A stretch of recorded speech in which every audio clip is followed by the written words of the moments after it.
It's a big day at the Academy of Extraordinary Abilities. A young man is distracted on his cell phone, playing a game and asking when they will surrender. In the game, he's extraordinary. This is Ning Feng, who continues his frantic gaming, saying that with such an advantage, it's impossible for him to lose. However, someone raises their hand and lands a hit right on his face. From the ground, he sees that it's Wang Yue. Angry, she asks him what he thinks he's doing, since the awakening exam is about to start. And isn't he going to prepare a little instead of playing games? He, smiling, asks if work and play aren't a great combination. Besides, he's already 18. At most, he'll awaken a common 2-star class. Ningfeng approaches Wang Yue and tries to take advantage, saying that she awakened a 5-star class at 16, so why should he try so hard? She could just carry him. She immediately grabs him by the neck and angrily shouts that there's no way she'll do that. The protagonist gets scared because she's about to start her lectures. Around them, the candidates for the exam watch, saying that she's the goddess Wang Yue, and she stood out in the last special training. More candidates gather, admiring her, as she awakened a 5-star class at 16, and the county has been waiting for a genius like her for a long time. But they are puzzled, wanting to know who that guy next to her is. One of the candidates replies that it's Ning Feng, known throughout the school as trash, and that he's about to turn 18 and still hasn't awakened. Wang Yue starts pulling him by the ear, dragging him to the exam entrance. The candidates, still watching, get angry that someone like her is hanging out with that idiot. This world is called Blue Star, a world where the game has merged with reality. As soon as you turn 16, everyone has the chance to awaken extraordinary abilities and become adventurers.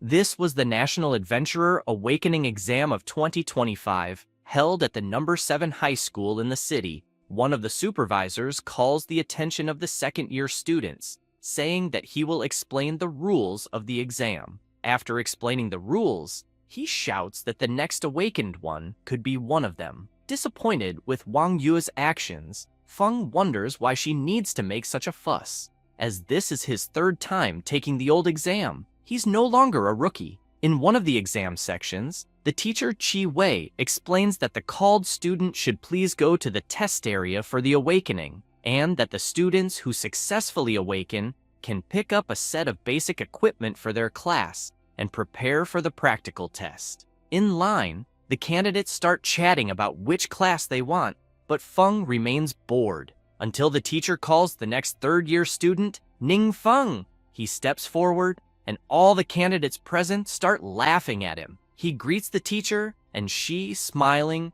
tells him not to worry and to stay calm. In the test area, she asks Feng to place his hands on the crystal and relax his mind. He does, but nothing happens, leaving him worried that he might fail again. However, something catches his attention. The crystal begins to react, surprising everyone present. Chi Wei, looking at that reaction, thinks that if the stone reacted, it will definitely be a class awakening, and that blue light represents magic classes. She explains to Feng that upon awakening, they automatically learn initial skills, and that next, they will see how many stars the class will awaken. Feng is surprised as the system informs him that he has awakened 1 star, and that his learned skill is magic slime. This makes Chi Wei feel sorry for him since he only awakened 1 star. The candidates burst into laughter, telling him to leave quickly as he's embarrassing himself, and that trash is trash, so he couldn't be anything more than that.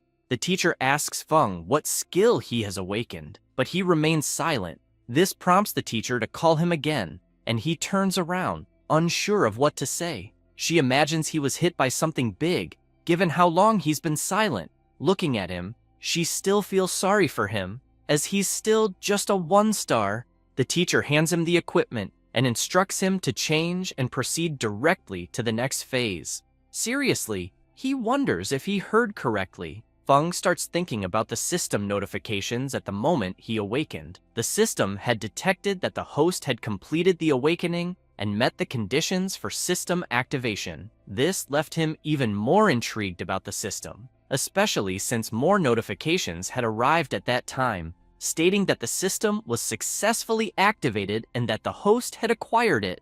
The system further explained that the passive abilities, such as Dark Origin and Mysterious Gift, the passive ability Dark Origin ensures that he does not suffer the backlash of Dark Force when using curses, with exemption from costs when using prohibitions, and with the passive ability Mysterious Gift, he can unleash forbidden spells once a week without any consumption, but these details were only visible to the protagonist. This leaves him intrigued, wondering if the Dark Force is not the most malevolent in that world, and why Mysterious Gift? What could it have to do with him? As he's pondering this, another system notification appears, informing him that the magic slime ability has been detected and that the transformation would begin, making him worried about this transformation thing. Once again, the system notifies him that the transformation has been completed, and the magic slime ability has become Profane Earth Shield,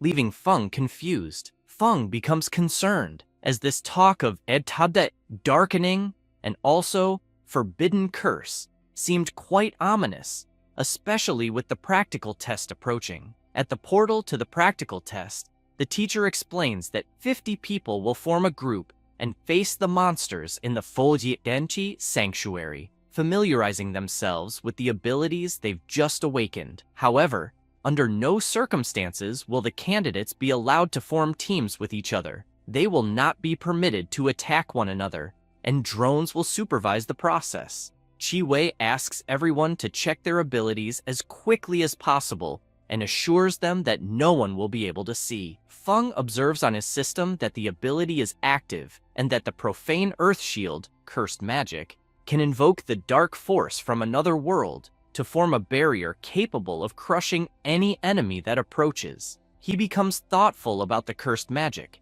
because those words sounded quite dangerous. And if it's some kind of malevolent magic, he'll be in trouble if someone finds out. While thinking about this, everyone starts entering the portal, but intrigued by the information he had received about his abilities, he keeps asking the system for more explanations, which in turn provides him with nothing. Heading straight to the portal, already in the test area, everyone was already frantically battling, quite excited. Feng watches from a distance, noticing that more and more goblins are arriving. However, he remembers that the entire field is under drone surveillance, so he can't use that curse recklessly. But he also remembers that he doesn't have other means of attack, so he'll only be able to hide and wait for the opportunity. One of the drones starts hovering right above Feng. In the test supervision room, Captain Zhou, seeing those images, gets angry, saying that while others are killing monsters and leveling up,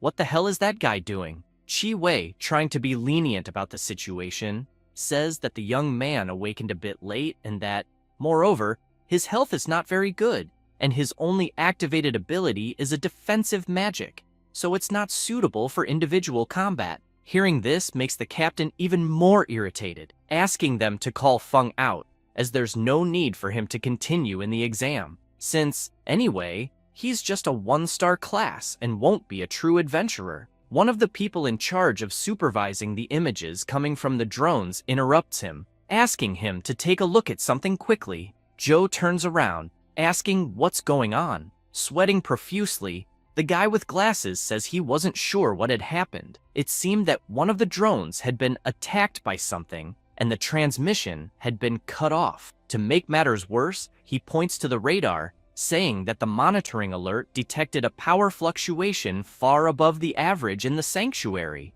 Immediately, Captain Zhou shouts, ordering someone to check what was going on. At the location where the drone was shot down, a young man was trembling all over, saying, "How can there be such strong monsters in the training field?" In front of him was a huge goblin, resembling Wolverine. The goblin wastes no time and shouts for his companions to rise and no longer allow themselves to be enslaved, commanding them to obey his orders. He shouts even louder that all those invaders should be buried there, driving his allies into a frenzy. While he was shouting, one of the drones approached, but the goblin immediately noticed and attacked, destroying it. The debris begins to fall into the forest, and one piece lands right on Feng's head, making him wonder why on earth a drone would fall on his head. But he soon notices something. and is surprised to see the Vanguard Goblin and the other goblins surrounding him. With a sinister look, the Vanguard Goblin laughs,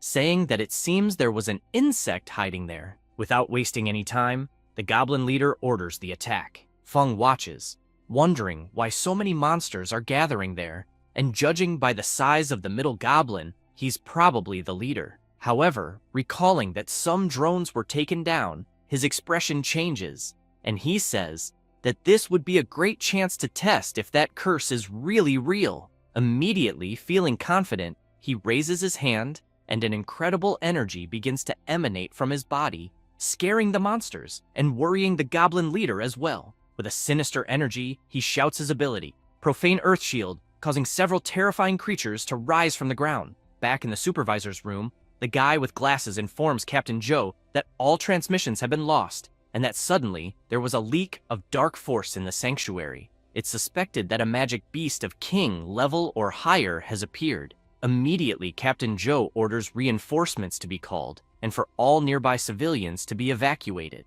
This horrifies teacher Chi Wei as well, as she wonders how a magic beast of king level or higher, with the power to destroy an entire city, could appear on the day of the exam. Back at the battle with the protagonist, the goblin leader is terrified by what he's witnessing. As the protagonist is consumed by that ability, a strange dark power envelops him, making his creatures tear through the goblins. Feng begins to look at his hands, thinking that cursed magic works that way. At this moment, the goblins continue to be slaughtered by the creatures the protagonist conjured, and several system messages appear, notifying him that by killing the goblin soldiers, he gained several experience points.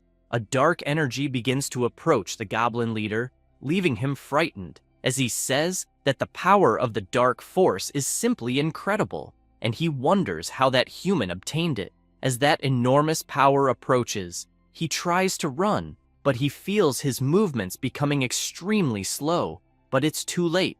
The power reaches him, and screaming, he begs it not to come near him. The energy engulfs him completely, making the system notified that the Vanguard Goblin has been obliterated, granting 6,000 experience points to the protagonist. Feng's status window appears, notifying that he is a mage class, and due to the experience gained in battle, he went from level 1 to level 10. Currently, he has 0 health, 8 strength, 8 agility, 20 spirit, and 12 resistance. This makes him happy as he leveled up easily, and in the practical exams of previous years, at best, they could only level up 1 or 2 levels. But then he becomes intrigued, thinking that the experience from common monsters is quite low, especially depending on that elite monster. Still deep in thought, he wonders how an elite monster could have appeared in the exam field. As he contemplates all this, various items begin to fall from the sky.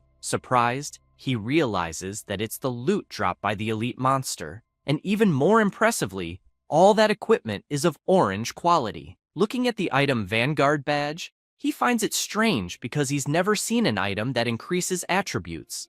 The item in question is consumable, has orange quality, and permanently increases the agility attribute by 10. Another item, the Shadow Claw of the Slayer, is also of orange quality, but requires level 20 to use. It grants an additional 13 strength, 16 agility, 10% attack speed, 5% critical rate, and 10% chance to activate combo, and it can be used 3 times. Feng is thrilled with the items, even though he can't use the claw yet, but he thinks he could get good money by selling them. Confident, he believes that now he can easily face higher level monsters and finally start to prosper. Just as he's thinking this, the supervisors announce that all students must immediately abandon the test and use the teleport scrolls to exit, which makes him worry about what's happening. Looking around more carefully, he notices something. Feng turns in all directions,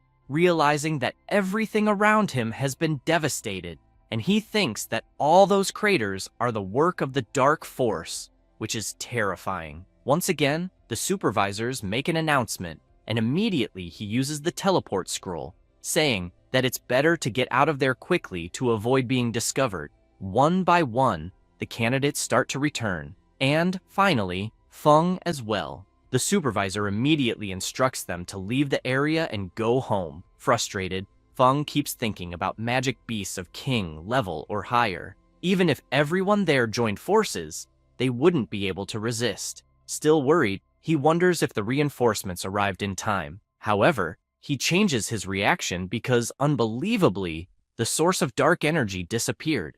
But this makes him suspicious, wondering if it's possible that the monster escaped from the sanctuary.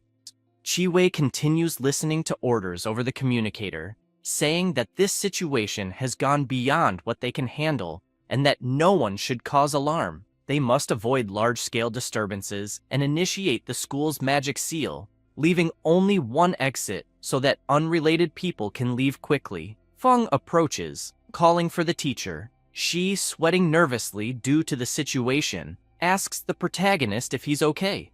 Unconcerned with what's happening, he says he's fine, but she shouts for him to return immediately because the school is temporarily closed, and he should not come back unless necessary. Away from the school, Feng and Wang Yue are talking. Wang Yue tells the protagonist that the teacher had a very strange expression, as if they were facing a mortal enemy. She mentions that rumors say a source of unknown energy was detected inside the school, and that the entire school has been isolated. This makes Feng wonder if it's possible that the unknown energy source has something to do with that elite monster. Disappointed, he thinks that just as he awakened, the school got shut down. Wang Yue becomes worried about him, thinking that the event had a big impact on him. She tries to cheer him up, saying that defensive magic can guarantee his survival, but they aren't suitable for individual training. Starting tomorrow, she says, he'll join them as part of a team. Trying to appear strong, he declines and thanks her,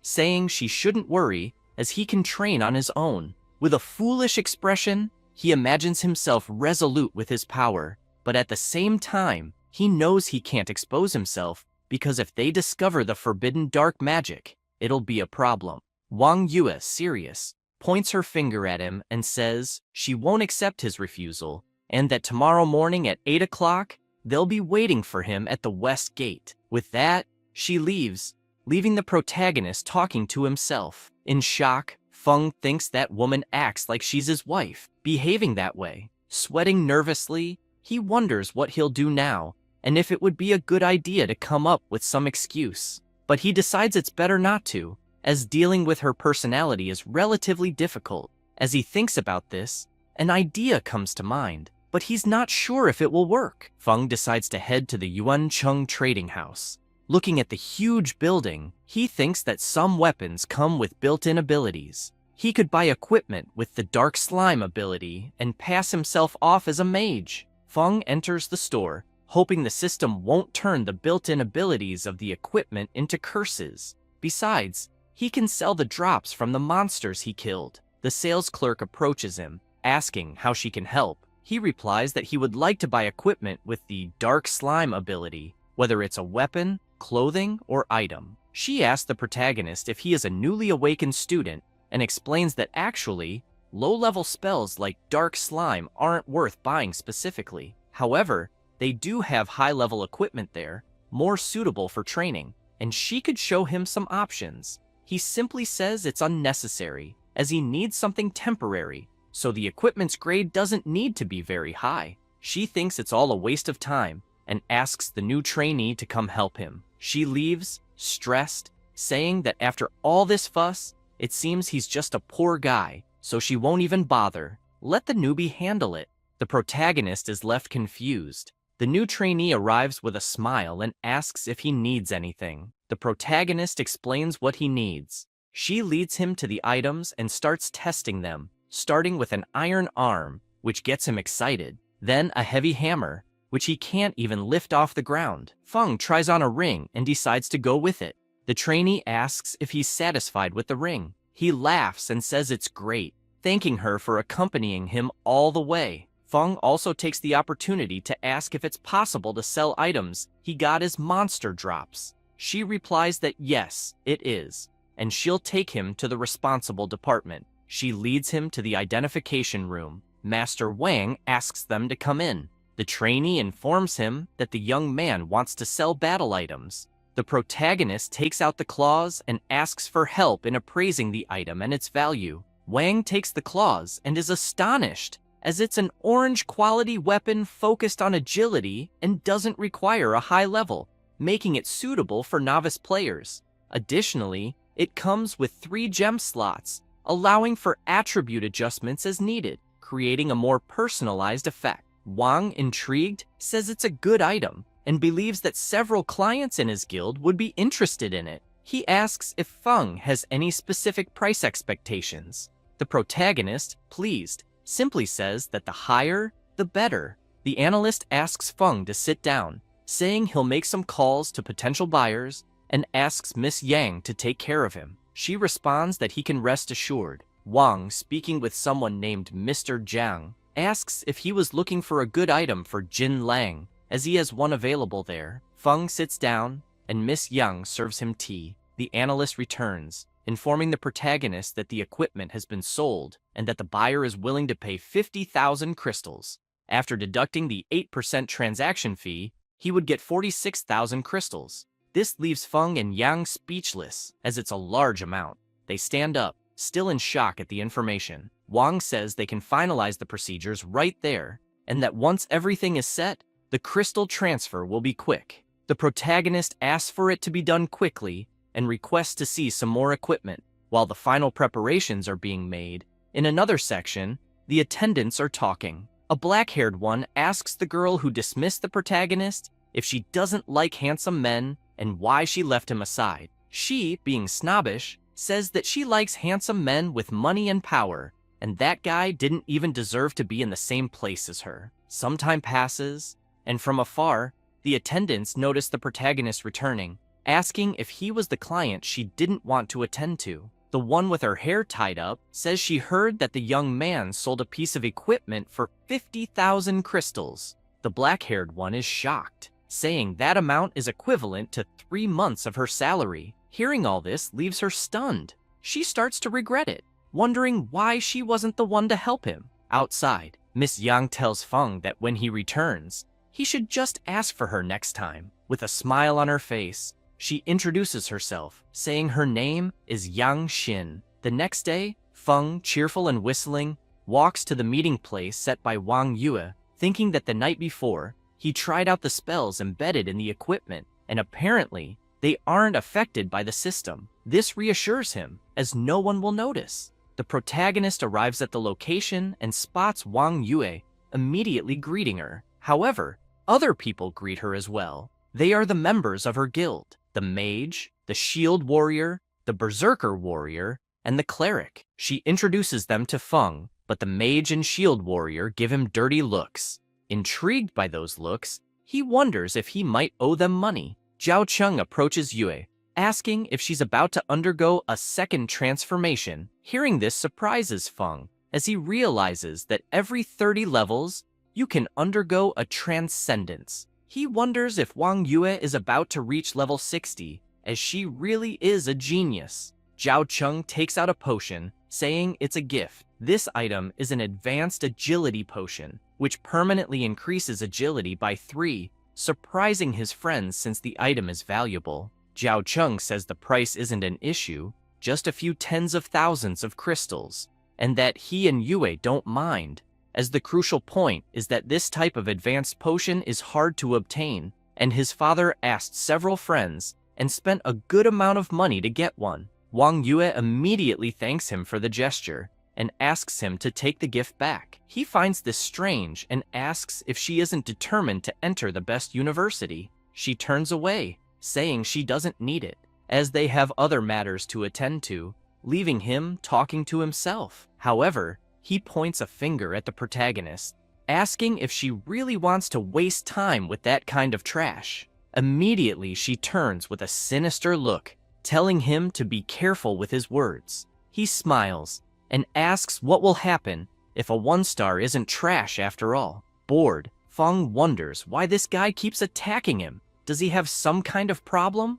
The cleric tries to defuse the situation, suggesting they leave, but Zhao Cheng shouts for them to leave him alone, saying that guy barely has enough money to buy a bottle of attribute potion. Feng mocks Zhao Cheng, saying that it's just a potion that adds 3 more attributes, so he should stop showing off. This enrages Zhao Cheng, and he asks how Feng dares to speak to him like that. The shield warrior intervenes in the conversation, saying that Zhao Cheng was speaking too loudly, and asks if by any chance he has something more powerful. Cheng starts to smile, proposing a bet. If the protagonist proves he has such an item, Zhao Cheng will immediately kneel. However, if he can't prove it, Zhao Cheng will kneel and bang his head on the ground. At that moment, Feng takes out his item, telling Zhao Cheng to get ready, and asks Wang Yue to take it, as it was her gift. Surprised, she asks if it's the Pioneer's emblem, an item with an appearance that permanently increases attributes.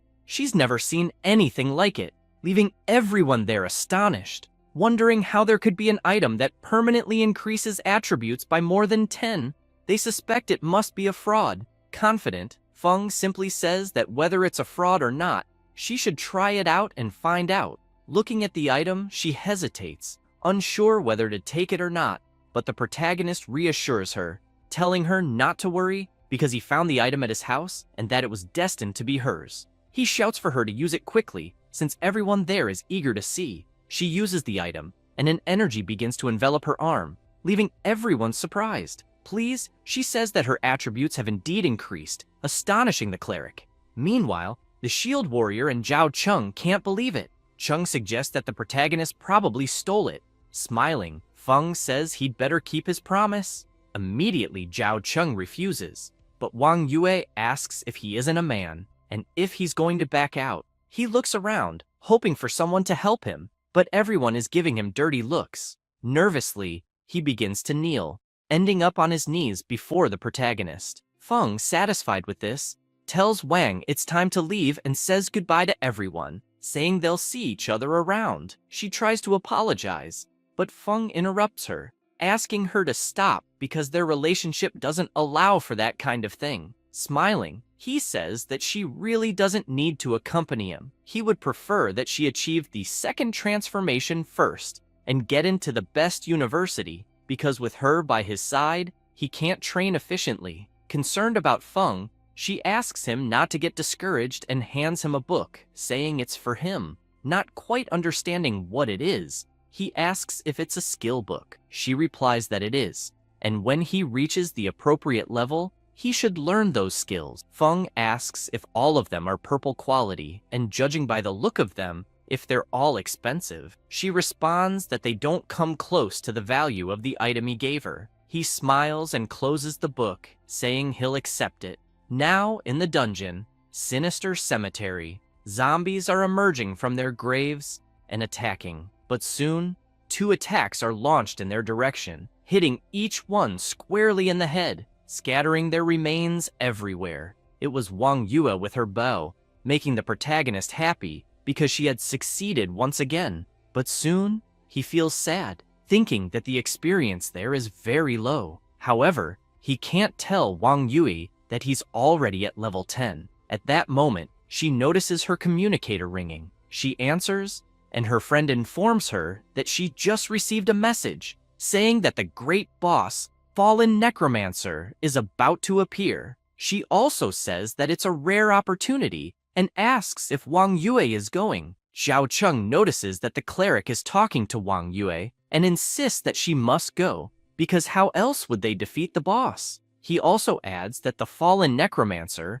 might drop rare items for mages, which is very important to him. She tries to downplay it so that Wang Yue doesn't hear those absurdities. Wang Yue thinks for a moment and looks at Feng, who tells her to go ahead, assuring her that everything is fine. After all, they're all in the same dungeon, and she can continue training later. She takes a deep breath and says that it's okay then, but asks Feng to proceed to the safe area and wait for her. He smiles and agrees. Quickly, she heads toward her group. Feng, with a sinister look, says that he's finally alone, and the possibility of that great boss appearing seems to indicate that it's his lucky day. Confident, he affirms that fortunately, he had already prepared for that day and learned 2 new skills. In any case, they can all be used once for free, so it's better to have as many curses as possible. The the system notifies him that his passive ability, Mysterious Gift, will allow him to release forbidden spells once a week without any consumption. Feng begins to stretch, saying that with his current level, he only has 3 skill slots, and the skill books Yue gave him can only be used after level 15. In another part of the sinister cemetery, there are several monsters everywhere, and a guild observes from a distance. The tank warrior informs them that the great boss is appearing in the deep tower of the dungeon, and they need to kill everything along the way to get there. He asks them to be very careful, as the difficulty of that dungeon is high, and the monsters inside are very dangerous. As he says this, a huge flame passes right in front of them, leaving them frightened. The guild girl urges them to move quickly, because an adventurer team is already ahead of them. The tank warrior is outraged, asking how that's possible. Surprised, the mage says that it's Wang Yue and Zhao Cheng from the Sovereign Lion Guild. Even at the national level, they are considered new talents, truly deserving of their reputation. On the battlefield, they continue destroying everything. Zhao Cheng yells that the boss is definitely his, and asks if those fools think they can compete with him. Wang Yue, with her bow, keeps obliterating multiple targets at the same time, leaving her guildmates amazed. The cleric asks the berserker if he noticed that Yue had gotten stronger, and he replies that he definitely did, especially since her agility had increased by 10 points.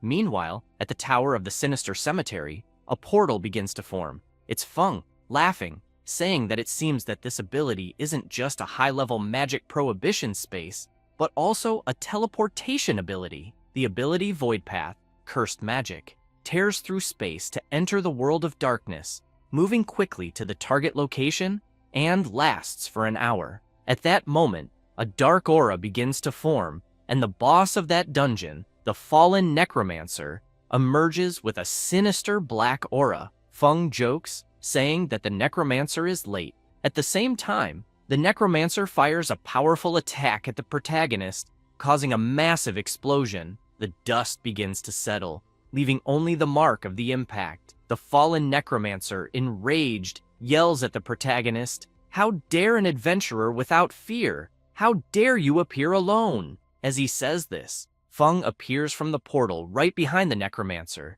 using the Void Path ability. With a piercing gaze, he says that he doesn't want to share the loot with others. Immediately, he uses his other ability, Celestial Firestorm, Cursed Magic, which summons a violent rain of fire from the sky, dealing damage over a wide area. Immediately, a rain of black meteors begins to fall on the fallen necromancer, causing a massive explosion. The dust begins to settle, and Feng emerges from it, satisfied because the system notified him that he had killed several monsters at once, including the fallen necromancer. The victory earned him 50,000 experience points, taking him straight to level 30, which makes him happy because now he can undergo his first transformation. He starts walking to pick up the dropped items, imagining that the loot is truly generous and that he can use the gem and the jewels. Although the skill books Yue gave him aren't exclusive to mages, they are still worth good money. The dropped items are Darkstone, a material type, which grants 20% more magic damage and 20% more life drain. Necromancer's Pendant, which grants 15 more strength, 20 more spirit, 100 more mental resistance, 100 more curse resistance, and immunity to toxins, and can be used 3 times. And finally, and most importantly, the Necromancer's Insignia, a consumable item that reduces 3 permanent life points, but gives 15 more spirit permanently. Feng immediately chooses to use the Necromancer's Insignia, thinking it's acceptable even if it reduces his life. The system notifies him that a special item, the Necromancer's Micro Recorder, has been detected. During the transition, it could unlock the hidden profession Necromancer Sorcerer, or activate the prerequisite mission for the hidden profession God of Universal Magic. This makes him happy, imagining that hidden professions are quite rare and are usually innate, not something that can be prepared for in advance. However, he finds these micro-recorders strange, wondering if they are the key to activating hidden professions. he starts shouting that he will become a god of universal magic, but accidentally uses his celestial firestorm ability again, causing several black meteors to fall. Even in the area where Wang Yue's guild was, the meteors rained down across the entire battlefield, leaving everyone there worried, wondering what the hell was happening and where that power was coming from. Immediately, they are told to stop advancing and to retreat. Zhao Cheng is outraged because he wanted to kill the boss, but Yue shouts, asking if he wants everyone there to die in such a dangerous situation. He starts sweating, thinking this is all a mess. She takes out her phone to notify Feng and sends him a message, telling him to leave because they have other things to deal with first. However, Feng had already left and was arriving at the Jintai Transformation Hall. Once inside, he notices that there aren't many people there. He turns around and realizes there is someone in the room. A woman greets him and asks if he came to take on the transformation mission. He replies that he did. She asks him to wait a moment as she needs to register some information first and begins asking for the protagonist's personal details. As she registers his information, she thinks to herself that he only managed to become a mage at 18. His qualifications are a bit lacking. She gets up and directs the protagonist, indicating that the mage transformation sector is just over there. In the transformation sector, she explains that he can follow the process instructions and informs him that she'll be leaving. If he needs anything, he should call her. He thanks her. As she returns to her desk, she notices someone waiting for her. It's Captain Joe, looking worried. She asks if something happened, and he explains that they just investigated the area and that the sinister cemetery had suffered severe damage. The energy source is still unclear, but they estimate that the threat level might be higher than King level. Intrigued by the situation, she asks if there have been 2 King-level threats in just 2 days. Joe responds that yes, and that's why the higher leadership sent him there. Looking at her, he asks her to call in the Lone Shadow to take immediate action. In the transformation room, the system notifies Feng that there are 2 options to choose from. The first is Necromancer, first transformation mission. Obtain the mission item, Blood King's Rope, by entering the Phantasmal Realm, Labyrinth of No Illusions. The deadline is 3 days, and the difficulty is Class A. The second option is God of Universal Magic, first transformation mission. Prerequisite: obtain the mission item, Sacred Emblem, by entering the Phantasmal Realm,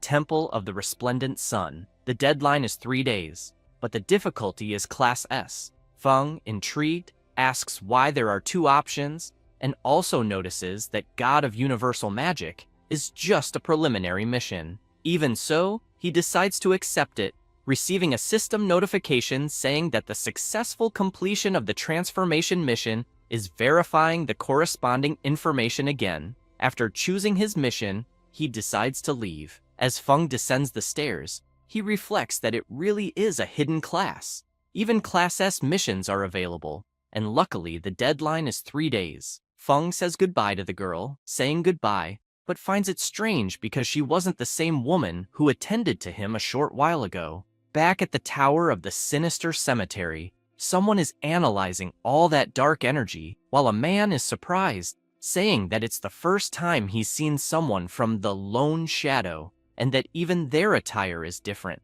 Captain Joe asks him to keep quiet because the existence of that organization is secret. He begins to explain that the members of the Lone Shadow have a military hidden class that allows them to use dark power to fight, especially designated for special missions. This person is Jing, the same one who led the protagonist to choose the transformation mission. But she starts to feel something strange, saying that the dark power is powerful. Even though it has dissipated significantly, it still affects her. Jing explains to the two that they didn't find any clues. In fact, it seems the person responsible disappears after causing damage, making it impossible to deduce their objectives. Concerned about the situation, Captain Joe says that there have been frequent reports of anomalies in some secret areas recently, which could be a sign of some crisis. He asks if there could be any connection with this issue. She responds that it's hard to say, but she would consult the superiors and request reinforcements. Joe asks if the county is concerned, considering they were going to send the famous Lone Hurricane from the Lone Shadow. The guy with glasses approaches and asks if she can confirm whether the cause of the damage is a monster, and if there's a possibility it could be a... Jing interrupts him, wanting to know if he was suggesting that the cause of the damage could be someone like her, a mutant. Quickly, he apologizes, saying that wasn't what he meant. She explains that the hostility levels there have already surpassed the king level. Trying to control such a massive dark power is something the human body simply couldn't withstand. Worried, he lowers his head and asks if there's an abnormally powerful monster hiding in Chenglai, capable of causing a catastrophe at any moment. Jing responds affirmatively, saying it seems to be hiding in the shadows, and they need to find it as soon as possible. Meanwhile, at Feng's house, he's in his room, saying that the darkness is strangely comforting. He sits down, imagining that he's reached level 30 and gained 4 more skill slots, and that he will start by learning the 2 books Wang Yue gave him. A system message arrives, notifying him that the possible fusion detection of the skill's Arcane Shield with the curse Impure Shell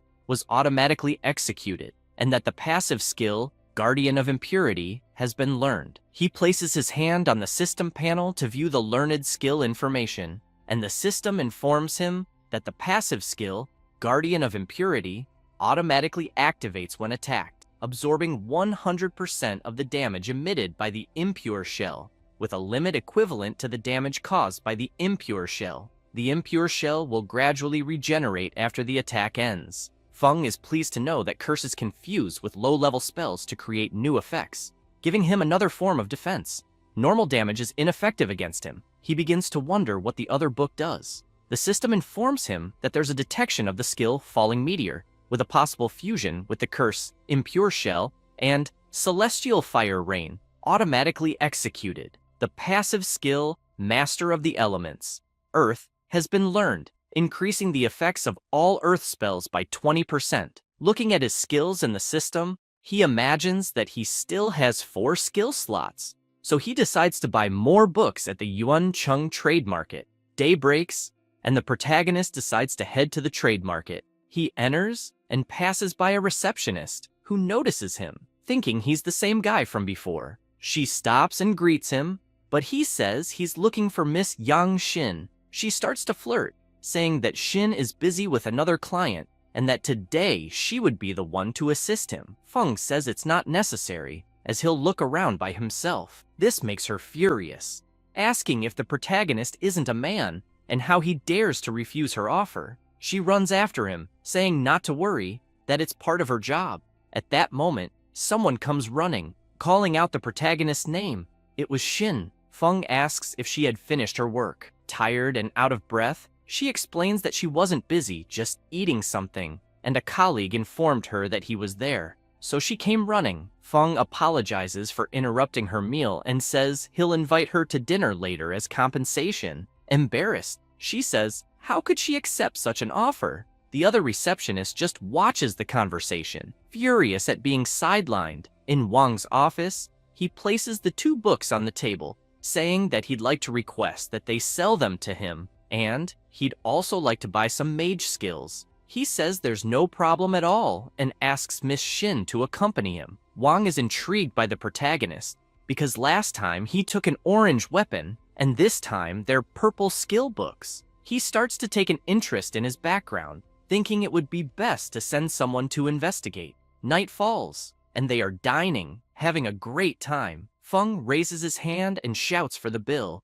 but she says she already paid, leaving him embarrassed. Asking if they hadn't agreed that the protagonist would pay, she smiles and says no, and that she has a reason for inviting him, so there's no need to worry. They stand up, and he, not understanding anything, asks what the reason could be. She laughs and says it's a secret. Feng says he owes her a dinner. Xin tells him not to worry about it, and that they'll talk later, as she needs to head somewhere else and will take a taxi. He responds that it's fine, and wishes her a safe trip. Inside the car, the taxi driver asks where she's going, and she replies that it's to Municipal Hospital number 2. she begins to imagine her father in the hospital and thanks the protagonist, as she earned a good commission. Smiling, she imagines that she'll finally be able to pay for her father's medical expenses that month, which makes her really happy. However, at that moment, something happens. The taxi driver crashes into something, and a claw pierces him, spraying blood everywhere, leaving Shin horrified by the scene. At that instant, a portal appeared in the sky, and several monsters began to pass through it. Immediately, she opens the car door and jumps out, falling hard to the ground, not realizing there was a monster on top of the car. Surprised by the event, she asks what is happening and why monsters appeared in the safe zone, but soon she notices there's a monster right behind her. From the portal, someone else emerges, emanating an incredible energy and giving a sinister smile. An explosion occurs, making the monster furious. It was Shin, disappointed with her attack, as that monster was clearly stronger, and she was just a level 1 mage with a 1-star attribute. Without wasting time, the monster charges at her, ready to kill her, but Joe arrives at the last minute and decapitates the monster's head. He asks how she is, and tells her that if she can move, she should find a place to hide. She replies that she's fine, and will immediately look for a safe place. Joe observes the surroundings and asks if everything there is corrupted, explaining that the secret realm has begun to merge with reality, and he had never seen such severe decay before. Looking at the monster's head, he imagines that these creatures aren't something a common person with only 1 star can face. Remembering what the guy with glasses said about there being an incredibly powerful creature hidden in that domain that could bring destruction at any moment, he starts to consider that this might be possible. However, he notices a huge hand coming toward him and dodges at the last minute. Joe finds the attack strange, wondering if it was a mutant. Then a sinister figure introduces himself, saying that he's not that kind of trash, but rather a guardian of darkness called the Spring Observer. Hearing this intrigues him, as he's never heard of the Spring Observer, but he figures it's best to leave that aside for now, since there are more pressing matters. Immediately, he charges at the Observer, striking with his sword, but the Observer counters with a powerful punch, sending Captain Joe flying. He starts to think this is really bad, as he realizes that the Observer has at least the power of the 3rd level. The Observer places his finger on the ground, and dark energy begins to overflow, declaring that this is his territory. With a sinister expression, he says that someone as weak as Joe would never be worthy of being his opponent, and he approaches Joe, landing a full-force blow, causing blood to splatter everywhere. With the impact, Joe is thrown far away. The Observer, laughing, shouts that he has indeed become stronger, and that stepping on this land feels like a continuous flow of power emerging. However, he hears a voice coming from his amulet, saying that he is an insignificant human and should not get caught up in his own vanity. Quickly, he apologizes. A dimensional rift appears above him, emitting a voice that says weakness is his power, and that if it were present, he would be nothing more than crawling trash on the ground, just like all his companions. Hearing this paralyzes him, leaving him in shock. Something begins to emerge from the dimensional rift, gradually taking shape until a sinister entity emerges from it, making the Observer kneel, trembling, as he hears the entity say that he must prove that he still has some value. She orders him to use the people of that city as sacrifices for her dominion in that world. Trembling, he says he understands. At that moment, someone pulls back a curtain. It was Feng, who is surprised to witness something in front of him. He looks around and sees that a battle took place there, notices a monster in front of him, and imagines that he only went to the bathroom, and all of this happened. The monster turns, noticing the protagonist's presence, and leaps toward him. Some cracks begin to appear in the ground. Feng uses his new magic, Stone Thorn Walls, which hits the monster squarely. He explains that fortunately, he paid a lot of money for that weapon, with an additional purple skill, allowing him to take advantage of his type of magic. He opens the door, noticing that the Observer was carrying Captain Joe, and that the entire scene was corrupted. With a sinister look, the Observer drops Joe to the ground, bleeding, telling him to wait, as there's still a little worm that escaped. The observer jumps and goes all out toward the protagonist, who wonders what that thing is. He grabs him, but notices something strange. Looking at Feng, he realizes that the protagonist is enveloped in dark magic and finds it very strange. How did he manage to block his attack? The entity that possessed him begins to be fascinated by that powerful black shadow power. And, looking at the protagonist, it notices that his power is far beyond the ordinary and feels drawn to him, because his aura is more terrifying than death itself. Feng imagines that this guy seems strong and wonders if by chance he would use some forbidden curse in the city. He opens his eyes, releasing the energy he was concentrating, completely shattering the shell that enveloped the observer's arm. Immediately, the entity releases its mental control over the observer,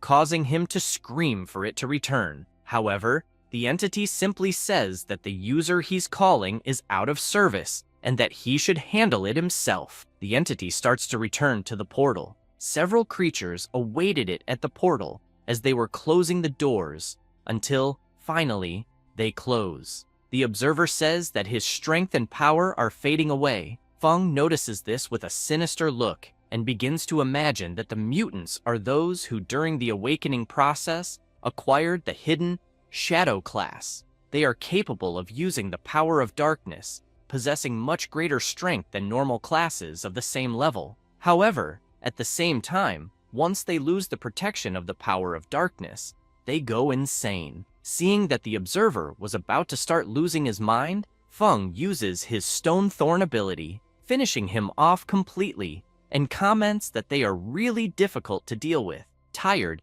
he takes a deep breath, imagining that, luckily, he was able to focus entirely on his attack without worrying about defense.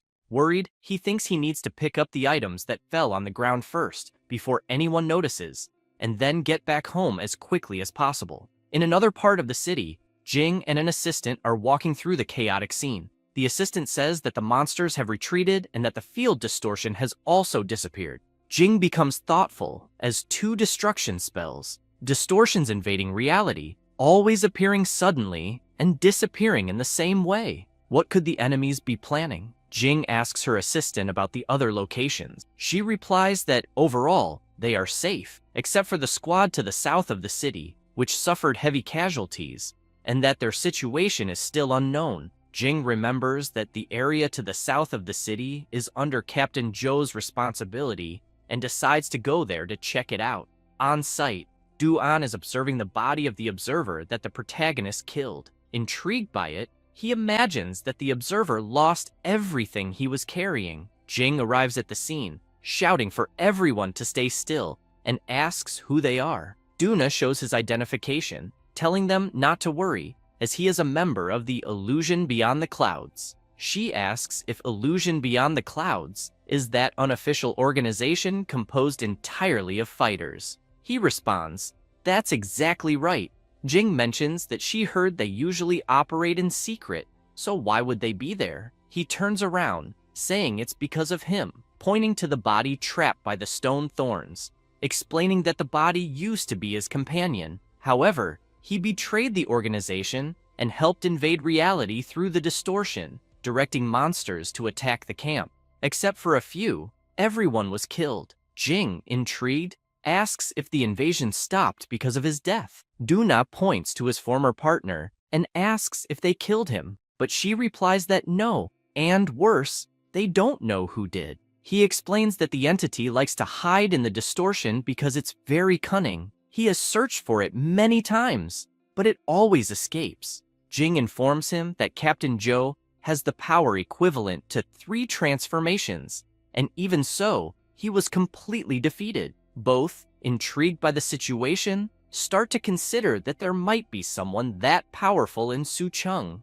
When Jing sees Du-an leaving, she asks where he's going. He replies that he's going to look for something. At Feng's house, he's very happy because the things the observer left behind include 2 sets of orange armor from the fighter class. The first item is the Yang Wei Eternal Radiance chestplate, which requires level 120 to use. The second is the Yang Wei Eternal Radiance pants, which also require level 120 to use. Feng wonders that he didn't see the observer using these items, so probably he didn't have the necessary level, because if he did, the protagonist could only have defeated him using forbidden techniques. He picks up the pendant left behind and finds it strange because it has no specified quality and the information is marked as unknown. Intrigued, he starts fiddling with the pendant, wondering if some ancient god is hidden inside. However, through the pendant,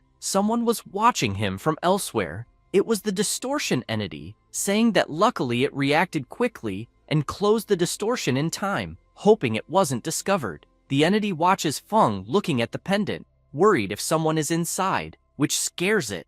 It screams to cut all connections to avoid revealing its location, leaving everyone there in fear. The entity begins to sweat coldly, saying it almost had a heart attack and wonders how the protagonist managed to detect it. The next day, at the city hospital, Captain Joe explains to Jing that it was that young fighter who saved them. He begins to recall what happened, saying that as soon as the enemy saw him, it immediately opened a rift in the distortion and fled. Jing comments that she can vaguely feel that his ability isn't below hers.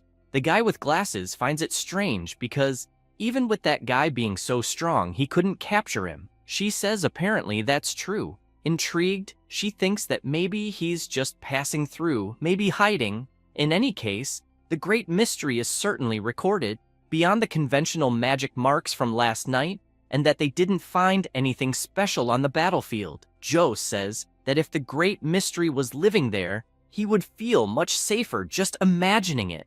The guy with glasses says he has a somewhat exaggerated idea to share. Jing, thoughtful, asks what it might be. He asks if, in last night's battle, there were traces of the power of darkness. She responds that yes, because some ancient distortion monsters were present. He begins to speculate, saying it's a crazy idea and asks, what if, by chance, the great mystery is also a mutant? Because both destruction spells cause casualties on both sides. Before he can finish his explanation, Joe interrupts him, saying that's impossible and that he's overthinking it. Jing is left pondering all of this, considering if it could be possible. At that moment, the protagonist arrives to complete his mission, introducing himself and asking if it would be possible to do the class change mission there. Feng enters the place to carry out his mission and, looking around, starts questioning if that place is really the Temple of Solar Radiance. However, someone is watching him from afar. It was Du-an,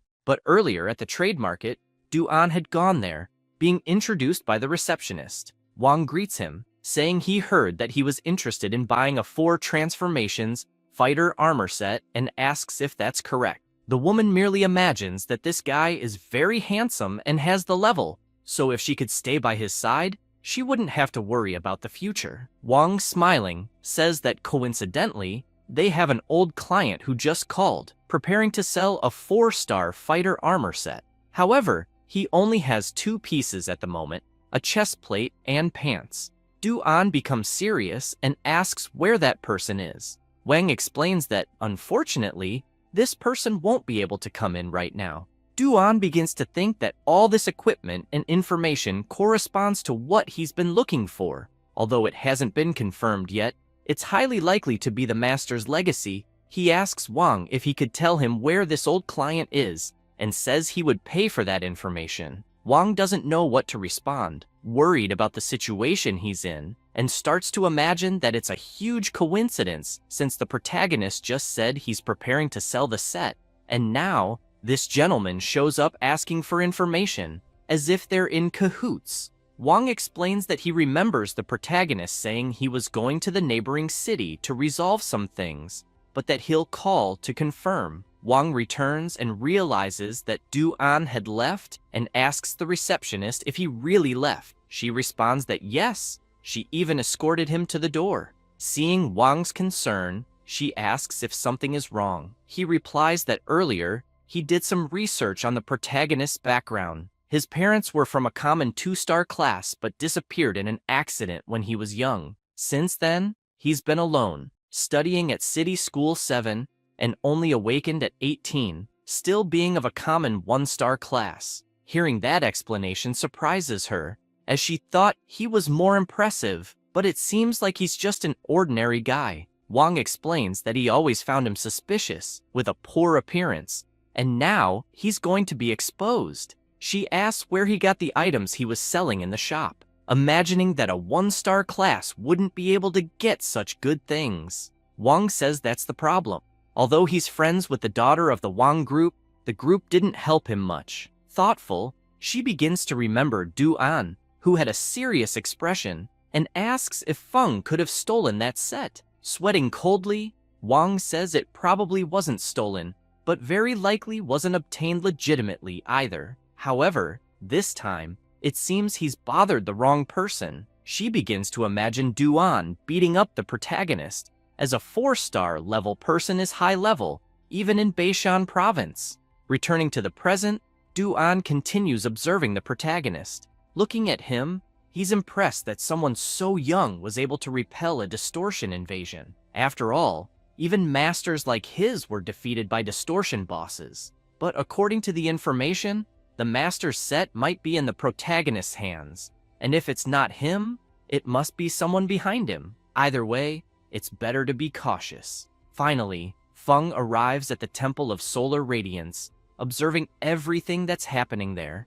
Du An, watching the protagonist use his power, imagines that he's starting to change his clothes, and depending on the clothes, he might get a rough idea of his power. Feng finishes changing his clothes. Du An becomes indignant, thinking that it was just ordinary clothes, looking more like those of a newly graduated student, and wonders if it could be a disguise. He imagines that, considering the protagonist's age, the novice disguise wouldn't attract much attention, as it would be easy to blend into the crowd. If the protagonist is trying to hide, he might escape, but to avoid alerting him, Du An decides not to follow too closely. As a precaution, he decides to mark him with a mental tracking ability, which allows him to mark the target in his consciousness without being detected. Looking at Feng, Du An decides to use his usual appearance. Observing the surroundings and seeing where the protagonist was going, Du An thinks that the monsters there aren't that strong and wonders what Feng is doing there. Upon entering the castle, something catches Feng's attention. A monster was about to attack him, and without wasting time, it launches an energy blast toward the protagonist. However, due to his passive ability, Feng defends himself automatically without taking his hand out of his pocket, leaving Du An surprised by that. Indignant, Du An wonders what ability that is, and if by chance, it's an absolute defense that can't be broken at all. He notices that the monsters were avoiding Feng as he walked normally, and wonders if that guy is even normal. Feng stops in front of a huge statue, leaving Du An intrigued, wondering if he will face the boss alone. However, the protagonist finds it all too much, as no one is around. The statue begins to sweat nervously in front of Feng. Du An, indignant, wonders why the statue wasn't moving. The protagonist decides to walk around it, thinking that the statue wasn't the mission guide. He stops in front of a large hall, saying that was probably the place. However, the mission boss appears, flying in front of the protagonist. Feng watches him, but the six-winged seraphim uses one of his abilities to observe Feng and immediately flies away. Feng watches the boss fly off, wondering what had happened. Du An, in shock, wonders if that could be the hidden boss, and how he knew. At that moment, the system notifies that the mission Almighty Magic of the First Class Change was to enter the Temple of Solar Light and obtain the mission item Sacred Emblem and defeat the temple's hidden boss, the six-winged seraphim. Feng reflects on the system's notification, but quickly changes his expression, saying that, being an S-level mission, who could handle that during their first-class change? However, the hidden boss, flying away in fear of the protagonist, says that the situation is terrible because he's in his own domain and still has to flee. The atmosphere is tense, with lightning and thunder all across the sky. The boss continues to flee at full speed from Feng, but without wasting time, Feng raises his hand, using his lightning strike ability, summoning a sinister giant eye in the sky and calling forth a gigantic lightning storm, unleashing a celestial calamity. The lightning strikes down toward the six-winged seraphim, obliterating him instantly before he even has time to react. Due to the immense destructive power of the attack, not only was the boss eliminated, but a large part of the temple was destroyed as well. Dwan can't believe what he just witnessed. Observing the surroundings, he says he's never seen such a destructive spell before, and that the strength of this guy is definitely beyond that of his master. He wonders if Feng could be one of the 8 legendary transformed ones. Amidst the dust, Feng is frustrated, thinking that until he completes his first transformation, he won't be able to level up, as he's losing a lot of experience. Looking at his hand, he says that at least he got the emblem and can return to complete the mission. The item in his hand is the Sacred Emblem, a consumable of legendary quality, granting a permanent increase of 8 spirit attribute points and a permanent 100% bonus to recovery effects. Feng grabs his scroll to teleport back, but Dwan comes running toward him, asking him to wait a moment. Feng turns around, feeling concerned, wondering if the guy had seen something. Dwan immediately stops, frightened, wondering why the protagonist looks so serious. Fearing what Feng might do, he asks him not to get angry, as he will explain everything. However, at that exact moment, they hear an alarm, both becoming concerned about what it could be. Feng raises his arm, asking them to leave first, saying they can talk more outside. Dwan agrees with him. Once outside, the protagonist asks if Dwan had been following him the whole time. Dwan apologizes, saying he had no other intentions and only wanted to confirm something, adding that Feng seems very young, as he doesn't fully trust his vision. Dwan begins to explain that, although his master was strong, he sacrificed his own life to temporarily seal the distortion, but unfortunately, the traitor escaped. Over the years, the traitor has been using humans as sacrifices, trying to undo the seal. Dwan had chased him for a long time, but without success. Feng reflects on that individual, realizing that he was in the 4th transformation, and if it weren't for him showing up on his own, Feng would never have noticed him. But in the end, his level is still too low, and if things continue like this, it's only a matter of time before he's discovered.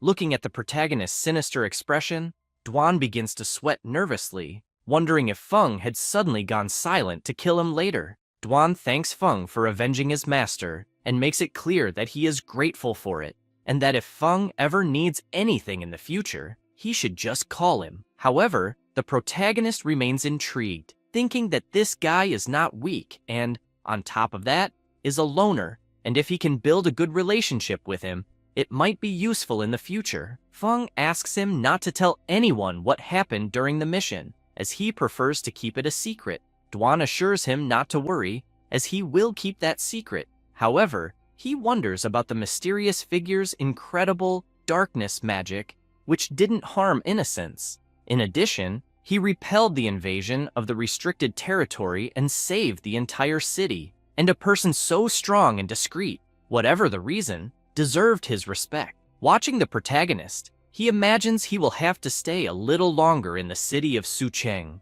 At that moment, Feng's phone rings. He answers, and it's Professor Qi. She asks where he is. Feng replies that he's out of town but about to return, asking if she needs anything. She says there are a few things she wants to ask him when he gets back and that they can talk later. Feng is puzzled as to why she called so suddenly. Jing doesn't understand why the professor hung up so quickly. However, Qi Wei explains that judging by his tone, everything seemed fine, and he was already on his way back. She explains that a student who had awakened a few days ago suddenly reached the 1st transformation, and if it weren't for the coincidence of her investigating, he might have gone unnoticed. The professor says that the protagonist is a good person, as he studies a lot, and that she trusts he's not a bad guy. But Jing explains that she wasn't saying he's bad. However, a few things need to be clarified. She becomes serious, remembering the meeting she had, where the superiors were gathered, and one of them said that,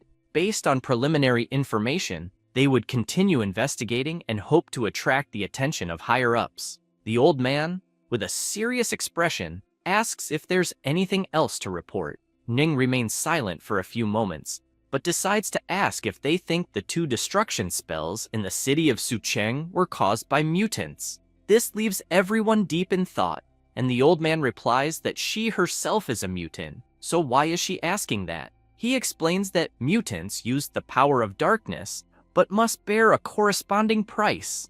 The The stronger the mutant, the greater the price they must pay, and they can lose their lives, sanity, or even transform into monsters. Even though it's a common price, if they're careless, mutants can meet a terrible fate, and a mutant equivalent to a king would be impossible. The guy with spiked hair says she's losing her mind, because a king-level mutant, only she could come up with such madness.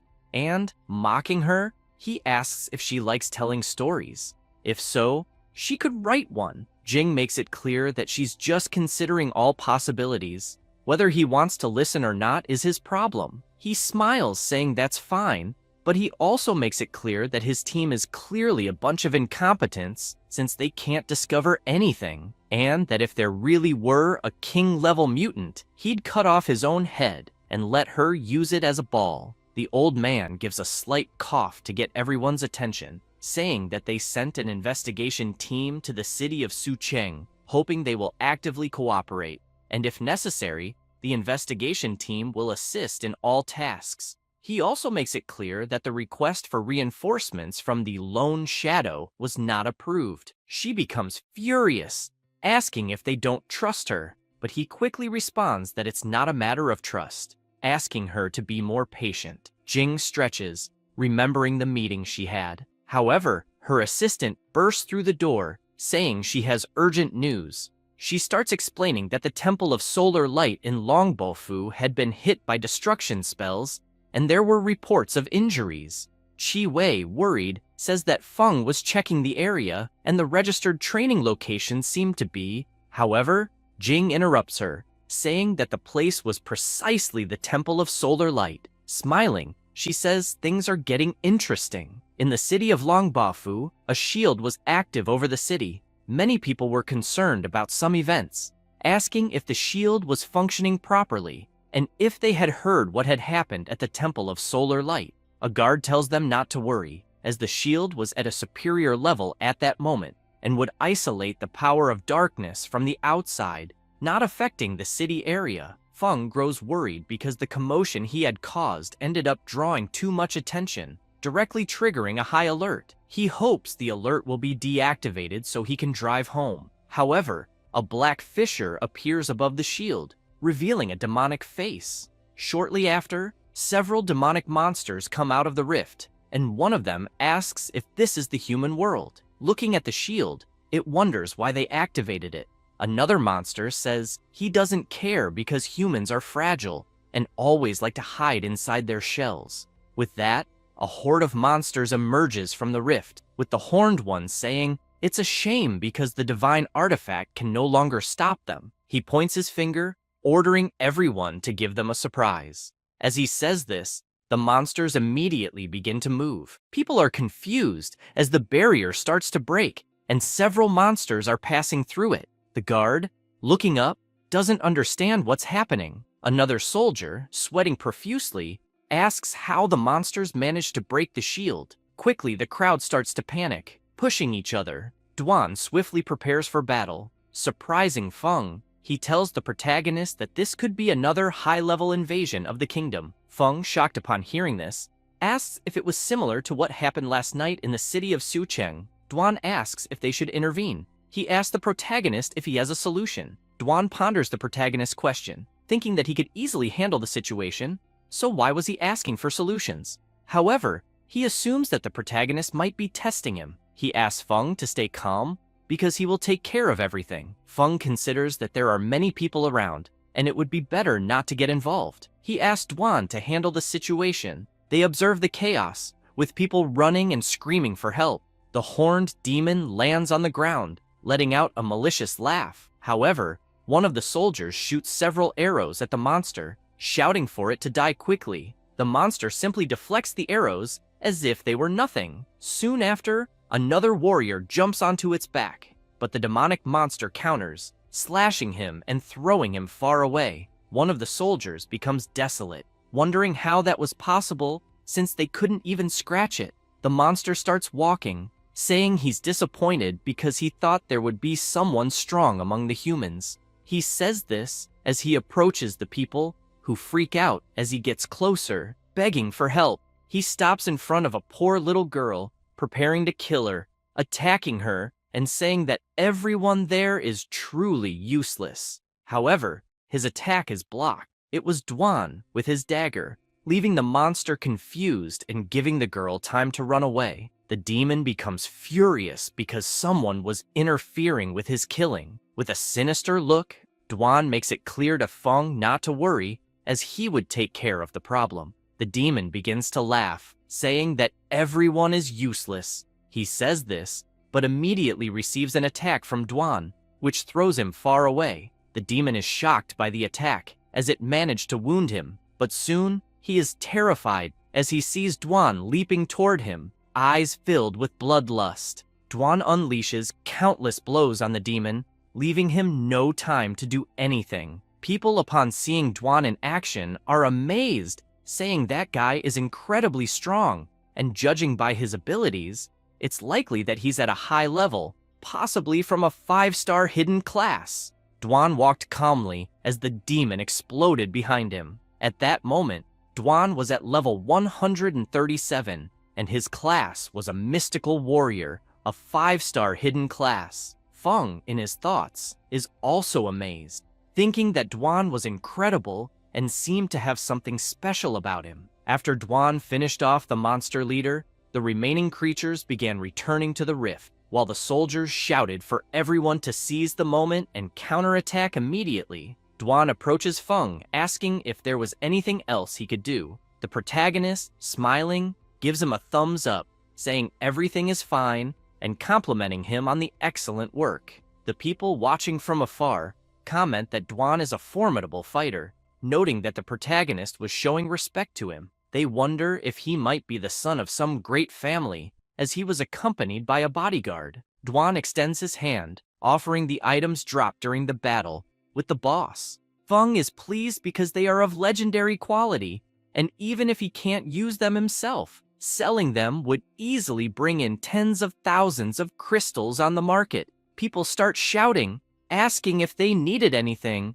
saying they could help with anything. Feng imagines that the agility skill book False Entry would be perfect for Wang Yu, and the black shield would be good to sell later. A priest and a warrior approach the protagonist and Dwan, asking if they could have a moment of their time. Someone begins to thank them for saving the city of Longbaofu. He introduces himself, saying his name is Mu Dongming, the mayor of Longbaofu, and, finding it odd that they seem lost, asks if by any chance they aren't from around there. Feng sighs, saying that their intention was just to conduct some business, but they didn't expect to be stuck there, unable to leave temporarily, and, with an intense look, he asks if the mayor has any idea why they're stuck. The mayor starts to sweat nervously under the pressure Feng is giving off, asking if it was because of the alert. He immediately bows, apologizing, blaming the department for the mistake and for causing them trouble. Feng tries to explain, asking the mayor not to worry, as it had nothing to do with them, and in fact, it was his own fault. Dongming turns and asks for someone to bring the flight scroll he had just bought, saying he would give it to them as compensation for the inconvenience. Feng is surprised by this, as the flight scroll is a great item, being hard to come by, especially in a small city like Longbaofu, and, even though it can only be used once, it provides quick and convenient long-distance travel. The mayor takes the opportunity to say he has a rather embarrassing request. Things haven't been very peaceful there in the last few days, and he asks if they could stay in Longbaofu a little longer, since, as they've noticed, the city's defense is weak. The mayor places a hand on his head, saying he regrets it, but he is out of time and won't be able to grant the request. However, he imagines that the class change mission has a 3-day limit. If they delay there, they won't be able to complete the first change ever again. But, looking at the protagonist, he imagines the crushing look in his eyes and says, it's fine, that they'll leave it for another time. One of the mayor's bodyguards returns, saying that the scroll is ready. Dongming informs Feng that this is the supreme black card of the Yuan Cheng Trading Guild, just a small token of gratitude and respect. Feng, looking at the card, is amazed, thinking that he had heard the supreme black card from the Yuan Cheng Trading Guild is issued only to a very limited number of influential individuals who have many privileges. It's no wonder the mayor could buy the flight scroll as his position must be quite significant. Duan accepts the gift, and Feng expresses his thanks. The mayor, feeling embarrassed, hopes they accept the gift. If not, he'd worry about being at fault. He emphasizes that if the city of Longbafu is ever in danger, they can ask for their help. The protagonist responds that yes, it's no problem, as long as he has time. Everyone is happy, celebrating, as the city of Longbafu would be safe. Immediately, they use the scroll and fly away, pleased because the scroll was truly effective. Meanwhile, in the class change room in the city of Qinyu, Wang Yue's guildmates are happy, as she and Zhao Cheng were leaving. However, as Yue steps out, she notices something. She sees two trails pass by her. Yue is thoughtful about this, but Zhao approaches, asking what happened. Intrigued, she replies that she just saw two people flying, and she thinks one of them could have been Feng. He starts laughing, saying she must be mistaken, as a flight scroll costs thousands of crystals. How could someone like him afford that? Besides, what would he be doing there, since he had just awakened? Quickly, she turns around with a piercing look, warning him that if he talks badly about Feng again, he'll regret it. Zhao is shocked, wondering what's wrong with him compared to the protagonist. The rest of the group gathers, with the cleric asking them not to worry about those things. She also asks how the second change mission was going. Zhao responds that unfortunately, his was level A, as he couldn't get a level S mission. The Berserker says that a level A mission is already very good, as only the lucky ones get a level S. The warrior, flattering Zhao, says that completing the second transformation at 18 already makes him a supernova, coveted by the top universities, and a level A mission is a rare opportunity. The cleric, happy, asks Wang Yue how her mission is going. However, she keeps her head down, not saying a word, leaving everyone worried about her. The Berserker comments that Yue looks a bit off, asking if she had gotten a level C mission or lower. Zhao imagines that even the prodigy girl, so highly praised, has her bad days, as a low-level class change mission greatly affects attribute bonuses and skill unlocks. However, he beats his chest, asking her not to be sad because she can overcome all of it in the future, and if she can't, he will still be there to help. He says this, but in his thoughts, he imagines that falling behind with a level C task is a big setback. She approaches Zhao with a serious expression, asking if he wasn't upset about getting a level A mission, so why should she be sad for getting a level S? Hearing that leaves everyone impressed.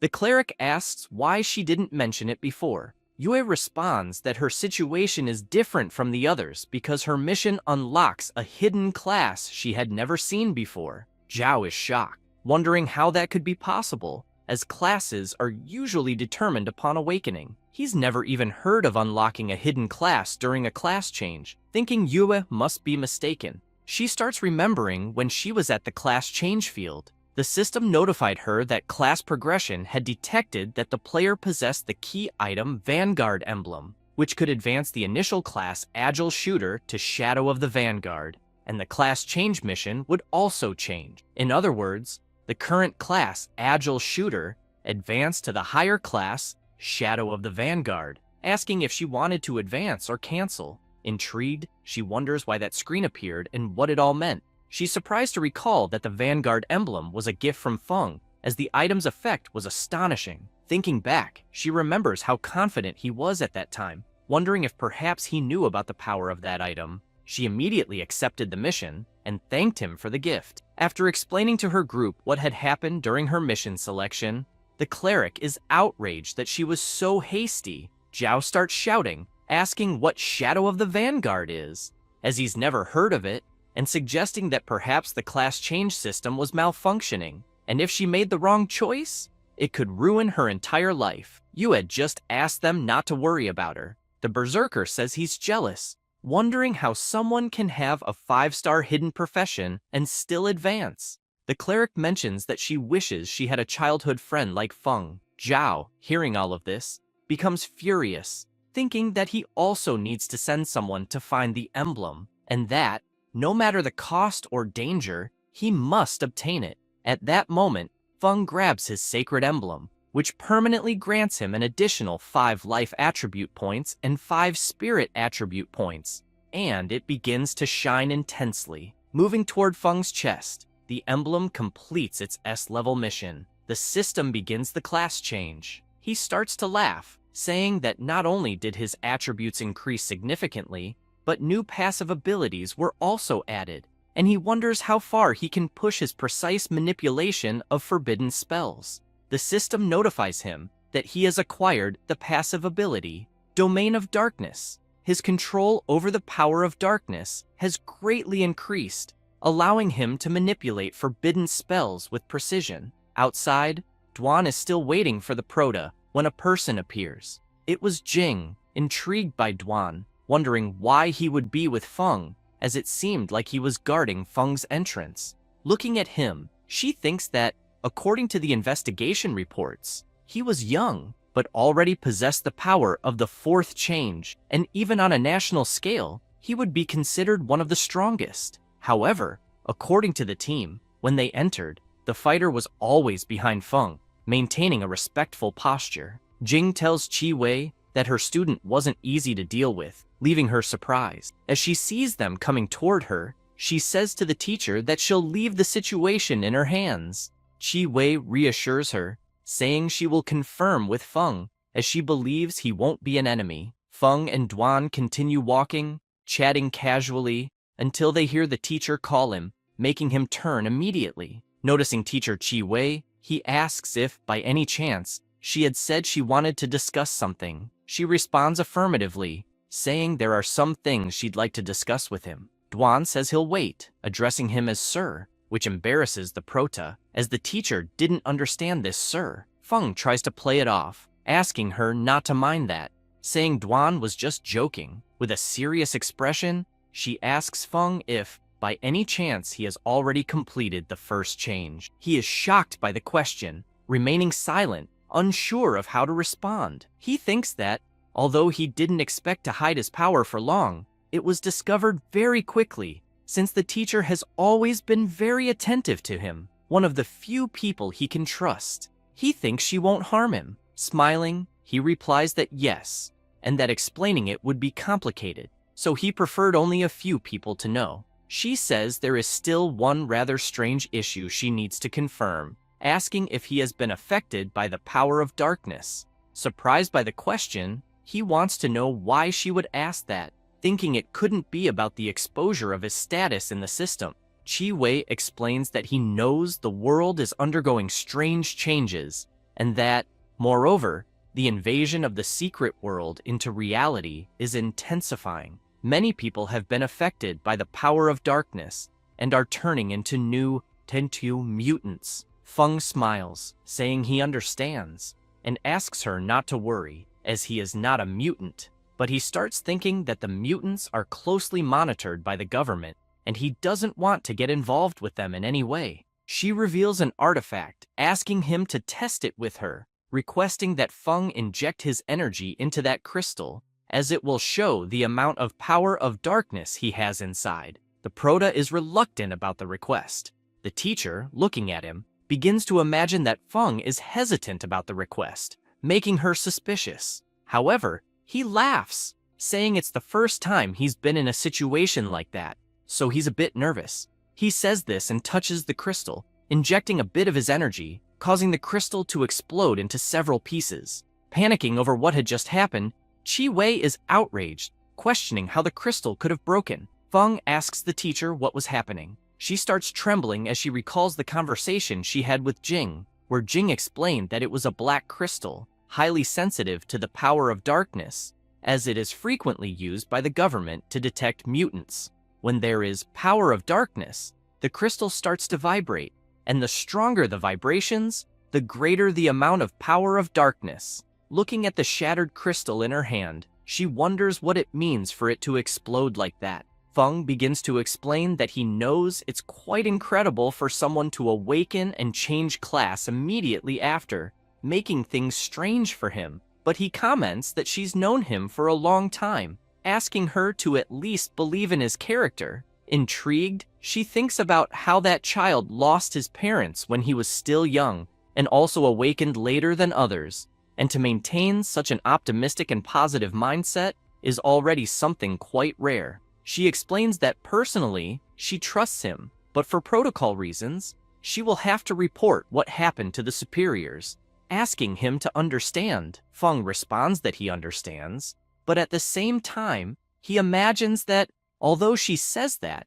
he doesn't know what the authorities' reaction will be. Under these unexpected circumstances, he can only leave the city of Qinyu. She takes out an item that begins to shine, making the prota ask what it was. Qi Wei says it's a gift she prepared for him, congratulating him on successfully completing the first change. He accepts it gladly, thanking her for all the years she took care of him. Feng takes out an item, saying he had prepared a gift for her as well. The item is the Sacred Wings of legendary quality, which grants an additional 20 spirit points, 50% more health recovery and healing effects, as well as 100% more resistance to darkness. She is impressed by the quality of the item, as the no need to chant effect can save lives in critical moments. Qi Wei says she can't accept it, as it's too valuable, but Feng insists, saying it's just an item he got during the class change mission, asking her not to be shy and accept it. Feng hands over the item and turns to leave, saying his friend is waiting,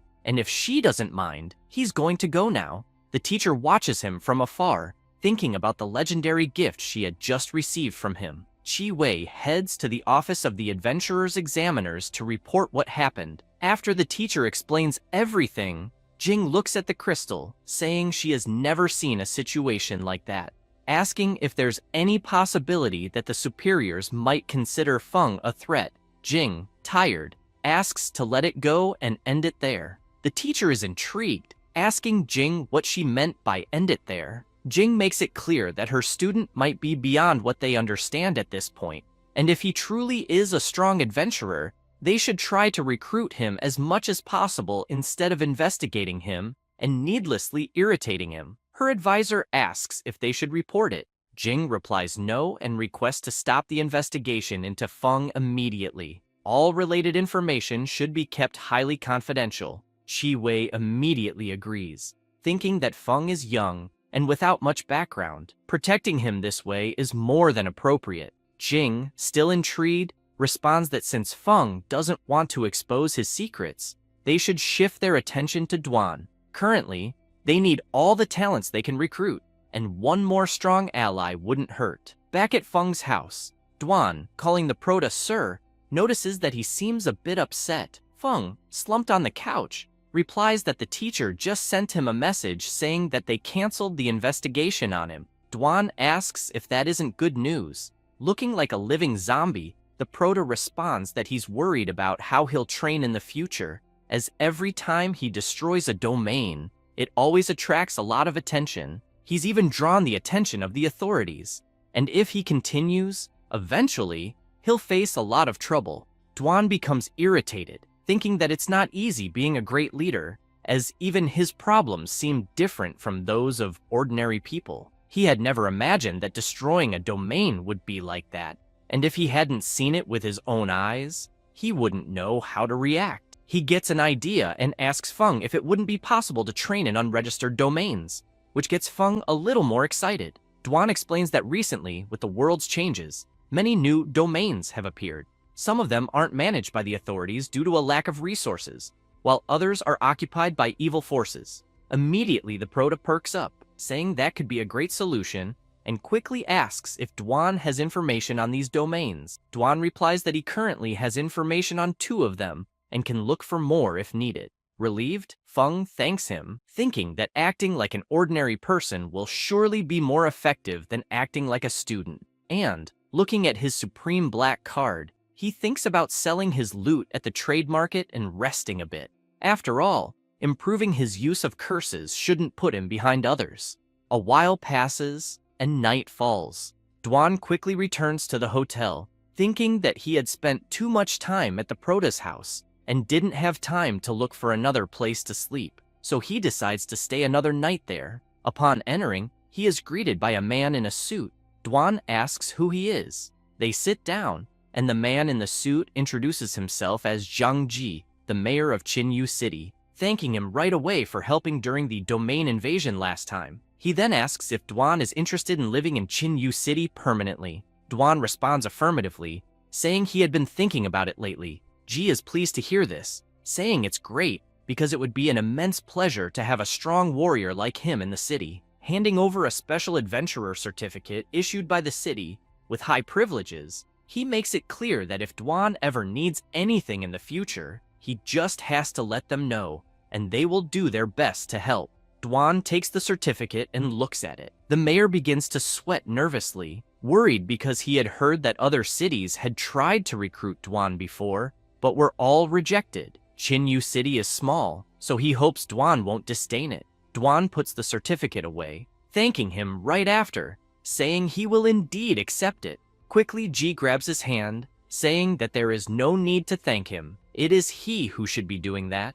Dwan thinks that, in the future, the Prota might use it, deciding to keep the certificate for now. Satisfied with this, the mayor imagines that Dwan is a 4-transformation strong man. With him there, the city will be safer. Trying to gain some favor with Dwan, the mayor asks if by any chance he is looking for a place to stay, as he will arrange one immediately if he is.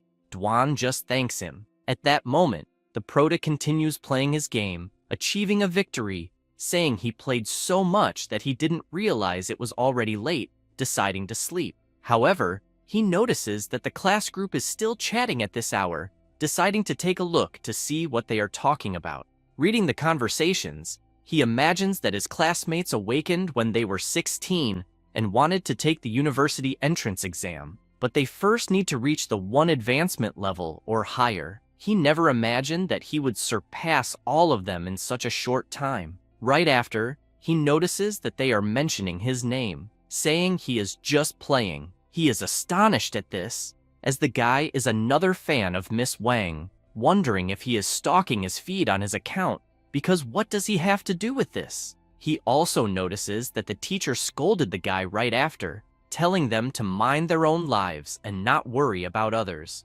Feng bursts out laughing, saying that Teacher Chi is really cool. However, something catches his attention in the group's conversation, noticing several comments about the secret realm invasions. People were worried about it, wondering if they should be concerned. Feng becomes worried upon reading those messages, remembering what he heard about the world changes from Teacher Chi and Dwan. He recalls the time he fought the invasion monsters, where some of them managed to escape because if they hadn't, he would certainly have killed them. He imagines this and immediately goes to sleep. At that same moment, in the world of distortion, the boss sneezes, feeling worried because out of nowhere, he started feeling fear. The next day, at the Chung Trading Exchange, Shin returns to work after recovering from the battle she had with the distortion monsters. Quickly, her colleague shows up, asking why she is there since she hasn't even fully recovered from her injuries yet. Shin replies that she wasn't hurt that badly and that she is fine at the moment. Her colleague responds that she talks big, then asks if she is eager to get back to university. She turns around, shouting that it has nothing to do with it. However, her colleague finds it a shame because the Prota turned out to be a reckless thief who dared to mess with someone from the 4th change. Shin starts shouting louder, asking her to stop talking nonsense about Feng because he would never do such a thing. Her colleague begins to laugh, saying that Mr. Wang ordered an investigation into the Prota's background, making it clear that Feng is just an 18-year-old nobody who awakened to a 1-star job and that his parents died early. Therefore, he doesn't have the means to acquire high-class items. After all, someone from the 4th change was after him, and if he's not a thief, then what else could he be? She says this, but is soon startled as a stone spike appears in front of her, falling to the ground afterward. It was Feng, using his ability, apologizing because she was too insolent and almost made him lose control. She turns, surprised that he is there, and quickly yells for the guards because he had used magic inside the Chung Trading Exchange. Shin runs to him, urging him to leave before the guards arrive. Feng simply asks her not to worry. She explains that the influence of the Chung Trading Exchange is enormous. An ordinary person cannot afford to offend them because, if they catch him, it will be a big problem. At that moment, several people start appearing. They are the guards and Chief Wang, asking the protege how he dared to show up there. Feng becomes serious, saying he heard they were investigating him behind his back and had labeled him a thief. Wang makes it clear that whether he is a thief or not, they will find out soon enough, ordering the guards to seize him, as he had no qualification to ask anything. Quickly, the prota takes out his black card, showing it to them, and asking if they treat all their clients this way at the trading exchange. Immediately, the guards freeze upon seeing the black card, leaving the young woman and Chief Wang stunned, questioning where the prota had gotten that supreme black card of the trading exchange. Quickly assuming it was fake, Feng explains that it was a gift from Mr. Dongming. Wang yells at the prota, asking where he got it, as it was clearly a fake card. Feng puts the card away, telling them to investigate it since they are so good at that. The redhead, frightened, asks her boss what they should do at that moment. He quickly grabs his phone, asking her to keep an eye on the protege while he makes a call to verify. Outside, a crowd begins to gather, asking what was happening, as the guards had blocked the way. At that moment, Mr. Wang is talking to the mayor, and Dong Ming asks him if, by any chance, someone was investigating the membership card he gave to the prota, and what was going on, leaving Mr. Wang instantly scared upon hearing that. Sweating profusely, he tries to explain that it was nothing, just a misunderstanding. However, he becomes even more worried, imagining that the mayor's father is one of the founders of the trading exchange, so he cannot anger him in any way. He then wonders how Feng met Dong Ming. However, the mayor starts shouting indignantly, asking what he meant by a misunderstanding, making it clear that Feng was a very difficult conquest for him. He asks if, by any chance, Wang had offended him. Not knowing what to answer, Wang explains that he hadn't offended him at all, asking Dong Ming to calm down because he would resolve everything properly. The mayor gets angry, slamming the table, suspecting that Wang had offended Feng, asking how he dared to do such a thing, and telling him to wait, as he was on his way immediately. Wang, after finishing the conversation with the mayor, starts crying, wondering where the hell Feng met Dong Ming, wanting to know about the relationship between the two. But soon he has an idea, remembering Duan, thinking that he must call him immediately, informing him that they found the fighter set, because if he comes for a confrontation, even Dong Ming will have to respect him a little. Some time passes, and the prota is sitting with Shin in the waiting room. However, the mayor and Duan appear together, running toward them. Asking what they were doing there, Shin is surprised because it seemed like the mayor and Duan knew the prota. Both, furious, turn to the woman, leaving her extremely scared, asking why they were looking at her like that. But soon she notices Mr. Wang, all dejected as if he had been defeated, then asks what happened. However, he can only reply that it was all over. Dong Ming turns to the prota, asking if, by chance, he didn't want them to apologize. Feng thinks it's unnecessary, as neither of them would care to apologize since they couldn't redeem themselves. Immediately, the mayor points his finger at the two, telling them to leave at once.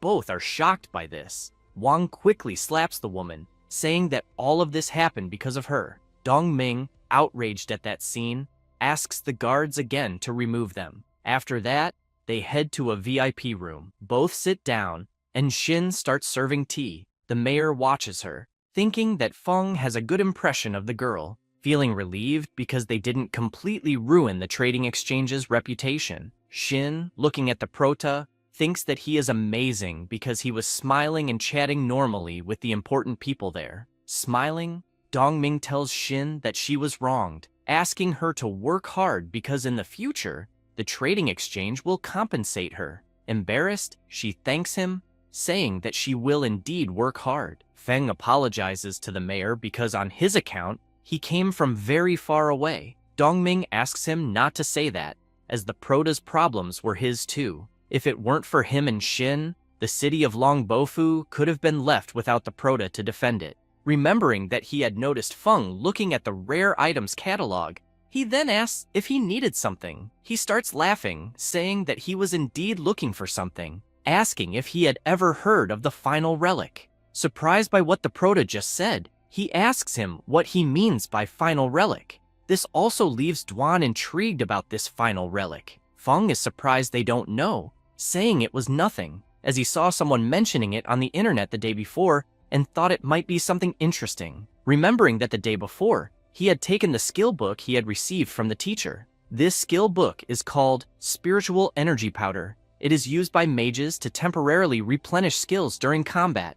Intrigued by the book, as he doesn't know what kind of forbidden spell it will become, he says this while a glow emanates from the book, but he soon decides to learn the skill from the book, with an intense glow appearing on his forehead. At that moment, the system informs him that he has learned a passive skill, Absolute Darkness Convergence. It absorbs the residual dark energy from the final relic, transforming it into his own energy. He is immediately intrigued, wondering what this final relic is. He has never heard of it, and the system did not provide further explanations, leaving him wondering what he should do. However, he feels tired and sleepy, thinking he should sleep and leave this matter for another time since he won't use it at the moment anyway. Recalling that day, Dongming says that it was a rushed departure that time, asking them to go to Longbofu City as he will cover all the expenses there. He says this, quickly grabbing his flying scroll,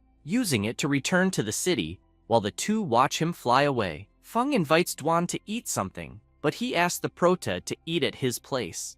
At Duan's house, the Prota is surprised by the size of the house, asking if the mayor was really paying for it. Duan explains that they said that anyone above the 4th change level who wants to stay in Chinyu City would receive special treatment. He then asks the Protier if he would like to move there, as Duan can find another place. Feng sits on the sofa, saying it's unnecessary because he will make some money and even buy a house there, making it clear they will soon be neighbors.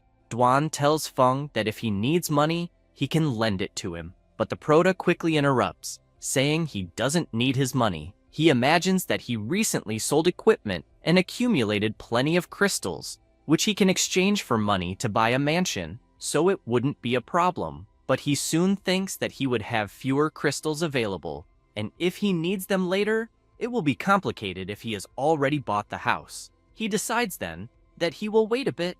After chatting for a while, the tea arrives, and the Prota immediately starts drinking it, feeling relaxed as it was excellent. Duan explains that they have a dedicated chef there and had even called him, letting him know they would be arriving soon. The Prota is pleased with that since it was quite convenient.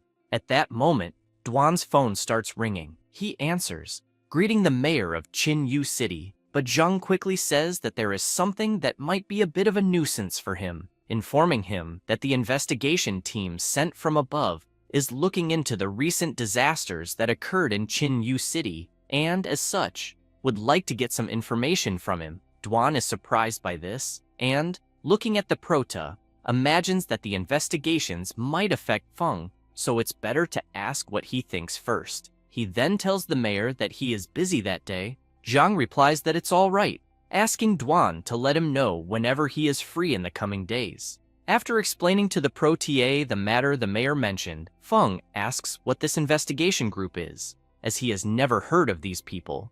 Elsewhere, a sinister warrior appears, saying that the city is strange because they are talking about a mysterious great boss. In the meeting room, several important people are gathered, asking if anyone there knows this mysterious great boss. Jing responds that she doesn't. Bang Wei, intrigued, asks if they haven't heard anything, so why would there be rumors that the mysterious great boss had saved the city? She explains that it was mainly because the secret area invasion was suddenly halted at that time, and the mutants that were invading were also eliminated. Stressed, he asks if she is joking, because the danger level of the secret area invasion varies, and they can't use that as a basis before properly investigating. He makes it clear that, on the other hand, there was another accident in the secret area, with 2 attacks of king level or higher, asking what exactly the mysterious great boss had done. Jing lowers her head, thoughtful about what he just said.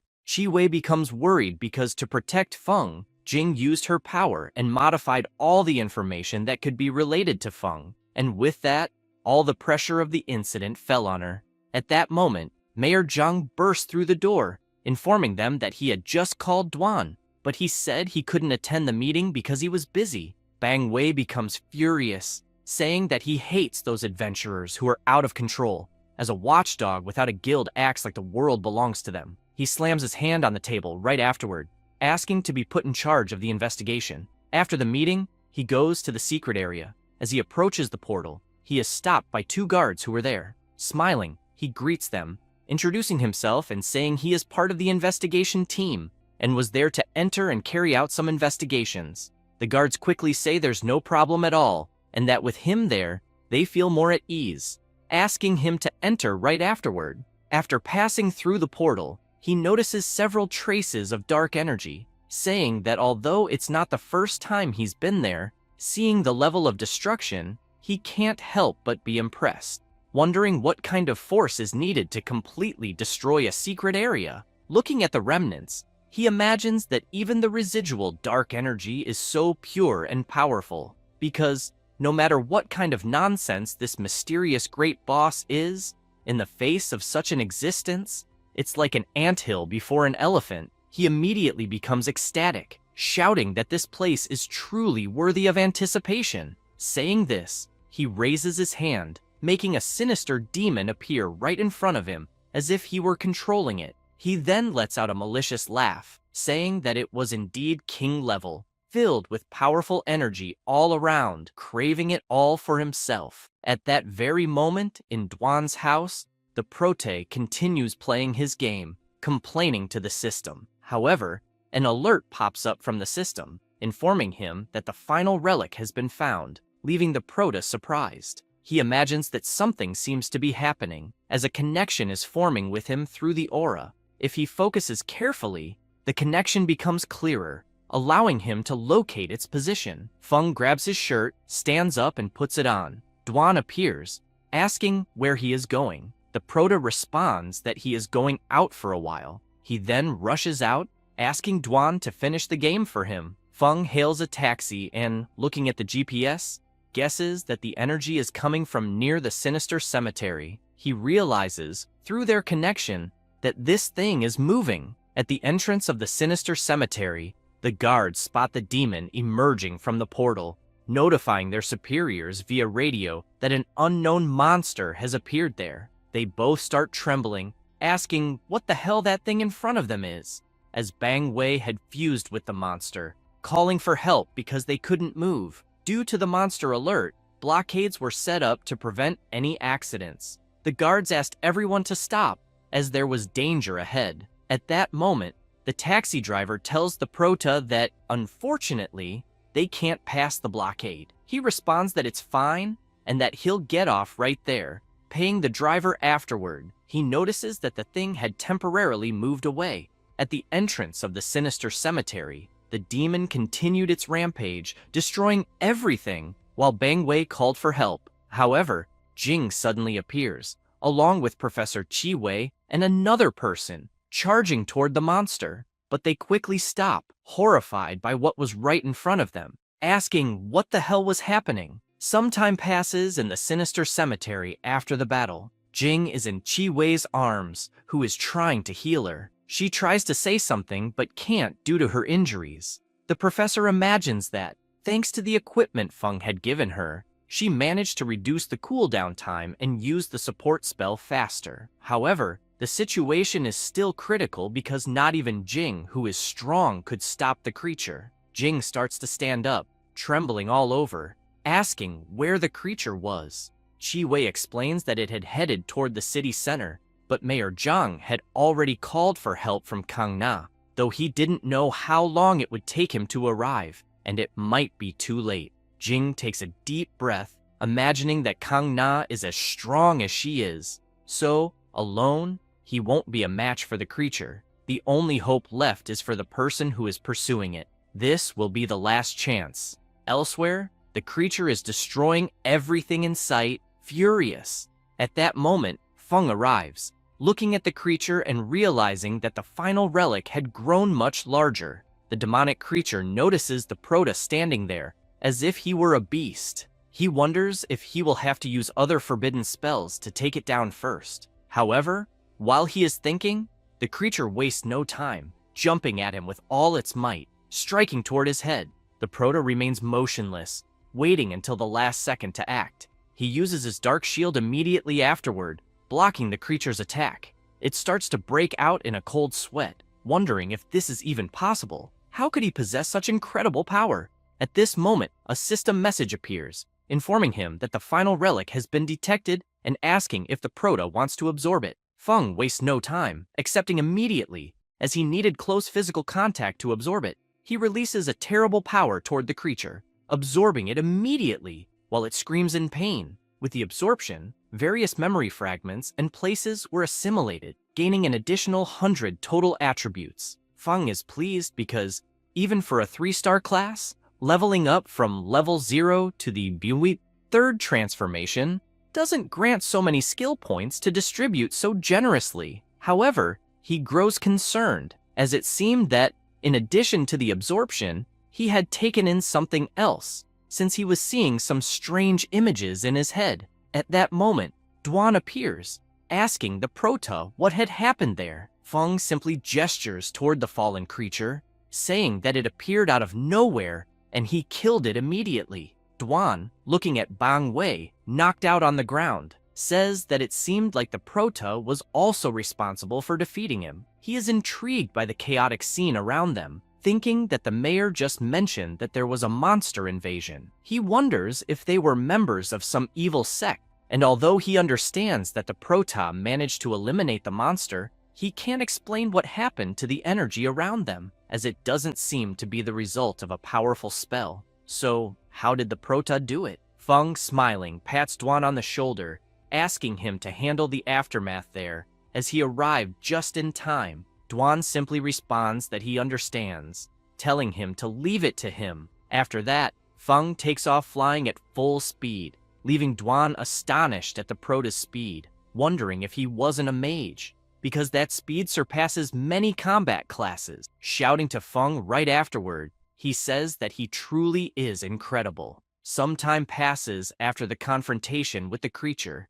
and in Yanbian prison, Bang Wei is incarcerated, having confessed that he tried to control the creature. Jing explains that he discovered the creature in a secret dimension by chance, and managed to control the power of darkness for himself. Taking advantage of the investigation, he injected the power of darkness into the secret dimension, but the creature went out of control. The mayor is pleased, saying that it's great because apparently they have the mysterious great boss maintaining the city's security. Jing smiles, as does Professor Chi Wei, because her student is doing an excellent job. The mayor turns to Duan and asks if, by any chance, he had met the great boss. He replies that he did, as he was lucky enough to encounter him once, leaving the women surprised by what he just said. Zhang asks Duan if he could do him a favor. If the mysterious great boss is willing to settle permanently in Qinyu City, they will do their best to meet all his needs. Duan explains that the great boss is discreet and rarely shows up, so it might be better to forget that idea. He recalls that, thanks to him and the proto, they managed to shift the situation to this mysterious great boss who doesn't exist. In other words, without evidence, they cannot investigate. The mayor laments, as it really is a pity. Strong people like the great boss are admired by many. Duan makes it clear that the mysterious great boss has relatives in Qinyu, so he will take special care of this place, asking them not to worry. However, in return, he does not wish to be disturbed. Jing is intrigued by what Duan just explained, but she understands everything in the end. As for Professor Chi Wei, she wonders if, by chance, the great boss is a relative of Feng. After all this, at the proto's house, he is taking a bath, thinking that the so-called final relic is actually the remains left by the demon kings who died in these secret dimensions. He imagines that the additional images he saw earlier in his mind are actually memory fragments of the demon kings during their lives, which were absorbed along with the relic. He then becomes intrigued, as he has no interest in becoming a demon king, wondering what purpose these fragments would serve. However, he soon thinks of something, imagining that they could actually be useful. He reflects that, under the accumulation of the power of darkness, these secret dimensions experience periods of strengthening. If the invaded time and space cannot withstand it, the world will face chaos. It is clear that in their time and space, the training path of the awakened is not complete, with only a few managing to reach the 4th level. Moreover, the professions of the awakened do not seem to have reached their most ideal form yet. He becomes worried as the information extracted from the Demon King's memory does not seem very good. If things continue that way, humanity will have only one fate. Even if he protects himself, he will not be able to live in a world full of monsters. But fortunately, they were not the only ones to suffer from the secret dimension invasion. In other times and spaces, some managed to repel the invasion successfully. If he can collect more fragments, selecting the useful experiences, it will be very effective. After all, these experiences are beyond current knowledge, and improper handling could lead to unpredictable consequences. Suddenly, his phone rings. Feng answers, laughing, and asks Yue if she has something important for him. She invites him to dinner that evening, making it clear that he must not miss it because they were celebrating. She had managed to complete her S-Class mission, and the transition to the Vanguard Shadow class was complete. Feng immediately accepts, saying that how could he refuse the invitation, especially since it was she who was inviting. This makes her happy to hear. She asks him to check his phone because she will send him the location. After sending the location to Feng, she and Zhao leave the transformation area,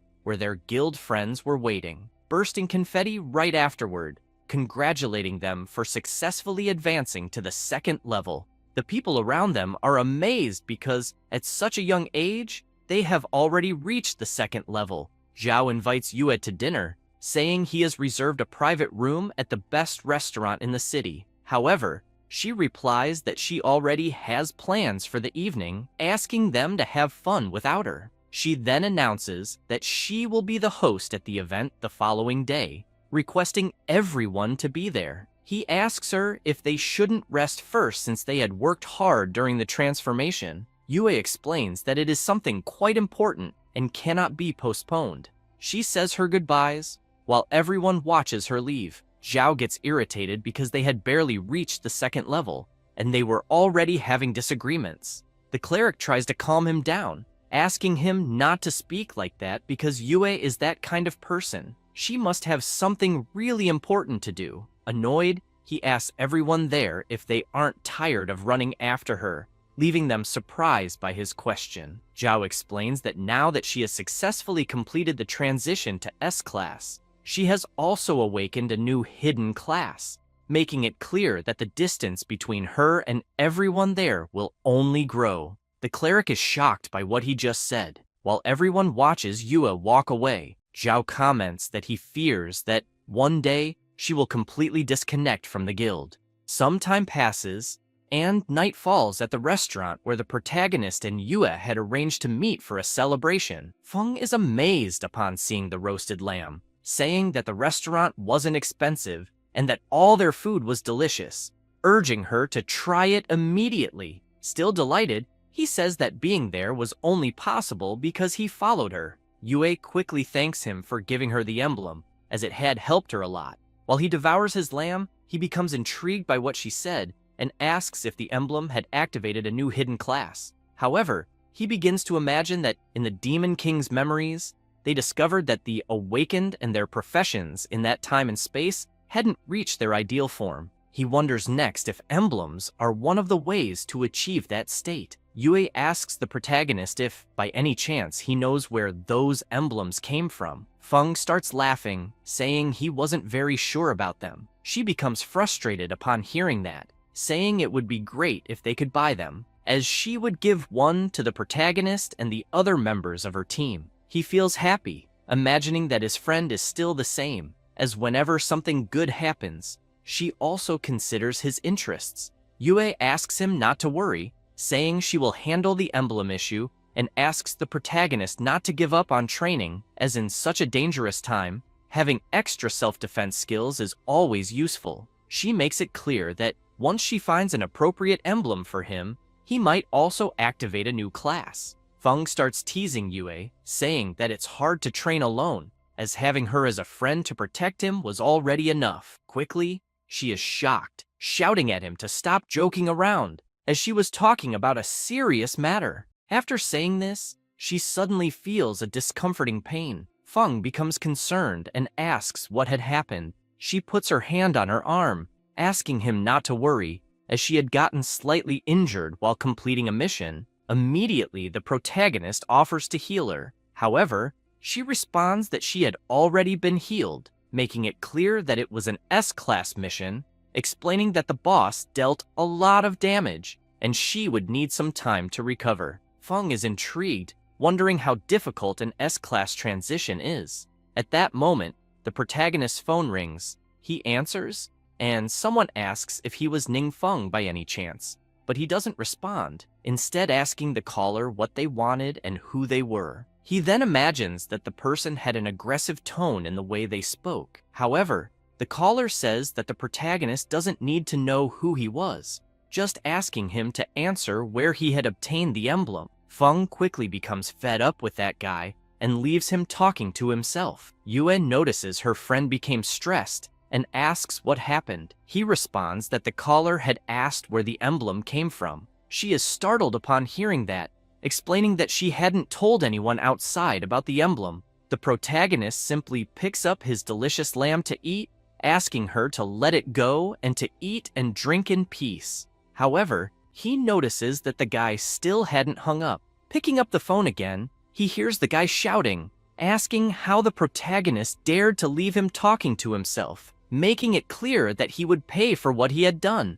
Feng listens to all that nonsense, then becomes serious, imagining that Yue is nearby, so it would be better not to do anything to draw attention, and he hangs up the call immediately. After eating and chatting a lot, the two leave the restaurant happy. The protagonist puts his hand on his stomach, saying he was too full and had never eaten such good lamb. She feels happy to hear that, but soon becomes concerned, asking if he wanted a ride. He smiles, saying it wasn't necessary, and bids farewell shortly after. After returning home, he opens the door, feeling drowsy from eating too much. However, he becomes startled, noticing that his house had been ransacked and was completely messy. At that moment, someone calmly approaches, asking why Mr. Feng had taken so long. The protagonist quickly becomes serious, asking if it was him who had called earlier. The blonde guy starts laughing, saying yes, and that he had told the protagonist he would pay, making it clear that if he had answered honestly from the start, none of this would be happening. Feng then asks who had sent him. The blonde guy lets out a wicked laugh, asking the protagonist how a mere lowly awakened dared to speak in such a way, then asking if he hadn't had a teacher to teach him to show proper respect to the stronger ones. However, at that very moment, another guy sneaks up behind the protagonist, ready to attack him, but Feng quickly dodges and counterattacks with an elbow, hitting the guy square in the nose and making him drop his dagger. Feng adjusts himself as the other guy slides down the wall, knocked out. The blonde guy is quickly terrified, wondering what the hell had just happened. The protagonist starts laughing, telling him to show some respect and calm down. However, he begins to sweat profusely, worried, realizing that the information clearly said the protagonist was just a 1-star novice. Then, he wonders how a 3-star assassin had been defeated by a mere mage with bare hands. While thinking about this, he grabs a shuriken and, looking closely at Feng, notices that he has more than 100 points in all stats, and both his reaction speed and range had received significant improvements. Realizing that he could handle many situations easily without even using magic, he throws his shuriken at Feng right after, but Feng dodges with ease. Immediately after seeing the protagonist's reaction, the blonde guy runs, realizing the situation wasn't good and that it was better to retreat. He heads toward the balcony to escape and quickly jumps off. However, Feng grabs his leg, preventing him from escaping and slamming his face hard into the wall. After that, the protagonist orders them to clean up the mess they made. Then, shouting, he tells them they'll have to pay for the broken cabinet too. After cleaning everything up, the blonde guy says they've finished, informing that all their belongings, including their clothes, had been placed on the table. Feng crosses his arms, saying everything is fine, but he wants to know who sent them there. With his face all battered, He explains that it was Master Zhao Cheng of the Sovereign Lion Guild. He said that the protagonist had a special emblem that was unique and couldn't be found anywhere else, which is why he had hired them to gather information about it. Feng is immediately intrigued, wondering if that Zhao Cheng was the same mage from Yue's guild. As if that were the case, it wouldn't be surprising that he would do such a thing. He then gets excited, with a sinister expression, imagining that he won't be gentle with him, as he still had a forbidden spell he hadn't used, and he would use it especially on him. Immediately, the protagonist activates this ability, which involves the shadow ritual, using his mental strength to control the minds of his targets, briefly allowing him to transform into a powerful projection. Targeting the two thugs there, he makes them scream in pain. After that, elsewhere, Zhao Cheng and the shield warrior are walking and talking. The warrior asks Zhao about the emblem, and Zhao, with a serious look, replies that he had already sent someone to find Ningfeng, and if the protagonist didn't cooperate, he would make him experience a fate worse than death. The warrior is startled by the tone of voice his friend used, asking what would happen if Wang Yue found out. Zhao takes a deep breath, saying he couldn't worry about that. Sweating cold, the warrior says it was a shame the mission didn't go as planned. However, Zhao Cheng starts remembering the mission, in which, originally, he had let the shield warrior face the boss to diminish Yue's momentum, scare her a little, and then he would step in as the heroic savior. But he had never imagined that she would risk her own life and defeat the boss. Soon, he is startled, as someone had just appeared out of nowhere. Zhao, upon seeing it, was the guy he had sent to gather information on the Prota, gets angry, and immediately asks why he had shown up there silently, and if he had managed to get the information he had requested. However, the Prota, possessing the body of the blonde guy due to his ability, only asks if they were the ones who caused Yue's injury. Upon hearing that question, the two are surprised, but Zhao approaches, giving him a pat on the face and asking him not to interfere, then questioning if he had some sort of problem. At that moment, the Prota starts using his power, becoming furious, grabbing their necks with all his might and lifting them off the ground. He then makes it clear that they don't deserve to live in that world for having hurt Yue, but he won't let them die so easily. He says this, invoking black flames immediately afterwards, which quickly begin to engulf them. The Prota emphasizes what they had said earlier, something about a fate worse than death, telling them to enjoy the experience, burning them from the inside out until they turn to nothing but ashes. With that, he starts burning the blonde guy's body too, figuring that if they all turn to ashes, there would be no evidence, making it a good way to disappear without leaving any traces. However, he notes that this time things are a bit dangerous, as his home is in a common neighborhood, and he won't be able to prevent the entry and exit of high-level awakened individuals. Although he doesn't need to worry about them with his power, he can't stay at home 24 hours a day. He reflects that he originally planned to access the Demon King's memories and gather some important information, but luckily, he hadn't started yet, as if he were discovered by the Awakened, it would certainly cause major problems. After thinking all that through, Feng starts stretching, saying he will stay at Duan's house first, since he is an Awakened of the 4th transformation, strong, and the security in the housing area is of a high standard, much better. After saying that, some time passes, and Feng arrives at Duan's house, explained to him what had happened earlier. Duan becomes furious upon hearing everything, asking the Protier to rest as he will investigate to see if there is anyone else conspiring against Feng, as attacking him directly was an unforgivable audacity. Feng takes a deep breath, asking Duan to stay calm, as there was no need to rush into anything, and then asks if he knew any reliable alchemists.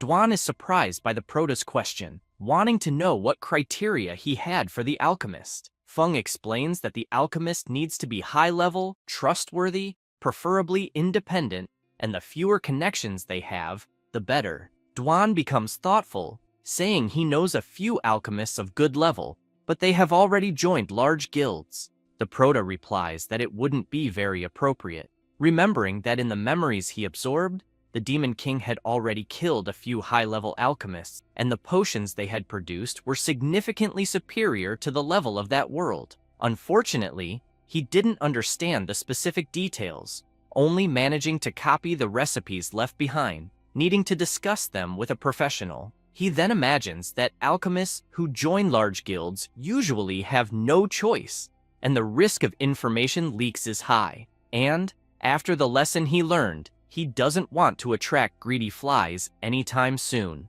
After talking, Feng asks Duan if there is any opportunity to help him look, as he will also ask others. Some time passes, and Feng calls Yue, asking if she knew any alchemists. She replies yes, just one, but a reliable one. He is immediately surprised and asks if she was really serious. Yue confirms, explaining that it was their healer's brother, Shu Wei, a good alchemist, and that he was considering joining her guild. But Zhao Cheng and he didn't get along, so they couldn't negotiate. She then asks if the Prota is interested because she can introduce them. Feng, after hearing Zhao's name again, imagines that his friend, unfortunately, had the bad luck of having him as a teammate, but at least he solved a big problem for her, and Zhao Cheng won't cause any more trouble. Yue, intrigued, asks the Prota why the hell he is looking for an alchemist. He explains that he had found some recipes at home and wanted someone to help him understand them. She becomes suspicious,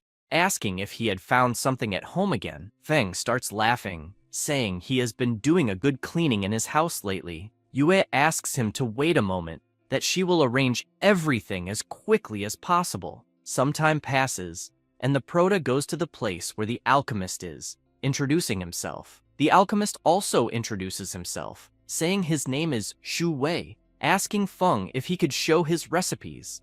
Outside, Yue and her friend are upset because her friend wanted to get closer to the Prota, but her brother kicked her out. Yue, smiling awkwardly, imagines it's because she's too loud. Meanwhile, the alchemist continues examining the recipes, then says that the ingredients are not special, but the preparation method he had never seen before, seeming quite complicated. Shu Wei asks Feng if, by any chance, he knows the effect of that potion. He replies that he heard it would increase experience by 100%. Immediately, the alchemist is surprised to hear that, explaining that common experience potions on the market can only increase experience by a maximum of 40%, and they're still quite expensive. He muses that if there really is a potion that boosts experience by 100%, 1- and 2-star awakened individuals would level up quickly. Feng smiles, saying probably yes, but he's not sure,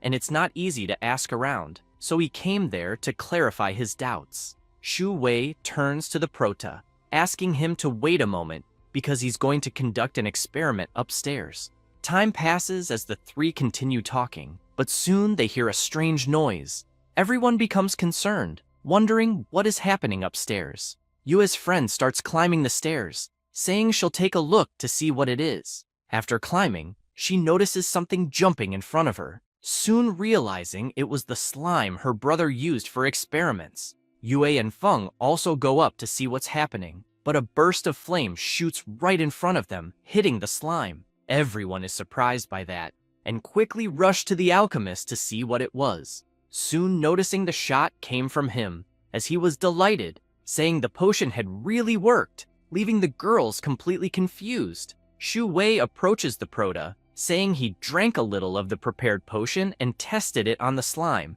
concluding that the experience indeed increases by 100%. Feng is pleased, imagining that if that recipe worked, the others will too.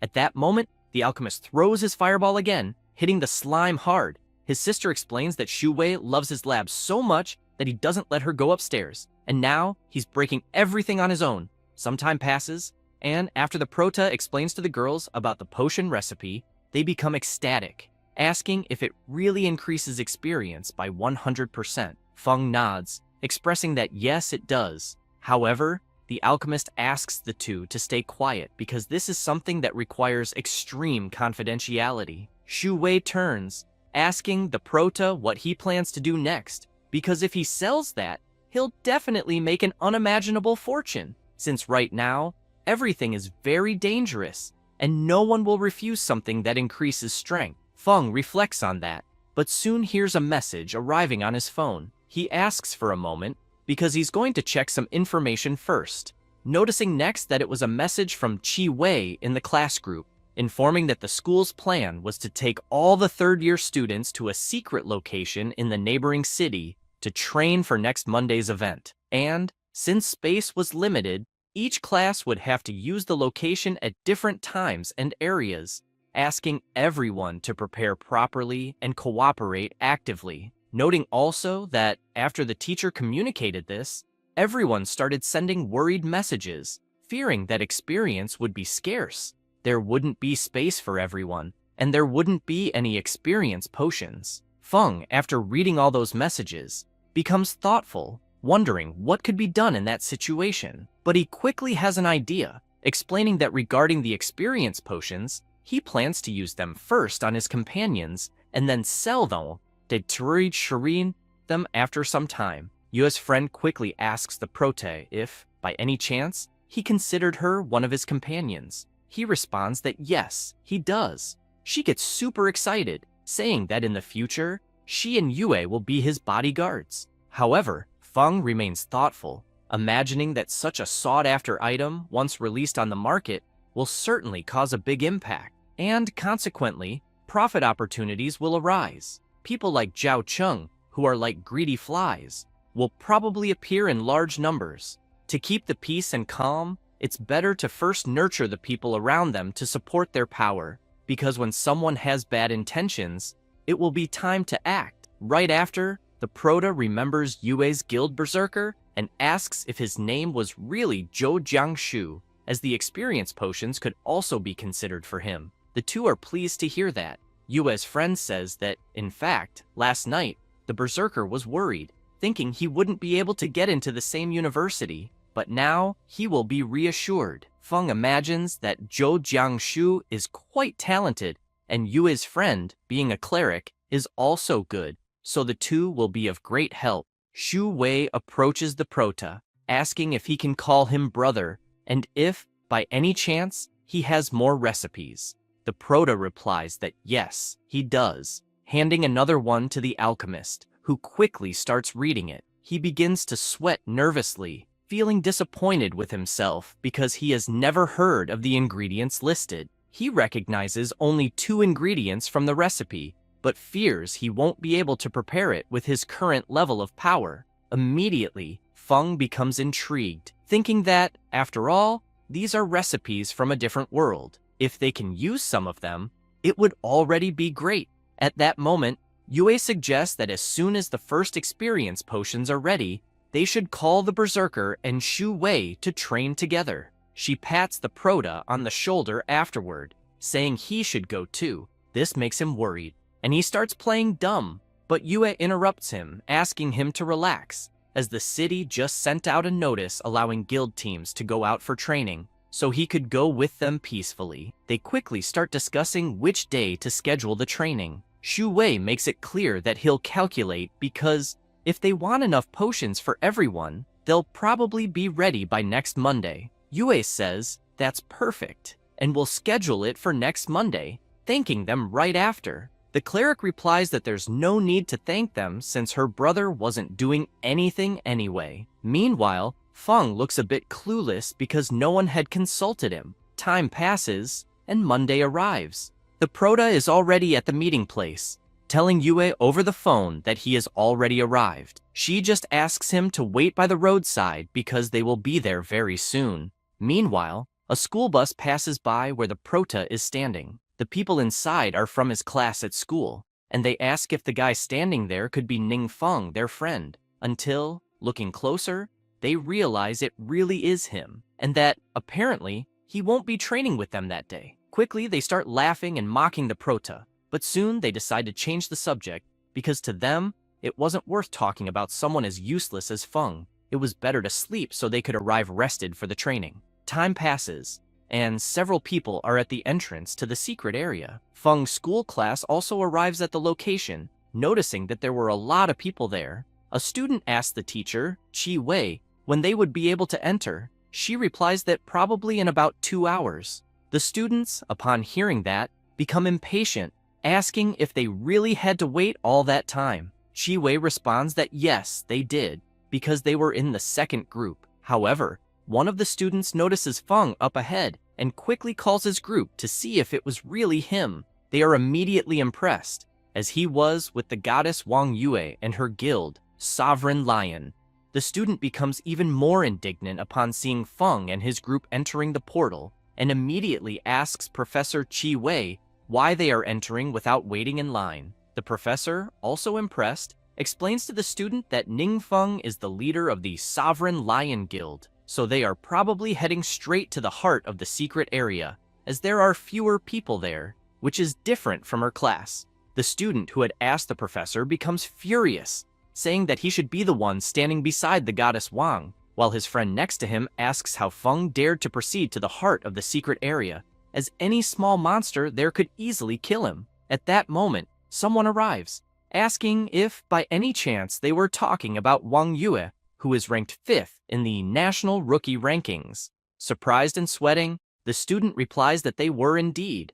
The person who had appeared asking about Yue thanks the student and says, "That's great, because they are heading to the right place." Saying that, they head toward the portal, along with 2 other people. Feng's school students just watch them enter without having to wait in line. Once again, that student becomes furious, asking why those guys were also showing off. His classmate beside him asks if he didn't know who those people were. She explains that those 3, like Wang Yue, are all rising stars in the national rookie rankings. The girl in question is ranked 4th and is named Chang Muqiu. The big guy in 3rd place is Ji Qi, and in 2nd place, Gu Yunzhou. After that, Feng's group reaches the center of the secret area, and Shu Wei wastes no time. He throws an experience potion to Jiang Shu, who is ecstatic to learn that it's an experience potion with a 100% boost. Quickly, the cleric slaps his head, asking him to lower his voice because people around them shouldn't know. He just apologizes, saying he got excited. Jiang Shu turns to the alchemist and asks if, by any chance, that potion is very valuable. Shu Wei explains that it's actually not that hard to make, as the ingredients aren't that rare, and even the manufacturing method isn't that complex. He clarifies that's why the recipe is so valuable. If they can increase experience with relatively low cost, no one will refuse. He even speculates that, with just that, Feng could become an honorary guest at any major guild. At that moment, the cleric becomes very happy, telling Feng that everyone there was benefiting from his presence.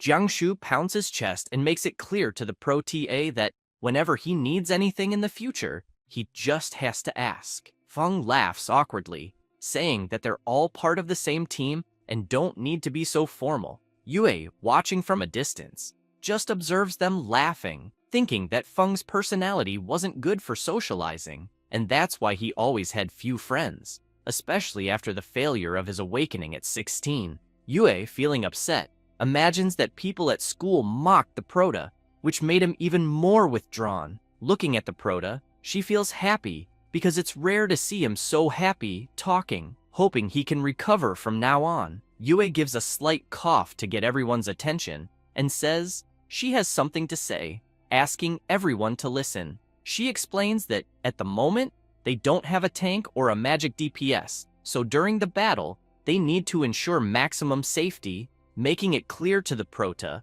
that he doesn't need to take action so as not to draw attention from the monsters. Yue then shouts that she will attract the monsters and asks Jiang Shu to deal with them. She then asks Shu Ting to focus on buffs and protection, and Shu Wei will act with the potions according to the situation. Quickly, everyone shouts that it's okay. However, the Prota feels frustrated, thinking that this will slow his progress significantly, but out of respect for everyone, he will cooperate.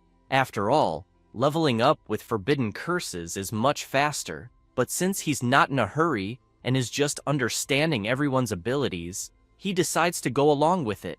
At that moment, Yue wastes no time, grabs her bow, and shoots an arrow, hitting the monsters and causing a huge explosion. Drawing their attention, They charge straight at her. Shu Ting grabs her staff and uses her ability, buffing the berserker, who quickly prepares his attack and delivers a powerful strike to the ground, sending it toward the approaching monsters. Shu Wei doesn't miss the opportunity and throws experience potions, hitting the monsters. He gets excited right after, as the experience is increasing rapidly, and if it continues like this, he will soon be able to make a new potion. Shu Ting and Jiang Shu celebrate, knowing they could also reach the second stage before the entrance exam and get into the top universities with Yue. However, they hear a strange noise coming from the cave, and Jiang Shu immediately asks who it is. Gu Yunzhou, letting out a sinister laugh, apologizes, saying he didn't mean to laugh, but he couldn't help himself after hearing that someone who hasn't even reached the second stage was already talking about getting into a prestigious university before the exam. He says this while accompanied by his friends. Shu Ting and the Berserker are surprised, asking if they were really the top ranked in the national rookie rankings. Yunzhou, laughing, is pleased to know that their reputation isn't bad, as they were recognized quickly. This leaves the Berserker and the Cleric puzzled, wondering why on earth they would be there since they are from the area near Qinyu. At that moment, Wang Yue arrives, asking the people from the national ranking if they wanted something, as they were busy training. Yunzhou approaches with his friends, saying he wanted to speak specifically with Yue, then asks if she's interested in joining their team. Upon hearing this, Shu Ting and the Berserker are shocked by the question. However, Yue immediately declines, saying she already has her own team. Yunzhou, indignant at the refusal, responds that he knew, but points out that her team includes a mage named Zhao Cheng, who is ranked 14th in the national rookie rankings. And, if he were interested, he could also join their team, even though Zhao Cheng is a bit lower in the rankings, but he would consider it a favor for her. Annoyed, Yue asks if she hadn't been clear enough, as she already said she didn't want to join any more guilds. He becomes frustrated, asking her not to reject the offer so quickly, because in places like Qinyu, the news can be a bit delayed. Yunzhou explains that due to frequent changes in the secret area, the monsters are becoming more difficult to deal with, and top universities are raising their admission standards. This year, they are admitting only elite teams or individuals with favorable conditions, and there are very few spots available. Smiling, he makes it clear to Yue that she would be missing out on a rare opportunity because new talents in the rankings are reshuffling their teams, and they are no exception. He explains that the reason they chose to invite her is precisely because of her team. After saying this, Yunzhou changes his expression completely, asking Yue not to forget that she was destined to become someone very powerful.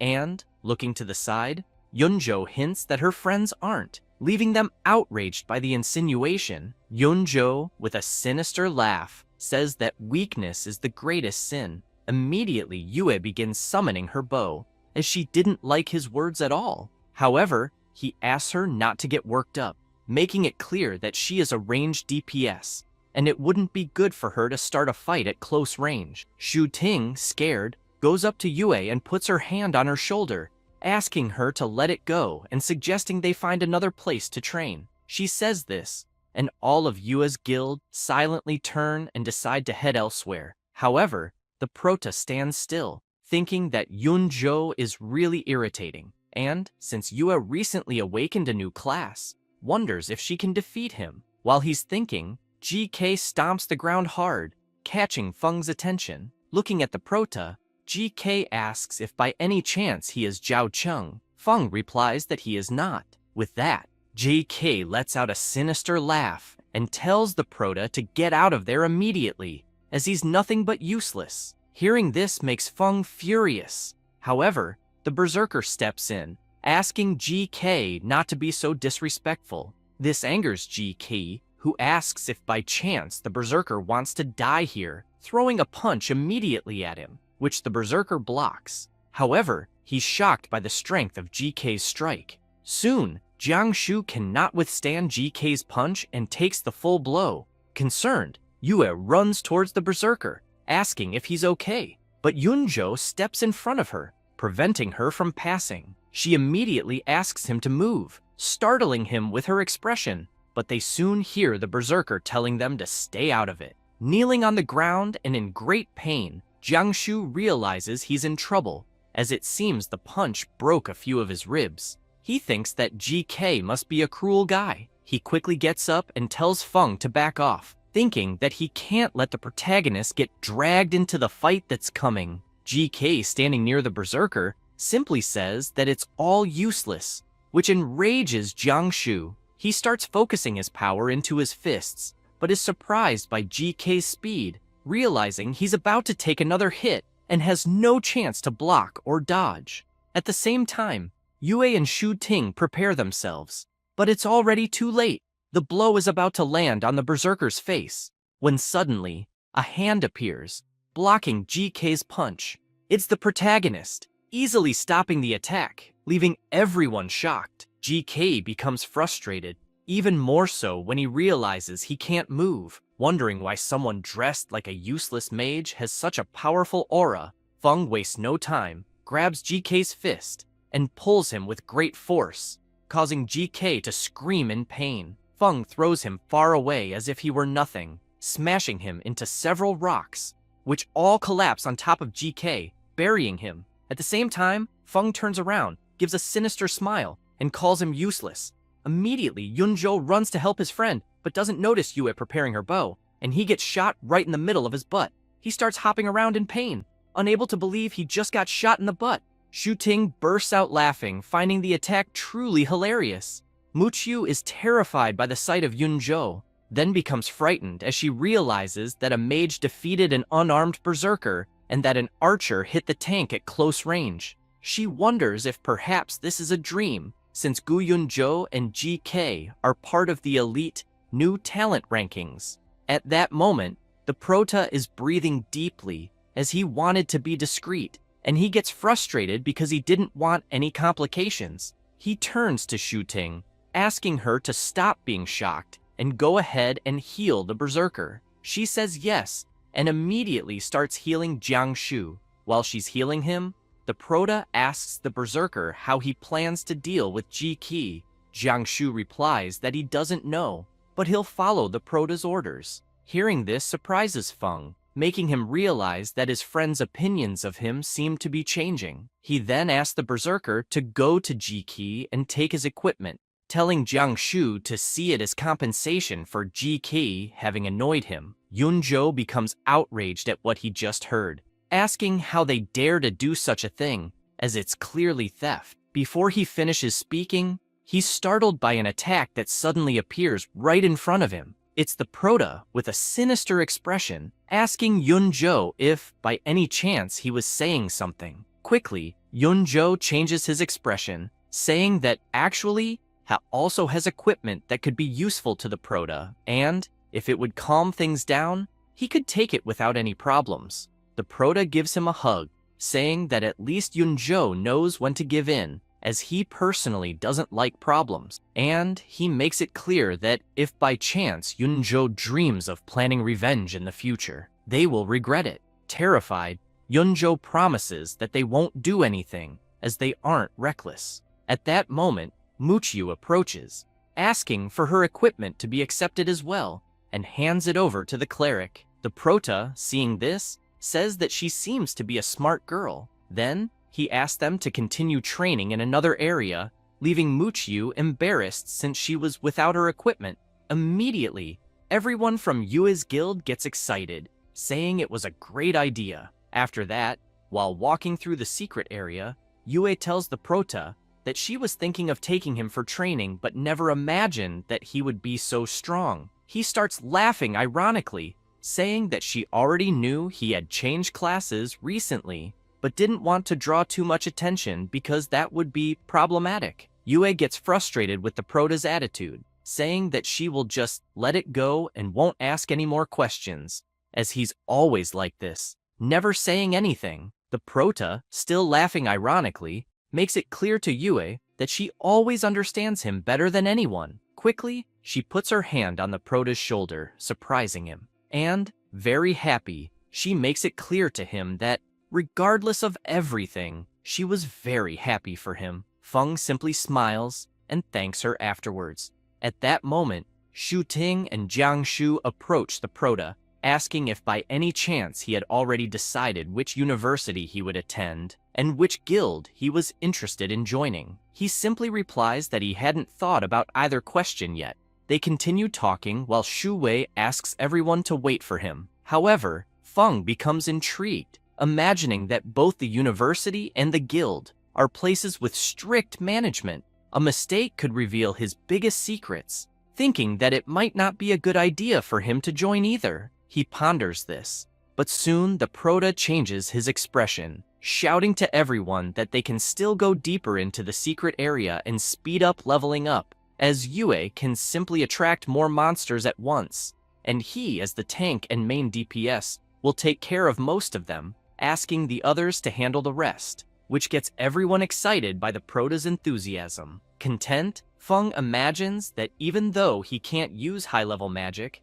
using attribute buffs and passive abilities might be enough. Some time passes, and the Prota goes to Duan's house, who is surprised to see him, saying that he finally returned. Feng is disappointed because he had worked hard for a few days and only gained 1 level, and if it weren't for the new experience potions, his progress would have been even slower since he got used to killing high-level monsters with forbidden spells. Feng sits down, thinking that usually people like Yue who start as novices can reach level 60 in 2 years until they complete the second transformation. He then considers entering a local university. However, he quickly changes his mind, saying that he doesn't want to think too much about the matter and will relax and be lazy for a few days because if he gets stronger and still has to work as hard as the others, what would be the point of becoming stronger? After saying that, the Proteus starts to relax, playing video games with Duan, sleeping over and over again,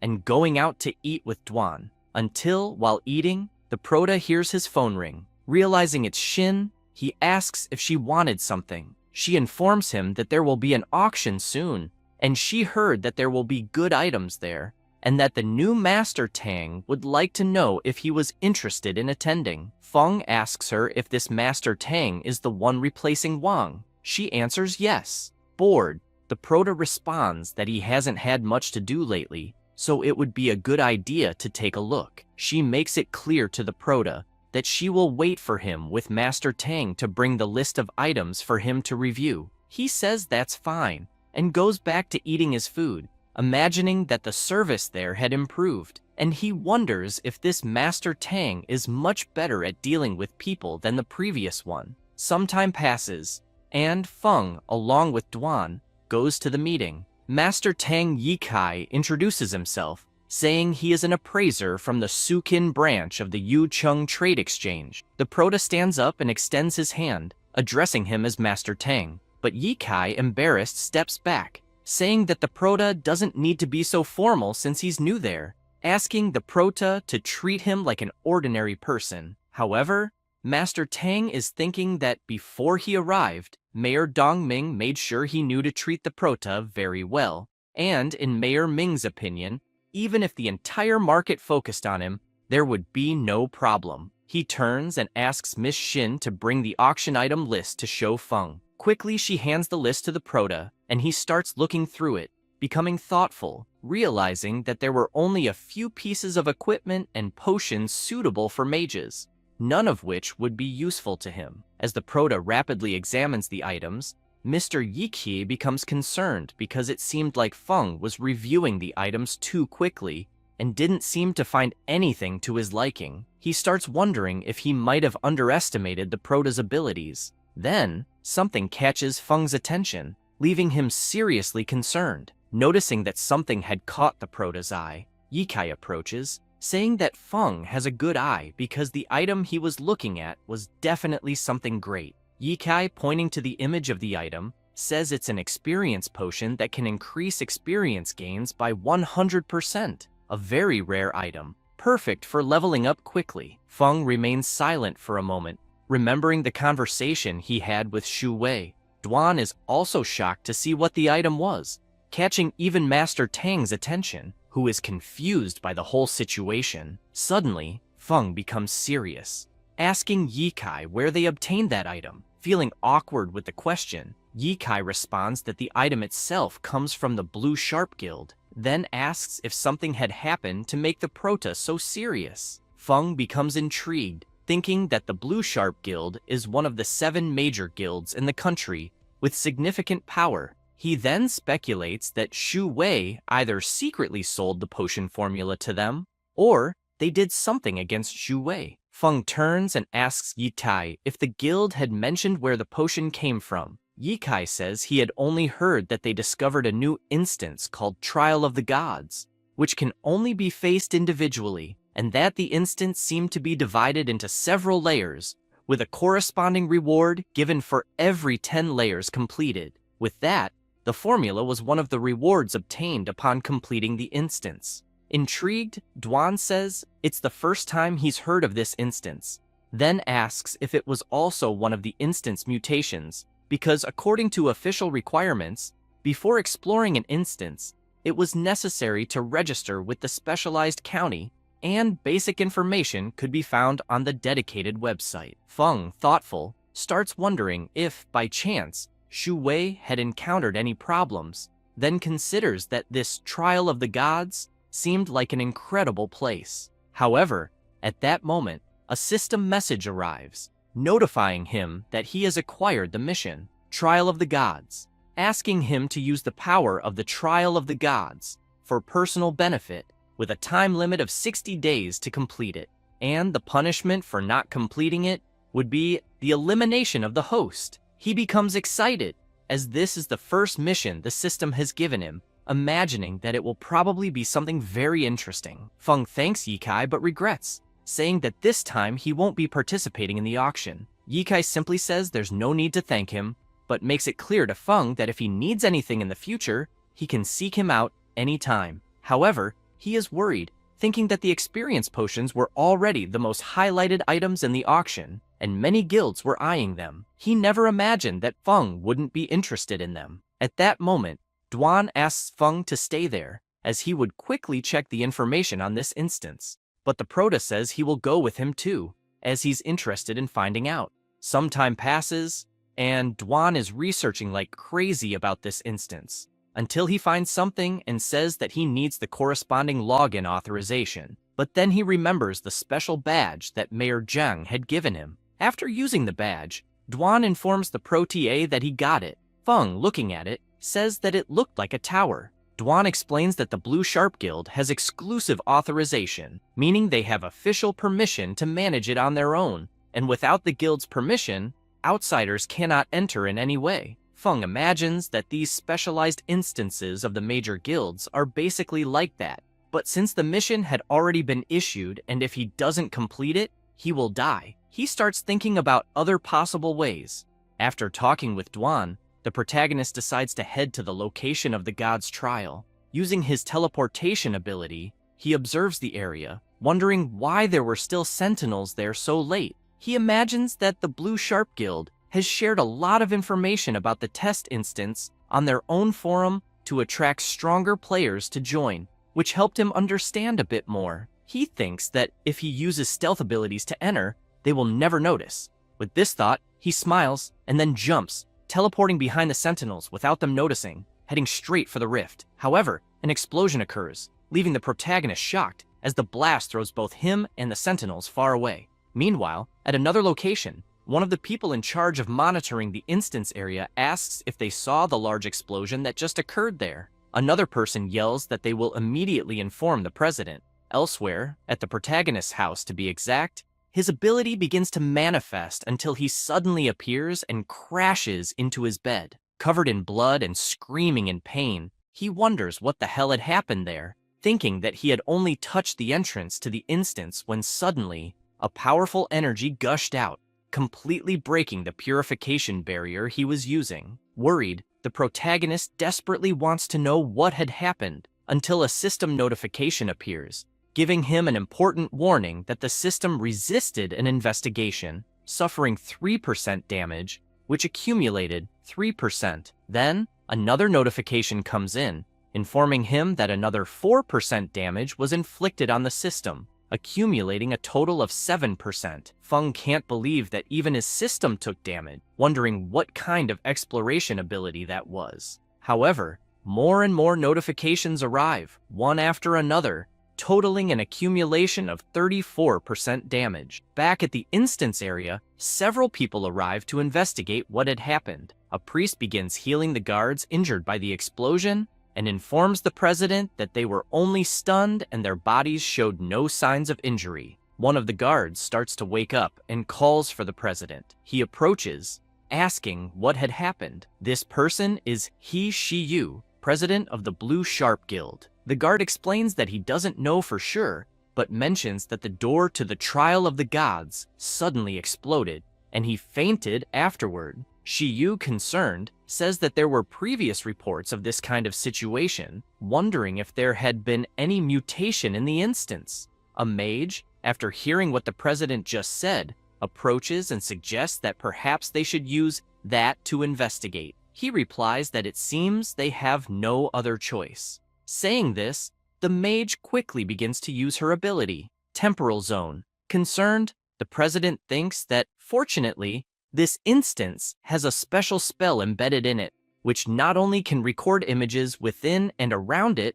but also rewind time to investigate. He imagines this while the mage's ability rewinds time, leaving him shocked as they witness a shadowy creature emerging through teleportation. Then they notice another deity, calling the shadowy creature a malevolent god, and asking how he dared invade their territory in such a way, attacking him and hitting the mysterious shadowy creature. They are shocked to hear the name Malevolent God. At that moment, they see the other deity, furious inside the rift, saying that the mysterious person had escaped again, and that they needed to find him at all costs, because they couldn't let him destroy that world. They become even more frightened by the story of world destruction. Afterward, some time passes, and Shiyu shows the Temporal Zone abilities images to all the guild presidents present. Liu Yingzhen says that, based on the images recorded by the Blue Sharp Guild, this is their first confirmation of the real existence of deities. He emphasizes that although the identities of the deities are unknown from the spells they cast, it is enough to reach the level of forbidden enchantment from legends.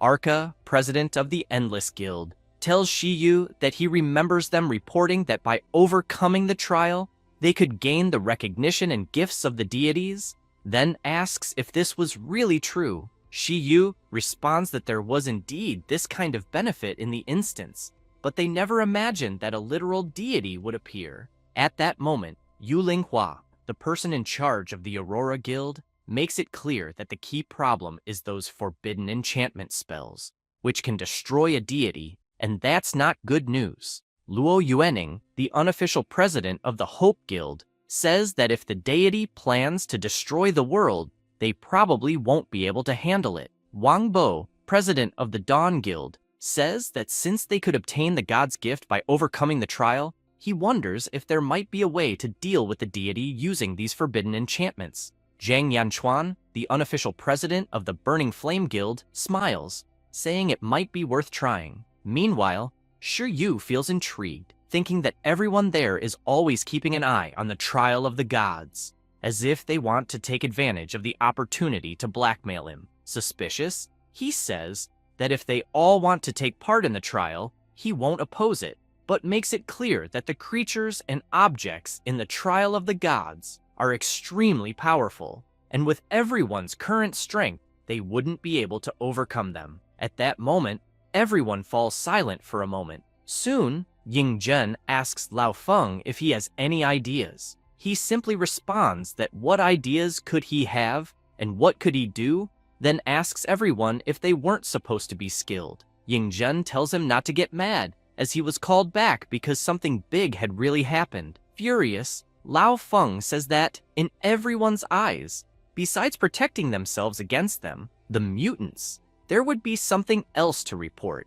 as he heard that his apprentice had reported an anomaly in Qin Yu, and no one cared. Even so, they formed an investigation group. Curious, he still asks what had happened, since the investigation led nowhere and caused a big problem. And If it hadn't been for the mysterious big boss in Qin Yu, they would all be guilty of harming innocent people. Ying Zhen, unable to even look at the former leader of the Lone Shadow, asks him to calm down because his head was on fire again. Yuening, looking at Lao Feng, thinks that she had heard that due to the price of the dark power, he was getting worse and had already retired, never expecting to see him there again. Ying Zhen, with a serious look, tells old Feng that he would personally like to ask his apprentice to show the investigation video they had just watched to the mysterious Big Master of Qin Yu, and that perhaps, with the great power of the Big Master, he might know something. Sarcastically,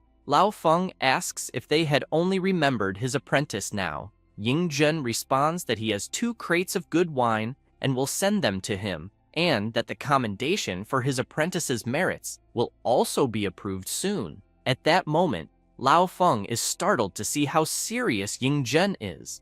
Meanwhile, at Duan's house, the protagonist is pensive, looking at his system, imagining that the mission hadn't ended yet, and a new one had already appeared. The mission's name is Don't Worry, it's something small. The goal is to reach the 2nd transformation and complete the system's repair. The deadline is 60 days, and the penalty for not completing the mission is the elimination of the host. He is stunned by the mission's name, thinking that his system might be damaged, but doesn't seem too worried. The protagonist gets out of bed and starts walking, wondering if he had made a mistake. Upon arriving in the living room, he notices several people there, along with Duan. Lao Feng stands up and asks the protagonist if, by any chance, he is Ning Feng. Feng responds that he is, and asks the old man who he is. Duan introduces him, explaining that he is the former head of the Lone Shadow and the current director of the Adventurer Management Department. He then introduces Miss Jing, saying that she is Mr. Lao Feng's disciple and is responsible for the Lone Shadow in their province. Duan explains to the protagonist that they are there to ask for help from the mysterious Great Master. Wasting no time, Lao Feng asks the protagonist if, by any chance, he is the Scarlet Flame Death God, leaving him startled. However, the old man starts laughing, saying he was just joking. The protagonist, looking at the old man, senses a sinister aura, thinking that he must have many merits, as he had participated in the development of several large secret areas and dismantled many evil adventurer groups. Being called the strongest mutant, almost all members of the Lone Shadow keep their identities extremely secret, but Mr. Lao Feng is an exception, as his presence alone is a threat. For the young, the old man is definitely one of the top 3 idols, and anyone who has a chance to talk to him can brag for a lifetime. Lao Feng says it's a pleasure to meet the protagonist, but he didn't bring anything special for him. He heard that Ning Feng was about to take the college entrance exam and then shows a box,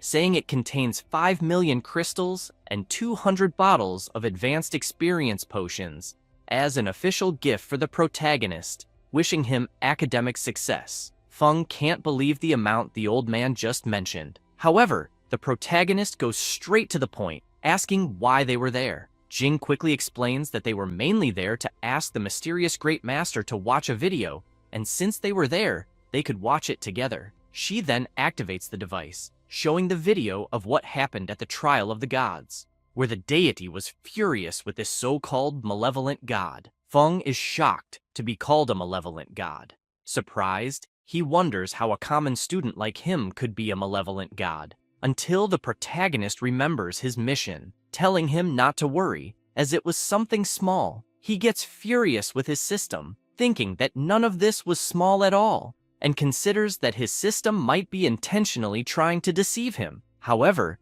he tries to calm down, realizing he couldn't panic at all, as no one knew it was him who went to that place, so they would never be able to identify him. Feng, looking at both of them, says he understood and would send the video to the mysterious Great Master, and any news that came up, he would inform them immediately. Lao Feng thanks the protagonist and says they will head back and wait for updates, and that if they need anything, they shouldn't hesitate to contact Miss Jing. She hands her card to the protagonist, and as he takes it, he immediately realizes she was the woman from earlier in the transformation room, feeling frustrated, thinking it's no wonder he was discovered so quickly. After leaving Dwan's house, the old man tells Jing that the protagonist is just as they said, a good, polite, and sensible person. He makes it clear that the official intention is to do whatever they can to bring the protagonist to their team if the opportunity arises.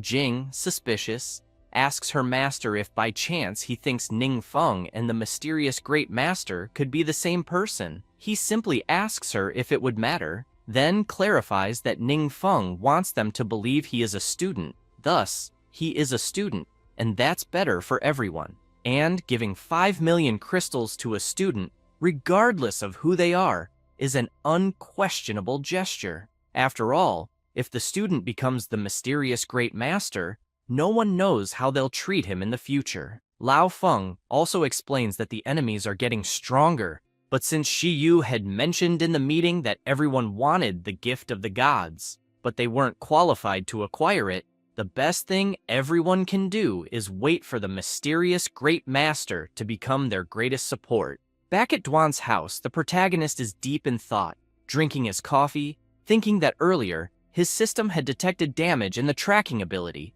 possibly from some god investigating his whereabouts. He then remembers that this being was able to destroy his absolute defense with a single blow, indicating that this being had reached the level of forbidden magic, making them a very dangerous enemy. Feng becomes worried, thinking that his priority at that moment is to complete the 2 missions from his system. Repairing the system is obviously the priority, as he needs it to block the god's search. But the mission past the trial also can't be neglected. If he can't use the enemy's power, they could become a threat. Quickly, the protagonist asks Dwan if by any chance Mr. Lao Feng had provided any more information. Dwan replies that he had, and that he would quickly organize it for the protagonist. Showing the information from Old Feng, Dwan explains to the protagonist that the internal structure of the secret trial realm seems to be a tower, divided into several floors. Since it hasn't been fully explored,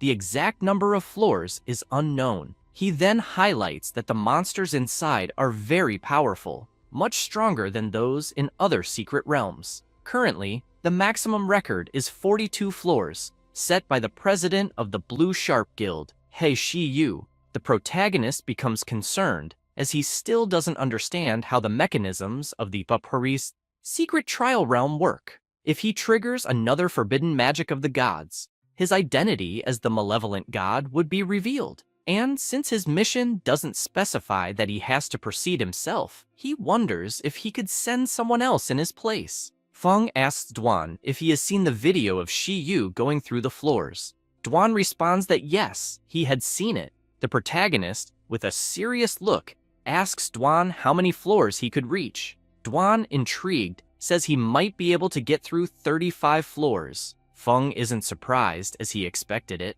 Shi Yu is close to the 5th transformation, and his power is greater than Dwan's. However, since Dwan is someone he trusts, he'll be happy to send him to participate in the trial, and he considers preparing special training for Dwan. Some time passes, and Old Feng is shocked, not believing what he's hearing. He asks Jing if the mysterious Great Master really intends to send someone to the Blue Sharp Guild for the trial. She explains that was Dwan's answer, and he also requested to use the Lone Shadow's training room for a special training period. The old man is intrigued, asking Jing because as far as he remembers, Dwan hasn't reached the 5th transformation yet. She confirms this. He begins to laugh, saying this will be very interesting, leaving her confused. But he quickly explains that the day before, the presidents of the 7 great guilds challenged the secret realm of trials, then asks her to guess what happened. She doesn't know what to answer,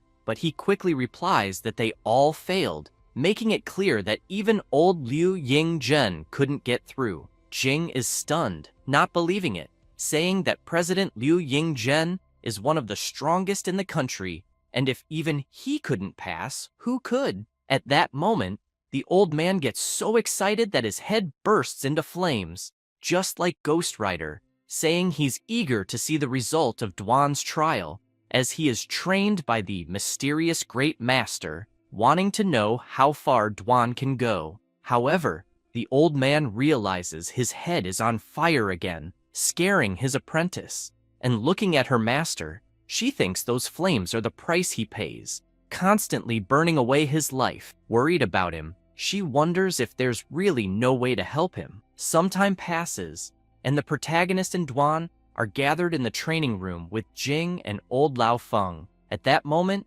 Captain Zhou is amazed at the scene he's witnessing, as he's never seen people from the 4th and 5th transformation. Meanwhile, Jing's assistant says she heard that President Liu from the Guild of Power also wanted to go, but was stopped by Mr. Lao Feng. Zhou starts to recall when he was angry seeing the protagonist for the first time and begins to cry, relieved that he hadn't offended him back then, knowing he would have been doomed. Jing makes it clear to Duan that as long as enough information is provided, the training room can simulate various combat environments, but only warriors of the 4th transformation or higher can use it.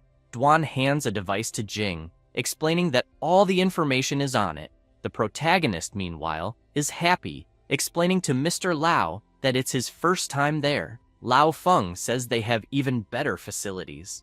After this, Jing goes to the planning room and immediately connects Duan's information device. She's impressed because Duan detailed even the weaknesses of the monsters, thinking the most amazing thing was that the layers President Liu had just cleared were also included. Feng gives an ironic smile, thinking it's obvious since that secret realm was invaded by the Demon King, so all he had to do was extract the information from his memory. And who better than the Demon King to know the monster's weaknesses? The old man approaches Duan and asks if he would mind if they also watched. Duan replies that he doesn't, then asks them to feel free to offer advice. Lao Feng simply says they won't give advice because they're also there to learn, then curiously asks if the mysterious great master really said that the malevolent god would destroy the world. He asks with a sinister expression, leaving Jing terrified by the question. Duan remains silent for a few moments, and soon remembers when he was at home, scared, asking the protagonist if the malevolent god really intended to destroy the world. Feng feels awkward with that question, realizing Duan doesn't know he is this so-called malevolent god. However, the protagonist wonders if he should tell Duan the truth. Even though Duan is trustworthy, he couldn't risk being revealed. Wondering what to do, Duan responds to old Lao Feng that he had asked the chief that same question, and he had answered with only 8 words. Both of them are curious to know what it was, asking what the chief had said. At that moment, Duan repeats the chief's words, saying, "As long as I'm here, that won't happen." Lao Feng starts laughing, saying that was simple and full of confidence, very much in the chief's style. Jing, sweating nervously, asks what kind of awakened being the chief is to not even worry about the gods. Meanwhile, the protagonist is quite pleased, thinking he had used the right words without leaving any hint of suspicion. The old man shakes Duan's hand, thanking him, and telling him that from that moment on, the secret realm of trials depended on him.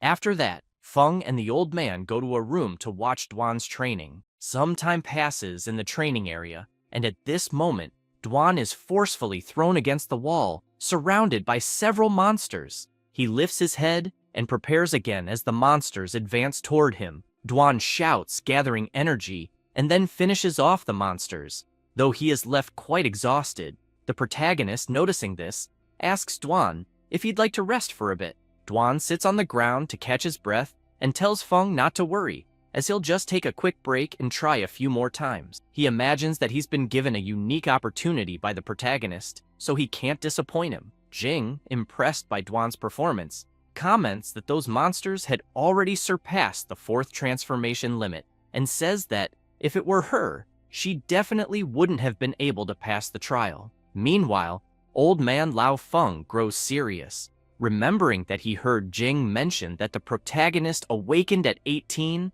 but took only a few months to complete the 1st transformation. Seeing how the protagonist achieved this feat, he considers that perhaps there's a miracle awaiting Duan as well, as the chief might be able to break the current combat system and allow Duan to reach a power comparable to a gift of the gods. Feng feels concerned, as he oversimplified things by thinking that knowing the monster's weak points would be enough to pass the trial, overlooking that humans have limits, just like equipment and skills. Even knowing the monster's weak points, if he can't reach them, it's all for naught. Looking at the exhausted Dwan, the protagonist considers that if Dwan fails the trial, he'll have to complete it himself. With little combat experience, the only thing he can rely on is forbidden magic, but that might pose a great risk of exposure. Then, he informs Mr. Lau and Jing that he'll be leaving, explaining that classes at his school will resume next week, and he needs to prepare. They respond that it's fine, and ask him to let them know if he needs anything. After leaving, Feng becomes thoughtful, imagining that before classes start, it's better to try to increase his level. It would be great to get some powerful skills or equipment to replace Dwan's. He goes to an alley and takes a scroll in his hand, thinking that to leave there without being tracked, his best option is still the flight scroll. The protagonist raises his arm to use the teleport, recalling that he had asked the trade market to buy a batch for him, thinking that this will suffice for a while. Then, he flies off. Upon arriving at his destination, Feng looks around for the rift until he locates it and feels pleased, as it's one of the two wild secret realms Dwan mentioned and is not yet under official control. However, upon closer inspection of the area, he notices signs of battle there, but the protagonist quickly brushes it off and heads towards the portal to see what awaits him. Meanwhile,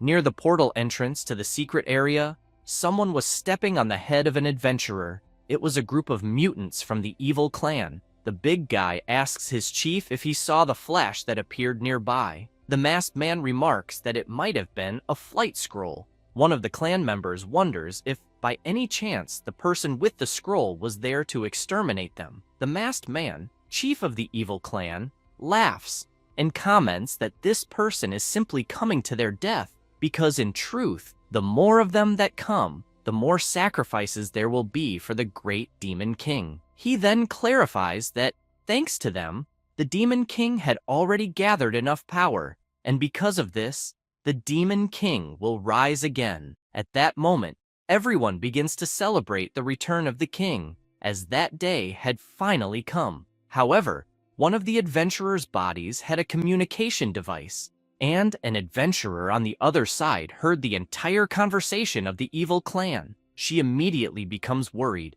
wanting to know more about this resurgence of the Demon King and what this secret realm invasion means. She wastes no time and goes to her superior to report, mentioning that the mutants from the evil clan said the mountain sanctuary would face a secret realm invasion that day. Everyone quickly becomes worried, commenting that the invasion of the secret realm will immediately corrupt the nearest city, meaning it will be in mortal danger, and they ask what they should do. The captain, sweating nervously, clarifies that Squad 4 had already been completely annihilated, and even if they went to them, they wouldn't be able to stop the invasion. He grows even more concerned, imagining that the monsters inside the sanctuary are very powerful, and that the magical shield won't be able to contain them. He turns and orders everyone to return immediately to warn the authorities so they can evacuate the population as quickly as possible. One of the adventurers,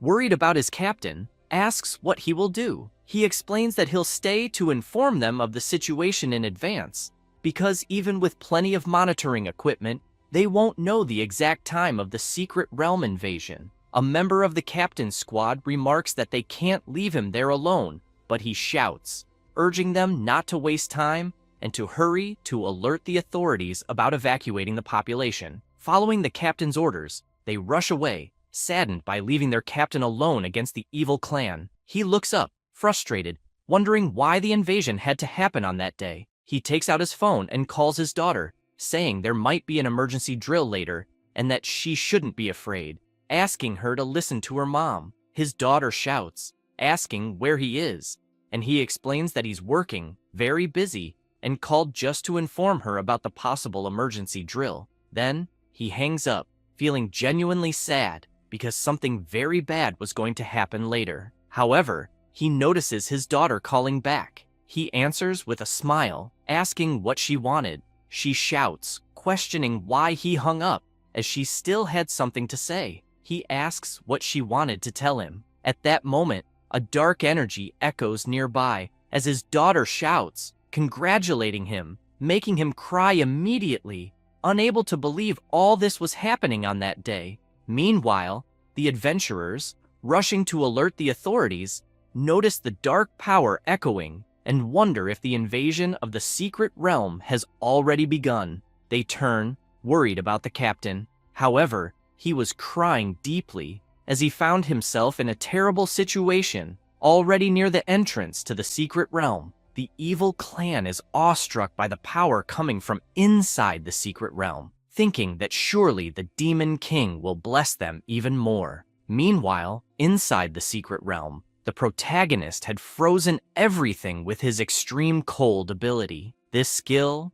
extreme cold, is a forbidden magic that summons an infinite ice disaster, creating a wave of cold that sweeps through the world. Feng begins to walk through the area and strikes an ice coffin, laughing and commenting that the monsters here yield a lot of experience, and that, with this, he quickly leveled up to 37 and can now learn a new skill. However, the protagonist hadn't noticed that one of the monsters he had frozen with his ability was precisely the demon king the evil clan was waiting for. He opens his system and observes the skills he could learn, making his decision shortly after. Some time passes, and something begins to emerge from the portal of the secret area. The entire evil clan kneels and salutes the great demon king. A person begins walking out of the portal. It was the protagonist, with his carefree manner. However, both the protagonist and the evil clan stare at each other,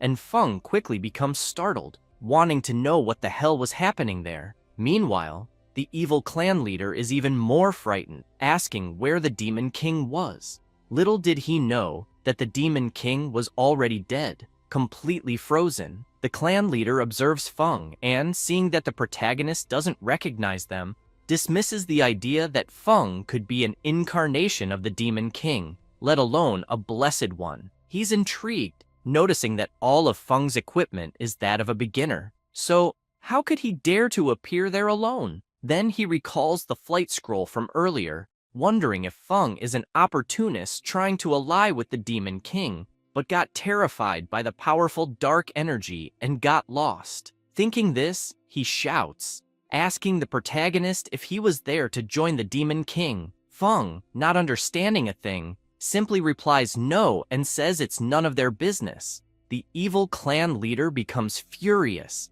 asking if the protagonist knows who he is, and introduces himself as Gu Zhao, an A-level wanted criminal with over 100 lives in his hands. At that moment, Feng couldn't care less about the leader and, with a menacing aura, makes it clear to everyone there that if they want to fight, then fight. Otherwise, they should leave immediately. Hearing this makes the leader even more furious, along with the other clan members, who start shouting that the protagonist will pay with his life for his arrogance. However, they all stop shouting, terrified, as they try to understand why the area is suddenly darkening. They soon notice a terrifying, malevolent face looming above them, leaving them horrified, wondering what the hell it was. Feng, immersed in his ability, has a sinister expression, eager to test his new forbidden spell, and tells everyone to enjoy the show. This ability, Abominable Vision, is forbidden magic that plunges enemies into a realm of illusion, capable of revealing all the enemy's weak points and using them to inflict brutal torture. With this, Feng analyzes the clan leader, noticing he has an injury on his shoulder caused by prolonged use of inappropriate skill equipment, which damaged his left shoulder, reducing his strength by 5%, agility by 5%, and the effect of his skills by 20%. Feng finds all this incredible, as the ability is extremely detailed, revealing weaknesses with precision. He concludes that with this ability, all enemies' weaknesses are exposed. He then decides to test it, striking Gu Zhao's shoulder, who screams in pain, horrified, unable to understand what's happening. The protagonist, seeing this, imagines that in the illusion world, he can repeatedly attack the weaknesses of trapped enemies, like a demon toying with a defenseless prey, concluding that his ability is called Abominable Vision. For this reason, he thinks that, even if the ability is very sadistic, he'll be able to exploit the enemy's weaknesses effectively. After the battle, some time passes. The captain is talking on his cell phone, mentioning that some time had passed and there were still no signs of the secret realm invasion on the mountain, adding that he'll go there to check. He clarifies that it's no problem because, if something goes wrong, he can try to escape, and whether he dies at the foot of the mountain or at the top makes no difference. Saying this, he runs toward the mountain base. Upon arrival, he's incredulous, wanting to know what happened there, noting that Gu Zhao, the Blade of Silence, an A-level wanted criminal, and his henchmen were completely eliminated. After the captain informs his squad members, the girl is surprised, as 4 teams of adventurers had sacrificed themselves to hunt Gu Zhao, and now he was dead. Another adventurer asks the captain about the situation inside the secret realm. Inside the secret realm, the captain is even more surprised, reporting that it seemed a massive ice storm had frozen everything, leaving no monster alive. The adventurer, concerned, quickly shouts, asking about the secret realm's boss, but hears the captain say that the Demon King had been destroyed, even surprising the girl. The captain explains that when he saw the boss frozen, he wanted to check if he was truly dead, and as he approached, the ice coffin where the Demon King was frozen suddenly fell. The adventurer, still concerned about the situation, asks if the Demon King was truly dead or not. The captain explains that no item had dropped, and he didn't receive any experience, concluding that the boss was already dead. The adventurer, still confused, asks if, by chance, the secret realm invasion might still happen. The captain kneels next to the Demon King's body, observing it, and thinking that, given the current situation, it's out of the question. He reflects on this, while the Demon King remains silent, terrified by the protagonist's power. After that, the protagonist returns to Duan's house and, noticing he wasn't there, immediately calls him, asking if he was still in the training room and telling him to come back and rest a bit. After Duan returns, he is frustrated, telling the protagonist he's stuck at level 45, explaining that his abilities aren't enough and that he feels he's disappointed him. Feng smiles and tells Duan not to worry, asking him to rest for a few days, explaining that the primary objective was for him to understand the situation in the Sanctuary of Trials. He adds that next week he'll arrange a grueling training session for him. Duan feels relieved, seeing that the protagonist hasn't given up on him, and excitedly asks what the protagonist would like for dinner, offering to prepare it immediately. But before the protagonist can respond, Duan runs off, thrilled by the upcoming intense training. Feng just watches his friend's enthusiasm. Afterward, he sits down, feeling cheerful, as he plans to take advantage of the break to play a bit. While gaming, he notices a message from old man Lao Feng. In the message, Lao asks if they could level up together, requesting an invite to the game, mentioning that he's great as a tank. Feng can't believe it, wondering if someone hacked the old man's account. But then another message arrives, this time an audio where Lao Feng confirms it's really him. The protagonist is delighted to know it's indeed the old man, never imagining he enjoyed games. After playing together and winning the match, Feng tells Lao that he played very well and was skilled. Lao Feng explains via audio that he usually plays with his grandson, though now he doesn't play much since his grandson is busy with university entrance exams, adding that the protagonist and his grandson are the same age. Feng sends an audio message to Lao Feng, suggesting they play as a trio when they get the chance. The old man agrees, saying it's a deal. The protagonist smiles, thinking that Lao Feng is an honorable person with a high position in the authorities, and imagines that a relationship with him could make things much easier in the future. Lao Feng also tells the protagonist that soon, 3 major universities will organize a training camp to select excellent students for participation. In the end, they will be chosen for admission based on performance and receive abundant training resources. He adds that there are still 2 spots available and asks if the protagonist would be interested in one. Feng reflects on the audio, realizing that at first, He thought possessing a forbidden spell would be enough, not caring much about university. However, if he has to face the so-called gods without any combat experience, he might be at a significant disadvantage. Thinking this, he promptly responds to Lao Feng, saying he's interested. Lao Feng says he'll reserve both spots for the protagonist, and mentions that if he has a teammate, he can register them as well. The protagonist thanks Lao Feng for his kindness. Lao Feng looks at his grandson's portrait, thinking that they are very similar and might even become good friends. Time passes, and classes resume at Chinyu City's No. 7 high school. In the third year, Class 2, the students mention that this year, neither the common universities nor the top ones raised their standards for the combat course. They also heard that many university students failed the assessments, leading to delayed graduations or transfers to non-combat courses. One of the protagonist's classmates gets angry and asks if, by any chance, 3-star awakened individuals are the same as 1- or 2-star ones. He says this while pointing at the protagonist, who was drooling in his sleep at his desk. Just then, teacher Chi Wei enters the classroom, announcing that they'll have a new classmate and asks everyone to get along with her. All the boys are instantly fascinated and smitten by her. Chang Muqiu, feeling embarrassed, greets everyone and introduces herself. Feng immediately wakes up, remembering that Muqiu was the girl who caused trouble in the secret realm last time. After Muqiu's introduction, everyone becomes excited, asking if she isn't ranked 4th in the national rookie ranking, and if she didn't come from a prestigious school in the big city. She approaches the teacher and asks if she could sit next to the protagonist.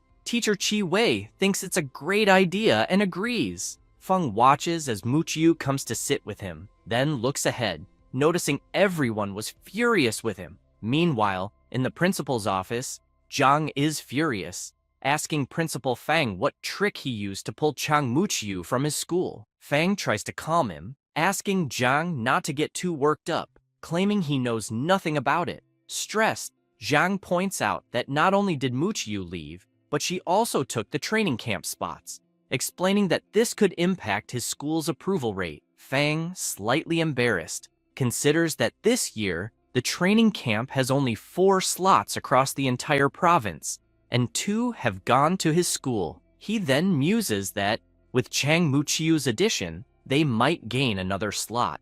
Quickly shifting his expression, he realizes it's no wonder Principal Zhang rushed over to complain he's in serious trouble. However, they hear someone knocking at the door. Director Fang calls for his assistant, who opens the door, announcing that someone wanted to see him, as they couldn't reach him by phone. The principal asks who it is, but clarifies that he's in the middle of an important discussion with Principal Zhang, which is why the person couldn't reach him, as his phone was on silent. Jin Jing informs them that the visitor is from the Adventurer Management Department, Mr. Lao Feng. Both principals are stunned to hear who it is. The old man enters the room, greets Principal Fang, and introduces himself. Both principals are still in disbelief at the visitor's presence, thinking that Lao Feng is a significant figure they'd only seen on TV. Lao Feng turns and introduces his grandson, saying his name is Feng Rui, who steps forward and greets everyone. Fang, sweating profusely, asks if there's anything he can help the old man with. Lao Feng smiles, placing a hand on his grandson's shoulder, and mentions that he'd like to ask a favor, explaining that his grandson plans to transfer to this school. They're immediately shocked by what they've just heard, and Fang starts recalling that Feng Rui is ranked 12th on the national rookie list, with the profession of Blood Knight from the Dark class. Fang also remembers hearing that Feng Rui was concerned about his uncontrolled dark power and, for this reason, hadn't shown his full potential. Otherwise, he could have ranked among the top 5. Director Zhang, frustrated, watches Fang, wondering why the old man's grandson would choose such an unknown school, especially since everyone on the new stars list has guaranteed spots in training camps. He then considers that this might mean Director Fang's school will get an extra spot. The old man continues explaining that their department has 2 spots for the training camps, which they intend to assign to outstanding students. Director Fang is pleased to hear this, but Director Zhang is left open-mouthed, unbelieving what he just heard. In disbelief, he thinks that in a province like theirs, which is falling behind others, there are only 3 or 4 spots in total. Fang turns to Director Zhang and mocks him, apologizing that he won't be able to accommodate him anymore as he's busy, which leaves Director Zhang furious. However, Fang wastes no time and asks his assistant to escort Director Zhang out.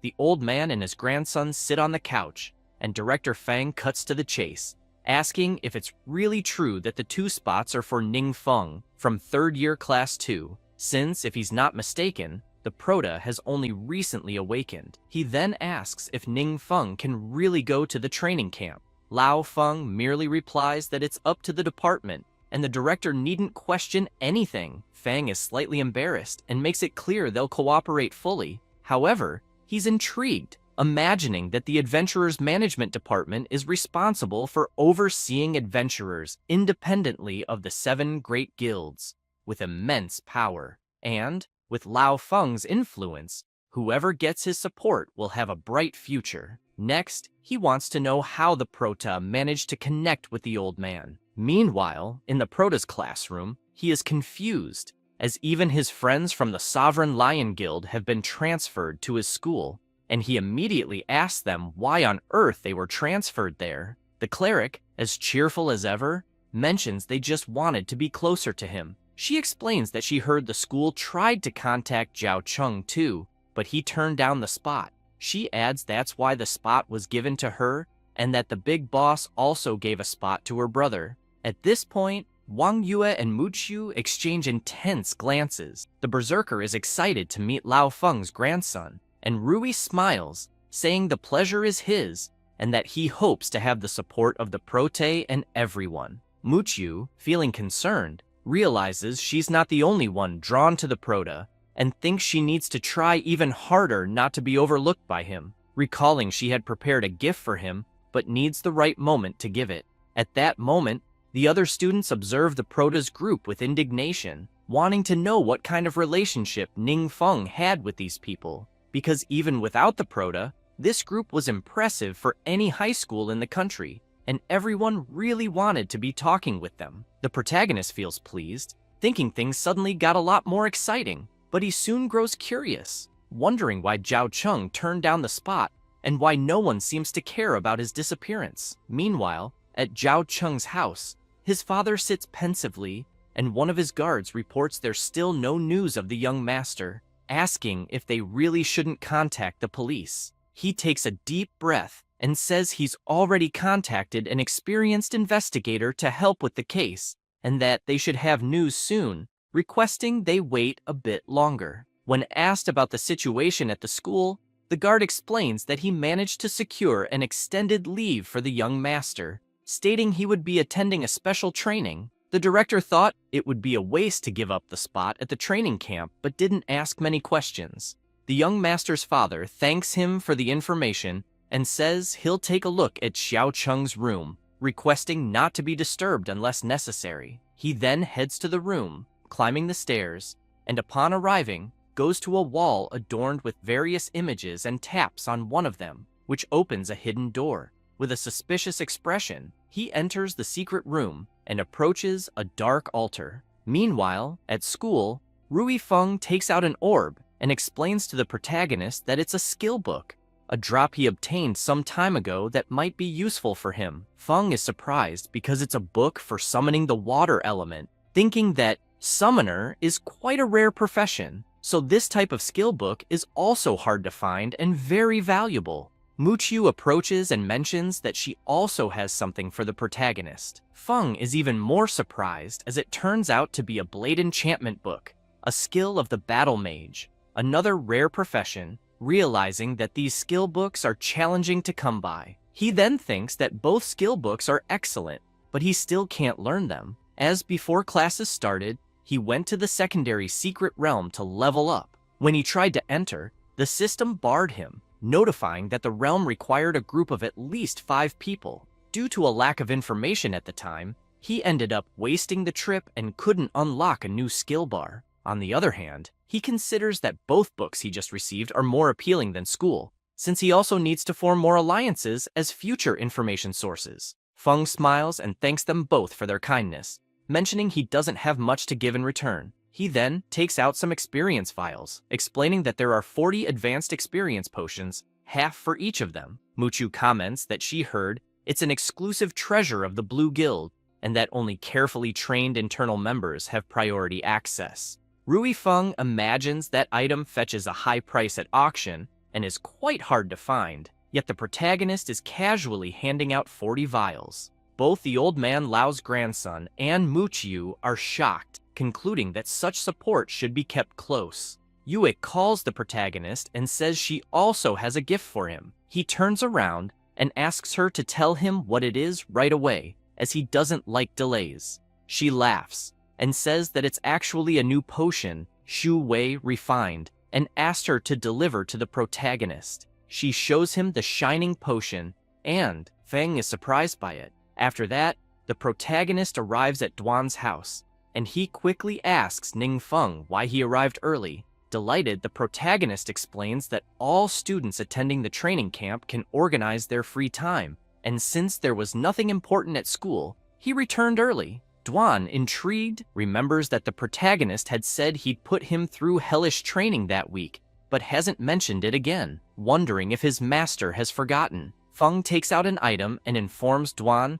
that the potion is for him, explaining that it's a new potion Shu Wei just prepared, called the Nourishing Potion, which can heal internal injuries accumulated over time. He then asks Duan to drink a vial as they are about to begin hellish training. At that moment, Duan is excited, thanking the protagonist and promising to give it his all. He says this and promptly drinks the potion. Feng asks Duan how he feels. He replies that he feels his body warming up and that the areas that used to bother him feel much lighter. The protagonist is pleased, thinking it's truly a great potion, as the last time he was hit by a curse, he was left with some internal injuries, and after drinking a vial, he was almost completely healed. He then informs Duan that it's time for hell training, urging him not to get nervous and just follow his instructions. Duan, excited, shouts that he understands and can't wait to start. Feng asks him to let him know immediately if, at any moment, he feels he can't go on. The protagonist begins observing Duan, making him nervous, and then Feng uses his skill Abominable Vision. He can see all of Duan's weak points, noticing that his lung injury is in recovery, and wonders if it's the effect of the nutrient potion. He also notes that after Duan used the skill Energy Overload, he accumulated internal injuries, resulting in lung damage, a 2% loss in strength and stamina, and an 11% reduction in skill effectiveness. Feng makes it clear to Duan that he will first show him his weak points and then conduct specific training to address them. Duan, listening attentively to the protagonist, thanks him for the guidance. Feng explains that the Energy Overload skill isn't suitable for him as it causes lung damage. He further explains that the combination of skills was incorrect. Star Capture and Star Charge don't connect well, even though Duan usually relies on this combination. Duan is incredulous, realizing that his master truly has a sharp eye, having identified his issues so quickly. After that, the protagonist shouts, announcing the start of hell training, and Duan quickly prepares himself. Without wasting time, Feng strikes with his skill but changes direction just above Duan, who is startled. He quickly understands the protagonist's intentions, but it's too late. As he takes a direct hit, Duan kneels, hearing Feng ask how he's doing, and he promptly responds that he's fine and can still continue the training. Intrigued, the protagonist recalls that, thanks to those test subjects, he was able to familiarize himself with using his skill without impairing Duan's consciousness, bearing in mind that pain cannot be avoided. Duan stands up, feeling some pain, and thinks that his boss is likely the only person in this world who can make him stronger, and that he certainly won't waste such an opportunity. Then he gets ready and asks the protagonist to continue. After training for a while, Duan finds himself back in the training field. At that moment, a demon is furious with him, and he just stands, waiting for an opening. The demon attacks. He dodges effortlessly, leaping onto the demon, spinning in the air while concentrating energy in his dagger. Then, he drives the dagger into the demon's back, which roars in pain. With this, Dwan easily finishes the demon, and brimming with excitement, smiles and asks for the next stage. The old man and Jing are surprised, and she comments that there are no more stages, as all the monster information he had provided was used up.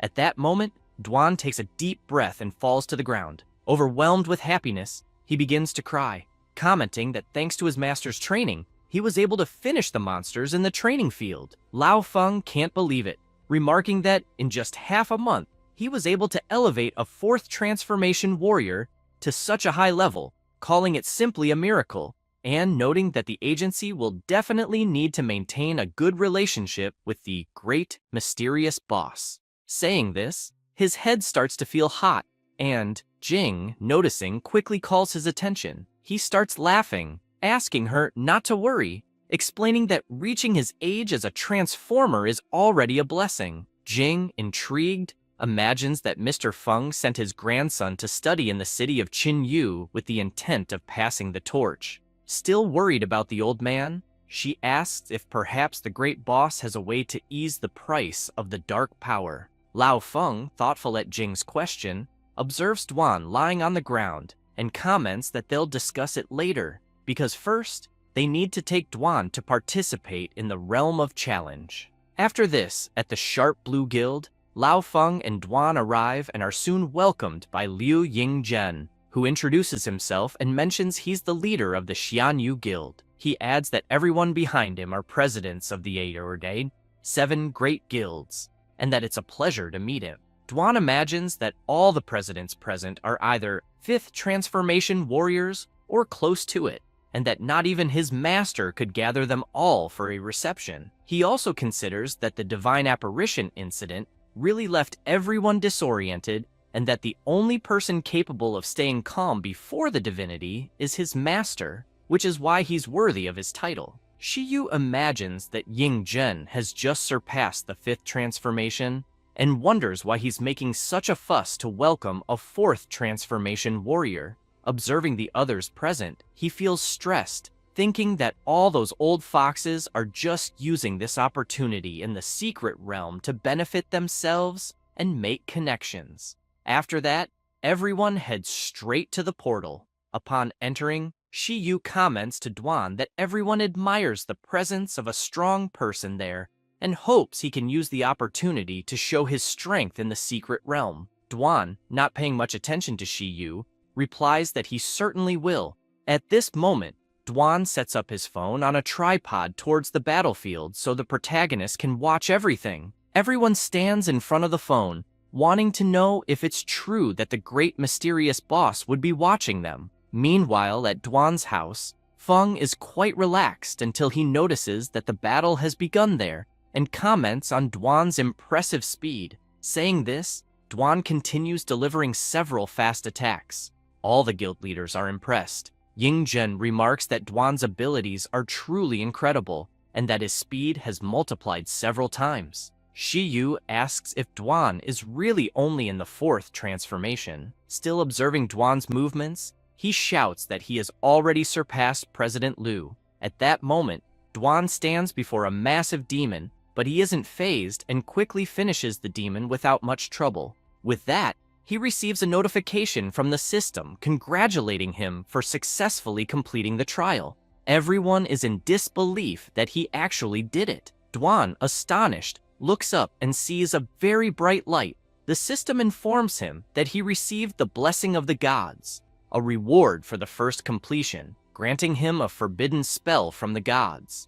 Immediately, all the leaders are shocked to learn that the blessing of the gods is actually a forbidden spell. Shiyu, frustrated, realizes that the blessing of the gods is a reward for the first completion and wonders if, after someone completes the trial, there's no more chance to obtain it, since as it's his secret realm, the reward should belong to him. Meanwhile, the system scans Dwan's body and informs him that his profession level isn't advanced enough to learn the forbidden spell. Dwan, upon learning this, is surprised, as is the old man, who wonders what it means. Feng, watching this through his phone, thinks back to the memories of the Demon King, which showed that professions in that world haven't yet reached their ideal form, considering that this might be why he couldn't receive the reward. At that moment, the system informs that the reward has been adjusted to Emblem of Divine Grace. Dwan is confused by this notice,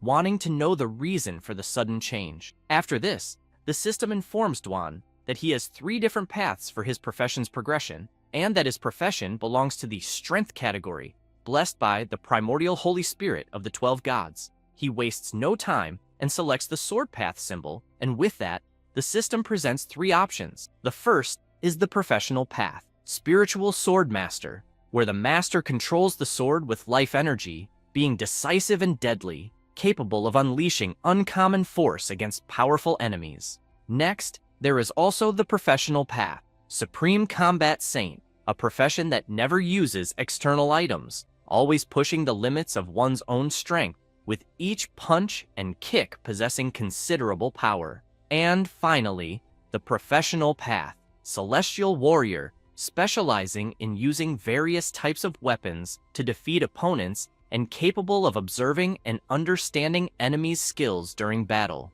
Dwan, after analyzing all options, considers that, since his weapon is a short sword, a type of dagger, it would be better to choose the Spiritual Swordmaster path.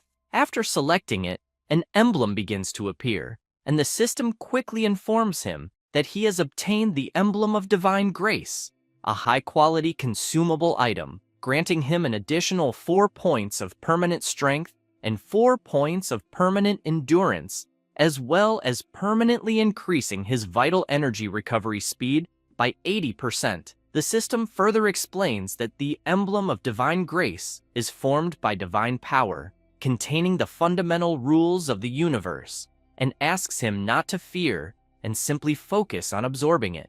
Dwan immediately concentrates and begins to absorb the emblem. Meanwhile, Yanchuan, alarmed, asks everyone to look up, as something was appearing in the sky. At that moment, a system message appears in the sky, stating that the God's Trial, Ruins of Laurel City, has been completed with a world-class difficulty level and a Divine Grace emblem drop rate between 0 and 1%. To make matters worse, the message wasn't only shown at the trial site, but to the entire world. People are shocked and quickly grab their phones to record it, eager to understand the meaning of those words that suddenly appeared. Feng goes to the window and notices that the system is notifying him about the God's Trial, asking him to complete the secret realm and use its power to his advantage. Meanwhile, at the trial site, the leaders are in a panic upon learning of the trial's world level, and Leader Arca mentions that people from other places have also seen the message, speculating it might have been a global announcement. Soon after, Dwan exits the portal and everyone rushes toward him. Ying Zhen thinks Dwan's strength can no longer be measured as a 4th transformation, believing that the entire global evaluation system will be revolutionized because of him. He promptly asks Dwan if, by any chance, he'd be interested in joining the Xianyu Guild. Elder Arca comments that the Jiwu Guild offers extremely advantageous condition, guaranteeing total satisfaction. Not wanting to be left behind, Wang Bo asks if Dwan would consider hearing the terms of the Xianjue Guild. However, Dwan only smiles and apologizes, explaining that, at the moment, he isn't interested in joining any guild. After that, he returns home and, delighted, tells the protagonist that he succeeded and didn't disappoint his expectations. Feng laughs and congratulates him, commenting that Dwan's own effort was also very important in completing the trial. After chatting for a while, they sit at a table, and Feng begins to sketch the emblem, mentioning that he couldn't see it clearly on his phone. Once he finishes the drawing, he shows it to Dwan, then asks if the Emblem of Divine Grace he mentioned resembles the sketch. Dwan replies that it does, except for the design itself, but the shape is the same. Surprised, he immediately asks Feng if he also knows something about the emblems. Feng smiles and replies yes, explaining that he once obtained one after completing a mission and later gave it to his friend Wang Yue. Hearing this, Dwan can hardly believe it, imagining that the protagonist can give away divine items as if they were nothing, realizing that his own efforts still seem far from enough. Feng, on the other hand, is intrigued, reflecting on what Dwan mentioned about the emblem of divine grace being formed by the power of the gods. He wonders if, since he also possesses divine power, he'll be able to obtain an emblem in a common domain. However, he remembers another pressing concern, the matter of the 12 gods. Wondering if he will have to face them all, Dwan further explains to the protagonist that, in order to obtain the divine emblem, the Guild of the Dead had already begun taking action, searching for more secret realms of trials, and that it would take a long time for all the guilds to become involved in this matter. Feng, intrigued, speculates that the system considered Dwan's trial results as a mission completed, and then wonders if he could control those who pass the trial, thinking he could use that power for himself. However, he fears a potential issue, as the person who completes the trial might become an enemy. Feng also considers that the divine emblem is not his biggest concern. The real threat is that after passing through the realm of trials, one can learn forbidden magic, and if that magic falls into the hands of an enemy, it would certainly pose a danger to him. Exposing his existence to the gods would only lead to more problems. Feng takes a deep breath, reflecting on the numerous challenges he's faced lately, and wonders if there could be a way to ensure that all who pass the trial are part of his group, even though it seems difficult to achieve. At that moment, Dwan catches the protagonist's attention, saying that he has something else to share but is unsure if he did the right thing. Feng, curious, asks what it is. Dwan reveals that while he was at the Sharp Blue Guild, something happened. Shi Yu mentioned that it was somewhat embarrassing to say, explaining that according to their contract, the rewards Dwan obtained in the Realm of Trials were to be handed over to the Sharp Blue Guild. Following this, Dwan handed over the drops to Shu Yi, commenting that he couldn't hand over the divine emblem because it had already been absorbed. Upon hearing this, Shu Yi was furious, shouting for Dwan to leave the divine emblem behind. Otherwise, he would not be allowed to leave. However, he quickly calmed down, realizing he only had the courage to say that in his mind. Soon after, all the leaders were astonished by the rarity and high levels of the items. Shu Yi, thrilled with the forgetfulness potion formula in his hands, realizes that it can remove a specific skill, leaving the skill slot empty again. As leveling up is difficult, skill slots are highly valuable, and one's skill choices can determine their future. Shu Yi concludes that with the potion, it's like having several new opportunities for choice. He then considers that, just like the high-level experience potion, this is another potion that could change the world. If they monopolize it, the Sharp Blue Guild will certainly attract more powerful people to join and soon surpass the official guilds. However, he's concerned about ensuring Dwan keeps quiet and does not divulge the formula. With this in mind, he firmly tells Dwan that, according to their contract, the potion formula must be kept in absolute secrecy and cannot be revealed to anyone. But before Shi Yu can finish speaking, Dwan interrupts and says that he had already seen that formula before, attributed to the Great Mysterious Boss, clarifying that it was the exact same formula, because even if he doesn't reveal it, the boss could also produce it. Everyone is surprised, unable to believe what Dwan has just said. Frustrated, Shi Yu insists they conducted an investigation beforehand, confirming that the rewards for the first completion of the Realm of Trials are unique and had never been recorded before. He then asks if Dwan was implying that the Great Mysterious Boss already knew the formula and if, by any chance, he had any proof of it.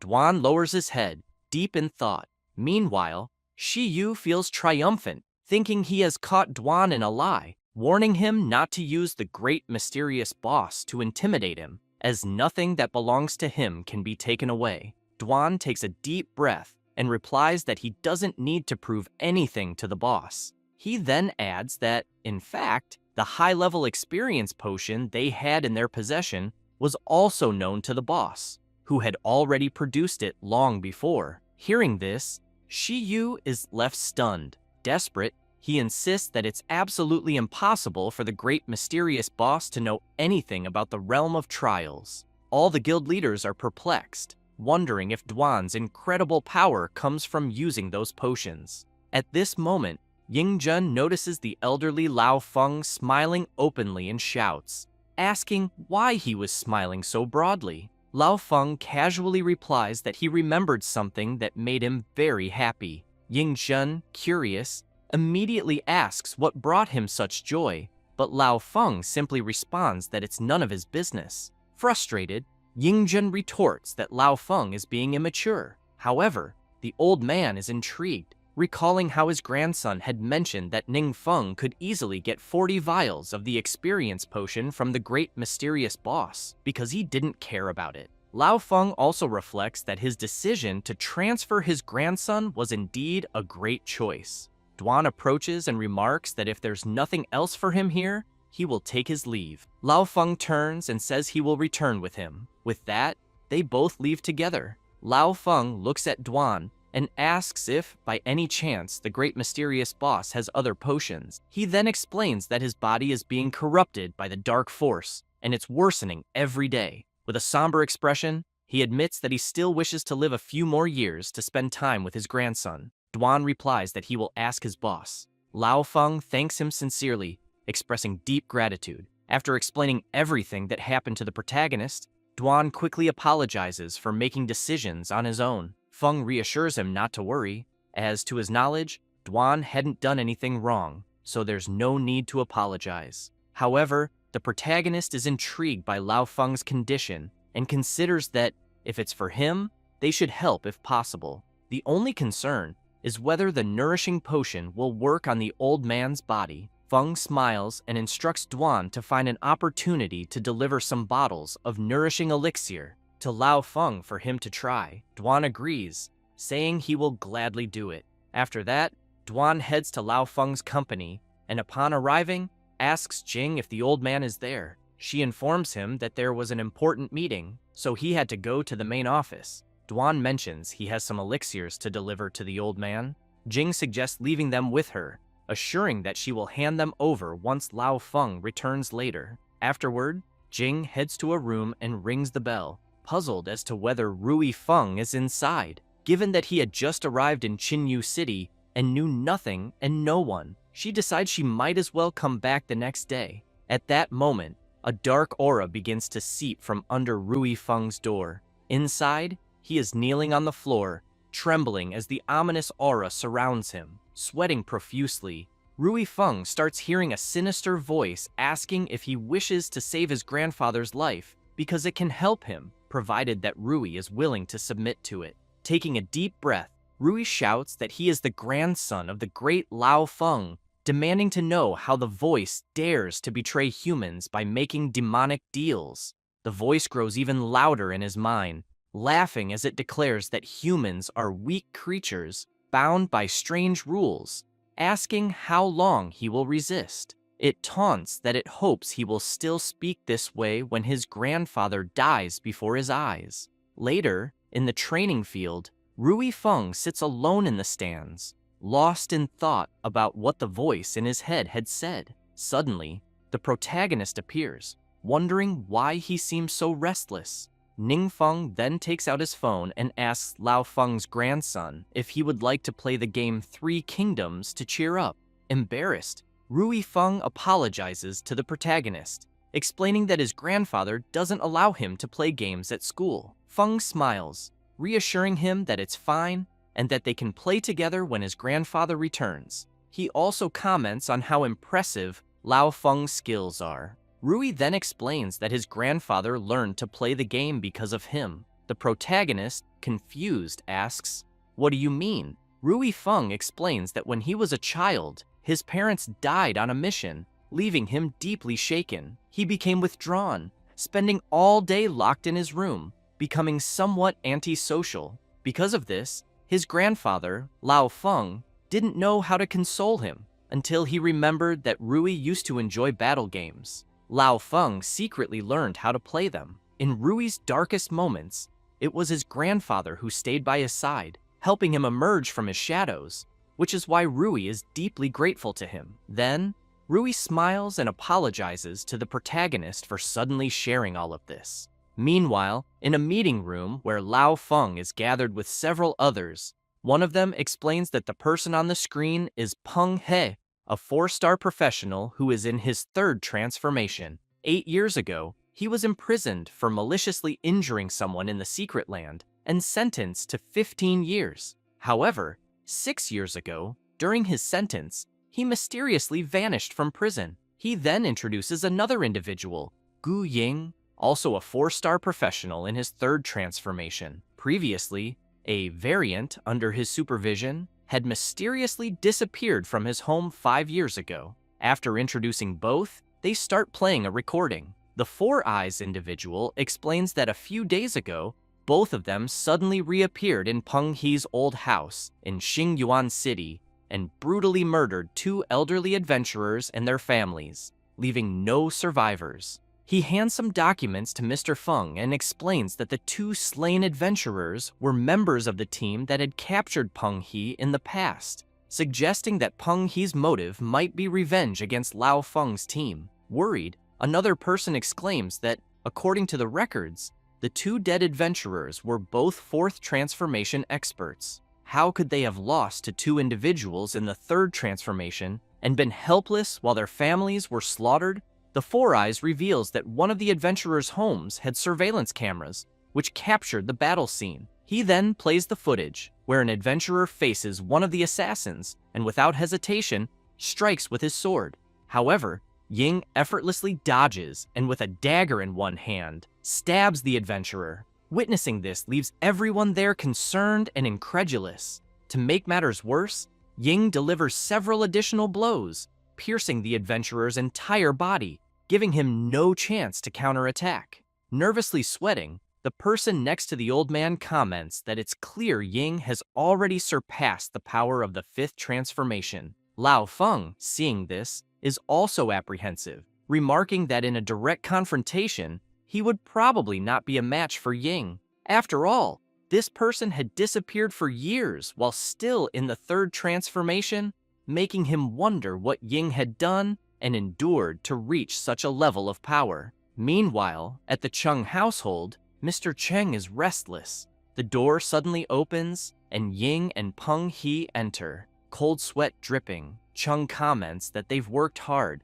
and asks if they've found any clues about his son's whereabouts. Peng He replies that they haven't discovered anything about the young master's disappearance, but while searching, they sensed an extremely powerful dark force. Shocked, Mr. Cheng asks what that implies. Peng He explains that lower-level favored ones can only use the dark force with the blessing of a demon lord, mentioning the man who previously died in Qinyu City, who was merely a pawn for a certain demon lord. With a sinister smile, Peng He clarifies that true favored ones, like themselves, are personally summoned and trained by the demon lord, meaning they lose contact with the outside world and undergo training in the secret realm for a long period. He then elaborates that the young master's situation bears some resemblance to theirs in the past, so he suspects that the young master may have caught the attention of a demon lord and was given the opportunity to train in the secret realm. In shock, Mr. Chung remarks that he only knows his son is performing some kind of ritual and wants to understand what Peng He is saying about it. Peng He replies that he's not entirely sure, but he inspected the dark room where the young master conducts his rituals and confirmed that the setup was correct. As long as his son continues with the sacrifices, given his potential, he should be able to attract the attention of a demon lord. Hearing this makes Mr. Chung excited, thinking he knew it would be like this, and that soon the Wang group will no longer be able to compete with him. Peng He hands a paper to Mr. Chung and asks if, after dinner, he could arrange a car to take them to a certain location. Chung, after seeing what the paper was about, asks if Peng He is looking for someone at that marked location. Peng He confirms this, and, along with Ying, with a sinister expression, makes it clear that they are going to visit a future disciple. Some time passes, and Rui Feng is thinking back to the time when someone informed his grandfather that his parents sacrificed their lives to seal the uncontrollable entrance to the secret realm, and that, thanks to them, the entire city avoided disaster. On behalf of all the citizens, They express their deepest gratitude and heartfelt condolences. After recalling this, Rui goes to the window and gazes at the stars until he hears someone knocking on the door. He approaches and asks who it is. Upon opening it, he sees two sinister-looking men and immediately asks who they are looking for. Peng He, with a wicked smile, asks if he is Feng Rui. The boy confirms, and Peng He asks to come in, saying they have some matters to discuss. Rui Feng turns serious and asks again who they are, thinking that these two seem quite strange and that there is a dangerous aura around them. Peng He, calling the boy Master, explains that they are there to check on him and makes it clear that from now on, he should call them elder brothers. Rui Feng is confused and asks what they mean by master. They mention that Rui Feng had met their master the previous night. Upon hearing this, he is shocked and, looking at them, notices a dark aura. It's the same aura that had spoken to him the night before. Without wasting any time, he equips his armor and prepares to strike them. However, he barely has time to react as his head is forcefully grabbed, and he is thrown against a wall, which shatters easily under Peng He's strength. Furious, the blonde one asks Rui how he dares attack his elder brother. The boy, equally enraged, struggles to remove Peng. He's hand from his head, but he is soon struck hard in the stomach. Feeling intense pain and coughing up a lot of blood, Peng He lifts the boy's body and comments that the master had said he was being irrational and asked them to speak with him, explaining that their master holds him in high regard and is willing to grant him great power, which could even save his grandfather's life. Peng He tells him that if Rui agrees, he could become a great expert.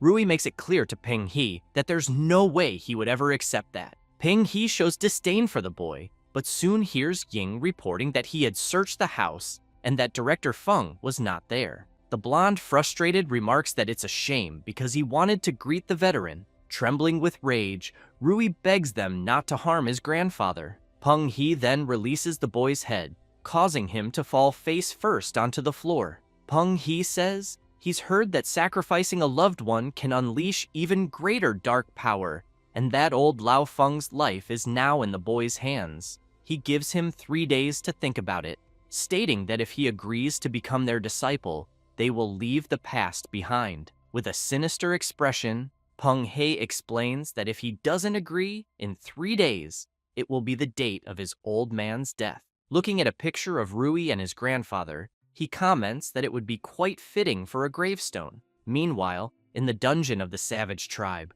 a demon is furious and about to unleash a powerful attack with his axe. The protagonist, brimming with confidence, awaits the demon's attack and then uses his staff to effortlessly obliterate the monster, leaving no trace behind. Feng is frustrated, as he currently can't find a suitable place to level up, so he's left with no choice but to gather practical experience in regular dungeons. Just then, he notices his system prompting him not to worry about the mission, assuring him it's a piece of cake. The system then instructs him to reach the second transformation and complete the repair, giving him 43 days out of a maximum of 60 to do so. The penalty for failure would be the host's death. Feng realizes that at this pace, he'll have to focus on the nearby dungeons to complete the mission. Just as he's pondering this, his phone rings. He answers, asking Duan what he wants. His apprentice informs him that old Lao Feng wanted him to ask the protagonist something. Feng, intrigued,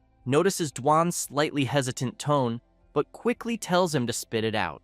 Duan reveals that old Lao Feng wants to have the great mysterious master as his own master. Later, at the city's second hospital, the protagonist visits Rui Feng, who thanks him for making the effort to come. Feng gets straight to the point, asking how he's feeling. Rui explains that his body is fine, but he needs to be monitored to check if the dark power is under control, so he'll have to stay in the hospital for a few more days. He mentions that this is the special ward for mutants, and that he's never seen anything like it before. The protagonist laughs and comments that no normal person would ever be admitted there. Meanwhile, at the hospital reception, Lao Feng shows photos of Peng He and Ying, explaining that these two are extremely dangerous and pose a serious threat to public safety. The country has placed great importance on the case, but so far, there's no viable solution. Lao Feng then reveals that he held a glimmer of hope,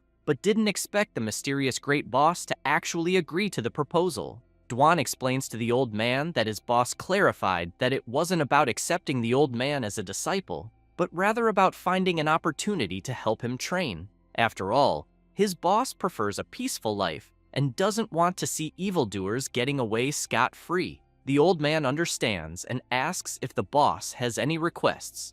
Duan explains that his boss wants an independent training space. It doesn't have to be large, just secret, discreet, and convenient for his use.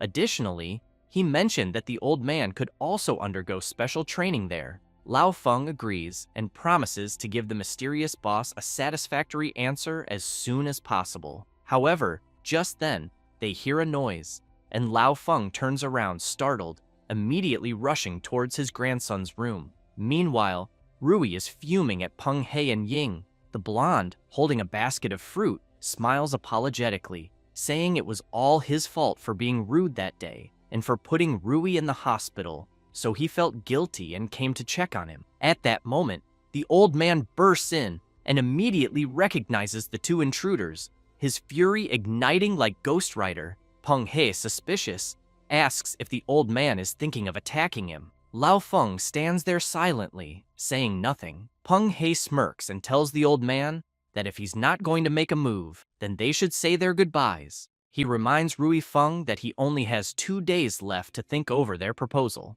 With that, they walk past the old man, who remains silent. As they approach Duan, Ying spitefully spits on him. After that, they leave as if nothing happened, while Duan simply watches them go. The old man calms down and apologizes to Duan for the embarrassing incident, but Duan reassures him to stay calm, saying it wasn't his fault and there's no need to apologize. Meanwhile, the protagonist is excited about the basket of fruit Peng He left behind and quickly asks Rui Feng if he'd like some, noting that they look fresh and shouldn't go to waste. After that, on the same day, Peng He, Ying, and Zhao Qing's father are enjoying themselves, drinking with a few women. The blonde man comments that he heard Miss Wang Yue from the wine group is quite interesting. Mr. Chung laughs and says that his son originally planned to use her as a sacrifice, then makes it clear to Peng He that if he wanted her, he was welcome to take her. Peng He starts laughing,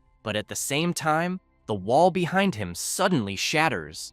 Amid all the dust, 2 shadows could be seen. It was Ningfeng and Duan. Mr. Chung, furious, immediately asks who was there. Duan orders everyone to leave immediately, except for Peng He and Gu Ying. The blonde man looks at his friend and smiles, commenting that finally they had come for them. Ying wastes no time and leaps toward Duan with his lightning sword, striking immediately. However, Duan also acts quickly, drawing his dagger and effortlessly blocking Ying's attack. Leaving him puzzled, Duan realizes that Ying has surpassed the 5th level and thinks that, without the special training from his master and the blessing of the gods, he would have been defeated instantly by Ying. Peng He's friend is shocked, wondering how Duan managed to block his attack so easily, but he quickly considers that Duan only needed to block for a moment, giving the protagonist behind him the opportunity to strike. However, when he turns, Ying notices Ningfeng calmly sitting, opening a snack and eating it leisurely. This drives him mad with rage as he tries to understand why the other guy was standing there eating something. Duan doesn't waste time and strikes, telling Ying not to get distracted in a fight. Furious, Ying summons his battle outfit and charges at Duan. Their attacks collide, unleashing an intense energy. The people present watch the fierce battle, and the women begin trembling in fear, wanting to leave but too afraid to pass by them. At that moment, Mr. Chung turns and notices Peng He radiating a sinister aura. The blonde man, enraged, releases his power. Meanwhile, the protagonist, completely calm, comments on how delicious the melon seeds tasted. Peng He, indifferent, attacks the protagonist, who quickly rises from his chair and defends against the blow. Peng retreats and, with his powerful sword, unleashes even more power. He then summons his armor, making his presence even more intimidating. Ningfeng also prepares for combat and activates his passive ability, Killer Nature. a dark curse that, when simultaneously wielding magical melee weapons, continuously increases all attributes, potentially reaching a maximum increase of 100%. Peng He, seeing the protagonist's aura, wonders if Ningfeng might be a battle mage, and how such a powerful battle mage could exist. Then, the blonde man notices a crack forming on the ground beneath him and leaps back, dodging the protagonist's blackthorn attack. However, he is startled to realize that Ningfeng is attacking from behind, and that the first attack was merely a distraction. Peng He manages to block the attack at the last second, but quickly thinks the protagonist's techniques aren't that impressive, making him seem like an inexperienced novice. He changes his mind though, suspecting Ningfeng is doing this on purpose, and that there must be some kind of trick, prompting him to stay even more alert. With this in mind, Peng He, furious,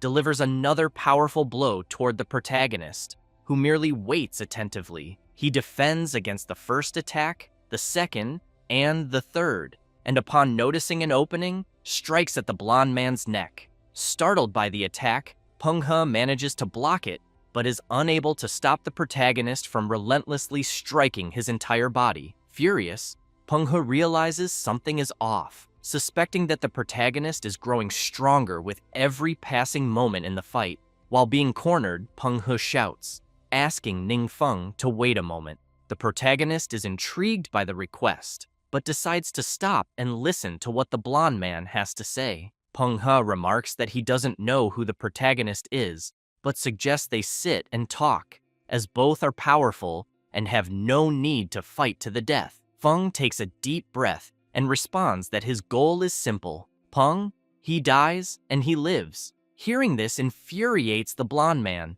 who yells at the protagonist not to be so arrogant, claiming that in his master's eyes, Feng is nothing more than an insignificant insect.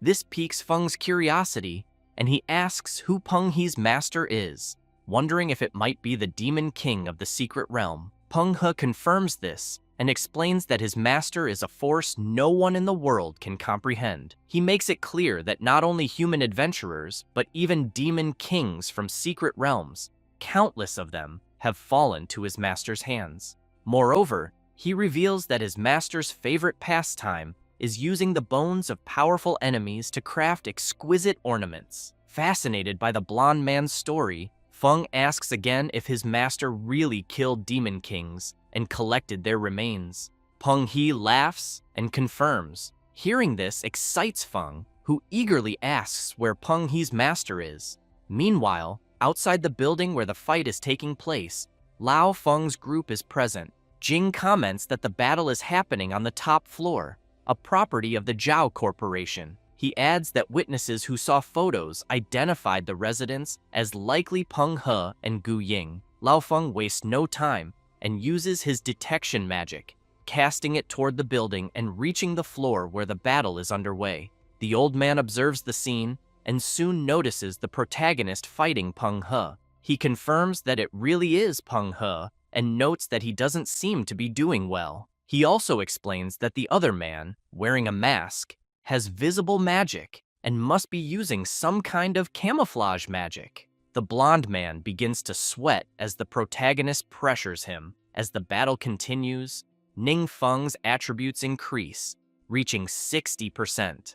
The old man, observing the fight, is impressed, thinking the protagonist's techniques are simple and direct, yet he manages to dominate his opponent with sheer attributes alone. He wonders where such a powerful warrior could have come from. When all of the protagonist's attributes reach 80%, he suddenly faces a massive demonic mouth that swallows him whole. Peng, he has transformed into a terrifyingly colossal monster, and, in his mind, reflects that he never imagined anyone could force him to use this technique. However, he is aware that this technique comes with a certain cost. The old man, witnessing the scene, is astonished, unable to believe the intensity of the battle. Meanwhile, Duan continues fighting furiously against Ying, who asks if he isn't worried about his partner being devoured. Duan calmly replies that Ying doesn't need to concern himself with his master because he isn't qualified to do so. He says this and slashes Ying, who is startled, unable to dodge Duan's quick attack. Duan then makes it clear that Ying, apparently, is also unqualified. Worried about the attack he just received, Ying begins screaming in pain. Peng He hears something and quickly turns, noticing it's Mr. Zhao, shouting that he is amazing and that these small fry weren't even opponents for him. Without mercy, Peng He slices Mr. Zhao's body in half, leaving the women nearby trembling with fear, unable to believe what they just witnessed. Furious, Peng He comments that Mr. Zhao was the one who was useless.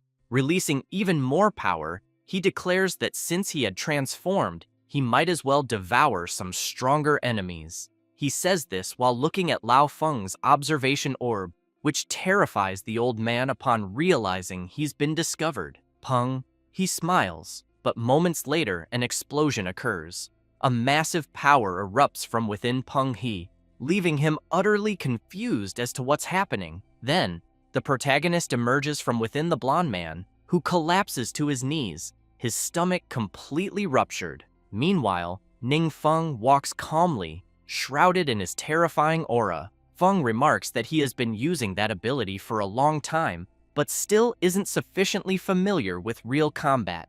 Seeing his partner's broken body on the ground, Ying screams in concern, but fails to notice Duan preparing to strike. Duan then delivers a blow that pierces Ying's body, causing blood to gush out from the devastating attack. Taking advantage of the opportunity, the women flee in desperation. Feng approaches Ying and tells him not to die just yet, as there is something he wants to know. Time passes, and in the secret realm of the Blood Mist Valley, a servant reports to his master that intruders have been sighted at the entrance to the secret realm. The Demon King orders him to inform everyone to stay away from the enemy, as he suspects they have come specifically for him. Confused, the servant asks for clarification. The Demon King extends his hand, revealing a shattered gem, and explains that the soul artifacts of Peng He and Gu Ying have been destroyed, meaning both are dead. However, before Gu Ying died, he activated his soul artifact. Because of this,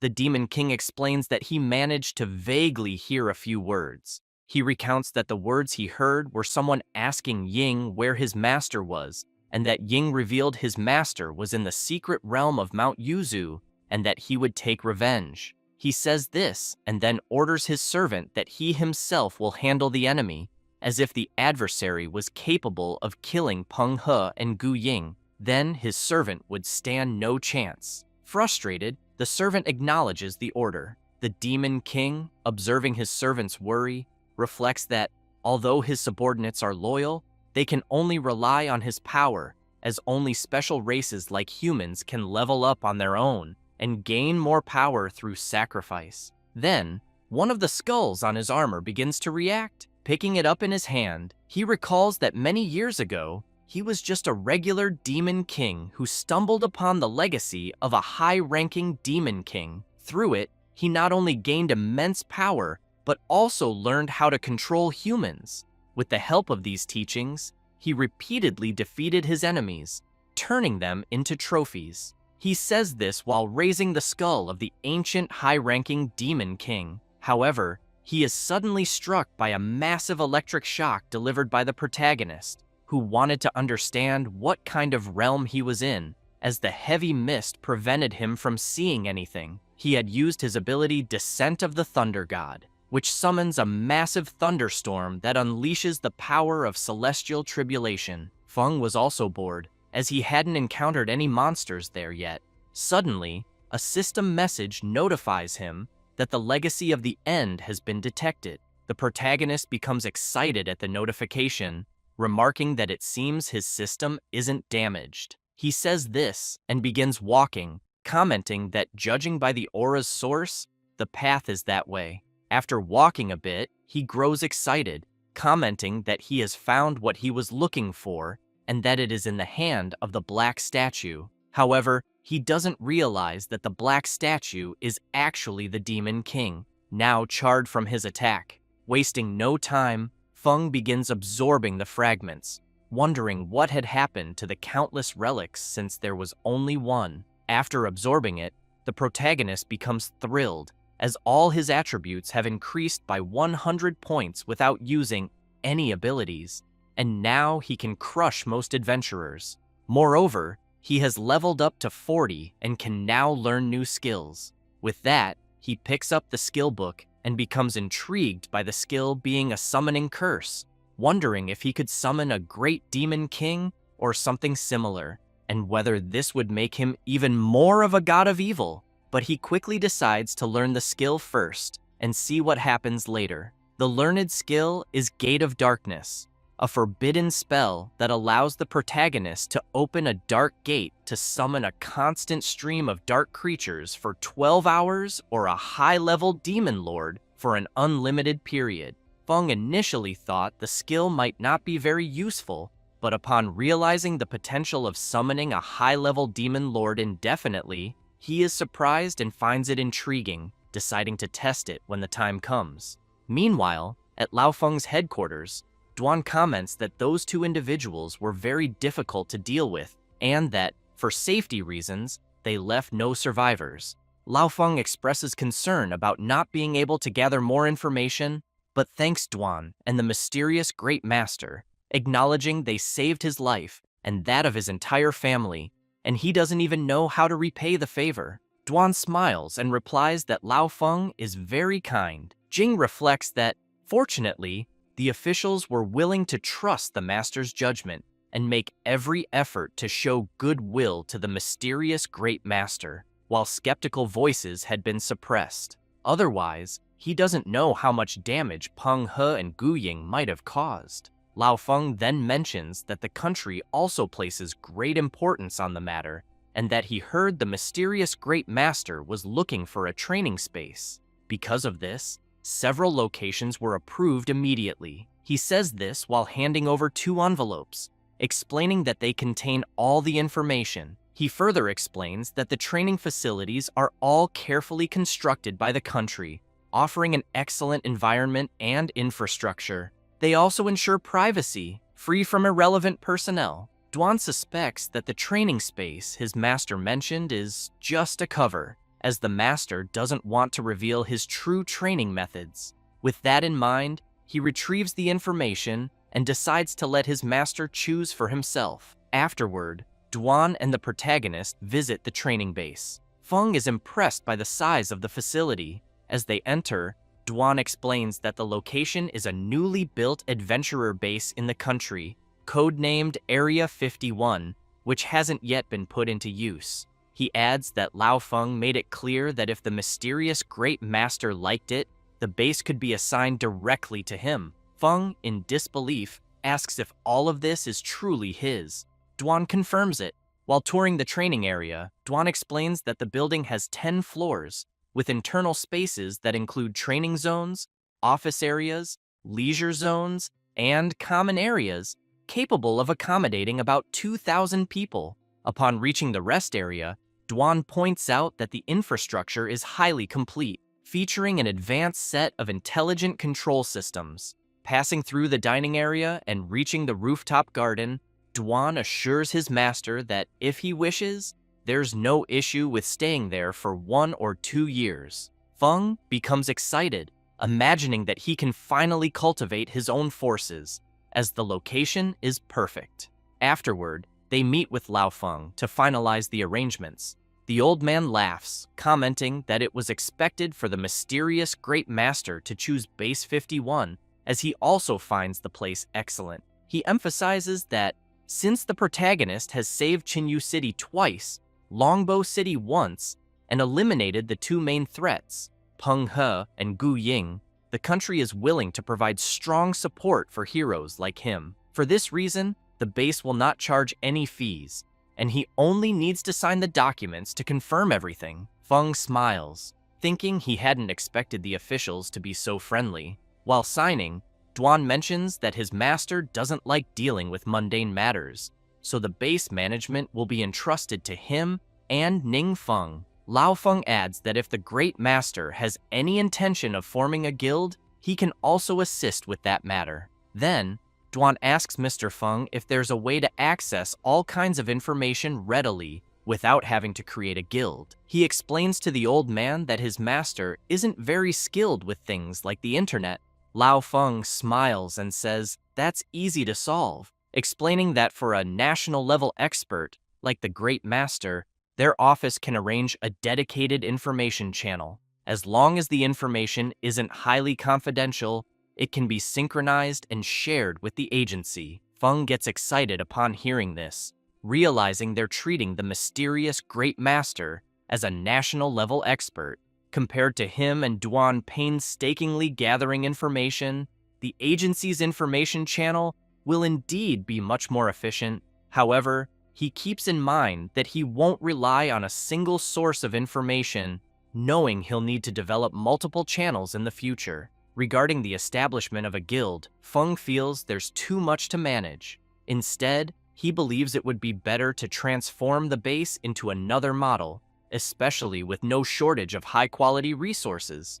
After finishing their preparations, they start walking, and Duan tells Lao Feng that the Great Master has organized his special training for the following week, promising to notify him in advance. The old man is pleased, thanks Duan, and also asks him to express gratitude to the master for his efforts.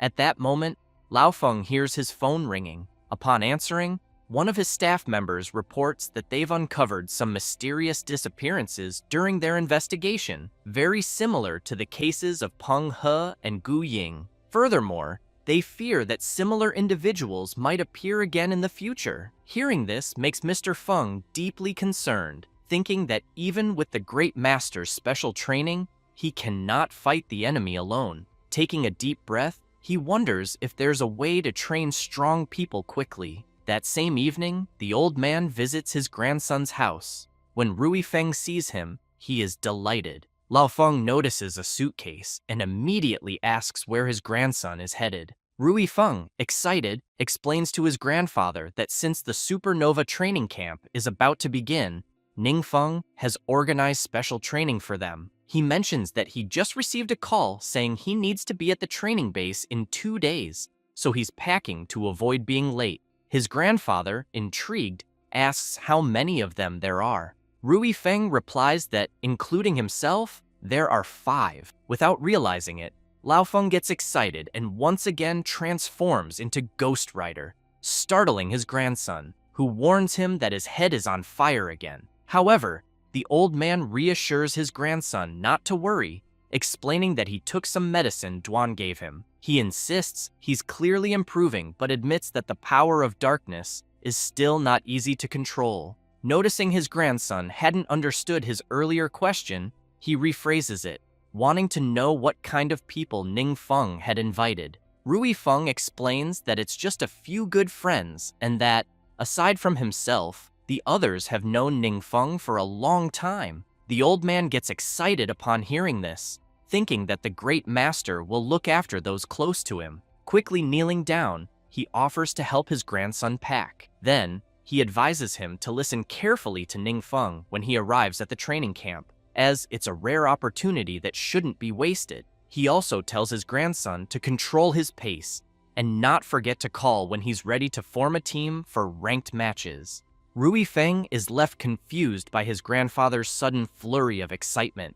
After that, at the training base, Wang Yue's group arrives, and she quickly becomes intrigued, commenting that this seems to be the place Ningfeng mentioned, but there is nothing there except forests. Soon, they notice something strange, and are immediately teleported to where the Proto and Lord Lao Feng's grandson are. Everyone greets each other, and is amazed by the place, noting that even the main bases of the 7 great guilds are nothing compared to this location. The blonde girl quickly wants to know how the Proto found such a place. He smiles and explains that it belongs to one of his older friends and that he borrowed it. Wang Yue thinks to herself that she has never heard Ningfeng mention them before, and that he has become increasingly mysterious since his awakening. Next, the Proto introduces Duan, saying that he will be the one in charge of them during training. Everyone immediately greets Duan. He turns to the group and announces that he will lead them to the training room. The Berserker, suspicious,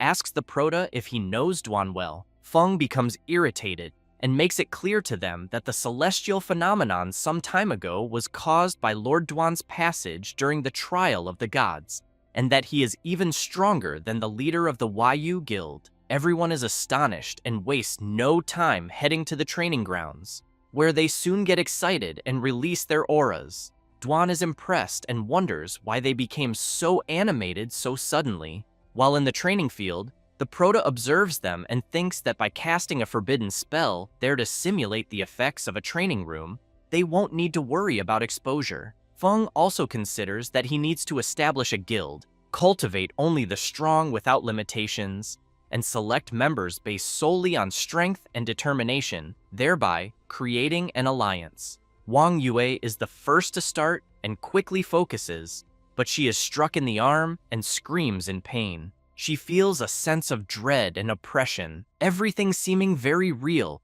and realizes that if this weren't training, it would definitely break someone's will. She wonders if her friend Ning Feng endured such a cruel trial to become stronger. Jiang Shu also feels the power, and reflects that neither he nor the cleric are supernovas, and they never dared hope to surpass others' talent through hard work. However, he knows the Prota has shown them there is hope. Rui Feng thinks that he cannot rely on his grandfather's protection forever, and therefore also wants to protect the people he cares about. Meanwhile, Xu Wei remains silent, saying nothing. Ningfeng smiles and says they are all doing very well. After a while, everyone is exhausted, commenting that it feels as if they have been tortured for centuries and are nearly dead from the training. Duan enters the room and declares that it is enough for the day. He asks everyone to rest and announces that he will lead targeted training the following day. Afterward, they head to a VIP room where they all gather.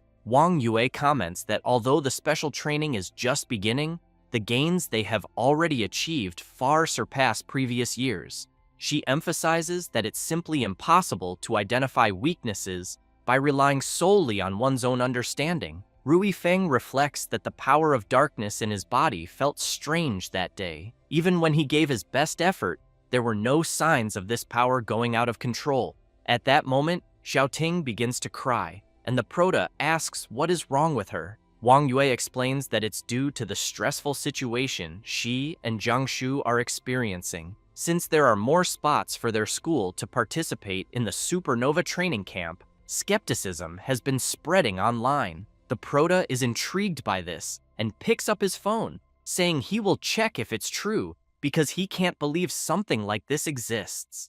The blonde girl shows Ningfeng her phone, and soon, everyone sees various toxic comments about the school, Xiaoting, and Jiang Shu. The Prota notices a different comment and remarks that it seems someone is defending them. They then discover that the person protecting them is Chang Muqiu.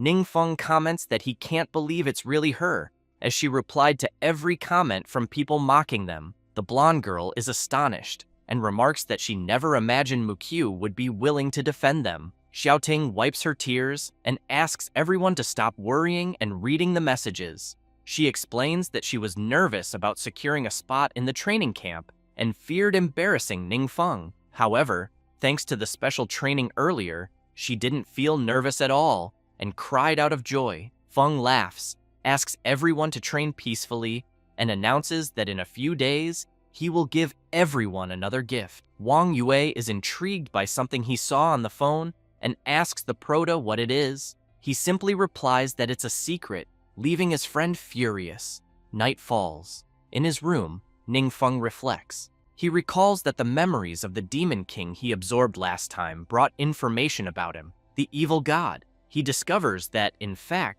there are 7 evil gods born of darkness, who are the common beliefs of monsters in the secret world. However, he, the evil god, does not belong to these 7. On the contrary, he holds the title of one of the 12 lords, the Almighty God of Law. Alongside 11 other gods, he led their families to destroy a legitimate evil god, ensuring that all dark entities dared not invade the world of light again. Unexpectedly, the Almighty God of Dharma, free from the threat of darkness, began to study the power of darkness and became obsessed with it. Fortunately, the other 11 gods noticed this in time and fought against the Almighty God of Dharma, who managed to escape and became an evil god. Feng reflects that this legend circulates in the world of light and is widely believed. However, among the demons of darkness, there is an entirely different version of the story. According to the demon realm's legend, the dependents of the gods, free from the threat of darkness,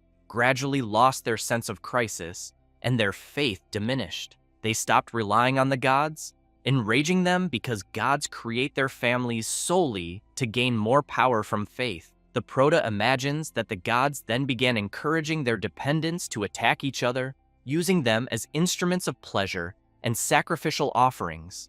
Even the demons hidden in darkness began to emerge with the tacit approval of the gods. This would be the origin of the secret realm. In this context, only the Almighty God showed no interest in the amount of faith, refusing to participate in this game. However, Ningfeng knows that unexpectedly, one day, the war reached the Almighty God of Dharma's family, and due to a lack of defense, nearly the entire family was massacred. Furious, the God of Dharma demanded that the other gods stop this senseless farce, but he was insulted and ridiculed by them. Feng explains that the conflict between the two sides escalated until it culminated in a great battle. The Almighty God of Dharma, who had always been indifferent to the rest of the world, became involved in a fierce battle. It took 2 deaths and 6 injuries among the 11 main gods to force the God of Dharma to retreat. After that, no one knows exactly where the Almighty God went. Rumors suggest he entered an unknown dimension, neither of light nor darkness, and disappeared there. Fearing retaliation, the gods did everything they could to tarnish the image of the Almighty God while searching for his whereabouts. Ningfeng reflects that this god is truly on another level, as he fought against 11 gods at once, killed 2 of them, and still managed to escape unscathed. He understands why the system told him not to worry, considering that this confrontation seems small by comparison. The Proto speculates that the title of evil god might be entirely fabricated. However, he regrets that his memories end at that point, and that he still doesn't know the final fate of the Almighty God. Even so, he thinks all of this might just be a legend, making it difficult to discern the truth. He concludes that his priority should be leveling up, since risking his life isn't his style. He quickly prepares and flies off. Arriving in front of a portal, he imagines that the Adventurers Guild's access to information across the country is very convenient. After all, there, one can find many unknown secret realms. As soon as the Proto enters a dungeon to train, several monsters rush at him. He grabs his staff and, with just 1 strike, easily defeats them all, gaining several experience points. While navigating his system, Ningfeng comments that the experience points from these monsters aren't bad, especially since the boss seems likely to drop something valuable. Before long, the secret realm's boss appears. Excited, Ningfeng leaps and strikes the armored bull's forehead with his sword. Due to the monster's tough armor, his sword breaks. Observing the destroyed weapon, he reflects that his real level isn't very high, and that the weapons he can use aren't as good as those wielded by 4th or 5th level adventurers. After continuous high-intensity combat, he didn't expect his weapon to fail so quickly. However, the Proto notices something and sees the bull mocking him. He discards the broken sword and unleashes his terrifying power, leaving the armored bull terrified. He then finishes it off. Feng is frustrated to see that he only leveled up from 43 to 47. He comments that the monster didn't provide much experience and, on top of that, cost him a sword. However, he figures that at least he unlocked another ability. He chooses the Windblade skill, which, when activated, creates a violent storm imbued with the power of darkness, corrupting all light. Feng knows that the more forbidden spells, the better. Otherwise, he'll always worry about lacking power. Still, he understands that relying solely on forbidden spells isn't enough. Without proper weapons and equipment, he can't defeat even a boss,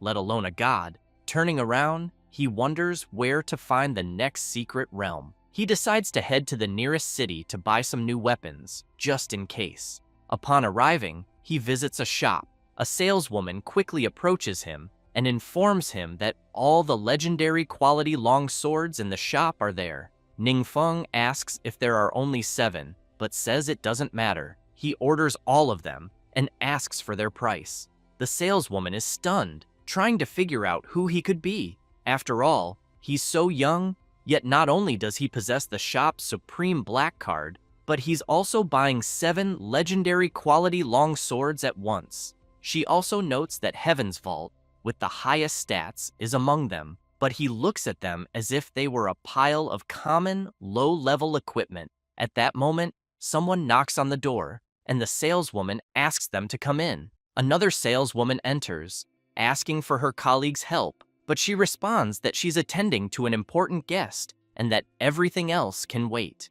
The other saleswoman returns to inform the other client that her manager is busy, leaving him indignant, wanting to know why someone else should take priority. They decide to investigate who it is. It turns out to be Gu Yunzhou, accompanied by his friends. The saleswoman is terrified, realizing it's Gu Yunzhou, and fears that if a conflict arises, her job as manager will be at stake. Gu Yunzhou enters the room, and upon seeing that the prota is receiving the manager's attention, is surprised. Feng, sipping his tea, asks who he is.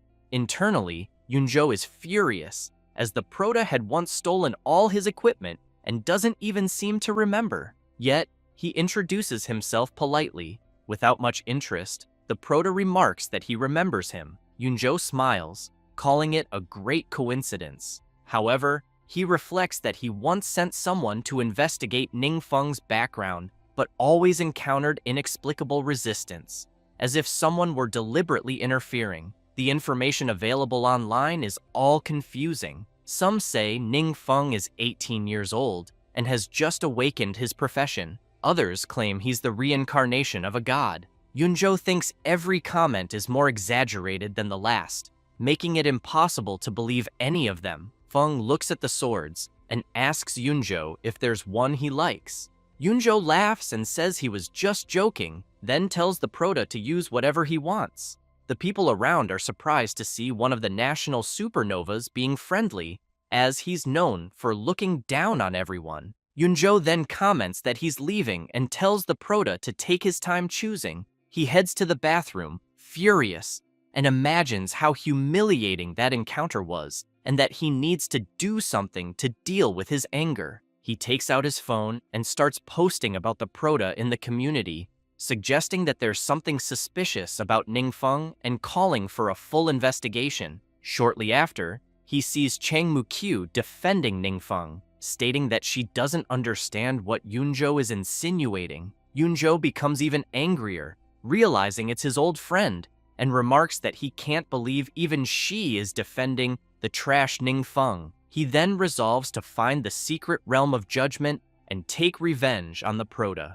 After Ningfeng finishes his purchases, the saleswomen thank him. He leaves, takes a deep breath, and heads to a secret realm. There, he easily defeats the boss. From realm to realm, he continues defeating bosses until he reaches level 60. Exhausted, he comments that he's finally reached level 60 and can now transfer his class. He reflects that he didn't expect leveling up without using forbidden spells to take so long. While walking through the dungeon, he finds an altar and reflects on how these monsters once worshipped various evil gods, all of whom were eventually destroyed by the 12 main gods. However, monsters are now constantly invading the human world with the goal of reviving the 7 true evil gods. The prota knows, though, that some powerful monsters aspire to become evil gods themselves. Despite this, he also recognizes that the so-called main gods haven't protected humanity.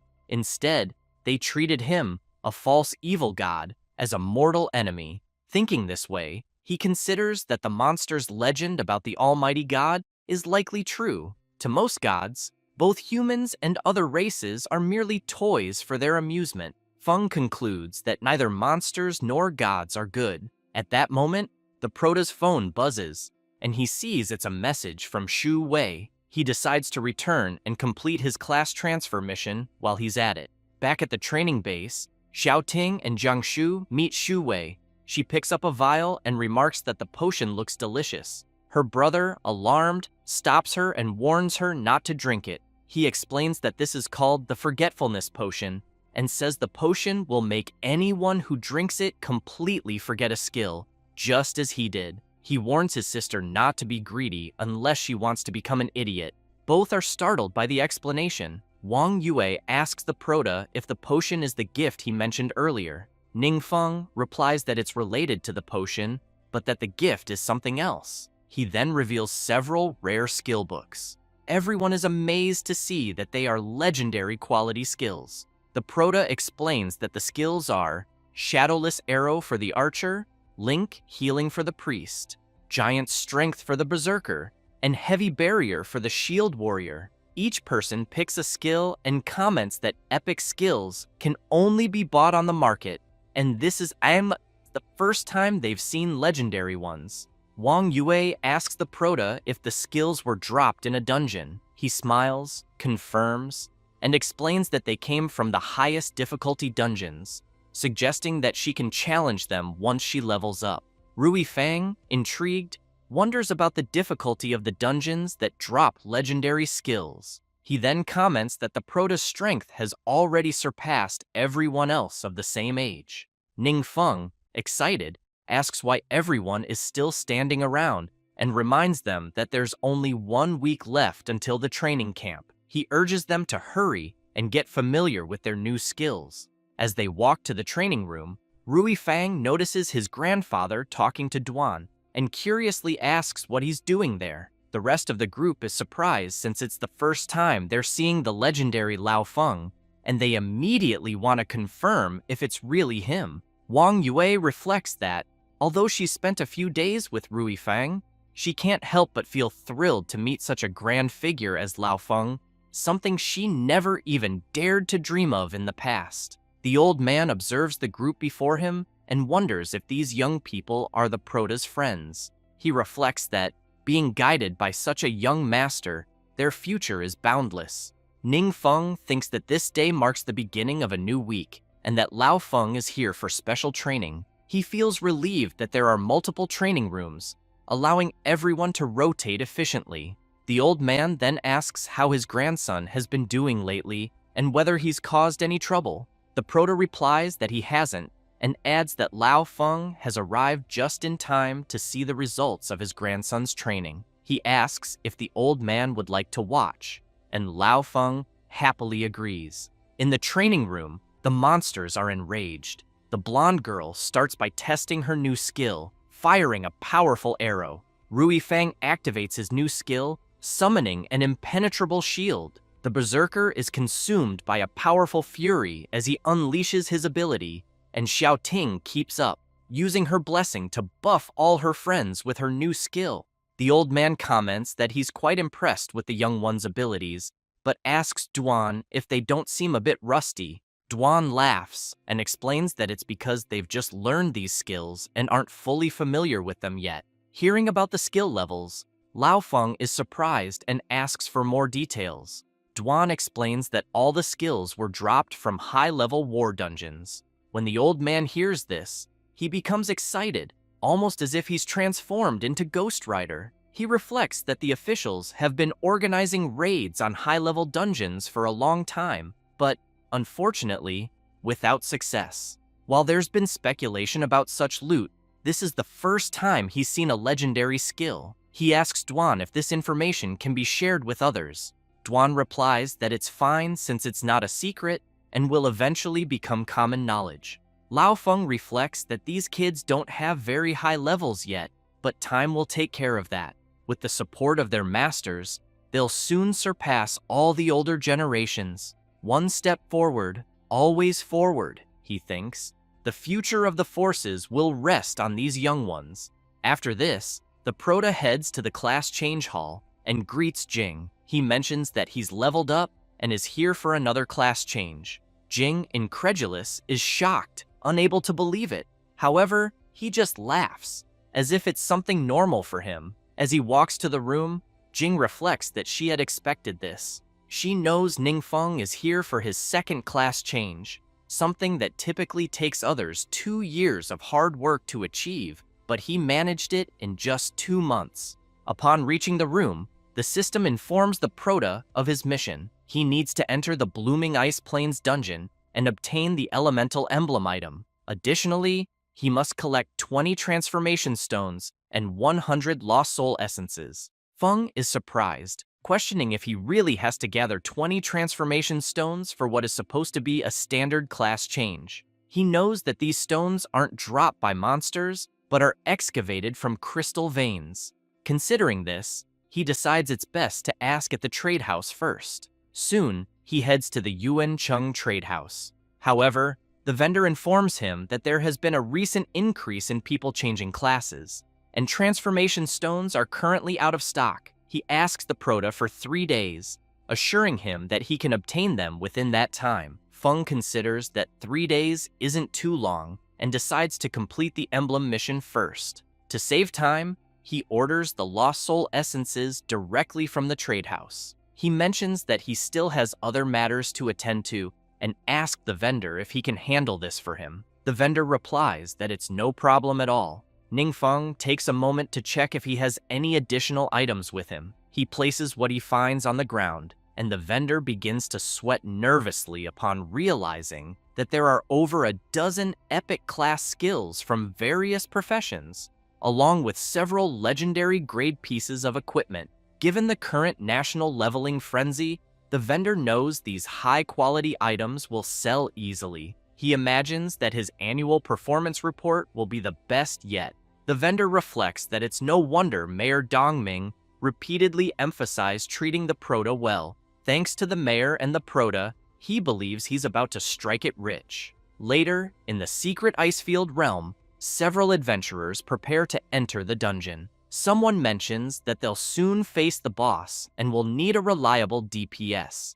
The Prota appears, and one person apologizes to him, explaining that they need to consult their superiors before allowing him to enter. Feng responds that it's fine. The adventurer calls their captain, explaining that a young man wants to enter the secret realm alone. The captain becomes furious, asking if this is some kind of joke. He scolds the subordinate, reminding him that the government recently issued a regulation stating that entry into the secret realm must be conducted in teams led by official guilds, with a minimum of 5 members. Individual entries are strictly prohibited. The soldier replies that he understands, but informs the captain that the Prota possesses a special license issued by the administration, authorizing him to challenge the secret realm alone. The captain, shocked, takes the license to verify its authenticity. He then approaches the Prota, thanks him for his cooperation, and confirms that he is authorized to proceed. Feng begins walking toward the portal entrance, as the captain asks his colleague about the Prota's background. The soldier mentions that the license was issued very close to the time the new regulation was published, almost as if it had been prepared specifically for him. The soldier then suggests that perhaps the Prota is a special commissioner sent from above to inspect their work. Hearing this, the captain becomes extremely nervous. Shortly after, the soldier apologizes, saying he was just joking. However, the captain shouts, ordering everyone to cooperate with the Prota and treat him as if he were indeed a special commissioner. He also demands they check for any issues and resolve them immediately. After crossing the portal, Ningfeng reflects that he was fortunate to have mentioned this to Lord Laofeng beforehand, which secured him the special permission to enter the secret realm alone. After walking a bit inside the dungeon, he stops before a bridge with a warning sign. He observes the sign, leaps off the cliff,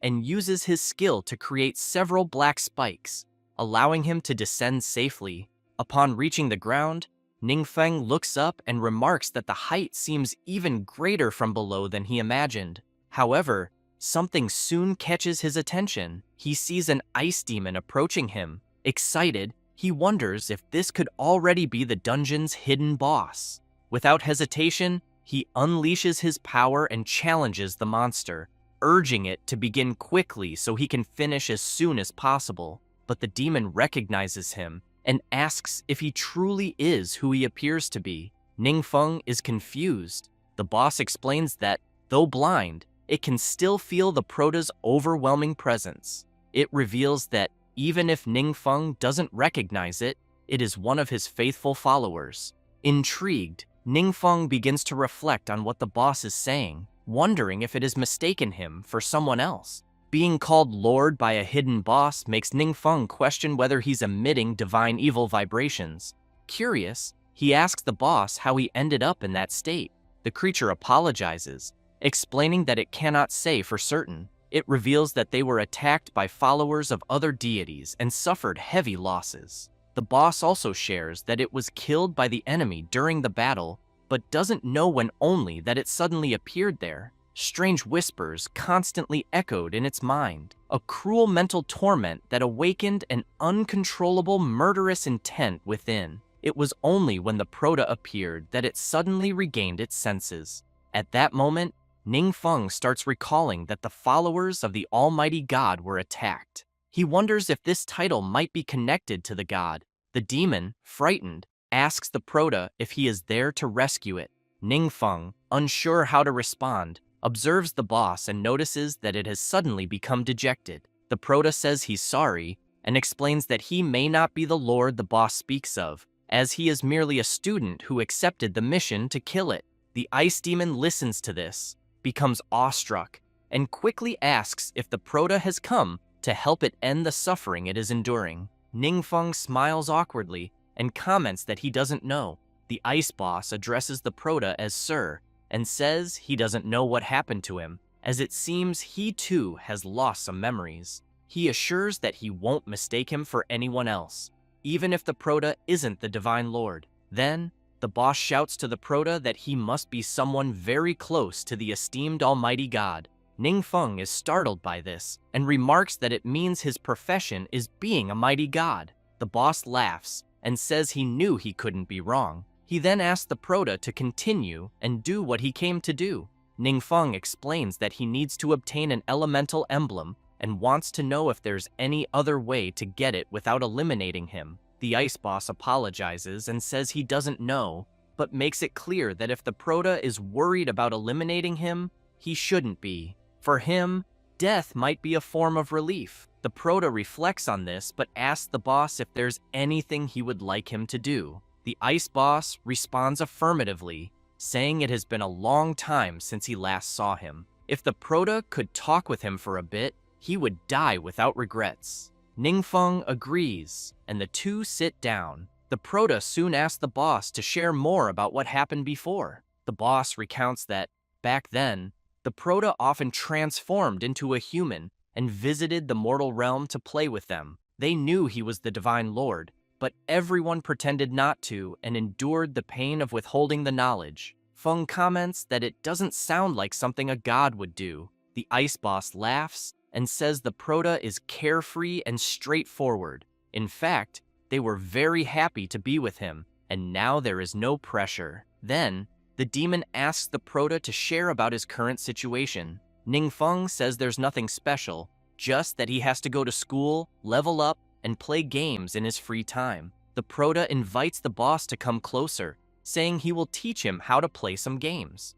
However, the ice demon stands up and comments that it's almost time and that it was a tremendous pleasure talking to him. They look at each other, and the Proto promises that if there's a chance in the future, he will take him to play games. The ice demon agrees and says he'll be waiting for that. Then he disappears. Ningfeng stays silent, not saying a word as he looks at the items the ice demon left behind. Meanwhile, there's a meeting with guild leaders. Zheng Yanchuan comments that the mutant secret realm indeed seems to contain high-level abilities. However, with everyone's current strength, they haven't been able to conquer it. Arca asks if, in this case, it's possible to hire the mysterious expert to lead everyone in conquering the secret realm. Lao Fang clarifies that he already asked, and the expert has no intention of cooperating. Arca is intrigued and questions if, at such a time, the expert shouldn't stand with everyone, pointing out that he seems to act entirely in his own interest, without any restrictions. He then asks Lao Fang if he thinks that's acceptable. The old Fang firmly states that it is, and makes it clear to Arca that he will soon resign, allowing Arca to become the director. As for how to manage the mysterious expert, that will be entirely up to him. Arca feels embarrassed and tells the old Lao Fang that wasn't what he meant. However, Lao Fang becomes furious and says that when Peng He and Gu Ying appeared and threatened his family, everyone claimed there was nothing they could do. He was ready to die, but in the end, it was the mysterious expert and Duan who stepped in and helped him. So now, when it concerns his own interests, some people cannot remain still. Lao Fang makes it clear that the mysterious expert owes nothing to anyone there. Liu Yingzhen thinks that only old Lao Fang could say this, as everyone knows his character, and he would never have selfish motives. Otherwise, the room would be in chaos. Yingzhen asks Lao Fang if he's planning to face a high-level dungeon in a few days. The old man replies affirmatively.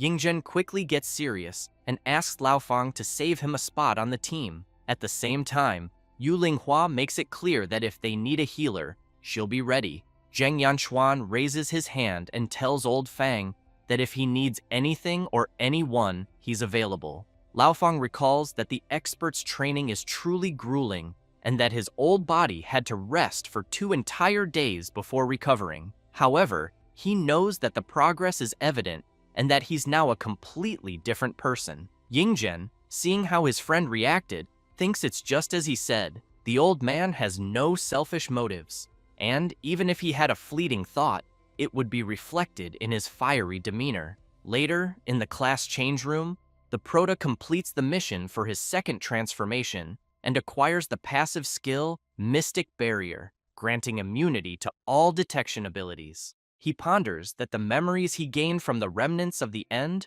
were mostly correct. After all, the Almighty God isn't an evil deity at all. He just wants to live life on his own terms, much like the Prota. Ningfeng also remembers being told that his aura is exactly the same as the Almighty God's. He wonders if this could be due to the system, and, if so, what exactly the connection is between the system and the Almighty God. Additionally, why did someone who had already passed away become a hidden boss in the secret realm? He then picks up the pendant he received, seeing that it's a legendary quality accessory. It grants plus 12 spirit, plus 15% casting speed, and 5% spell critical rate. It also has additional effects such as solid ice wall and ice thorn explosion. The Supernova Training Cap exam is divided into high school and university sections, bringing together nearly all the most outstanding young adventurers in the country. Among them, the high school section includes a total of 180 participants, comprising 32 5-star professionals ranked in this year's Supernova list, and 148 4-star professionals selected from various regions. People comment that not only are the directors of the 3 top universities present, but also representatives of the 7 major guilds and the Adventurer Management Bureau. It's an event of truly unprecedented scale. They also remark that those who perform well might be directly recruited by high-profile individuals and enjoy resources made available at the signing party. The individual could also join the organization of the influential figure after graduation, starting at least as a captain. Others say they'd like to at least greet these big names to leave an impression. Otherwise, with so many people present, the influential figures won't remember them. Someone notices a person heading over to talk to the big names and points it out to the group. Another person asks if they dare compare themselves to the one going to greet the big names, as that person is Shixiang, ranked first on this year's Supernova list. His brother is Shiyu, the leader of the Blue Sharp Claw Guild. The boy laughs and says he was just joking. He mentions that ever since Shixiang awakened, he hasn't leveled up alongside his peers, as everyone accompanying him has been elite members of his family's guild. The girl comments that comparing people can cause envy and notes that everyone there knows the God's Judgment secret realm was conquered some time ago. Looking at Shixiang, the boy comments that the one who completed the conquest has the martial artist profession, the same as the blonde boy. He adds that it's said Shixiang received guidance from that strong individual, enabling significant progress. Furthermore, he had access to the high-level experience potion exclusive to the Blue Sharp Claw Guild, and his strength is probably beyond everyone's imagination. At that moment, a bus arrives, and someone shouts that the team representing Chinyu School has arrived. The boy immediately wants to know if they are the ones everyone is speculating about online. Ningfeng descends alongside his director, and finally, his team. The students are impressed with the Chinyu School team, commenting that their auras are very strong and that they look like an experienced group. The director starts sweating nervously, thinking that everyone is staring at them, and the saying, "The taller the tree, the more wind it catches," comes to mind. He also notices that the gazes seem to treat them as imagined rivals. The Prota notices something and sees, through his system, several people trying to detect him, but thanks to his passive skill, Mystic Barrier, they fail. He figures that many people are interested in him. A young man is surprised and comments that the Prota's level is impressive, as he can't detect him, wondering if he might be above the second transformation. A girl remarks that the Prota is a high school student and that she doesn't recall seeing him on the supernova list. Mr. Arca becomes worried, as he's also trying to detect the Prota, but cannot. Yu Linghua is shocked and immediately wants to know if the young man in front of them is really Ningfeng, and if his level might even surpass old Lao Feng's. Shuyi wonders if Duan gave the Prota some item that blocks detection. Shixiang reflects that the moment Ningfeng arrived, he caught everyone's attention, and he questions how strong he might truly be. The blonde boy recalls watching Duan's video about the secret realm conquest and simulating it repeatedly with the strong members of his guild. He remembers that Duan's strength exceeded his imagination, making it impossible to replicate. Shixiang considers that if Ningfeng's strength is also high, they must have a special training method, something he and his brother need. Lao Feng approaches Yingzhen and asks if he'll try to gauge the Prota's level. However, Yingzhen responds that he won't, as it would be too rude. Shortly after, old Lao Feng waves at the Prota's group, and he notices the gesture. The onlookers are surprised, seeing that Mr. Lao Feng is greeting the group. Yingzhen becomes furious and asks old Feng if he's that well known. Lao Feng laughs, saying he was just saying hi. Yingzhen firmly states that everyone is officially organized and that their conditions aren't inferior to theirs. He tells Lao Feng to stop, saying he's getting older by the minute. In the exam organization room, one of the organizers asks team leaders to bring their team members forward to register in order. While the Prota fills out the document, the organizer shouts, instructing team leaders and students to head to the designated location after completing their registration and wait for a unified introduction to the training camp preparations. Later, in the auditorium, someone announces, "As you all know, secret realms have undergone unprecedented changes in recent years.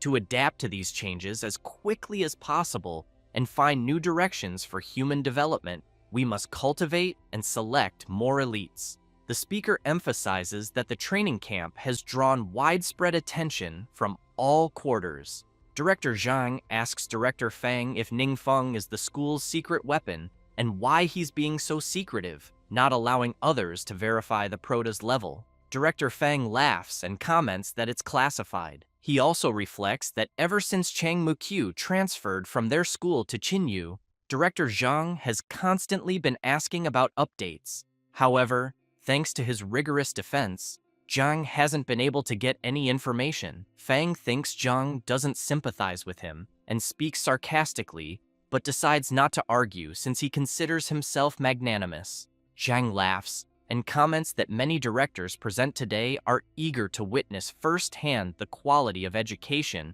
at Chinyu 7 High. After all, it's a prestigious school that attracts supernovas. At that moment, all the directors look at Director Fang, urging him not to disappoint them. Fang, however, recalls that some time ago, Wang Yue and the others underwent special training, but unfortunately, he doesn't know the results of that training. Even so, he imagines that Wang Yue, Rui Fang, and Chang Mukyu don't need to worry. They are, after all, the top-ranked students on the supernova list. Looking at Ningfeng, however, he's uncertain whether he and the others can survive such a rigorous test. A woman explains that the training camp adopts a free team formation format with a standard team size of 5 members.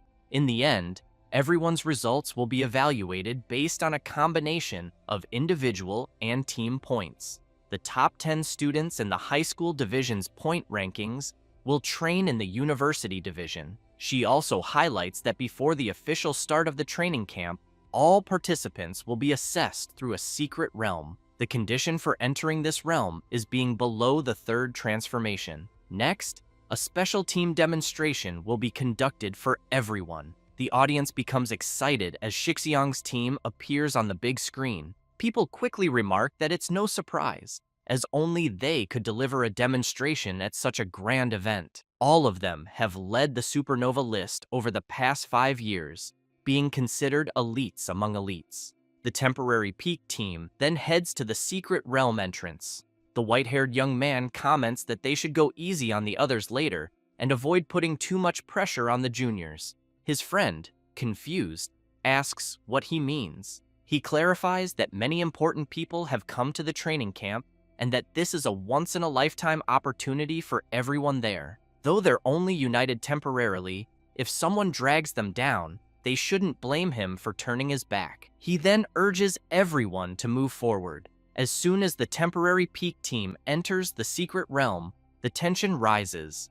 The white-haired young man notices the strong miasma in the area. The blonde girl steps forward, saying she'll handle it. She uses her ability, but everyone quickly notices several spiders descending from above. The arachnids waste no time and charge at the adventurers, who, in turn, react swiftly and begin moving with impressive speed. As participants observe the temporary peak team in action, they're amazed by their quick movements. Looking at Shixiang, they note that he isn't lagging behind the others, making it impossible to claim he's just a high school student. Gu Yunzhou, watching Shixiang, grudgingly admits that he's no longer at their level. Lao Fang comments that he's heard the 5 youths on the temporary peak team have been training together recently and, if nurtured well, could soon begin conquering high-level secret realms. Yingzhen agrees, noting that they seem poised to reach elite status, advancing steadily with little rest. Soon, Yingzhen observes that they've reached the boss quickly. Shixiang smiles as his entire team charges at the boss. It doesn't take long for them to defeat it. The screen displays the information that the temporary peak team completed the conquest in 48 minutes and 18 seconds, setting a new record. Other participants comment that this outcome was expected from the 5 and lament that they wish they could be on that list too. Someone approaches the prota and asks if he's really Ningfeng. The person introduces herself as Kei Yuchen and mentions that Mayor Dongming is her uncle. Wang Yue is impressed upon seeing her and remarks that she's one of the top 5 members of the temporary peak team. Yuchen explains that her uncle often mentions the prota and that she came over to greet him. Others notice the interaction and wonder why someone of Yuchen's stature, a top student at Beijing Qing University, is talking to someone from the high school division. Yuchen then points out that the granddaughter of the Yuancheng Commerce founder is present and expresses her pleasure at meeting everyone. She adds that during the training camp, if anyone needs anything, they can ask her directly, and she'll ensure the trading company sends it immediately. Ningfeng laughs and comments that she's very kind. Xiaoting jokes with Wang Yue, telling her to keep an eye on the prota because every girl he meets is beautiful, and their family backgrounds and strengths are getting better and better. Yuchen considers that while her uncle mentions Ningfeng often, she still doesn't know much about his strength. She decides to take this opportunity to get to know him better. One of the members of the temporary peak team approaches and asks Yuchen to join them in finding a place to rest. However, she replies that she doesn't want to go and prefers to stay and watch the exam unfold. Irritated, he asks what's so interesting about watching the evaluation, given that they are the strongest participants. Shixiang says he also wants to stay and watch, prompting the other members to relent and agree. As other teams carry out their evaluations,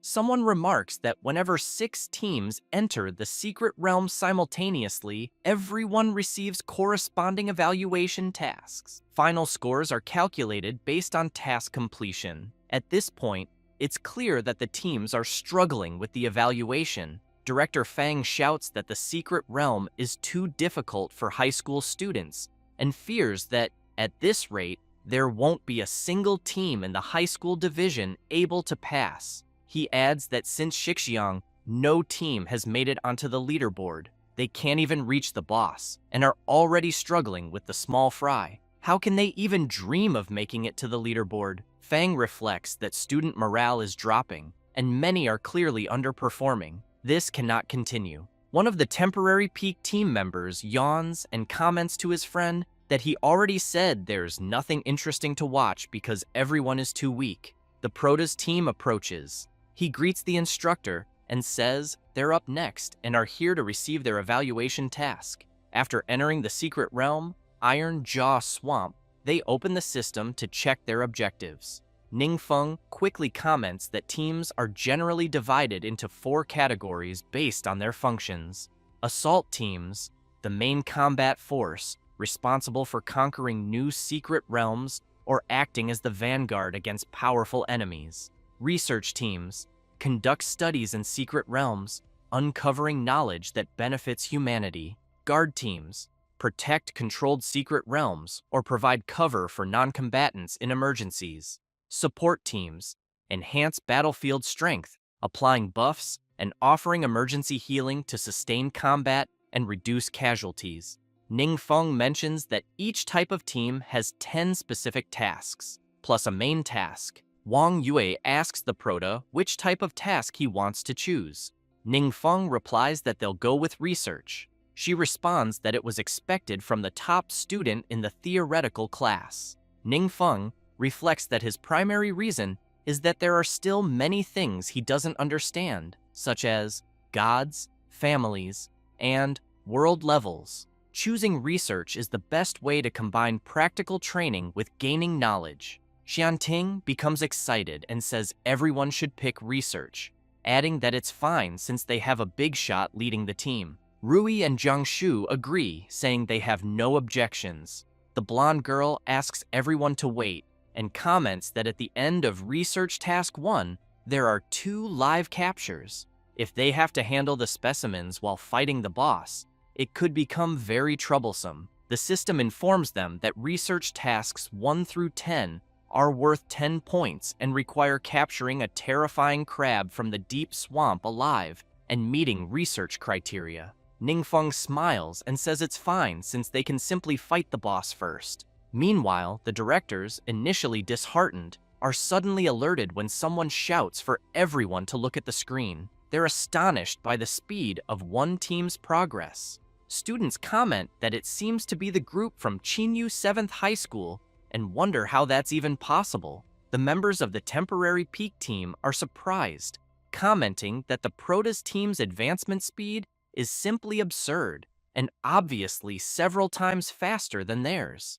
Yuken thinks this must be why her uncle Dongming speaks so highly of Ningfeng. Yingzhen, amazed as he watches the Prota's team in action, asks old Laofeng if the skills they're displaying are legendary level. Laofeng confirms, and Yingzhen, alarmed, asks if legendary skills are truly that powerful. Laofeng explains that it's not just about the skills. The kids themselves are exceptionally strong. Yingzhen remarks that the combination of abilities, timing of movements, and team coordination are all top-notch. Sweating nervously, he observes Ningfeng and notes that he doesn't seem to be using any high-level skills. Yet even with a simple attack, he completely incapacitates his enemies, demonstrating incredible strength. Director Zhang tries to talk to Director Yang, but Yang tells him to be quiet, saying there's no time for chatter since the Prota's team has already reached the elite monsters. They attack swiftly, and as soon as they defeat them, they advance to the next stage. Before long, the team regroups and reaches the final boss. Without hesitation, Wang Yue and Jiang Shu leap forward. The blonde girl prepares her powerful arrow, while the berserker wields his mighty axe. They attack the final boss and easily defeat it. The screen announces that the Prota's team has broken the temporary peak team's record, completing the task in 8 minutes and 14 seconds. The crowd is astonished by the result. Ningfeng asks everyone if they completed their missions. They all smile and shout that they did. The Prota then calls for everyone to leave and report back. Upon exiting, they find everyone else waiting for them and are confused. Chang Mukyu starts clapping, followed by Yunzhou and his friend. Soon, everyone is applauding and cheering for them. Mukyu comments that they're good people and get along well at school. Yunzhou tries to be friendly and tells the crowd that when someone was bad-mouthing Ningfeng online, he argued with every one of them. He adds that he can't stand injustice and hates even more when people resort to dirty tricks behind others' backs. The organizers, seeing this, laugh and remark that the students' morale has skyrocketed. They observe that this is the charm of the strong, reminiscent of Yingzhen and Lao Feng in their prime. At that moment, the megaphone announces that the high school division evaluation has concluded. Students start shouting, saying the top 10 rankings are about to be announced, though they know there's little suspense. They figure that Chinyu School has already claimed half the spots, and with Shixiang included, only 4 spots remain. The organizers begin calling names: Shixiang, Yunzhou, Li Qi, and Chang Muqiu. The crowd is confused not to hear Ningfeng's name. Yunzhou asks the teacher if Ningfeng and the others weren't selected. The teacher explains that they don't take up the regular student slots. He reveals that the organizing committee decided to grant them the status of teaching assistants. After this, the Prota's team follows one of the organizers, who asks Ningfeng if they're really the Sovereign Lion team, as he's there to escort them. He explains that the professor responsible for the research group will be absent for a few days, so he'll arrange for them to stay at a specific location. He adds that it's a lodge designated for teachers, offering an excellent environment, meaning they won't need to return to the student dormitory. When they arrive at room 604, everyone enters and starts settling in.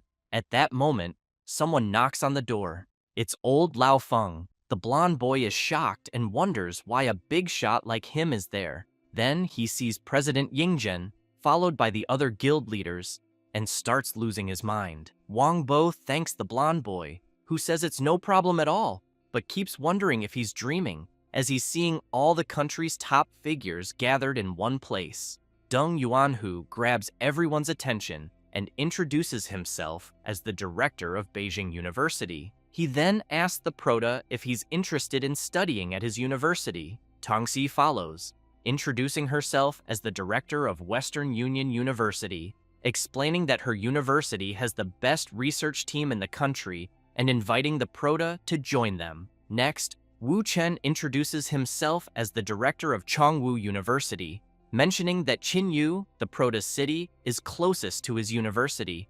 Ningfeng is shocked, thinking he's terrible at handling situations like this.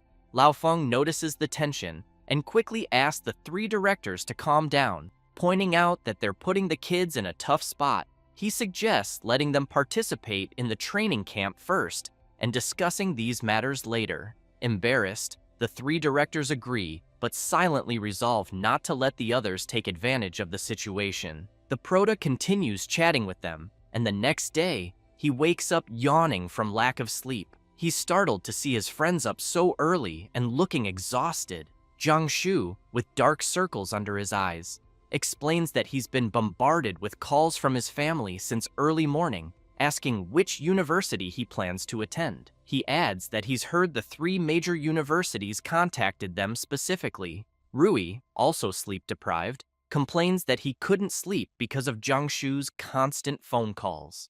Ningfeng turns to the girls and asks if they had any issues. Xiaoting, lazily, responds that Wang Yue is still on the phone. She shares that her father is so thrilled he's planning a 3-day banquet. Zhang Shu smiles and says his relatives and friends have been visiting non-stop, and his parents are finally receiving some recognition because of him. Rui comments that his grandfather supports him, so things aren't as chaotic, and he'll simply follow Feng's lead. Hearing about families, Ningfeng feels a pang of sadness, having no family to rely on. Just then, his phone rings. Answering it, he realizes it's Professor Chi Wei. She asks how he's doing in the training camp and whether he's adapting well. Chi Wei mentions that 3 major universities contacted her to inquire about Ningfeng's university plans. He laughs, commenting that she's the one who's been taking the calls. Chi Wei confirms and jokes that she knows he likes staying up late, so she decided to call at that time. Ningfeng is touched by her care and asks for her opinion on the matter. Later, the training camp organizers greet all the university students and the 10 high school students. The students begin murmuring about how monstrous this year's high school division is, with 5 students at the instructor level. What's even more shocking is that 3 of those 5 aren't even on the supernova list. The professor announces that the first stage of special training, Secret Realm Raiding, will begin that day. He emphasizes that the secret realm they're entering hasn't been fully explored and may contain all kinds of lurking dangers. He urges everyone to follow orders and act within their capabilities. Before departure, he asks everyone to confirm their group tasks with their respective professors. Additionally, he informs the group that each of the 10 high school students will join a university team. Chang Mu-kyu approaches the professor, introduces herself, and asks which team she's assigned to. The professor points to the side and tells her she'll be part of that team. She turns to see she's assigned to Ningfeng's team. Later, inside the unknown secret realm, creatures begin advancing toward the Prota's team. Ningfeng is focused, researching the monsters they are encountering, and discovers that they are a new subspecies of lizardmen, over 2.5 meters tall. Rui notices that the Prota is distracted and blocks an attack from one of the lizardmen. However, another monster charges at Ningfeng, but he simply elbows it and easily takes it down. Afterward, Ningfeng sits on one of the defeated creatures and concludes that they weigh between 800 and 1,000 kilograms and that their scales provide high defense. Chang Mu-kyu reflects that they are already in the depths of the secret realm and have surpassed the fastest assault team. She also thinks that the group has fought exceptionally well so far, with experience points accumulating rapidly, as if Ningfeng is carrying everyone. Watching the group fight, Chang Mu-kyu notices that, compared to their first encounter, Wang Yue and the others have significantly improved. She wonders if by earning their recognition, she could reach the same level of skill. Ningfeng mentions that Professor Chi Wei said the research team at Western Union University is indeed very strong, but the management there is very strict, which might make it hard for him to adapt. On the other hand, the research team at Beijing University offers more freedom, which could be better suited to him. Wang Yue feels happy for her friend and comments that this level of consideration was to be expected from Professor Chi Wei's student. At that moment, Xiao Ting asks everyone to check the class group chat. They quickly become surprised by the content. It's a message where some students ask where Professor Chi Wei is, and someone replies that she is still in the secret realm and hasn't come out yet. The Prota notices an audio message and clicks to listen. A student screams desperately, saying the entrance is also changing and pleading for someone to quickly rescue the people in the secret realm. Meanwhile, chaos breaks out in the city.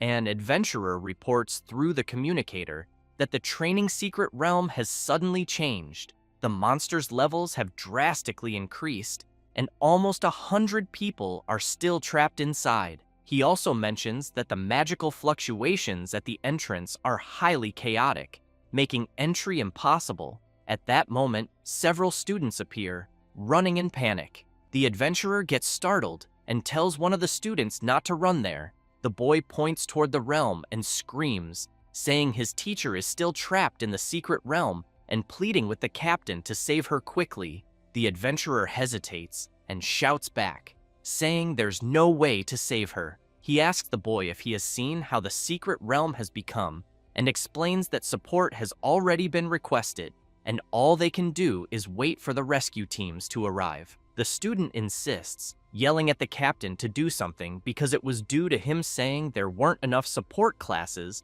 that Professor Chi Wei entered the secret realm. Now, The captain is hesitating and leaving the professor behind. Furious, the adventurer clarifies to the boy that it's her responsibility to get out. He asserts that if she cannot escape, it's her fault, and no one forced her to participate in the rescue. The students are terrified by the adventurer's decision. At that moment, someone arrives calling for the students. They soon realize it's Ningfeng. The proto wants to know where his professor is. Zhang Luo comments that she is still trapped in the secret realm and that the school organized everyone to train there. But the secret realm suddenly changed. Zhou Nana starts crying and says many people are still trapped inside, adding that Professor Qi Wei barely managed to protect them to escape. She also mentions that the guard team said there weren't enough people and they needed to recruit volunteers to help with the rescue. The adventurer becomes even more furious and shouts, telling the girl not to talk, as if her teacher had been killed because of him. He keeps complaining. Furious, the proto wastes no time and smashes the adventurer's head to the ground. One of the guards sees this and immediately gets ready, asking Ningfeng what he is doing. However, a hand rests on the guard's shoulder, asking him not to move. It's Jiang Shu, who gives the guard a serious look. Ningfeng drags the adventurer's body. Another adventurer sees this and starts sweating nervously, wondering who will stop the proto from acting further. At this moment, Ningfeng notices a man standing in front of him. Two adventurers appear. The proto realizes it's the vice president of the ERA guild and immediately wonders why he is there and if he came to help with support. If so, that would be great, because someone has finally arrived to assist. The adventurer reports to Ningfeng that the students have been accommodated and fled. Then he asks how the situation is. The proto replies that it's still unclear. The adventurer asks if he needs more people, but the proto responds no, saying they can handle the situation themselves. The proto continues carrying the adventurer's unconscious body, and the vice president of the ERA guild asks what's wrong with the man on the ground. Ningfeng explains that the man lying there came out of the secret realm and that they need him to show the way. As they reach the portal to the realm's entrance, the guards shout, saying they cannot enter because the secret realm is closed. Lu Ping immediately takes out his identification, introduces himself as the vice president of the ERA guild, and declares that he has the authority to handle emergencies, asking them to cooperate. The guards are impressed and think Lu Ping is a powerful man from the 7 great guilds. The vice president quickly requests entry, and Ningfeng thinks that Lu Ping seems to be a highly respected person. So they head straight into the secret realm. Upon entering, they immediately receive notifications that their attributes have been reduced. The mage, alarmed, comments to her captain that they are under the domain effect. This is a positive or negative state that continuously takes effect within a fixed range and usually cannot be dispelled. Lu Ping mentions that he knows this secret realm and that it didn't have the domain effect before. Therefore, it must have appeared after the change. Looking at the proto, Lu Ping notices that he doesn't seem to be affected. However, Ningfeng concludes that his base attributes are high enough that, even under the domain effect, it won't be too serious.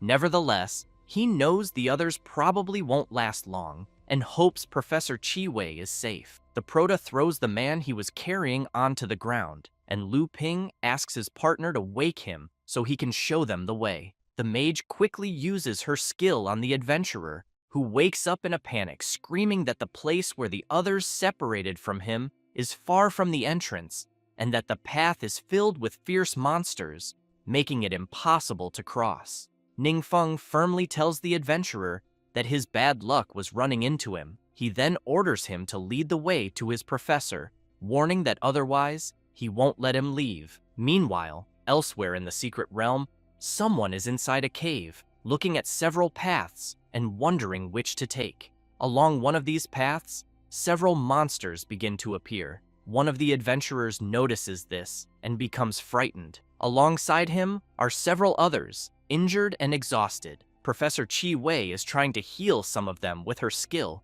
One severely injured adventurer pleads with her to rest a bit, as she's been using her abilities for too long. She responds that she's fine and will rest later, as his wound cannot wait. A girl begins to cry, thanking the professor from the bottom of her heart. Another adventurer overhears and wonders what the point is of saving these people anyway, since they're all rank 3 or lower adventurers who, even united, wouldn't stand a chance against the monsters. After healing the adventurer, he attempts to stand and comments that he's feeling better. Another adventurer, worried, remarks that a lot of time has passed and wonders if someone will come to rescue them. A third tries to reassure him, saying they will definitely come. At that moment, a wall breaks apart and a monster bursts through, terrifying everyone. The monster wastes no time and charges at them. The girl is frozen in fear, but her father jumps in front of the monster, grabbing it and blocking its attack. She screams for him, while he urges everyone to leave immediately, saying he will hold the monster off for as long as he can. At that moment, more monsters appear and start pursuing them. One of the monsters leaps toward the girl, who remains paralyzed in fear. Suddenly, a magical shield forms, protecting her and the professor. Chi Wei is astonished, as is the man the Proto dragged into the secret realm. This was the work of Ning Feng, who arrived just in time with his team, Lu Ping, and his partner. The mage and Xiao Ting quickly use their skills to heal the injured. The Proto and the professor remain silent, watching the little girl sob over her father's body. The mage informs Lu Ping that, including the dead, there are only about 20 people here, and that the others haven't been found. At that moment, everyone feels an intense tremor. Soon, a massive creature emerges from the depths of the dark cave. Jiang Shu wastes no time and strikes the creature, but something strange happens. The monster's skin regenerates rapidly. The berserker is stunned to see the creature's tentacle heal in seconds. They realize the creature is blocking the exit. One of the monster's tentacles quickly advances toward the professor and the girl, but Ning Feng effortlessly slices it apart. He then shouts, ordering everyone to follow him. Ning Feng continues striking the monster, blow after blow, without tiring. Lu Ping notices that the tentacle cut by the Proto has completely lost its ability to regenerate. At that moment, the adventurers see a light and shout, saying they're close to exiting the cave. They run desperately, but soon freeze in fear as the demonic octopus leaps in front of them. Lu Ping is shocked and shouts that the monster is enormous. Wang Yue is also stunned, but the Proto charges forward, telling her not to move. As he advances, he considers that the monster might be the source of the anomaly in the secret realm, and that defeating it will make things easier. However, he quickly spots a tentacle rushing toward him, forcing him to block it with his sword, which breaks as a result. Lu Ping remarks that the monster's attack damaged the Proto's sword. Ning Feng grabs another blade, focusing intensely and unleashing a massive power through it. He resumes cutting the creature's tentacles, further enraging it. Then, he uses his ice explosion ability, creating multiple icy spikes that pierce the giant octopus. Without pausing, he continues attacking ferociously until delivering a powerful strike with his sword, causing a massive explosion and defeating the creature. Shortly after, various drops begin to fall around the Proto. Outside the secret realm, several troops are already mobilized, waiting for them. Support teams comfort the adventurers emerging from the dungeon, reassuring them that the worst is over. Others weep as they see their fallen comrades. Lu Ping comments to the Proto that, thanks to him, the secret realm is back under control. Otherwise, the disaster would have been much worse. At that moment, Ning Feng notices something and sees his professor looking somber. He picks up one of the drops and offers it to her, asking her to accept it. It's a healing emblem, a legendary consumable item that permanently increases physical and mental attributes by 5 each, and boosts healing effects by 50%. Both she and Lu Ping are astounded by the item. The vice president of the ERA Guild shouts, asking if it's the legendary divine mark. Ning Feng explains that the monster dropped it. Lu Ping reflects that this is the first time he's seen anyone obtain the divine mark since the test realm was breached. He wonders if Ningfeng might truly be blessed. Chiwei, overwhelmed, tells the Prota that she can't accept such a precious item because she's only a 3-star professional and it would be a complete waste for her to use it. Ningfeng laughs and asks what she means, urging her to accept it.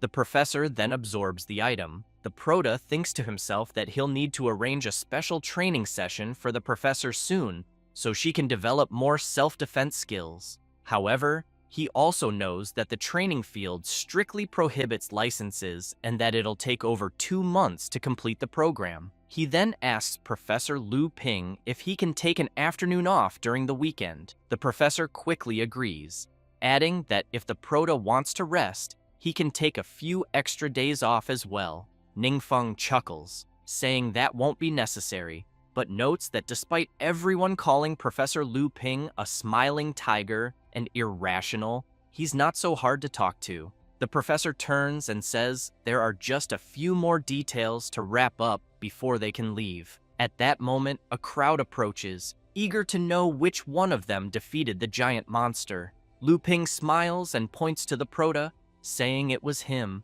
Ningfeng is startled as numerous microphones are thrust in his face, with reporters demanding a statement about the dungeon. They ask if he's a student, given how young he is, and if he can share everything that happened inside the secret realm. The Prota panics and freezes. Rui Fang, noticing his friend's state, remarks that he seems quite nervous. Wang Yue smiles and explains that Ningfeng is not good at speaking in formal situations, especially during interviews. She adds that, as a child, the Prota always avoided school interviews whenever he could. Watching him now, all embarrassed, she feels confident he will get used to such situations in time. Later, in the teacher's apartment as Horin at the training camp, the Prota lies down, still flustered by the unexpected interview earlier. Suddenly, he remembers something important. He retrieves his skill book, which he recently acquired, and discovers the skill Soul Guardian,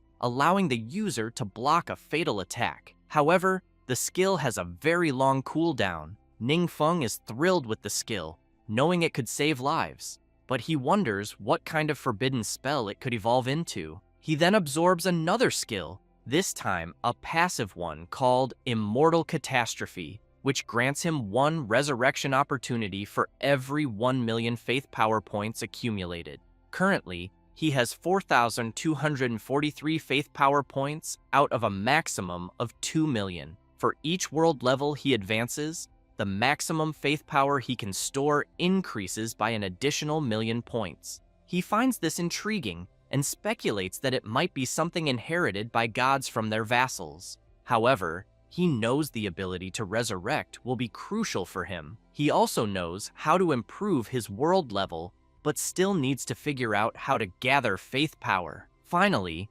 Ningfeng smiles, thinking that perhaps Duan can help him with this. Meanwhile, in the city, many people are being attacked by a strange substance, and the perpetrator is sitting atop the victims. 2 adventurers arrive, but quickly show fear. The old man Lao Fang also arrives and asks about the situation. The adventurers explain that the man ahead is named Tian Yu, who mysteriously disappeared 5 years ago and recently resurfaced. They report that he suddenly attacked someone during a conflict, affecting more than 10 pedestrians and 8 security guards.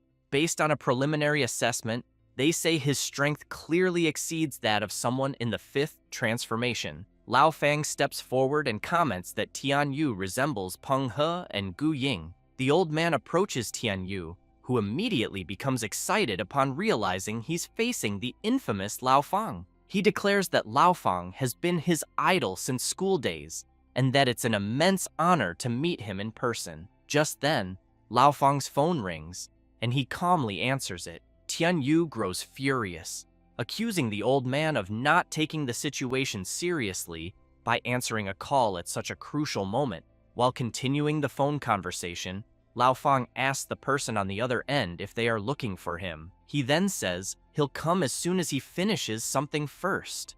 Tian Yu, now enraged, prepares to attack and questions how Lao Fang dares to ignore him so blatantly. He launches his attack, creating a clawed hand laced with venom that rushes toward Lao Fang. Lao Fang ends the call calmly and unleashes his ability Flaming Serpent Frenzy, obliterating Tian Yu's attack with ease. Tian Yu is shocked to see his attack dispelled so effortlessly. Lao Fang reflects that the young man before him is as strong as Gu Ying, but reminds himself that after his special training, he is no longer the same. Besides, he can't keep Duan waiting and needs to finish the fight quickly. Tian Yu, furious, equips his magical set and unleashes his power, as does Lao Fang. The adventurers watching from afar see their auras clashing and comment that both are incredibly powerful, clearly exceeding the fifth transformation. Tian Yu is struck by a counterattack and is stunned, believing that,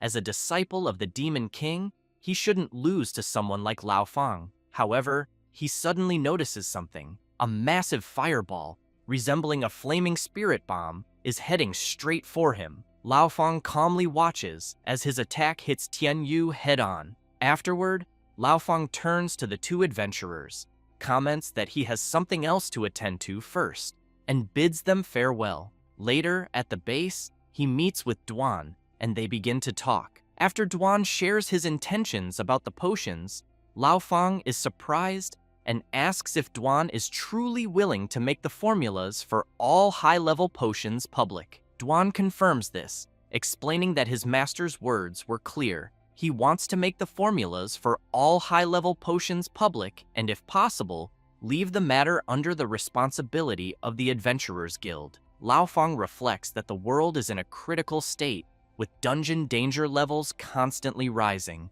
while adventurers' strength lags behind. At the same time, to improve their skills, adventurers need to conquer even more dangerous dungeons, creating a seemingly unsolvable deadlock. The old man thinks that high-level potions are so important that they could completely change the existing energy system, becoming a crucial strategic resource. He also considers that the mysterious Grand Master must have conducted a rigorous assessment before entrusting them with this matter. With this in mind, Lao Fang thanks Duan for his trust and remarks that what he just said carries significant weight for the Adventurers Guild. He then asks Duan if there are any other requirements related to this matter. Duan replies that his master only mentioned what he had said and, as far as he knows, there are no other conditions. Lao Fang becomes enthusiastic and emphasizes that, focusing solely on contributions rather than benefits, this demonstrates the mindset of a truly great person. To him, in the eyes of the mysterious Grand Master, empowering more people is more important than anything else. Duan reflects on his master and tells the old man that this is precisely what his master believes. That's why he deeply admires him, because even when something seems insignificant, it always ends up becoming a heroic act that saves many lives. Lao Fang notes that, while the master is noble and selfless, one cannot take advantage of his kindness. He adds that he will report what they discuss to their partners later and develop an appropriate plan to avoid placing the entire burden on the master. Later, at the Blue Blade Guild, an adventurer reports to Shiyu that high-level experience potions and memory-erasing potions have been found for sale on the black market. Although the packaging is different from those produced by their guild, the effects are identical. Shiyu's advisor clarifies that all high-level potions in the Blue Blade Guild are personally produced by him and supervised by the guild master. He points out that the use of these potions is also strictly limited within the guild, making leaks nearly impossible. Shiyu grows serious and comments that, worldwide, besides himself, the only person who knows how to refine high-level potions is the so-called mysterious Grand Chief. He wonders whether the potions were leaked by him to the black market. He then instructs the adventurer to send someone immediately to investigate. The adventurer, intrigued, asks if they will actually investigate the Grand Chief. Shiyu becomes irritated and yells no, clarifying that they are only to investigate the black market. Meanwhile, in the teacher's dormitory, Ningfeng and Wang Yue are walking. She teases the Proda, asking if he wants to watch the video of the interview he gave.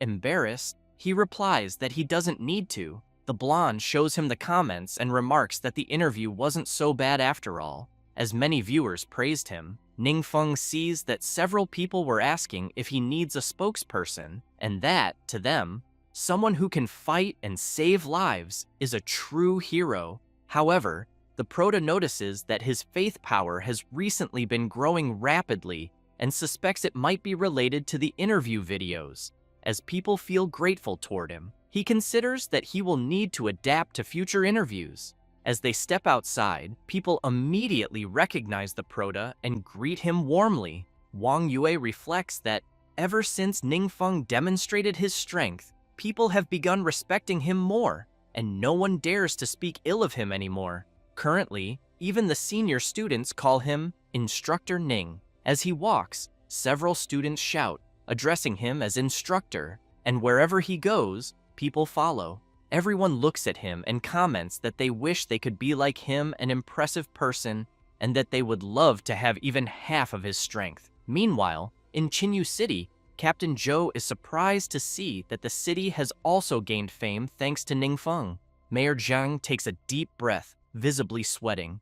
Captain Zhou notices and asks why he is still sighing like that. Jing excuses herself briefly to take an important call. The mayor, deeply worried, explains that while he knows Ningfeng is heading to college, he fears that the mysterious Grand Chief might leave as well. He shares that Duan contacted him a few days ago and mentioned wanting to return the mansion arranged for him, since the mysterious Grand Chief rarely stays in Chinyu City nowadays. Zhang also fears that without the protection of such a strong individual, Chinyu City might return to its previous state, plagued by 2 secret realm anomalies and a realm invasion. Just thinking about it, he says, makes it hard to sleep. At that moment, Captain Zhou notices Jing looking apprehensive after her call and immediately asks what happened. She explains that she was on the phone with her master, who told her that the mysterious Grand Master is willing to train her in a special program. The mayor,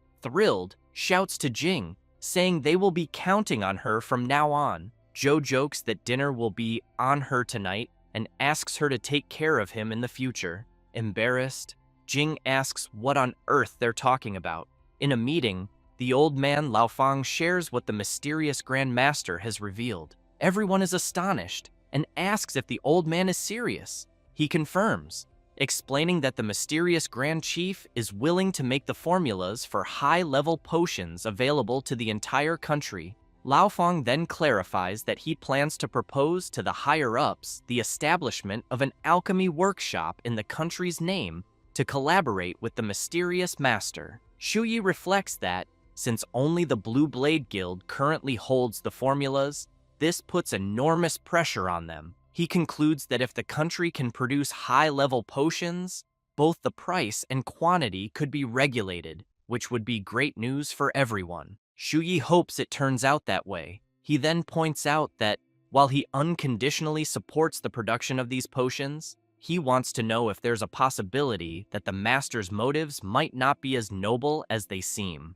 Yingzhen, confused, asks Shuyi to clarify. Shuyi explains that the high-level potions found on the black market have effects identical to those of the Blue Blade Guild, differing only in their packaging. He emphasizes that he has meticulously checked, and no potions are missing from the guild. Regarding potions consigned to the auction house, the quantity is small, and all were released with tracking spells, with no cases of resale identified on the black market. He then shouts, demanding to know where these potions are coming from. Shuyi also reminds everyone that, on the day they completed the trial realm, young Duan mentioned that the mysterious Grand Master already knew the formulas for high-level potions.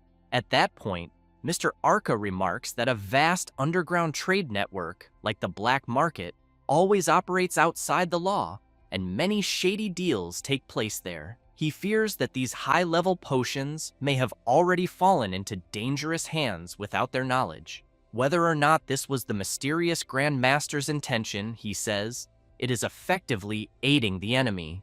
Laofang acknowledges that such a possibility exists and states that he will send someone to investigate immediately. However, he notes that Jing needs to complete her special training first, and will only be sent afterward. Additionally, it will be necessary to inform the mysterious Grand Master. Arca, intrigued by the situation, remarks that he has previously stated that it is absurd for a powerful individual to act entirely according to their own interests without any restrictions. He makes it clear that, regardless of how director Lao Fang handles this, the Endless Guild will also send people to cooperate with the Blue Blade Guild in the investigation. He emphasizes that if it is discovered that these high-level potions are indeed connected to the mysterious Grand Chief, he expects director Lao Fang to handle the matter impartially and refrain from saying things like, "I'll do whatever I want." Lao Fang assures Arca not to worry and declares that if it is confirmed that the case is related to the mysterious Grand Chief, he will take full responsibility. Meanwhile, within a certain secret realm, the Prota's team is gathered. Xiaotian comments that his brother is extremely strict about potion management and that all received and dispatched potions are meticulously recorded. He asserts that no anomalies or leaks have been detected. Rui Fang adds that the potions from his family are managed by him and his grandfather, and they frequently review everything together to prevent mistakes. Ning Feng, concerned, reflects that he never gave much importance to potions and didn't expect everyone else to value them so highly. However, he acknowledges that thanks to such diligence, it's possible to confirm the whereabouts of the potions. Ning Feng then remarks to the group that since the potions neither belong to them nor to the Blue Blade Guild, he wants to understand how they ended up on the black market. He wonders aloud whether there might be other people who know the formulas for these potions. Meanwhile, in the black market, people are conversing and conducting business while someone lurks nearby. A hooded man comments that he never expected the 7 great guilds to send investigators over a single potion vial. He tells them not to worry, as he knows that the people from that lower world have no awareness of their existence, having tested it in front of them himself. Then, surprised, he remarks that apparently another guest has arrived to buy a potion. The mage comments that this place is truly cursed and extremely difficult to find. The bald warrior tells his master that the mage and the swordsman are there to buy some high-level experience potions. However, the mage makes it clear that they are not there to purchase potions, but rather to investigate a certain someone. She then explains that about a week ago, a young assassin dressed in white came there to buy potions from the hooded man and never returned. She then asks the mysterious person if he knows where this assassin ended up. One of the henchmen tells his master that it seems these people have come to cause trouble. At that moment, the hooded man reveals himself and without hesitation launches his tentacles, capturing both the swordsman and the mage by the mouth. He then pulls them closer and pierces them with a paralyzing substance, rendering them unconscious instantly. The bald man, frightened, immediately apologizes to his master and says that those people deceived him, as he truly believed they were there only to buy potions. The evil being tells the warrior not to worry and explains that he specifically chose that place to deal with such situations since disappearances in the black market rarely attract attention. Then, the demon throws the adventurers to the ground and orders his henchmen to take them downstairs. In the underground level, several adventurers' bodies can be seen being stored in a certain retention substance. The bald man throws the adventurers' bodies on the ground, while the demon lord comments that the current number of individuals is sufficient. He then tells everyone to rest for a while, as when the next batch of warriors awakens, they will initiate a new plan. He continues by saying that, back then, they became the new masters of the world. The demon lord releases his power and warns his subordinates that he cannot stay outside for long, so he must return at that moment. Saying this, he flies away at full speed and soon reaches a mansion where he possesses one of the elders of the Blue Sharp Guild, who immediately displays a sinister smile. A few days later, the Prota is talking to Duan over the phone and asks him about any leads he has found. While lurking in the black market, Duan reports that several individuals received high-level potions from that market, but the sellers have since disappeared. He suspects they may have been informed about something, and thus went into hiding. The Prota says it's fine, and asks his friend to just keep him updated with any new information. Dwan thinks that he can't even handle such a small task, and feels ashamed to continue following his master. At that moment, he notices that Jing is calling. Answering the call, he asks if she has discovered anything on her end. As she walks through the crowd, Jing comments that she has not yet managed to uncover anything. Meanwhile, in a certain hideout, the bodies left behind by the Demon Lord begin to manifest. Soon, they raise their arms and stand up, forming a group of possessed adventurers. The next day, at school, the Prota's class is gathered, eating during the break. One of the students, very surprised, thinks that Assistant Ning Feng has a very powerful presence and a personality free of arrogance. He realizes that after spending a few days together, everyone has become more familiar with one another.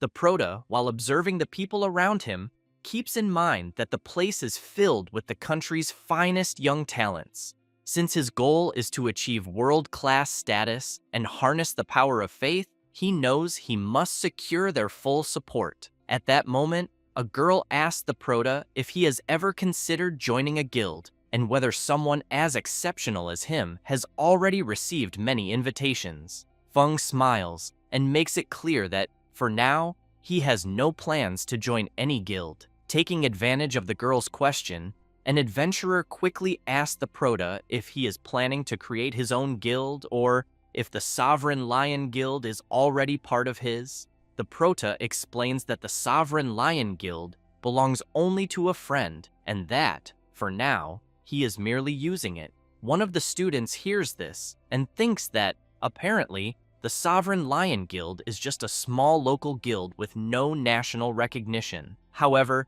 he knows that with such a group of elite talents, the Prota's future prospects are limitless. He then calls Assistant Wang Yue and mentions that he would like to apply to join the Sovereign Lion Guild, wanting to know if there are any specific requirements. She immediately becomes embarrassed. Soon after, other students comment that they are about to graduate from university that year and would also like to join the Sovereign Lion Guild. After finishing their meal, the Prota's group starts walking, and the cleric laughs, commenting that after analyzing everyone's impressive resumes, she realizes that each one is more incredible than the last. She wonders if they might be becoming famous, just like the 7 great guilds. Yue, still embarrassed, comments that what was supposed to be a simple, ordinary lunch somehow turned into a recruitment event. Ningfeng and Ruifeng laugh about it. The Prota then thinks that he had planned to scout for promising talents at the training camp, but the results have far exceeded his expectations. With Zhao Cheng out of the picture, Wang Yue now has full control of the guild, which could easily become his reserve guild. He also reflects that Zhao Cheng's disappearance is just his bad luck. Moreover, he recalls that first, Zhao Cheng's father was involved with Peng He and Gu Ying, and during the investigation, the authorities found an evil ritual altar in the homes of Zhao Cheng and his followers. The authorities have already issued search warrants for Zhao Cheng and his accomplice, and Yue has already removed them from the guild, which saved him a lot of trouble. At that moment, Ningfeng hears his phone ringing and sees that Duan is sending messages about several strange things. His subordinate comments that Jing found the location from the photo in a building in the black market. There, they discovered equipment for potion making, along with some high-level experience potions. The packaging is identical to the ones found by the Blue Sharp Guild, leading them to suspect that the potions leaked from that place. The Prota is surprised by this and thinks that it couldn't be anything else. At the location where Duan sent the photos from, Jing comments that they detected traces of dark power and wonders if this could be the work of some unusual mutant. Duan arrives and says that's not the case. He explains that such a phenomenon has never been found before because it involves parasitic demons. Duan recalls what his master once said, that monsters usually cannot survive for long outside their secret realms. Then, he explains that the parasitic demon is special. He further clarifies that they need to parasitize other life forms to reproduce and completely take over the host's mind and body. Without specific methods, it is almost impossible to distinguish between a normal life form and one that has been parasitized. Dwan also mentions that, at the stage they are observing, the parasitic demons are still very weak and need to remain hidden. Moreover, the holes in the ground are parasitic nests where the demons hatched. Jing, frightened, asks if that means they have already hatched. Dwan replies that yes, the parasitic demons there have likely already hatched and are far away. Jing begins to sweat coldly and comments that this means an unknown number of parasitic demons have already infiltrated the human world. Dwan, also deeply concerned, makes it clear that this isn't even the main issue. Meanwhile, at the headquarters of the Blue Sharp Guild, Shiyu, disappointed, comments that many days have passed and they still haven't discovered anything. At that moment, Elder Huang, possessed by the parasitic demon, arrives, and Shiyu immediately questions him about whether something has happened. Huang smiles and then releases his tentacles, which rapidly lunge at Shiyu and Elder Arca. After being restrained, Shiyu is terrified and questions what the hell Huang really is. Without wasting time, the parasitic demon, controlling Huang's body, injects its toxin, which quickly takes effect, causing both of them to kneel. Huang then lets out a terrifying, diabolical laugh. The healer comments that he thought Shiyu was there alone and never expected the old man Arca to be present as well, which turned out to be a very pleasant surprise, as 2 fifth transformation powers are more than enough to greatly enhance his strength. Huang then leaves, saying that being able to help him propagate his race will be the greatest honor that these inferior creatures could ever have. Meanwhile, at the parasitic demon's hideout, Dwan is explaining to Jing that the Proto mentioned that a small number of parasitic demons is not particularly powerful, but they have a unique ability called Swarm. As their numbers increase, they receive an overall boost, and each one's strength rises significantly. At the same time, the king responsible for feeding the parasitic demons gains an even greater boost than the common individuals. Jing asks if these parasitic demons were hiding in the black market, silently accumulating power. Dwan confirms and adds that, after all, human potions have no effect on them, so it's likely that the potions were merely bait to attract hosts. Jing becomes even more alarmed and asks what they will do about it. Dwan explains that the Proto mentioned that once the power of the parasitic demons reaches a certain level, instruments or spells for detecting dark power will reveal anomalies.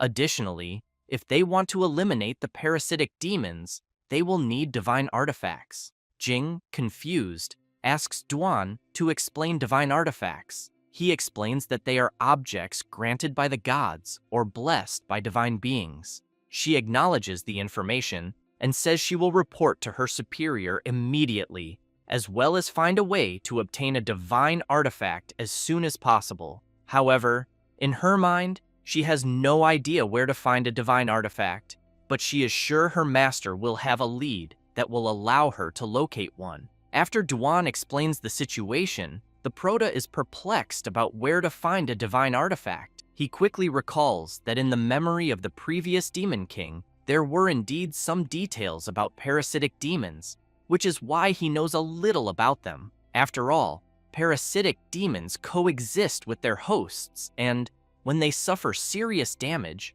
they transfer those injuries to their hosts, allowing them to share the burden. This is their survival advantage. He knows that only divine artifacts can suppress this characteristic of the parasitic demons and achieve a precise separation. However, after thinking it through, the Proto concludes that, apparently, nothing in that world seems to meet these conditions. He also realizes that parasitic demons operate in secrecy and, if left unchecked, will cause massive destruction. He wonders how he will be able to eliminate them. At that moment, the Proto's phone rings. Ning Feng immediately asks Dwan what the problem is. Dwan reports that there has been a massive surge in dark power at the Blue Sharp Guild, just as he had mentioned. Dwan also states that everyone in the guild has lost contact including President Shiyu, and, furthermore, some adventurers with strange behavior are gathering at the Blue Sharp Guild. Ningfeng quickly grabs his coat and tells Duan not to let anyone get close to avoid danger, saying that he will check out the situation himself. Later, at the Blue Sharp Guild headquarters, Huang comments that, finally, they no longer need to remain hidden. He says this as he observes all the parasitized adventurers standing before him. Arca and Shuyi, now possessed, scream to their leader that all the clan members have gathered. At that moment, Huang senses a strange presence and turns to see what it is. Everyone watches. As someone approaches, it's the Prota, standing before all the parasitic demons. Ningfeng becomes serious, while Huang is shocked as he recognizes him from the video he saw earlier. He immediately wants to know what the Prota is doing there. The Prota notes that there are too many controlled people in that place, and using a destructive curse would only turn them into shields for the parasitic demons. He wonders whether the weapon he wields could be considered a divine artifact. Huang wastes no time and shouts, demanding to know why the Prota is there and why the others sent him. Feng remains serious and asks the healer if he is the king among them all. Huang smirks and asks if the Prota is there to join them. However, he then bursts into sinister laughter, making it clear that he will not allow humans from the lower world to follow him. He says he knows the Prota is very powerful and that, with his body, they could create even stronger warriors. Saying this, he immediately launches his tentacles at Feng. Without difficulty, Feng slices through all the tentacles. Huang is completely shocked, as he never expected this. The parasitic demon screams, admitting that Ningfeng is indeed strong, but insists that even with such strength, it won't be enough to defeat him. He claims that the gap between him and the Prota is as vast as that between mortals and gods. Holding his sword, the Prota thinks to himself that he already expected normal weapon attacks to have no effect. Huang believes that he has already confirmed that in this world, there are no divine artifacts, and that the Prota is merely wielding an ordinary weapon. Ningfeng begins to concentrate, and soon, a rift begins to open behind Huang, making him scream in alarm. The Prota has activated his ability, Gate of Darkness, which, when opened, can summon creatures from the infinite abyss of darkness for 12 hours. Alternatively, it can summon a high-ranking demon lord with no time limit. Huang lets out a sinister laugh and comments that it's no wonder the Prota possesses such extraordinary strength. Yet even so, he remains just a lackey of some demon lord. As he observes the Gate of Darkness opening, Huang taunts that the Prota feels he cannot win and is therefore summoning his master to save his skin. With a terrifying expression, he makes it clear that when a superior being forcibly enters a lower world, its power is significantly reduced, and that unless the evil god descends personally, he is invincible in that lower world. Ningfeng considers that a so-called high-ranking demon lord is essentially a trusted subordinate of the evil god, and that they often carry treasures granted by that deity, which are particularly effective against parasitic demons. He is curious to see what kind of creature will emerge, hoping that it won't be something too extreme. At that moment, terrifying red eyes begin to emerge from the fissure of the Gate of Darkness. Ningfeng is shocked as he sees a demonic capybara stepping out of the rift, leaving even Huang bewildered. The Prota, disappointed, wonders if this creature is truly a high-ranking demon lord. The capybara begins to walk forward, slowly approaching all the parasitized adventurers. Then, it leans forward and collapses to the ground. Huang bursts into laughter and asks what the hell that creature is, saying he can't even sense the slightest amount of dark power from it. However, he suddenly feels his body being pulled down, crashing face first into the ground. Following that, the demonic capybara, emanating a terrible aura, causes all the possessed individuals to collapse as well. Furious, Huang demands to know what is happening, as he is unable to move and feels as if an immense pressure has been placed upon him. The demonic capybara approaches, bites, and begins devouring one of the parasitic demons.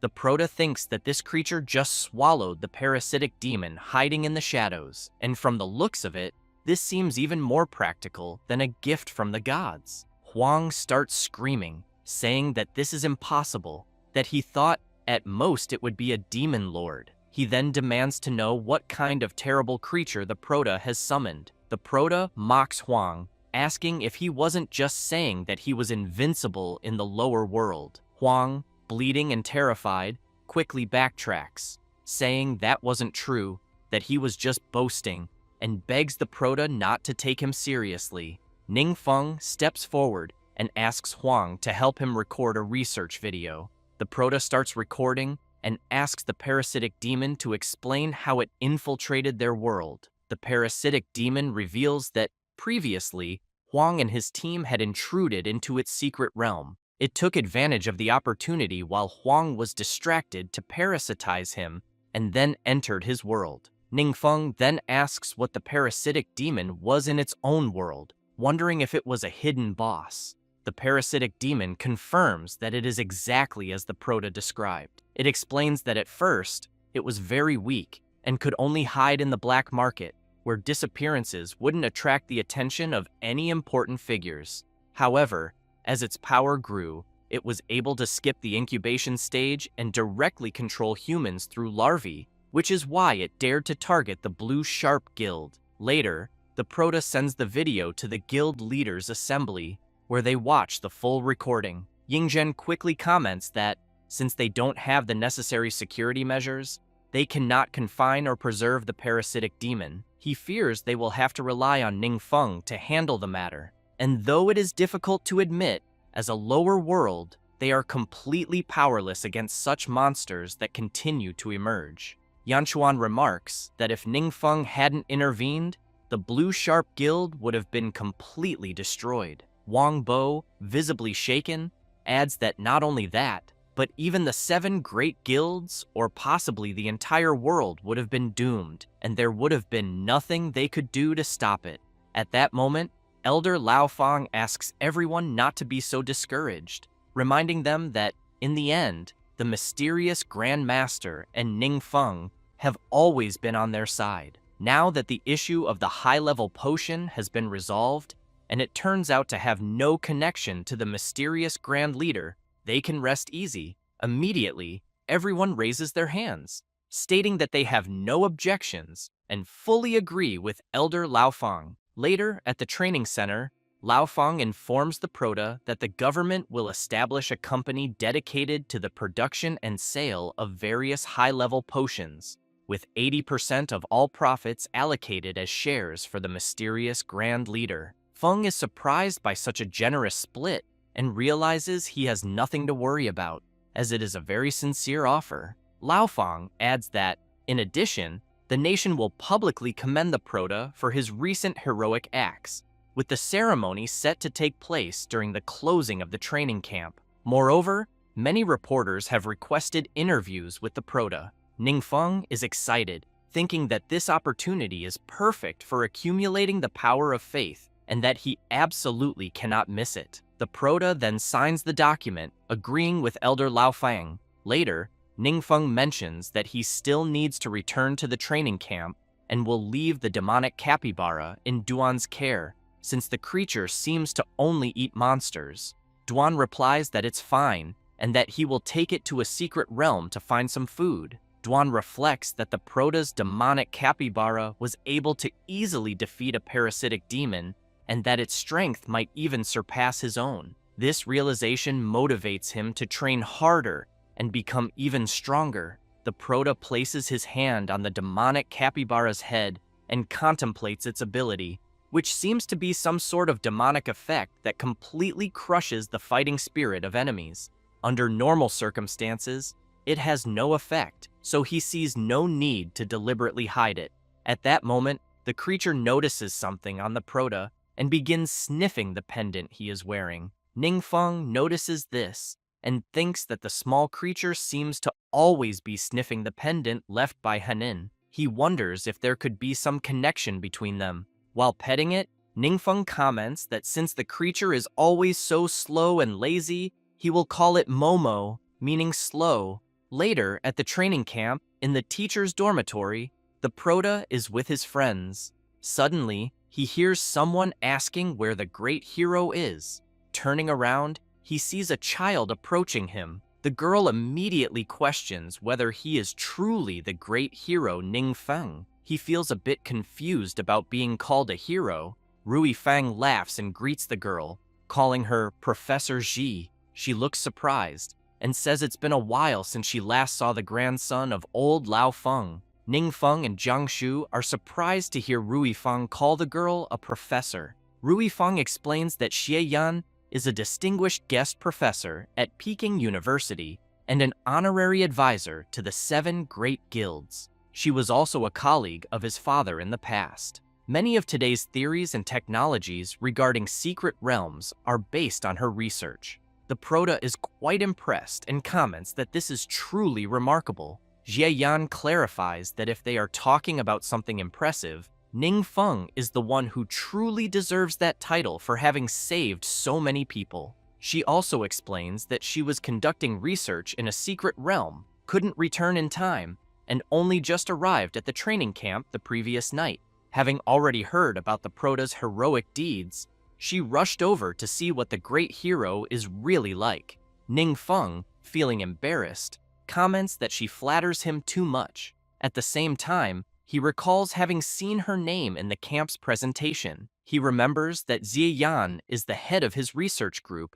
and had assumed she would be an elderly professor. However, he never expected her to have such an enthusiastic personality. Xie Yan takes the prota's hand and asks if he has already had breakfast, immediately inviting him to join them. She then presents the food and explains that all the dishes are delicious delicacies she personally prepared using monster materials. After trying the food, everyone comments that it is truly delicious and that they didn't expect it to taste so good. Jiang Shu is surprised, noting that Professor Li didn't wake them up that day. Rui Fang is also curious, as the professor usually wakes up much earlier. Meanwhile, Professor Li looks exhausted, thinking that as soon as Professor Xie Yan returned, she put them to work all night. However, he knows that she deliberately didn't summon the prota and his friends, claiming that Ning Feng deserves proper rest since he is a hero. Thinking about the prota, Professor Li concludes that the treatment between them is absolutely unfair.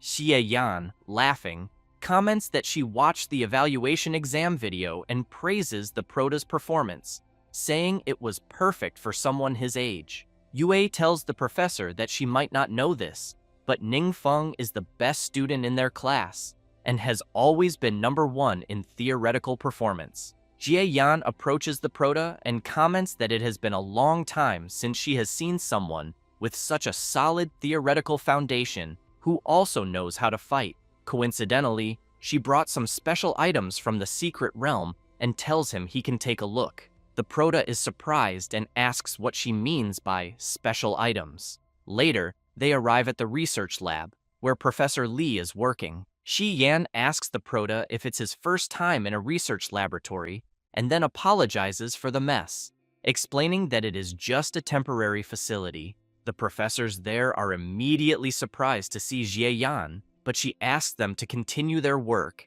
and explains that she is just showing the place to the prota and his friends.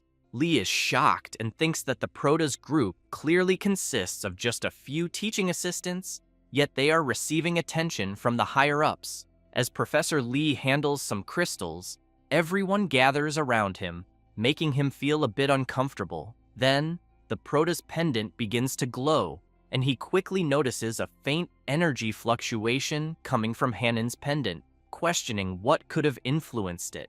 Xie Yan turns around and asks the prota to take a close look at the crystals, asking what he thinks they are. Ning Feng, surprised, examines them and says that, judging by the repaired sections on the side, they appear to be fragments of something made by humans, possibly pieces of a wall or sculpture. Xie Yan confirms and explains that, based on previous discoveries, secret realms normally contain only their own ecosystems or monster civilizations. However, she emphasizes that this particular secret realm appears to hold traces of a lost civilization, Feng, even more intrigued, asks the professor to explain further. She reveals that the pieces he is looking at were found in the Valley of the Secret Realm, but because the monsters there are extremely powerful, they have been unable to venture too far and could only bring back those fragments. However, she suspects that an entire buried city may lie within the valley.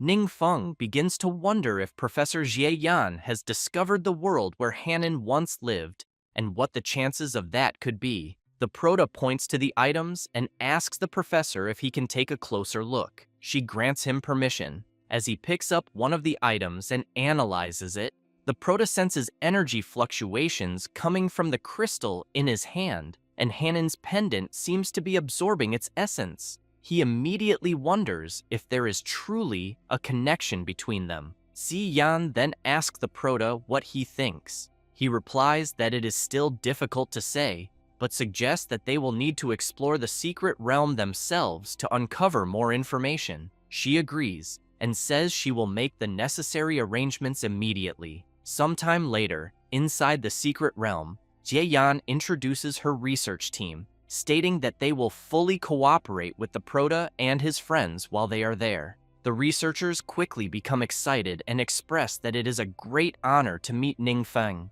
making it clear that if he needs anything, all he has to do is ask. Rui Fang observes that Professor Shi's team consists of top-tier academics, the kind of people who would be professors at any university. Seeing them show such respect for someone is rare, making her wonder how the Proto managed to gain their recognition so effortlessly. Chang Mukyu, feeling a bit uncertain, questions whether he is truly qualified to participate in such an important project. Wang Yue reassures her friend that they are all part of the same team, so it is only natural that they will work together. Suddenly, Ziyan shouts for everyone to move forward. As they enter deeper into the secret realm and begin analyzing the environment, something starts moving toward them at incredible speed. Out of nowhere, a giant assassin worm bursts from the ground. Si Yan is startled, but the berserker swiftly slices the creature in half with ease. The Proto calmly tells the professor not to worry and urges everyone to keep moving forward. Jie Yan's team is shocked to see that the terrifying assassin worm was defeated with a single blow. Meanwhile, Zhang Shu, standing near the hole where the worm emerged, calls out to Professor Ji and comments that he has found something. Inside the hole, they can see constructed structures. Quickly, everyone descends to investigate. Ziyan observes the ruins and comments that they appear to be traces left behind by a lost civilization. She then questions whether the original inhabitants may have been exterminated by the monsters that now occupy the area. Ningfeng considers Jie Yan's hypothesis plausible, recalling that the Judgment Secret Realm, once managed by the Blue Sharp Guild, was originally a world with its own civilization. At that moment, the Proto's pendant begins reacting again. Turning around, he notices another crystal nearby. Ningfeng realizes that it is another fragment similar to the previous one, and that it generates magical fluctuations whenever it is near Hanan's pendant. Once again, he wonders if more fragments like these could be hidden deep within the ruins. Suddenly, someone informs Professor Jie Yan that they have detected a strong fluctuation of dark power ahead. Upon arriving at the source of the fluctuation, everyone is met with the sight of enormous crystals reacting with incredible intensity. Si Yan shouts, stating that the dark power is emanating from the top of the platform they are seeing. Ningfeng notes that the sensation he is feeling is very similar to that of the magic circle used to summon the evil god, yet even more oppressive than anything he has ever encountered before. Suddenly, a being with a monstrous aura appears, accompanied by several terrifying creatures. The demon lets out a roar, and immediately the goblin soldiers charge forward with full force. Zhang Shu tells Lao Fang's grandson that there are many monsters and that they are extremely fast, so they must be careful. Rui Fang responds that he understands and says they don't need to worry because they have the Proto covering the rear, so they can treat this as a test. The berserker and Lao Fang's grandson begin effortlessly destroying all the goblin soldiers, preventing them from advancing. The demon chief notices this and becomes furious. Meanwhile, near the battlefield, the teacher and her subordinates are walking through the terrain, and she comments that the monsters seem endless. Yan imagines that his subordinates must be under immense pressure and that this might be too much for them. Wang Yue tells the Prota that she wants to try killing the demon chief, who is watching the battle from the peak. Ningfeng replies that there's no problem and asks her to advance with the others, leaving the rest to him. Then, he unleashes his power and easily eliminates the creatures charging at him. The teacher's group, seeing this, is impressed and questions if what they are witnessing is real, as Assistant Ningfeng is managing to hold off the endless wave of monsters all by himself. While unleashing his power, the Prota thinks that letting Yue personally command the battle is simply perfect, because Chang Muqiu, Professor Qi, and Lan's sister have all undergone his special training, and their strength should not be underestimated. He also knows that even without his presence, the team will not suddenly fall into disorder.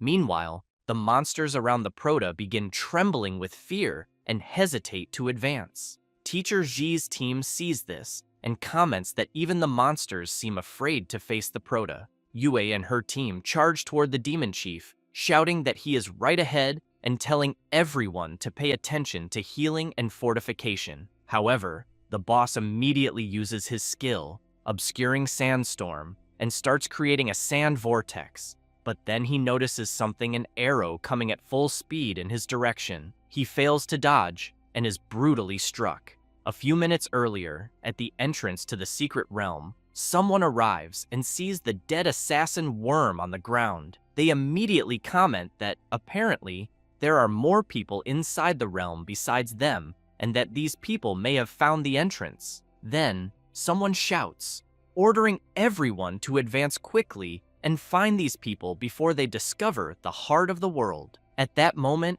a voice announces that a life signal has been detected at the exit ahead, possibly belonging to enemies, and instructs everyone to prepare for battle. The voice tries calling for the Prota, and something begins to happen in the secret realm. The mysterious voice comments that this is bad because the secret realm is being violated, and it is starting to reject them. Several magical circles begin appearing throughout the secret realm. Wang Yue is surprised and asks the Prota if he heard something, as it seemed like someone was speaking. Ningfeng replies that he didn't hear anything, but thinks that just moments ago, Hanyan's pendant was absorbing energy from the crystal, and he was completely focused on it. Ziayan tells Wang Yue that he also thinks he heard a voice, and that it seemed to be coming from the direction they just entered. However, he mentions that there are guards outside the secret realm and that no one should have been allowed to enter. Rui Fang asks the Prota if they should take a look at the situation.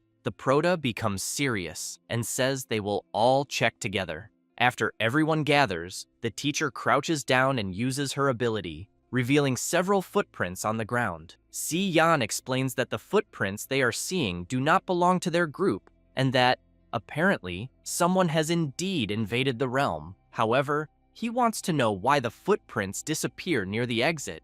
Upon reaching a new area, Ziyan comments that the footprints first appeared in the region where they are now, and that the intruder may have entered through the hole created by the assassin worm or used some form of teleportation. Moreover, judging by the slain corpses there, it is highly likely that this was the work of the intruders. Later, after reporting to the leaders of the great guilds, they head to the secret realm. Yingzhen, analyzing the corpses, quickly concludes that the intruders' attacks were swift and clean, with no signs of prolonged battle, indicating that the invaders are exceptionally powerful. Additionally, even the items dropped by the monsters were left behind. Lao Fang becomes serious and comments that the intruders are extremely fast. He then explains that speedrun is a method for quickly clearing secret realms, involving the use of the most efficient combat techniques to eliminate monsters while collecting only the most important treasures,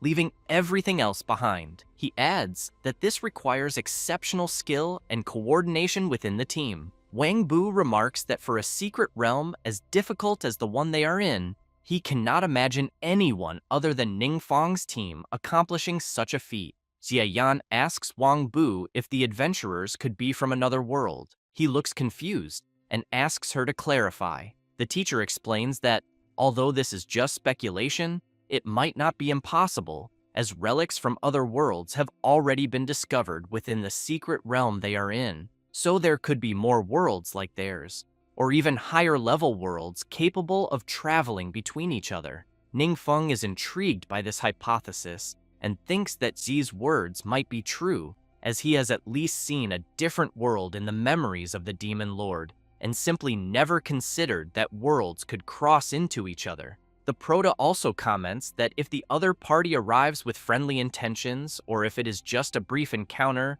that would be great. Jie Yan comments that if they have malicious intentions, then they will have to face new enemies in addition to the monsters that already exist. Furthermore, the teacher points out that the sudden disappearance of the intruders was suspicious, and that she has no idea what their goal was or whether they will return. Wang Bu becomes nervous and comments that, unfortunately, one problem is appearing after another. Yingzhen and Laofang exchange glances, and then approach Wang Yue, saying they would like to ask her opinion on something. Yingzhen asks if the Sovereign Lion Guild would be interested in replacing the Blue Sharp Guild as one of the 7 major guilds. Wang Yue is quite surprised by the request from the president of the Power Guild. He takes a deep breath and states that he is not ashamed to admit it, but he knows that due to the recent incident with the parasitic demons, both the Blue Sharp Guild and the New Era Guild have faced serious problems. The president of the New Era Guild is voluntarily resigning, so they have not yet officially appointed a new president. As for the Blue Sharp Guild, a large number of members are leaving, and they are already requesting the guild's demotion. Wang Yue feels awkward and says that she is just a high school student and that the Sovereign Lion Guild is only a small guild. Yingzhen comments that there is nothing for her to worry about, as they have already discussed the matter, and all the presidents of the great guilds are happy to welcome her. Yue then turns and sees the Proto giving her a smile. Then, Ningfeng tells her to make whatever decision feels right for her, and makes it clear that no matter what happens, he will always support her. The leaders understand that the Proto's promise alone is enough to solidify Miss Wang's position among the 7 great guilds, and that, given their relationship, issues such as being a high school student or having a small guild will simply not be a problem. Overjoyed, Wang Yue comments that she is willing to try and asks that if she does anything wrong, they guide her. The leaders laugh and tell her not to worry about that. Zhang Shu quietly comments to the cleric that he is confused, as he went on a mission in the secret realm and suddenly ended up becoming part of one of the 7 great guilds. Ningfeng smiles and thinks that his friend's entry into the 7 great guilds has also greatly advanced his power-building plan, and that, thinking about it, he feels a sense of accomplishment. At that moment, the Proto hears someone calling him Master. He is startled and confused about what it could be. He then turns to his friend and the others present and notices that no one else seems to react to the voice he heard. He wonders if he is the only one who can hear it echoing in his head. Looking at his necklace, he considers that it might be Hanyan's voice.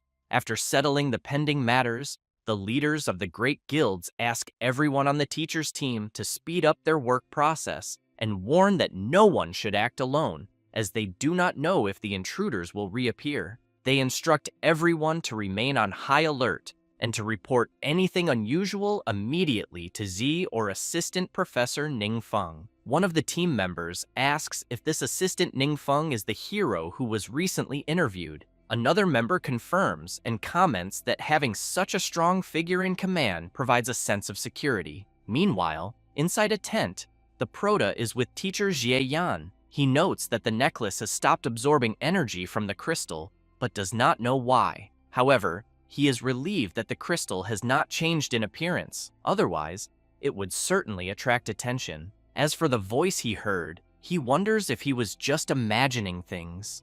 At that moment, the voice calls out to him again, In his thoughts, Ningfeng asks the voice if it is Hanyan. The voice responds affirmatively, calls the proto-master, and says that it is truly Hanyan, adding that he is very happy to be able to speak with him again. The Proto asks the demon to calm down and explain what is happening. Hanyan says that he is not sure either, but it seems that he suddenly regained his consciousness. Ningfeng asks if this has anything to do with the necklace he left behind, which has been absorbing the energy of the crystal. Hanyan explains that the heart of the world is the core of a world, formed through the fusion of the universe's laws. Even if a world faces a calamity, as long as the heart of the world remains untouched, it will slowly restore itself. However, if the heart of the world is destroyed, the world will face complete obliteration. He continues explaining that the power within the heart of the world is actually the source of the gods' power. In the past, the gods used the heart of the world to revive their trusted followers. However, Hanyan then apologizes to the Proto, saying that his memory still seems incomplete and that, no matter how hard he tries, he simply cannot remember. The Proto smiles and tells Hanyan that it is fine, asking him to take all the time he needs to recover. However, he soon grows serious, worried that Hanyan's inability to recall everything is concerning. He wonders if this resurrection method might have serious side effects. At that moment, the research team arrives and reports to teacher Zieyan that they have nearly completed the excavation and that the abandoned buildings contain nothing of value. Meanwhile, the leaders are conversing with Wang Yue. Yingzhen comments that, considering the possibility of unknown intruders being drawn to the realm, he proposes sealing it completely. Wang Bu agrees, stating that they should evacuate everyone as soon as possible and then permanently close the secret realm. Lao Fang smiles, calls Wang Yue president, and asks for her thoughts. She is startled by the question and is unable to respond. The old man Feng makes it clear to Yue that she is now part of the 7 great guilds, and that decisions like sealing secret realms require the approval of at least 3 presidents. She agrees with sealing it, and says that she shares the same opinion as Lord Yingzhen. After the decision from the presidents of their respective guilds, they proceed to seal the secret realm they are in. Sometime later, at the training grounds and in the teacher's dormitory, the Proto is taking a bath and singing a song. Suddenly, Hanyan tells Ningfeng that he is starting to remember the rest. This startles the Proto. As he leaves the bathroom and dries himself, Ningfeng asks the demon what he remembered. Hanyan explains that long ago, the gods used the heart of the world to revive their loyal followers. However, since the heart of the world contains dark power, the gods, through their connections with their resurrected followers, suffered a terrible backlash, potentially turning into evil gods. In the end, the gods had no choice but to personally execute their resurrected followers. Hanyan then becomes distressed and comments that he is not afraid of dying, but he cannot allow himself to become a burden to the Proto. Ningfeng imagines himself telling Hanyan that he is already an evil god, but he reflects that if he were to say that, Hanyan would be even more devastated. Hanyan asks the Proto if he is feeling any discomfort or anything unusual. The Proto replies that apparently he is not. Then, a system message arrives, informing him of his new passive ability, Origin of Darkness, which makes him immune to the backlash of dark power and exempts him from all costs when casting forbidden spells. After learning this, the Proto asks Hanyan if his resurrection has any effect on him, or if it has impacted the Proto in any way. Hanyan responds that he is not entirely sure. Ningfeng smiles and says that now that Hanyan has been revived, he should simply continue living, and that if any problems arise, they will deal with them together when the time comes. The Ice Demon comments that the way the Proto speaks is exactly how he used to speak before, but insists that he does not want to be a burden. Ningfeng calls Hanyan's name and says that there is something he has been thinking about, something he feels he should share. The Ice Demon immediately asks the Proto if he is an evil god. The Proto explains that the legend is somewhat like that and says that the gods call him an evil god. Moreover, every spell he casts automatically transforms into a forbidden black curse. Hanyan responds that the Prota is not an evil god, and asserts that the true culprits are the gods. He states that, because of their selfish desires, their subordinates and clan members died in senseless wars. Then, he becomes serious and says that no one cares about their lives, and that the Prota only fought for justice on their behalf. He adds that, regardless of whether the gods support the Prota or not, he will stand firmly by his side, even if it costs him his life. Ningfeng gets excited upon hearing this, and quickly thanks Hanyan for the trust, emphasizing that he will do everything in his power to protect everyone from further harm. The ice demon starts crying with happiness and tells his master that he is very happy to be by his side. The Prota feels embarrassed and asks his friend not to cry. After lying down on his bed, Ningfeng still feels intrigued and thinks that he is quite confused about everything. He wonders what exactly the concept of world level is. In simple terms, world level refers to how much the gods recognize a world. There are many worlds in the universe, but not all receive the favor of the gods. That is why, only when intelligent life is born in a world does it attract divine attention. However, the Prota knows that this is merely attention, as if someone accidentally discovered a slightly beautiful insect.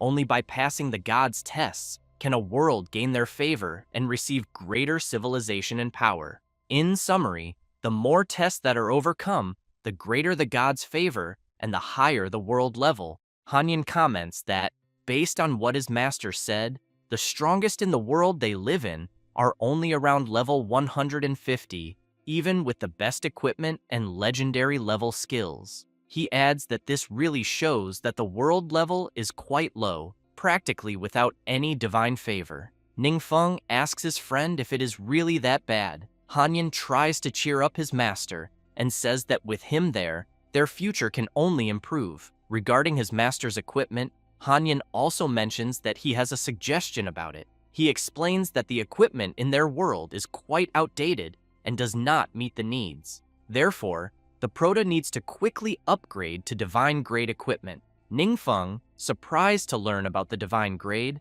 asks his friend to be more specific. Hanyan explains that divine grade equipment is usually created or refined by the followers of the gods, and then strengthened by their respective masters. Furthermore, these items can be continuously upgraded. After this explanation, the Prota remembers that Hanyan's necklace has a note indicating that it is upgradable. The ice demon confirms this and says that the necklace is the raw form of an ancient divine grade item. He explains that after the Prota reactivates the divine power within the necklace, the item will officially be upgraded to the divine grade. Ningfeng, surprised, wants to know how to do this. Hanyan asks him to place his hand on the necklace and, through his will, draw the rune that represents divine power. The Prota immediately picks up the necklace and draws the rune that represents divine power. Soon, a reaction begins to occur. Ningfeng is surprised and comments that it seems to actually work. Hanyan responds that it is obvious and says that the Prota is a lord god. He explains that runes derived from the essence of the world can only be activated and used by true gods, and that, outside of this parameter, not even the gods' chosen agents can accomplish such a feat. Hanyan thinks that his master always seems uncertain about his identity, but now he may feel more at ease about it. At that moment, the system notifies the Prota about the item he just upgraded, granting him an additional 1,200 points in the mental attribute, as well as a 100% increase in casting speed, 100% in mana regeneration, 50% in magic resistance, and 20% in spell critical hit rate. At the moment, the item ignores durability loss, and the user gains the water element in their normal attacks, with a 20% chance of inflicting the freezing effect. Additionally, they receive extra spells such as Ice Wall, Ice Spear Explosion, Ice Arrow, and Cold Tide. Ningfeng is very surprised and thinks that 1,200 mental points represent almost the total sum of his attributes so far. And that's not all. The necklace adds several powerful features. Hanyin, however, comments that it is truly a pity that the item is only of legendary quality, because once he finds suitable materials, he will be able to help him improve it even further. As for the remaining components of the set, the Proto will need to find the rest of the followers to complete it. As the night passes, the Proto comments to his friend that he always makes him realize how much he still knows nothing. Hanyin responds that it is an honor for him to be consulted about his master's doubts. It doesn't take long for dawn to arrive. Hanyin quickly greets his master with a good morning, who, in turn, notices his friend and comments that he seems to be in good shape. Hanyin laughs and says that as long as he is by his side, he will always be full of hope. While brushing his teeth, the Proto reflects on the fact that, the day before, without realizing it, he talked with Hanyin for a long time. However, he knows that, unfortunately, his old world is different from the one he lives in now. So much of his experience is not applicable. Still, he is certain that Hanyin, as his assistant, remains reliable. Later, in some unknown secret realm, a terrifying monster is being slain by a freezing ability. Then, the creature falls to the ground, leaving some adventurers surprised. Ningfeng, pleased, imagines that the 1200 mental point boost is truly incredible. Lu Ping calls out to the Proto and comments that what he is doing is frightening, as he is finishing off bosses with just one hit. Xie Yan crosses his arms and agrees with Professor Lu Ping. Ningfeng, a little embarrassed, asks the professor if there are other secret realms that same day. He replies that there are not, and explains that they are already ahead of other ongoing groups, and that, at that moment, they were faster. Furthermore, he mentions that the committee is practically pulling their hair out because of this. The Proto is intrigued and asks the professor to explain further. Lu Ping states that the Proto knows that all the training camp participants are the best among the best. Since they finished early, the members voluntarily went to the camp's secret realms in search of more information and training. At the moment, their group's levels and strength are higher than those of the other groups. Because of this, students from the other groups signed a petition requesting the start of group rotations for the next month. Xie Yan comments that other professors wouldn't care about this. Lu Ping explains that if it weren't for the committee holding them back, the other professors would have already joined their group. Some professors even put their names on the students' petitions but got caught. Yan starts laughing and says that it's okay, guaranteeing that no one will steal Assistant Professor Ningfeng. At that moment, Hanyin calls his master and talks about his magic. The Proto is startled and quickly asks if something is wrong with it. Hanyin, a bit embarrassed, replies that there is no problem at all. He just thinks that his master's spellcasting techniques seem to use various ideal conditions to control the spell's effect within a necessary range. The Proto laughs and says that with a few more nighttime conversations with him, he will be able to improve them even further. The next day, the Proto is in the classroom. The professor explains that, according to the problem's description, the total damage caused by Ability 1 can be divided into two parts: fixed damage and continuous damage. The fixed damage is expressed as MA. Meanwhile, the continuous damage component needs to consider the successive triggering situation. The total damage of the first continuous trigger is MIBT. With each subsequent trigger, the continuous damage after the second activation increases by C points per second. Hanyin calls his master, saying he doesn't understand anything. Ningfeng smiles and says that this is his favorite subject, called Tactical Actuarial Science, and that it involves more than just combat scenarios. It also covers mathematics, physics, biology, and topography. The Proto further comments to his friend that, perhaps because the world level is still very low, people do not have many better options. That's why they are forced to make the most of any available resource, such as using limited mana to cause maximum damage, developing more uses for restricted abilities, and even turning a fleeting opportunity into a victory in an almost hopeless battle. Ningfeng knows that not everyone needs to fully understand such theories, but he recognizes that the training system they have is built on these foundations and has indeed cultivated many exceptional adventurers. Hanyin, very surprised, comments that if his master approves of such a thing, it must be extraordinary knowledge, and because of that, he will study hard as well. At that moment, the bell rings, and the professor says, "That's enough for the day," and dismisses the class. While walking with Wang Yue, they run into Shixiang, who is surprised to see the Prota. Ningfeng asks his friend if he is one of their classmates, but wonders if Shixiang is there to see him. After all, during their time in the training camp, Shixiang barely spoke to him and never paid much attention to him either. So, the Prota wonders why the blonde guy seems so nervous. However, Shixiang bows and says he is there to thank the Prota, as if not for his intervention, his brother and the Azure Sharp Guild would not have survived. Ningfeng, feeling awkward, responds that it was just a mere coincidence, and that he didn't need to come from so far just to thank him. Shixiang recalls that, because of his brother, he always kept his distance from the Prota and looked down on students who were close to him. Now, looking back, he realizes that the fool was himself, because if he had approached the Prota earlier, the Azure Sharp Guild wouldn't be in that situation. Ningfeng, intrigued, wonders if Shixiang has something more to say, as he knows they have no real connection and therefore doesn't know what they could talk about.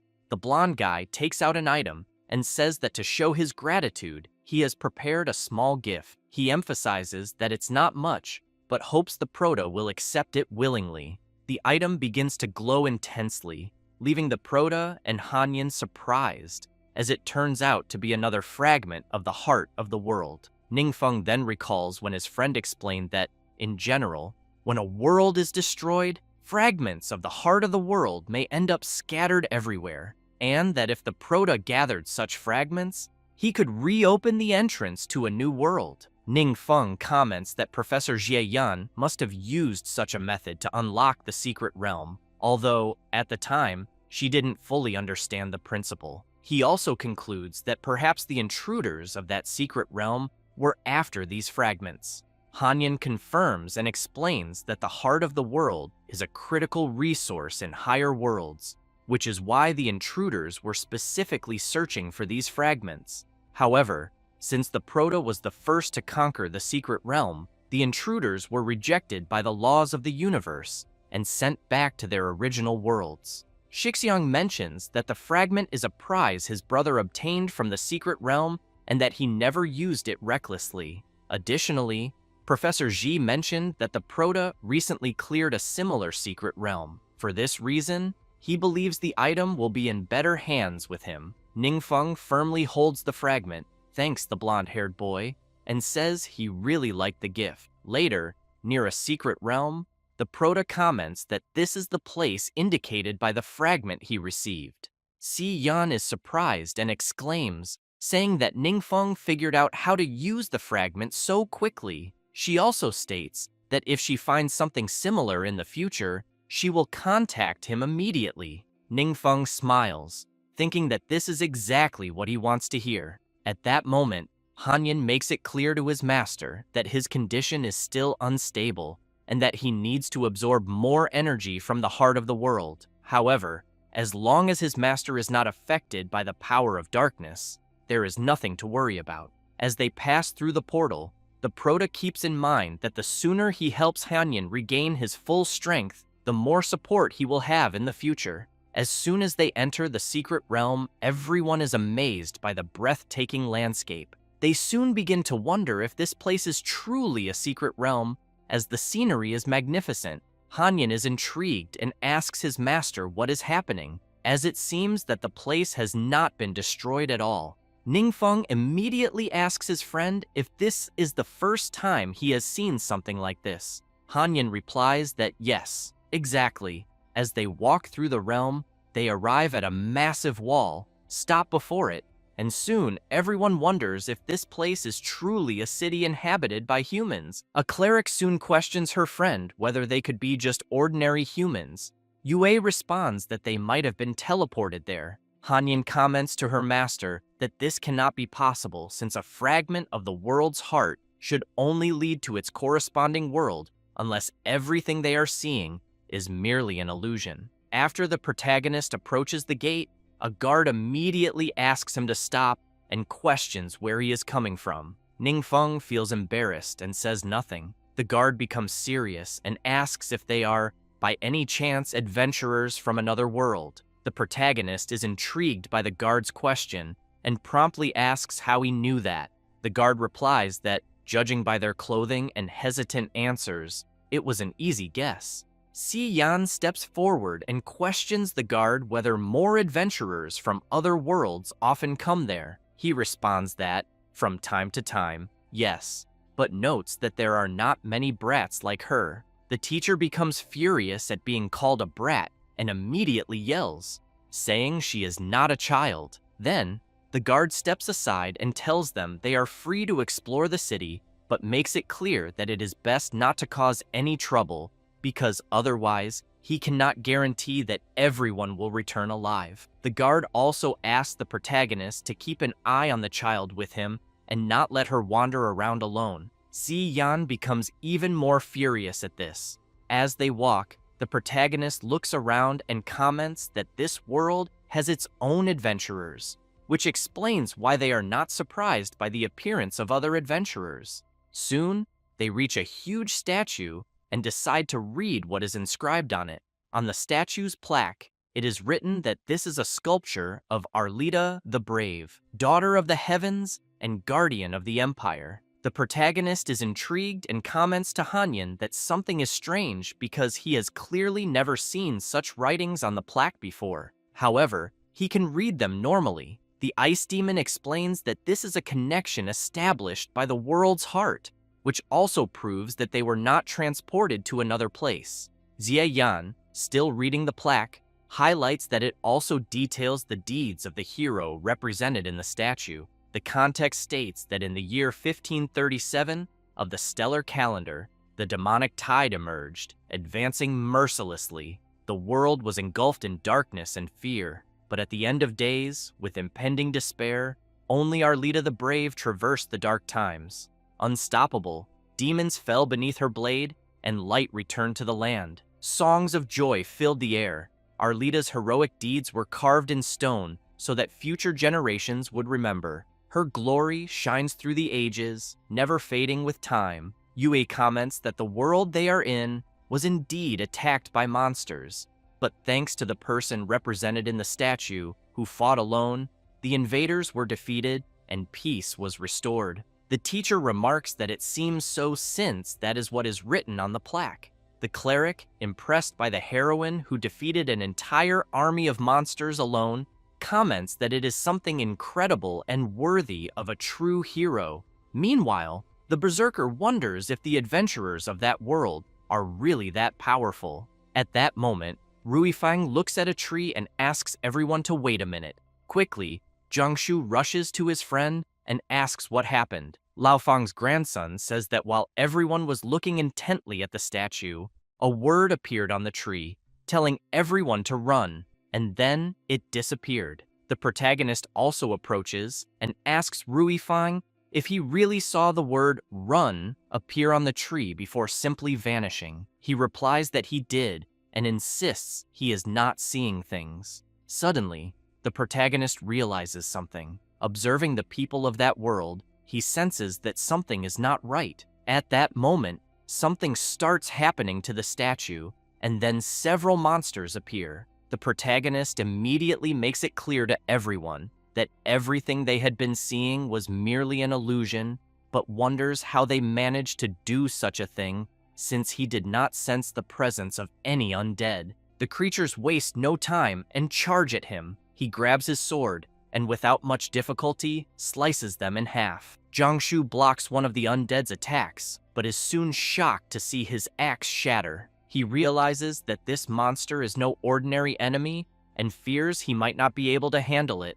The undead takes advantage of the opening and charges at the berserker. However, the attack is blocked, and Jiangshu sees the undead completely frozen. This was the work of Hanyin, who, moments earlier, had commented to the protagonist that the undead adventurers present there seemed to be from a higher-level world, and feared that the protagonist's companions would stand no chance against them. Ningfeng quickly questions his friend about what they should do at that moment. Hanyan says he can use the remaining energy to temporarily manifest and help them defeat the enemies. The protagonist is pleased and says he will leave everything to him. His friends are startled upon seeing the ice demon. However, the protagonist quickly asks them not to be afraid and explains that Hanyan is an ally of his, summoned from another world. Hanyan waves and says it is a pleasure to meet everyone and that they will be working together for a while.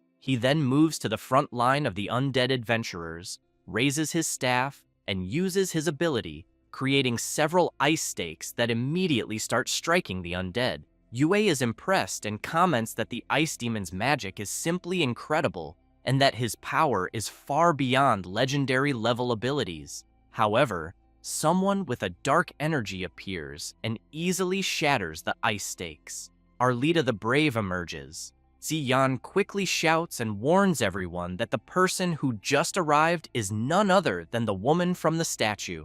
Arlita comments to the ice demon that he seems like a strange mage to be the strongest among them, but makes it clear that, against the edge of her blade, his strength means absolutely nothing. Hanyan tells her not to talk nonsense and says he is not the strongest there, but that to deal with her, he alone is more than enough. Arlita becomes furious and, while unleashing her terrifying power, questions the mage whether he really wants to fight a warrior alone and which god granted him such courage. Hanyan mocks her, saying it is exactly as she said. The warrior grows even more enraged and remarks that Hanyan is just another fool who blindly believes in gods. She then asks him if he truly thinks these so-called gods care about him. The ice demon looks at the protagonist and sees that he is smiling. However, Arlita wastes no time and lunges at him, shouting that he is a fool for daring to look away in the middle of a fight. Hanyan begins to use his power,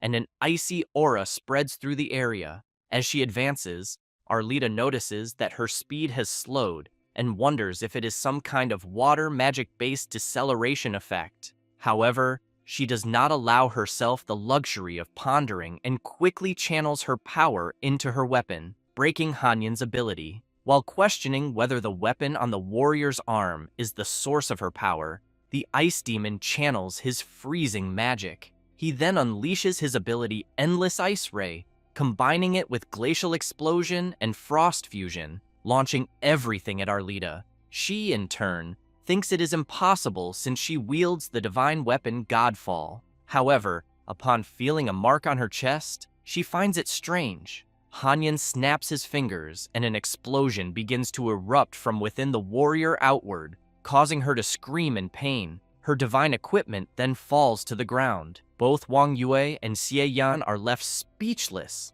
utterly shocked, thinking that the protagonist's friend's attack was simply terrifying. Hanyan approaches the weapon left behind by the warrior and thinks that such equipment is indeed very powerful, but he realizes that it was clear she was still not fully capable of controlling it. The moment he touches Godfall, an energy begins to emanate from it, and Hanyan immediately becomes alarmed, wanting to know what is happening with the weapon. Then, Hanyan disappears. Inside the divine weapon, Arlita laughs and calls the mage an idiot, saying that he has no idea how terrible Divine Doom is, as it will absorb his power and help her be reborn.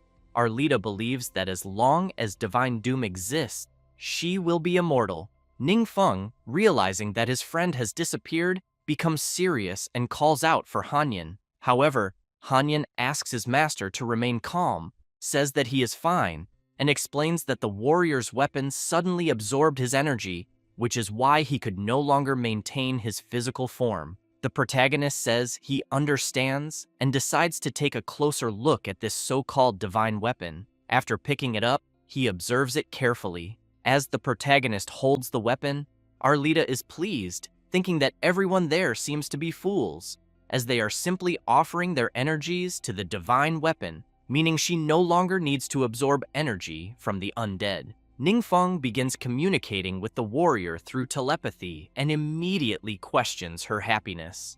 Arlita is both surprised and confused, quickly asking the protagonist if he can actually see her. She also notices that her divine weapon is no longer absorbing any energy and is constantly trembling, as if it is extremely afraid of the protagonist.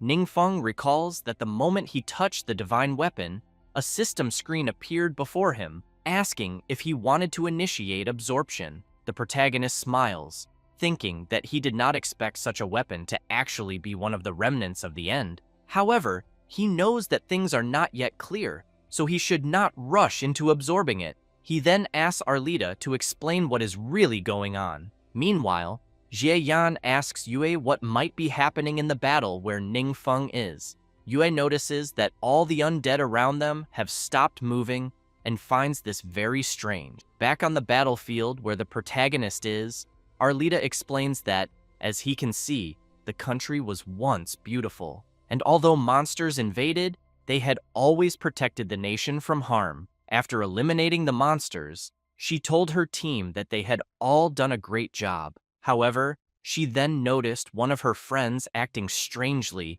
and decided to ask what was wrong. Kalan turned to her and asked if she could not see it. There was a box right in front of him that read, "A god is watching you." The other members shouted that they could not see anything. Arlita, shocked, shouted back, asking if he had really been recognized by a god. Kalan remained surprised by the system screen that had appeared before him. As Kalan continued fighting, new messages appeared, stating that God was pleased with his performance and that he had received divine recognition. He was then given the option to choose a god's blessing. Soon, everyone was astonished to see Kalan start floating and emitting an overwhelmingly strong aura. The blonde warrior reassured his friend that he would always take care of them from alongside the gods. One of the warriors in Arlita's team tried to console her, telling her not to be sad and explaining that Kalan had ascended to the gods, who might now watch over the country more closely.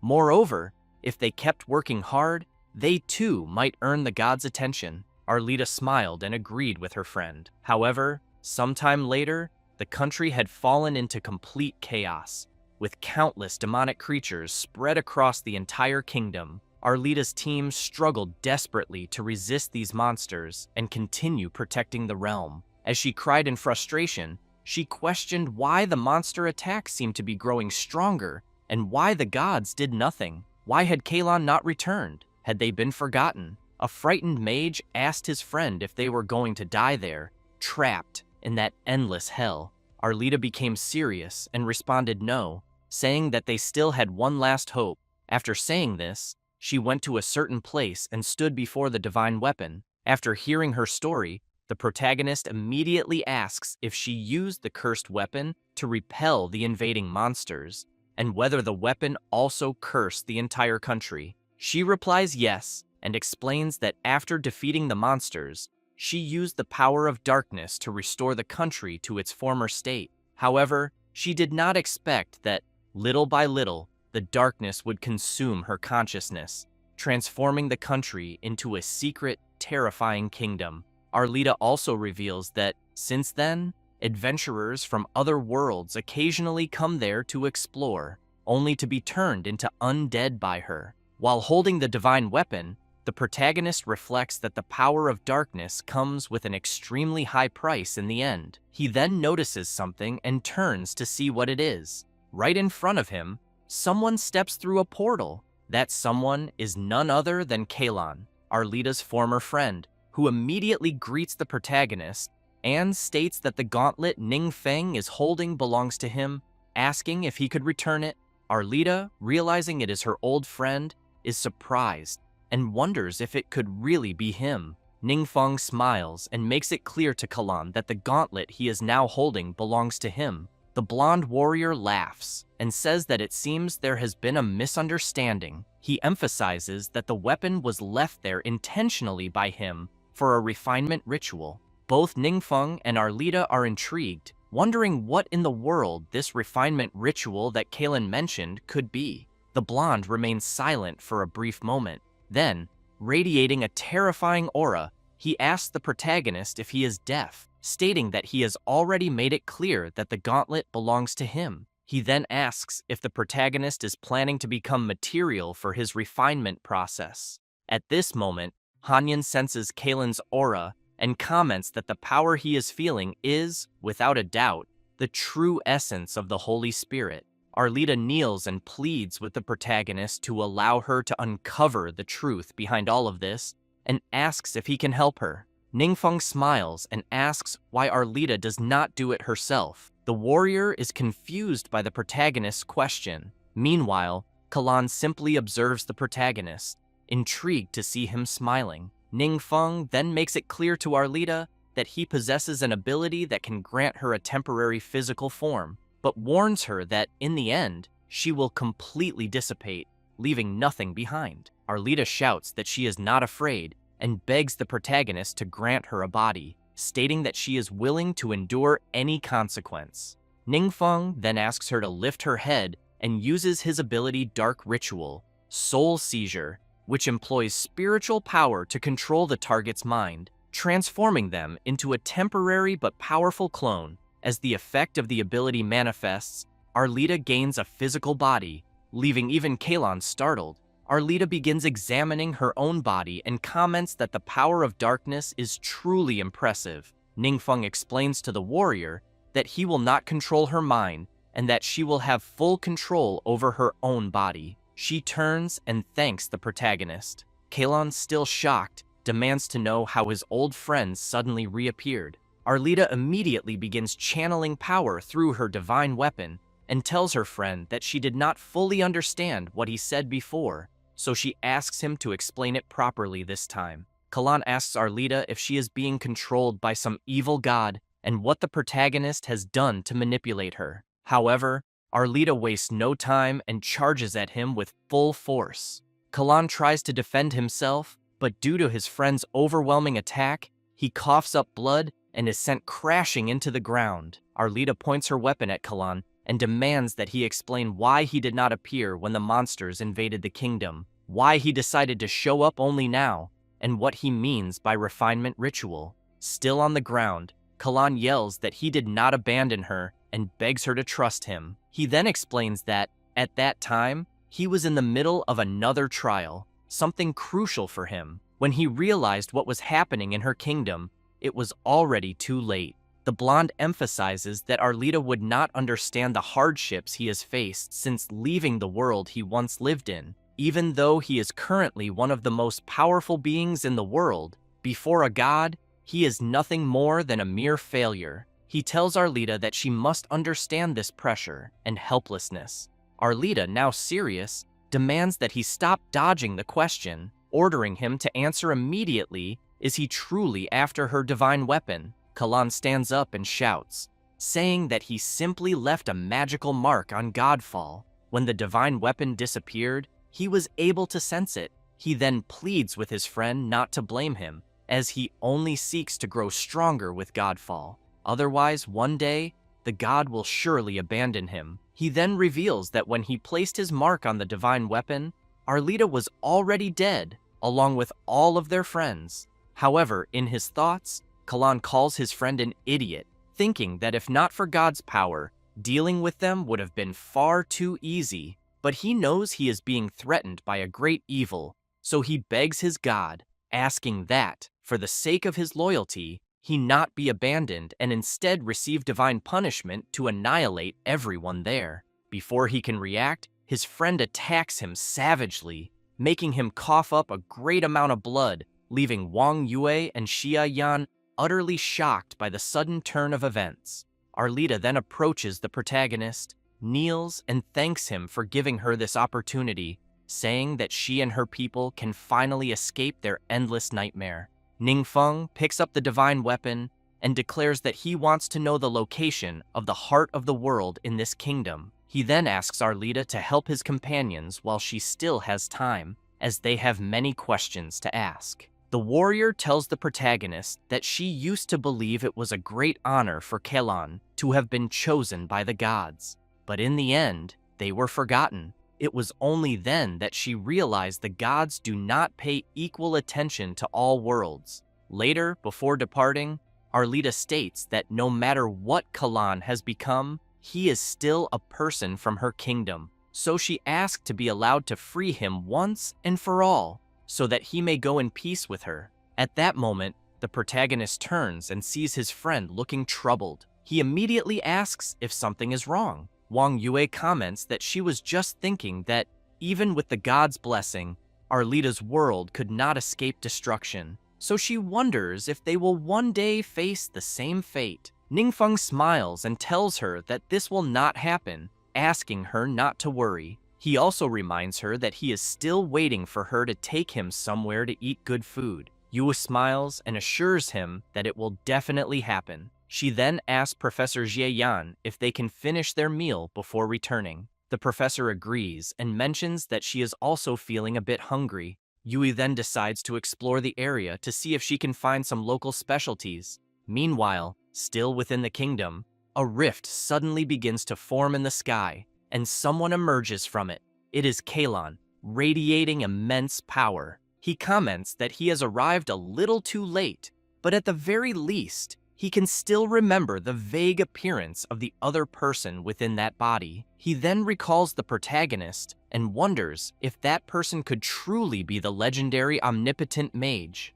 Regardless, Kalon knows that the protagonist is still within this kingdom and that there is no escape for him. Sometime later, a meeting is being held with the leaders of the major guilds. Wang Yue and Lu Ping are feeling quite apprehensive, as this is their first major meeting as representatives of their guilds. Linghua comments that, according to Professor Shi's report, it is possible that the gods select certain chosen ones across different worlds, granting them power and even allowing them to ascend to a higher realm. However, this power exists solely to make more people believe in the gods. In the eyes of such gods, the chosen ones are nothing more than mere tools and pawns.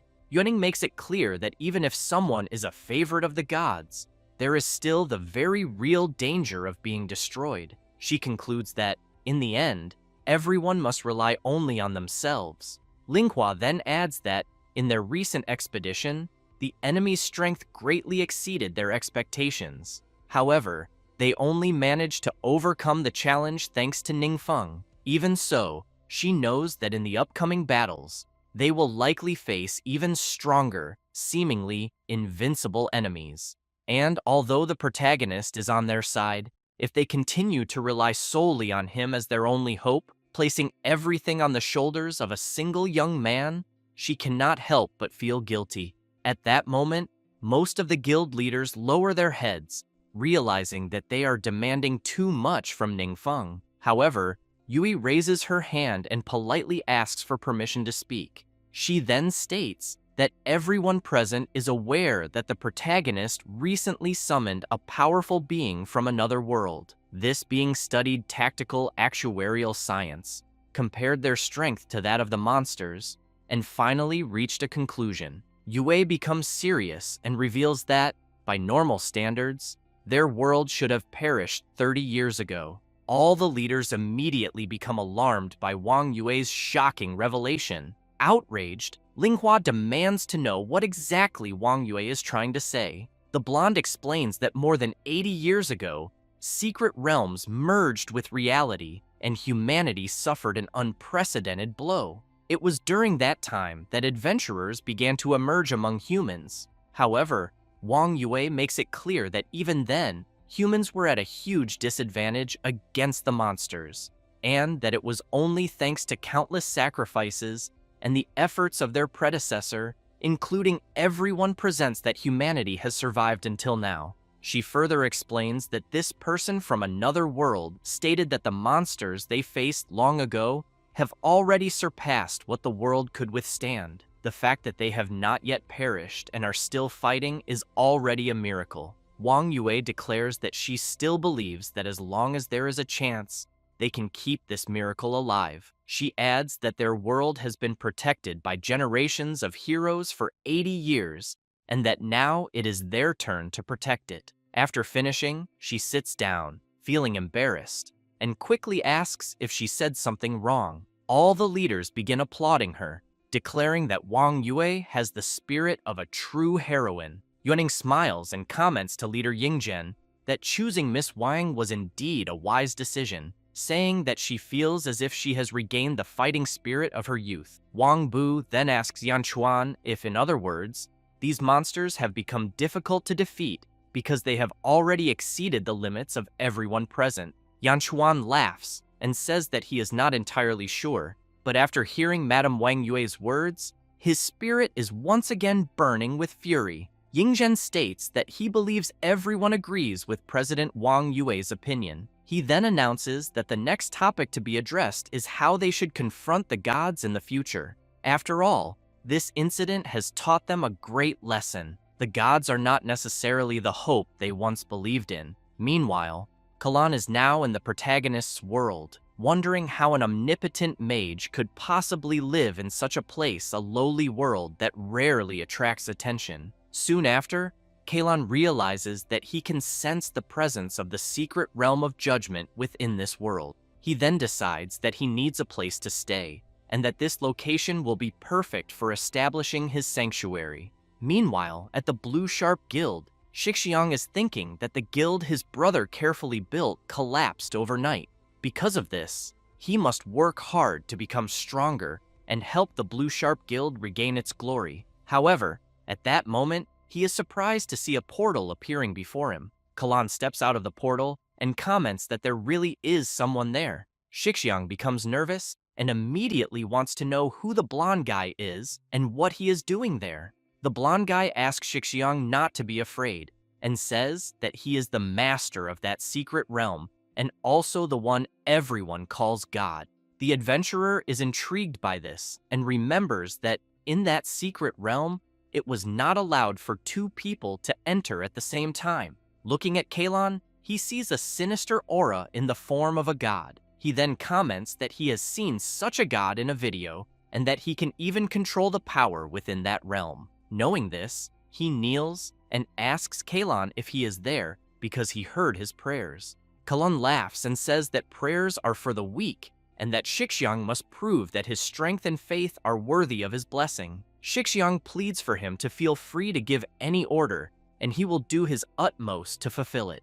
Kalan keeps in mind that the omnipotent mage is an intelligent being, and that, until he understands his true nature, he should not act recklessly. Since the power of an incarnation is much weaker than his true form, he knows he can use some helpers. Then, Kalan tells Shixiang that his first task is to find Ningfeng. He is shocked to hear that name, but quickly remains silent. Kalan says he never expected him to know the omnipotent mage, and, because of that, spares him a lot of trouble. Shixiang apologizes and says he does not know him well enough to provide much information. Kalan responds that it does not matter, and that, from that moment on, Shixiang is responsible for monitoring him and must immediately report any unusual activity. He then becomes serious and makes it clear to Shixiang to remember not to alert the mage, as that person's true identity could be that of an evil god who has destroyed countless worlds.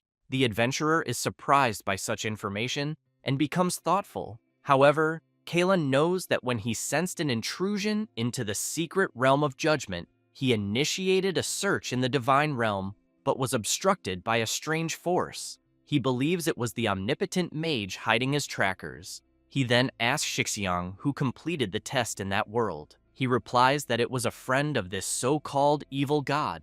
Kalan says it is a pity because such an honor should have belonged to Shixiang, but was stolen by the evil god's claws. However, he tells him not to worry and emphasizes that he can help him reclaim that honor. For that, he only needs to swear loyalty. Shixiang wastes no time and shouts, swearing loyalty to God. Later, Shixiang and the Proto meet, and the blonde guy immediately tells Ningfeng that such a person claims to be the avatar of the true primal spirit, and specifically sent him to secretly gather information about him. The Proto thinks that he believed incarnations could only exist for a brief time. Hanyan explains that gods usually rely on their followers as incarnations because their shared minds prevent rejection, allowing them to exist longer. Ningfeng is shocked and tells his friend that he thought gods were like him, capable of using anyone as incarnations. The Proto then questions Shixiang if he is not afraid of being discovered by such a god.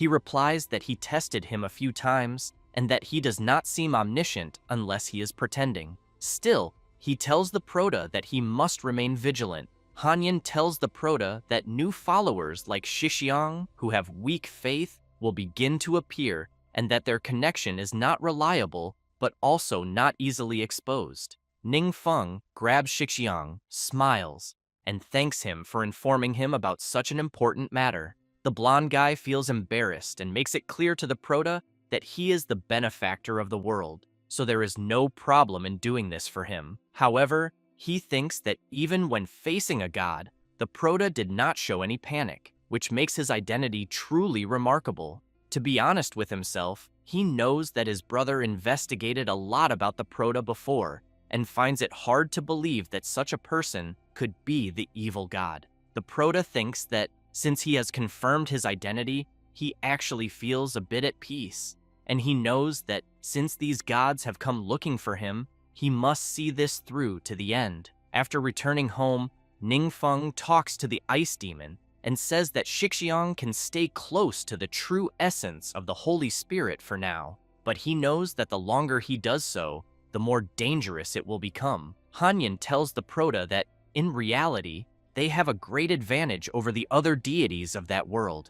Ningfeng is intrigued and asks him to clarify. Then, the ice demon explains that when higher beings enter a lower realm, their power is limited by the laws of the universe, and not even the deities can defy that. To increase their influence in the world, they must expand their worshippers. However, the Prota is different from them because he exists in the world he is in and can exert his full power. And as long as the god's followers do not grow stronger, they will not be a threat to the Prota. He emphasizes that the secret realm of judgment is under divine protection, and that the attack the Prota experienced there actually crossed time and space, directly colliding with the divine realm of the true essence of the Holy Spirit. If the true essence remains hidden within them, there will be nothing they can do, so it is better to find a way to lure it out of the secret realm of judgment. Ningfeng tells Hanyin that he understands and that they will make a plan based on the approach he just discovered, sharing all the information he has with him. He then thinks that, according to his friend, the world he lives in is more like his home. He knows that he has mastered dozens of forbidden spells, so dealing with this level of battle should not be a problem, but there is one ability the enemy possesses that concerns him. That ability is the Pressure of the Strong, which releases a powerful mental pressure, temporarily disabling any target weaker than the user. The greater the level difference, the longer the target remains incapacitated. Ningfeng knows that, according to the description, it is a control ability that relies on level suppression to be effective. However, his actual level is low, and if the enemy finds a weak point, he may not have time to cast a forbidden spell. So he thinks, to be safe, I need to learn a spell that can resist mental attacks. But he knows that such spells are extremely rare and difficult to find. Then, he stands up and tells Hanyin that he wants to return to the base for a while, and asks if he is sure the base will not be exposed. The ice demon walks over to the capybara, pets it, and tells Duan that such a creature is a demon from the dark world, known as the Chaotic Terror Beast. He explains that this creature can create a powerful chaotic field around itself, blocking all forms of detection. Duan is surprised by the information, and then says that it is quite terrifying. Hanyin responds that yes, affirming that the creature is a high-level demon lord, with power surpassing most realm bosses, and capable of easily destroying that world. Duan becomes even more frightened upon hearing this. However, Hanyin takes an item and asks Duan not to worry, because since the creature was subdued by the Prota, it has remained very stable, to the point that its aura of dark power has disappeared. He then throws the item over the beast's head and says that his tribe used to have many hot springs, so the creature enjoys it when he helps it bathe.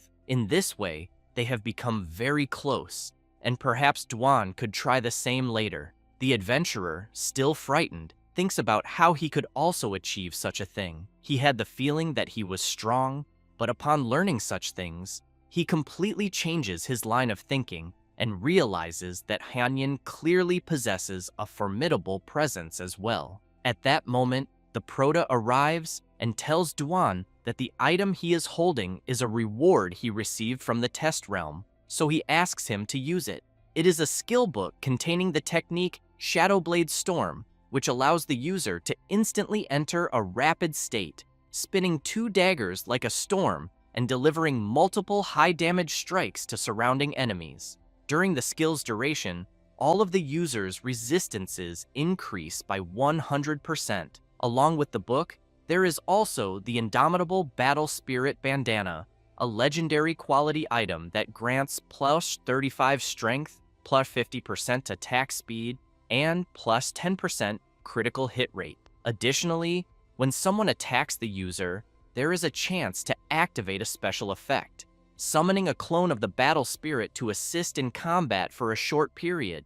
Duan becomes excited and shouts, thanking the Proto for his kindness. He then makes it clear that he will strive to become stronger and turn into an unstoppable weapon for his master, and that, if such a deity dares to oppose him, he is willing to lay down his life to protect the Proto. Ningfeng thinks that, thanks to the precedent set by Arlita's secret realm of judgment, everyone's attitude toward the deities has changed. For example, when Duan heard about the arrival of the true Holy Spirit of Essence, he did not show any hesitation. Thus, Ningfeng knows that, in this way, it will not be so easy for the gods to confront him. The Proto picks up another orange and places it on the beast, thinking that the dedicated line of the base has the best security measures, and he will check if he can find any spells to resist mental attacks or related information. Meanwhile, in the secret test realm, Kalan is observing a city through a portal and thinks that this world looks familiar. He knows that the humans there are extremely weak, almost powerless during the previous monster invasion, and because of this, the gods became disappointed and stopped paying attention to that place. After observing for a while, he is certain that no deity has provided any assistance to the humans, including the omnipotent mage.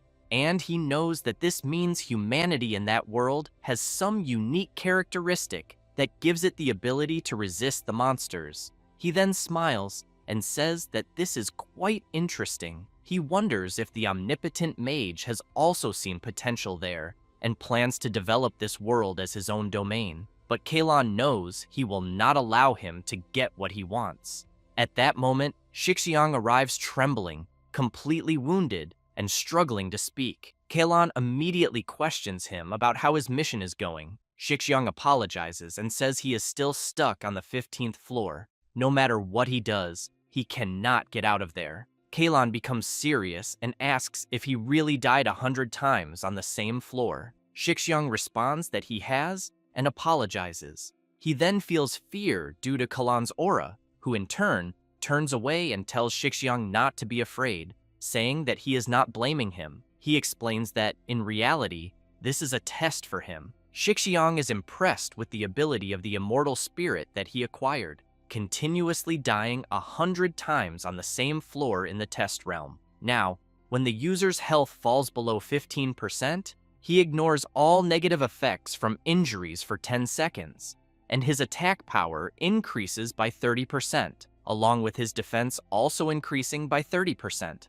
Kalan laughs and explains that those noticed by the gods can take on test missions given by them, and if the mission is completed, it grants a permanent achievement that can enhance oneself. Some unique achievements can even lead to a complete transformation. He then lets out a sinister laugh and tells Shixiang that this is just the beginning, and that he can grant him things that far exceed his imagination. Hearing this leaves the adventurer very surprised, and he thinks that he must inform the Proto as soon as possible. Meanwhile, in the secret realm of the Labyrinth of the Spirit's Thought, the Proto thinks that according to the information he found, there are 2 or 3 secret realms in China that have abandoned spells capable of resisting mental attacks, and the realm he is in is one of them. Several creatures are desperate at this moment, screaming and warning their lord that the battle mage is acting alone and attacking again. The creature becomes furious and thinks that if it does nothing,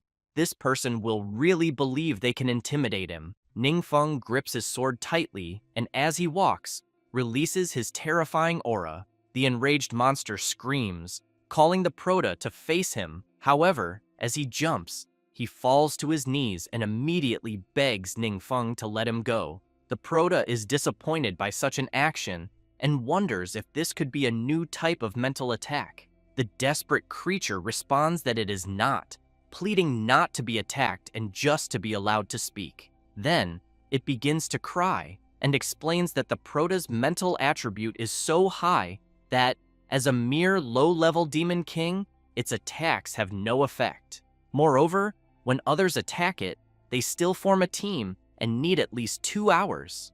Ningfeng apologizes and says he only wants to obtain a skill book. The creature responds that it cannot control what it will drop, and then asks the Prota what will happen if it gets depressed, and this affects the drop rate. Ningfeng feels awkward and wonders if he mentally collapsed a mind attack boss. After returning, he thinks that this is like searching for a needle in a haystack and that it will not work. He then remembers that, in the end, there is only one skill book for mages, and when activated, teammates using magic flow within a certain range are blessed with a magical aura. Additionally, after each skill release, there is a 35% chance of restoring a certain proportion of mana. Keeping this in mind, the Prota thinks that it is time to level up as quickly as possible and that he will learn the skill. When activated, the Divine Scroll Apocalypse ability allows designated believers to receive the blessings of the gods, breaking their limits and greatly increasing their strength. While observing the system screen with his new ability, the Prota comments that not only can he see all his believers, but he can also choose how to bless them and visualize the effects of the blessing. Then, Hanyan begins to be enveloped by a dark aura, which quickly transforms him into a sinister creature. The Prota is quite surprised and thinks that his friend definitely does not want to transform into this ghostly appearance. So he starts clicking frantically on the options, saying that Shadow Protection, Grace Alliance, and Sacred Artifact Awakening are not useful for now, until he is surprised to see the Judgment Conquest option. Hanyan explains that Test Conquest is a power possessed by all deities, used to activate the hidden potential within the target's body. He also mentions that the Prota had once said that conquest itself is part of the cosmic rules, and that the role of deities is more like that of a guide. Therefore, deities generally grant achievements to the people they favor, even if they are not their believers. So he wants to know if the Prota's conquests would not directly infuse his divine power into them. The Prota replies that they would and asks what Hanyan's plans are, as when he visualized the test conquest at that moment, he saw something in Chang Muqiu's information bar, Lucky Magic, a skill that accumulates 100 luck points for teammates, granting an additional 5 points in the luck attribute. Additionally, after using a luck-based skill, the target receives an additional state in which enemies have a 30% increased chance of dropping rare items upon death. Hanyan is surprised and asks his master if he can really see achievements from other professions. Ningfeng is also surprised and asks if there is something wrong with that. Hanyan explains that, generally, deities can only see achievements related to their own careers. The Prota wants to know if by any chance this happens because of his system. The Ice Demon responds that it is possible. After all, he still does not know the true nature of the system. Ningfeng smiles and says that it is fine since they can study it slowly. He knows that the main priority is to help Chang Muqiu obtain this achievement, which might be useful. After some time, in the secret realm of the Red Moon Demon Cave, Muqiu levels up and is impressed. The Prota smiles and says he will explain it later, and that, for now, they need to prepare for a quick boss run. The creatures inform their master that the adventurers from before are acting like madmen and attacking again. The boss starts crying and begs them to just hurry up and try to stop them. Faced with several drops, the Prota gets excited and thinks that the skill book he was looking for has finally appeared. After some time, in the classroom, Xie Yan shows on the big screen that this is the secret realm they explored last week, and that it was also their first encounter with the legend of the gods. She then thinks that the 7 great guilds have decided not to make any public statements about the gods, and will only inform everyone about the harvest from that secret realm. With Arlita's experience, she believes that people will now have more thoughts about the gods, and, afterward, they need everyone to understand that humanity has already overcome incredibly powerful enemies on its own. Hanyan comments to his master that allowing believers not to rely solely on the gods, but to have faith in their own strength, is something that only he, his master, could do with such magnanimity. Shixiang observes the Prota and becomes concerned. At that moment, the teacher informs everyone that they can take a 15-minute break. Shixiang immediately calls the Prota and says that there is something he would like to ask in private.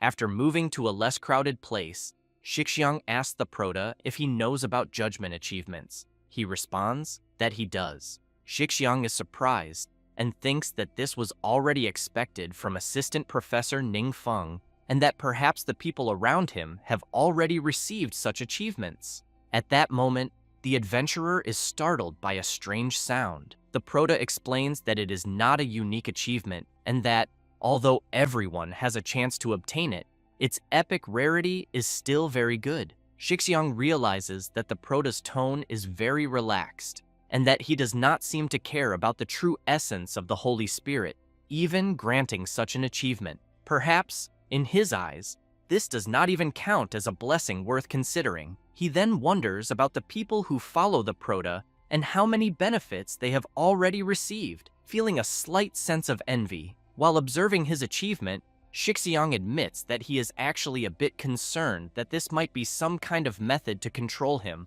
which is why he wanted to confirm it. Ning Feng reassures him and explains that it has no negative effects, recommending that he simply continue using it.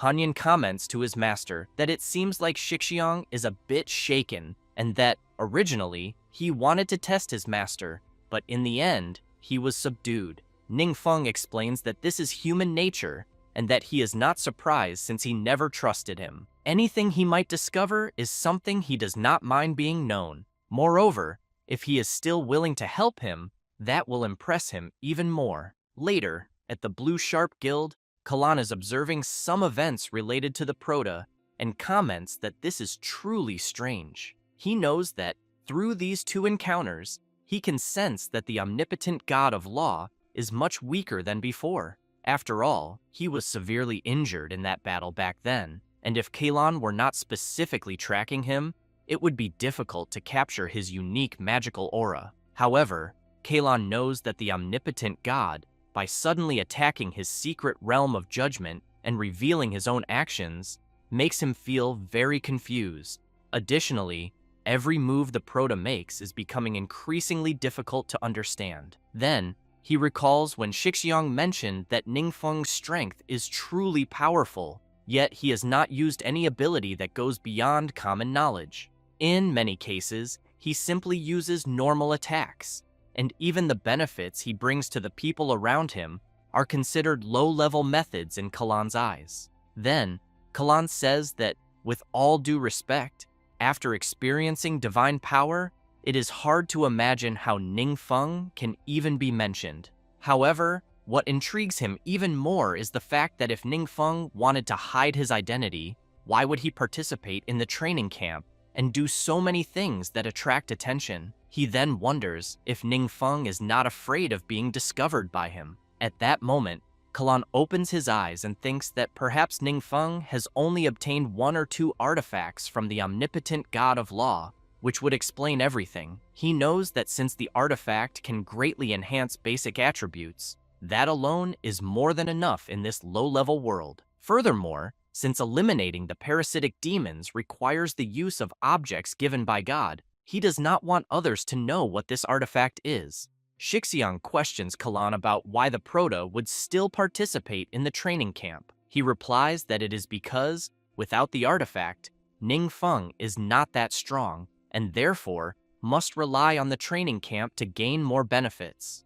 Kalan becomes excited and comments to his god that Shixiang mentioned that Ningfeng has a mysterious supporter. Even if that supporter is not the omnipotent god of law, they must be related to him. Moreover, this person is hidden in the shadows, pushing the Proto forward as a decoy. Meanwhile, at the Proto's house, Hanyan wants to know if he thinks the true divine essence will take the bait. Ningfeng replies that a lucky person who obtained an artifact should be a very reasonable disguise, although he knows that many of the things he did were unintentional. With a little guidance, people can be led to believe they have uncovered his secret, and given the unclear situation, the true divine essence of the Holy Spirit may not act rashly. However, when it reaches a reasonable conclusion through its own analysis, it may break the stalemate. That is why he concludes that it is worth trying to lure it out. At that moment, someone calls the Proto and tells him that dinner is ready. He turns and responds that he is on his way. After grabbing his food, the Proto walks through the cafeteria and passes by Shixiang, who says that the fish has taken the bait. The adventurer tells him that Kalan asked whether the Proto sometimes acts alone. Ningfeng then questions Shixiang whether Kalan intends to make a move while he is alone. The adventurer then thinks that this will be a confrontation between two gods. After some time, in a secret realm, the Proto prepares himself and says that, to make things easier, he specifically chose a remote secret realm and hopes that guy will be able to find the place. Hanyan comments that perhaps he is hiding in the shadows, waiting for the right opportunity. The Proto responds that he made as many arrangements as possible and that nothing can go wrong. Kalan thinks that, although he has made deductions based on the information he gathered, he still cannot completely rule out the possibility that Ningfeng is the omnipotent spellcaster, and that it is still somewhat risky to rely on the avatar he is using. He knows that if he still wants to act, he will need to make more arrangements. But Kalan also knows that the Proto's weakness is his friends, so he goes to where they are gathered in a realm and thinks that he does not intend to go directly to meet Ningfeng for a fight without a guaranteed victory. However, he knows that while the Proto is busy, he has still been tracking his friends. He also keeps in mind that the Proto values his friends too much, to the point of making enemies because of them. Then, Kalan becomes excited and thinks that the people he is watching are the Proto's closest friends, and that he will capture them first as bargaining chips. Even if Ningfeng is the omnipotent mage, there is still a chance for a fight, and when Ningfeng reacts, it will be too late. With this in mind, Kalan leaps forward at full speed toward the Proto's friends. Just as he is about to grab Lao Fang's grandson's head, a black rift appears between them, incapacitating Kalan's movements. The Proto's friends break into a cold sweat as they watch the shadowy rift. The blonde guy, intrigued, comments that the power he is sensing comes from the dark world and immediately begins to question what the hell is going on. At that moment, the Proto appears with his active ability, Void Tread, which allows him to travel quickly to the marked location. He immediately tells Kalan that, despite being a god, he only targets innocent people. With a sinister look, Ningfeng makes it clear that, fortunately, he is aware of his despicable actions, and because of that, he made preparations in advance, exactly as he expected. Kalan screams, demanding to know if he is the omnipotent mage. The Proto begins to unleash his dark power and quickly asks Hanyan if he thinks it is possible for his ability to affect those around him. The ice demon responds by asking if he is referring to exactly what happened to him that one time. Then, Hanyan admits that he does not know, as he only did it once. The Proto begins to recall when he had to choose some abilities for his friend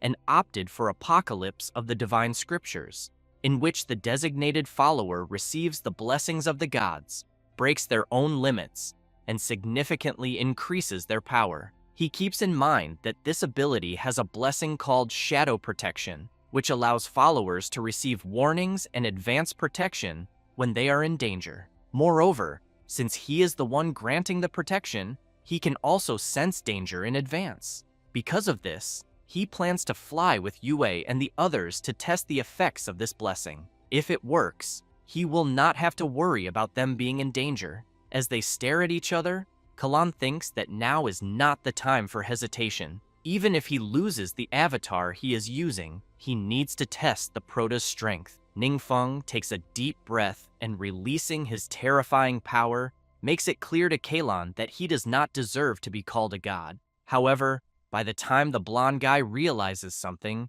it is already too late. He is struck by the Prota's dreadful ability, Eye of the Storm. As he watches Kalan being consumed by his ability, the Prota wonders if he will truly be defeated, knowing that this was his first time fighting in the world of darkness. Since he was worried about unexpected situations, he did not hold back at all. Hanyan, surprised by his master's attack, says that even a god would not be able to withstand such a direct hit. The ice demon still recalls witnessing something similar once in the secret realm of judgment, where he was caught off guard and directly struck by a forbidden curse from the true Holy Spirit. Incredibly, he merely drank a healing potion and fully recovered. At this moment, the Prota seems to have become an incomparably powerful god. The Prota comments that he never expected the true essence of the Holy Spirit to borrow Kalan's body and directly invade his world. Therefore, he hopes that this time he can suppress it and buy some time to continue growing stronger. Meanwhile, at the glorious monument in the divine realm, controlled by the true essence, the soul of the Holy Spirit returns to its original body, which immediately lets out a scream and falls to its knees. The guards rush to his side, asking if he is well and if something has happened. Furious, he yells and orders everyone to leave immediately. The being of true essence believes that what just happened is impossible and wonders whether the omnipotent mage can truly control the power of darkness, as he had never sensed any trace of such power in him before. He then reflects that not even the 7 evil gods had used the power of darkness on such a scale. The true essence of the Holy Spirit grows worried and considers whether the omnipotent mage has mastered what they have been relentlessly pursuing. If that is the case, he knows he must contact the other gods immediately. However, he is also aware that he cannot let them see him in his current state, as some may take advantage of the situation. Aware of this, he grows even more furious and begins to destroy everything around him. Later, at the Blue Sharp Guild, Aglium steps out of the carriage.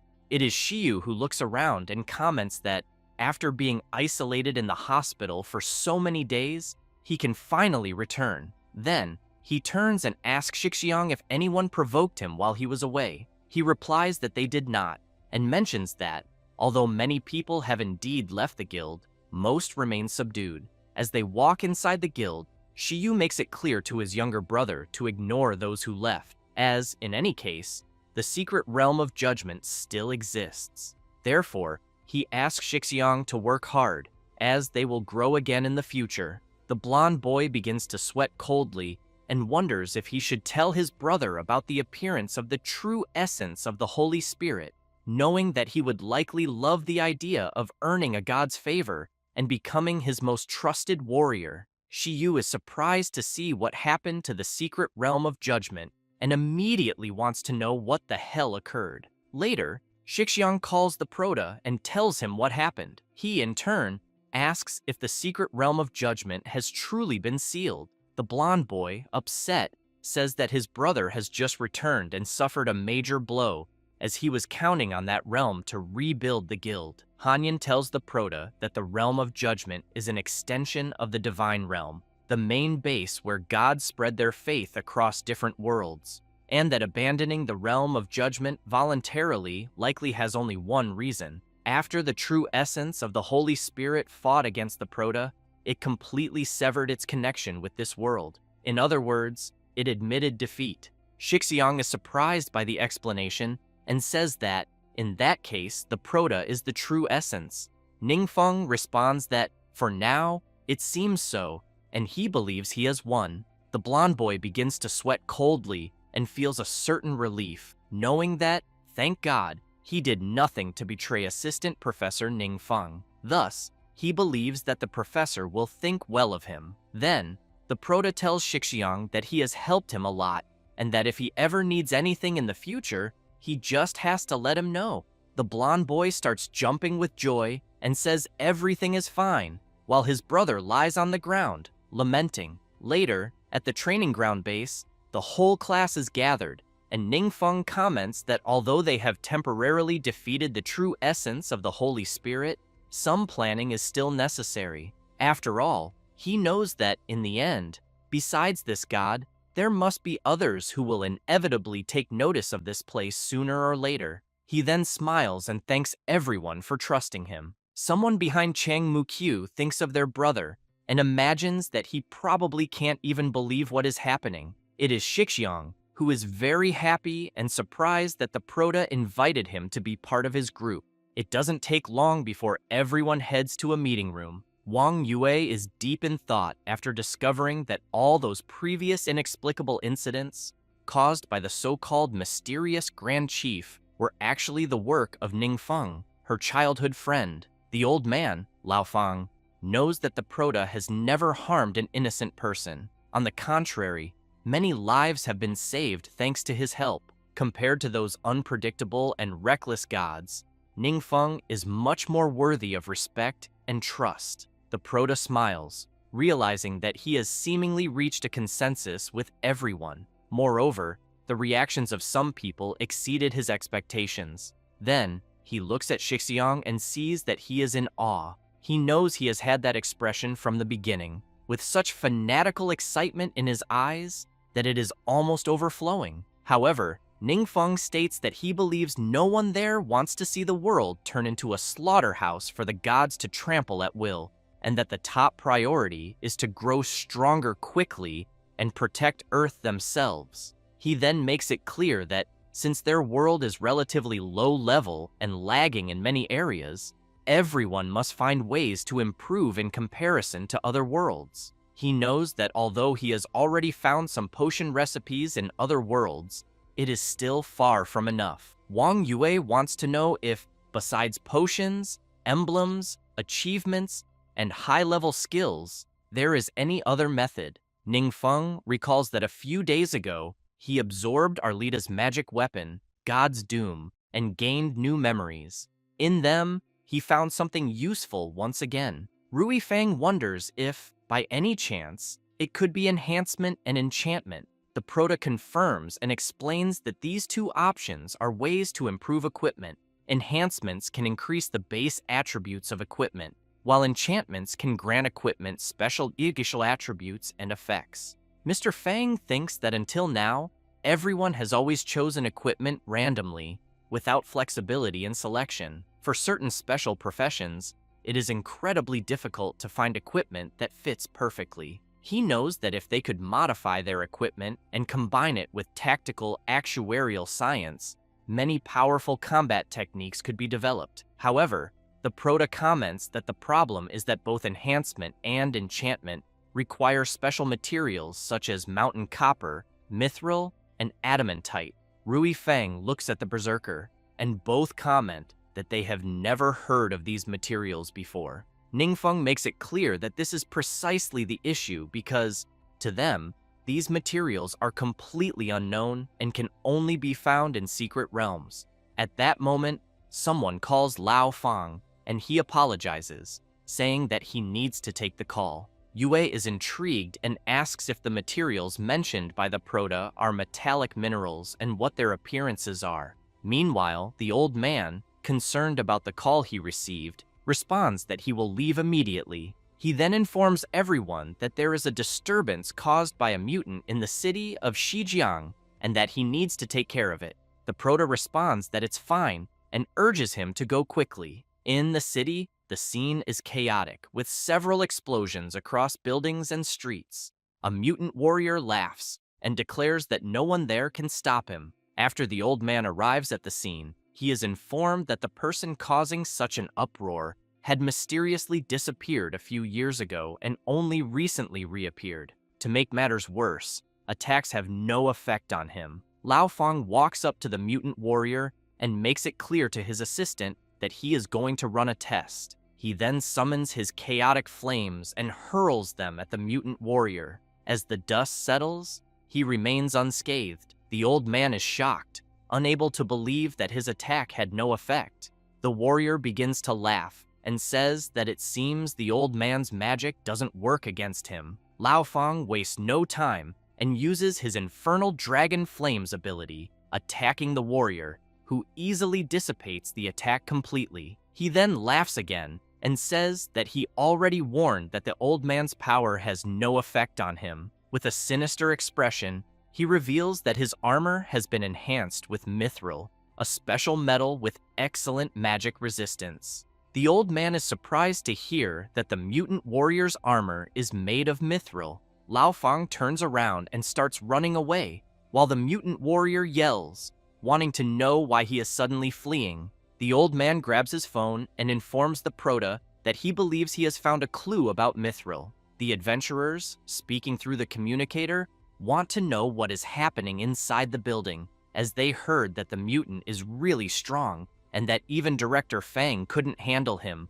requesting reinforcements. However, at the scene, the mutant warrior has already been beaten up and now wants to know who attacked him and why they took his armor and clothes. The Prota's group is on site, and he, analyzing the mutant warrior's armor, wants to confirm whether there is truly mithril in it. The warrior, his face bruised all over, says that even if the Prota steals his equipment, it will be useless since all enhanced equipment is bound to the user's soul, preventing others from simply using it. Ningfeng becomes serious and, with a sinister look, demands that the mutant warrior reveal where he obtained the mithril. Terrified, he confesses that he was chosen by a demon lord and sent to cultivate in the secret realm that this lord controlled for several years. He also states that there are several mines in this secret domain that produce special minerals capable of enhancing equipment. The entire Prota's group becomes serious and demands that the mutant warrior immediately provide the location of the place. After arriving at the location provided by the warrior, the system informs them that the realm they are about to enter requires a team challenge and that the minimum number of participants is 30. Ningfeng comments that he did not expect it to be a large-scale secret domain for 30 people. Lao Fang explains that this type of secret realm is very difficult, as the number and strength of enemies should not be underestimated. He advises everyone to act together. The Prota explains that, according to the information provided by the mutant warrior, the monsters in the secret realm are mainly orcs, organized into a total of 5 tribes. Their leader resides in the largest tribe, and only by defeating him can they occupy the entire secret realm. He says this and immediately starts entering the portal, calling everyone to follow. Meanwhile, a police vehicle speeds along, carrying the mutant warrior, who continues laughing. The guards immediately question him about why he is laughing. He replies that it's nothing, he just thought of something funny. However, in his mind, he wonders what their expressions will be like once they enter the secret realm. Inside the realm, a sacrificial ritual is taking place, with multiple sacrifices being made. The orcs are ecstatic. As the Prota enters, he wonders if this place is some kind of arena. Suddenly, the system informs them about the bloody arena, explaining that only one will remain standing and that they must eliminate the beasts inside the cage. The cleric becomes worried and asks if they will have to fight each other. Wang Yue wastes no time, equipping her bow, just as Lao Fang quickly conjures his flames. Both attack the barrier, but soon realize that it cannot be broken. The orcs begin laughing and shouting, saying that the little insects are trying to escape.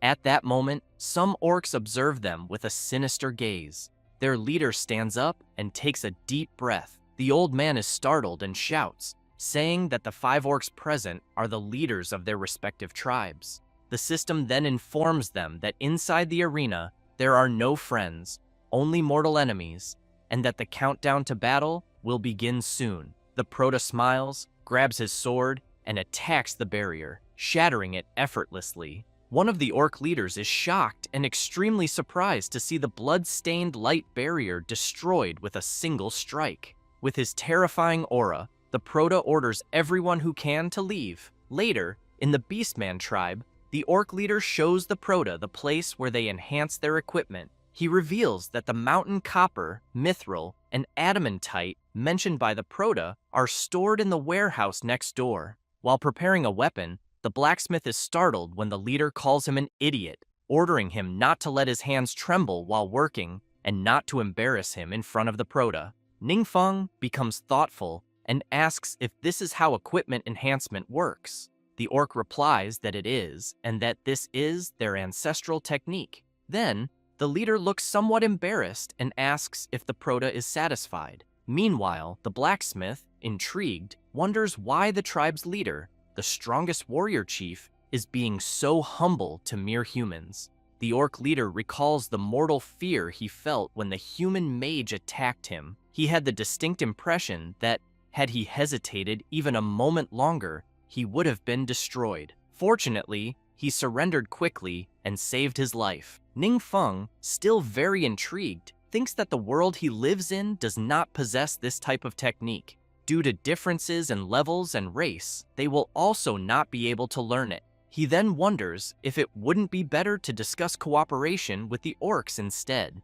Suddenly, the orc leader smiles and says it would be a great honor for their tribe to provide equipment enhancement services. He then asks the Proto to leave that matter in their hands from that moment on. Everyone is surprised by the orc's decision, and the Proto thinks that they agreed too easily, without even negotiating a price. However, he makes it clear that usually, when they occupy a secret realm, they eliminate the chief and place some seals. But since their chief was so cooperative, he cannot simply eliminate them. Nonetheless, he emphasizes that monsters are still monsters and that they cannot trust them completely. The leader pounds his chest and asks the Proto not to worry about that, suggesting they sign a blood oath contract. With that, the Proto raises his hand, and so does the orc leader. They then touch their hands together and create the blood contract. However, the leader feels something strange and immediately wants to know what is happening.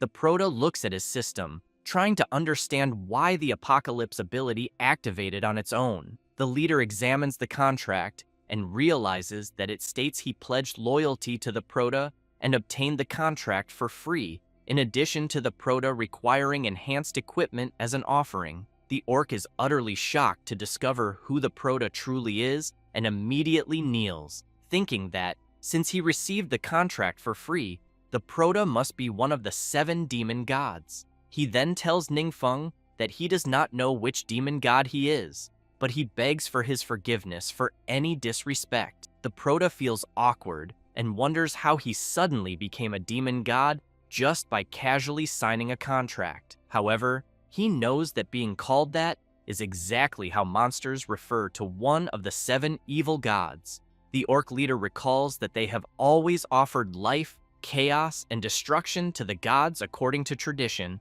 but never received a response. Who would have thought that the offering required by the current demon god would be nothing more than a simple task of providing enhanced equipment? He then realizes that if they wish to become stronger, they must use the correct offerings to worship the demon god, to continuously obtain the power of darkness. Finally, he reflects that he had never imagined he would receive the blessing of a god, and that he, Hargun, must have been secretly blessed to become the leader of the beasts. With this in mind, he begins to revere the Proto. Ningfeng is surprised and wonders why the orc leader continues to worship him. However, he knows that fortunately, the dimension they are in is different, and people outside cannot see what is happening. The Proto asks Hargun not to tell anyone about him once they leave. The orc agrees, saying that he will do everything his master commands. Then, the Proto approaches the leader and begins to undo his ability. After they return, the leader smiles and says that the equipment enhancement process will take some time. Therefore, since it is everyone's first time there, he asks if they would like to stay for a welcome banquet. The other orcs, seeing how their leader is acting, start to wonder if something happened. Night falls, and soon a bonfire is lit.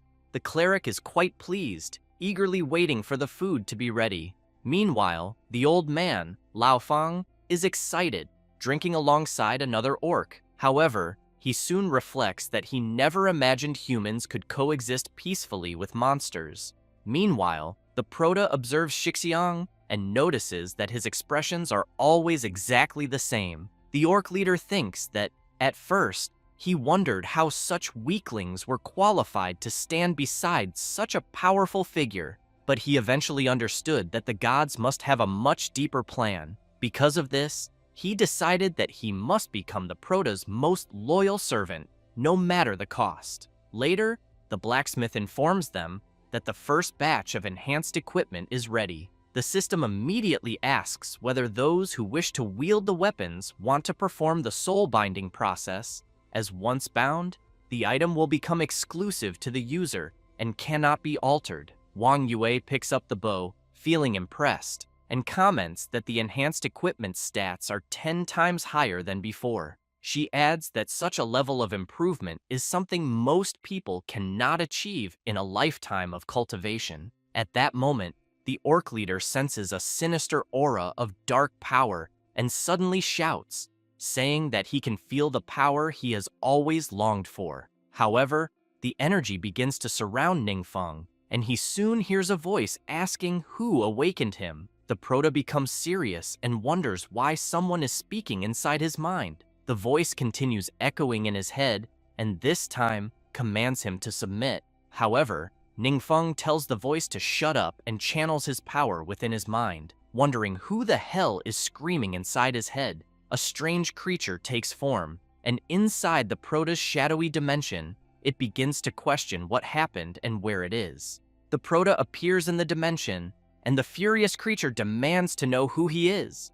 Ningfeng, disappointed with what he sees, replies that he is the one who should be asking that question. The creature grows even more serious and questions how the Proto dares to defile the divine. It then introduces itself as Jiejin, one of the 7 demon gods, claiming that its power is beyond the comprehension of a mere human. The Proto recalls that he has heard Hanyin mention this name before. Jiejin asks the Proto if this is the first time he is seeing a god, but tells him not to be afraid, as people from lower worlds like the Proto lack knowledge. He declares that if the Proto worships him, he will grant him divine protection. At that moment, Ningfeng remembers something and tells the creature that he eliminated it during the Great War between the 12 major gods and the 7 demon gods. Jiejin is stunned and demands that the Proto explain himself and reveal who he truly is.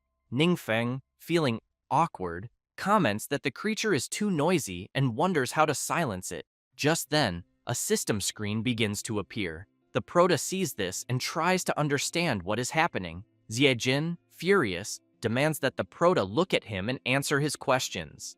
Ningfeng unleashes his power and orders the creature to be silent. The system informs the Proto that his 3rd transformation cocoon break task is now ready and that he has 20 days to complete it.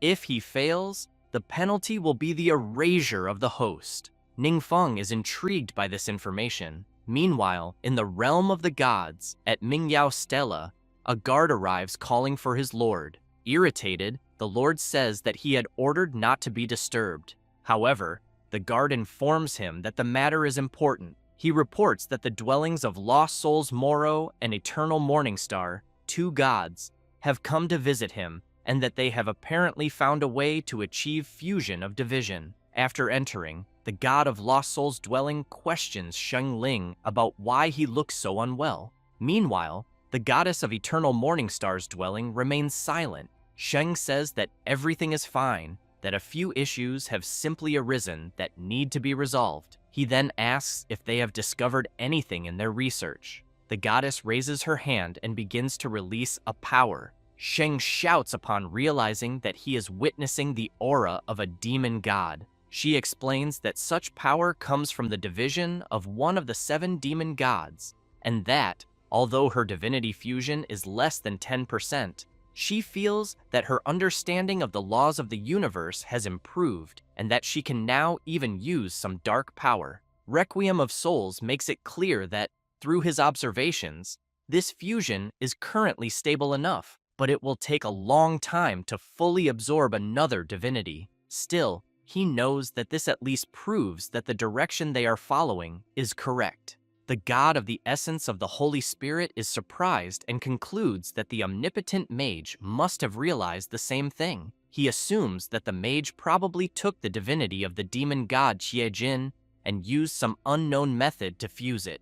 Moreover, he admits that apparently they are falling behind once again, while the Prota, even unknowingly, continues to stay ahead. Unfortunately, since he cannot be an ally of the major gods, they will have no choice but to destroy him. After some time, someone is serving tea. An adventurer politely offers the Prota a cup of tea. The Prota reflects that he has just reached level 90 and that he has been preparing for a day to complete the third transformation advancement mission. However, unexpectedly, he encountered an unforeseen situation. The mission is for the all-element mage class and has several requirements, such as entering the Whispering Jungle Secret Realm, obtaining the Insignia of Nature, collecting 50 transmutation stones, and 150 spiritual wood sprouts. The time limit for the mission is 15 days, and its difficulty is ranked S.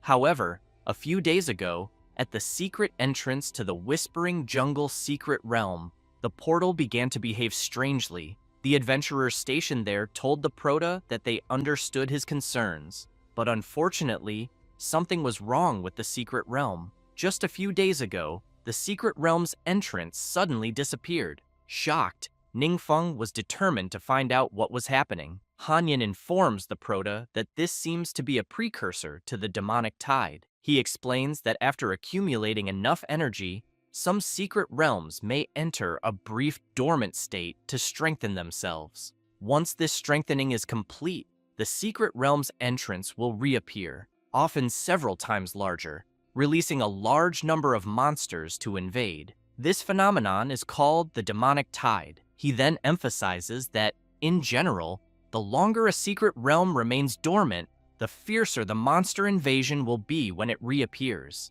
If not handled properly, it can cause serious damage. Concerned about his third transformation mission deadline, Ningfeng asks Hanyan if he thinks it will take long for the secret realm's entrances to return. Hanyan apologizes to the Prota and says that he doesn't know. The Prota then reflects that not even the Ice Demon knows much about divinity. However, his system has issued a mission of such high importance and will not abandon him. Ningfeng considers informing the other adventurers about the demonic tide so they can start preparing as soon as possible. The Prota takes a deep breath and sips his tea. The adventurer thinks that the young man before her is simply incredible, as her captain reported the information he provided, and the higher-ups took it very seriously. Not only did they ask him to assume the position of Supreme Commander, but they also sent people to assist him. Who would have imagined that, in the midst of all this, he would be there,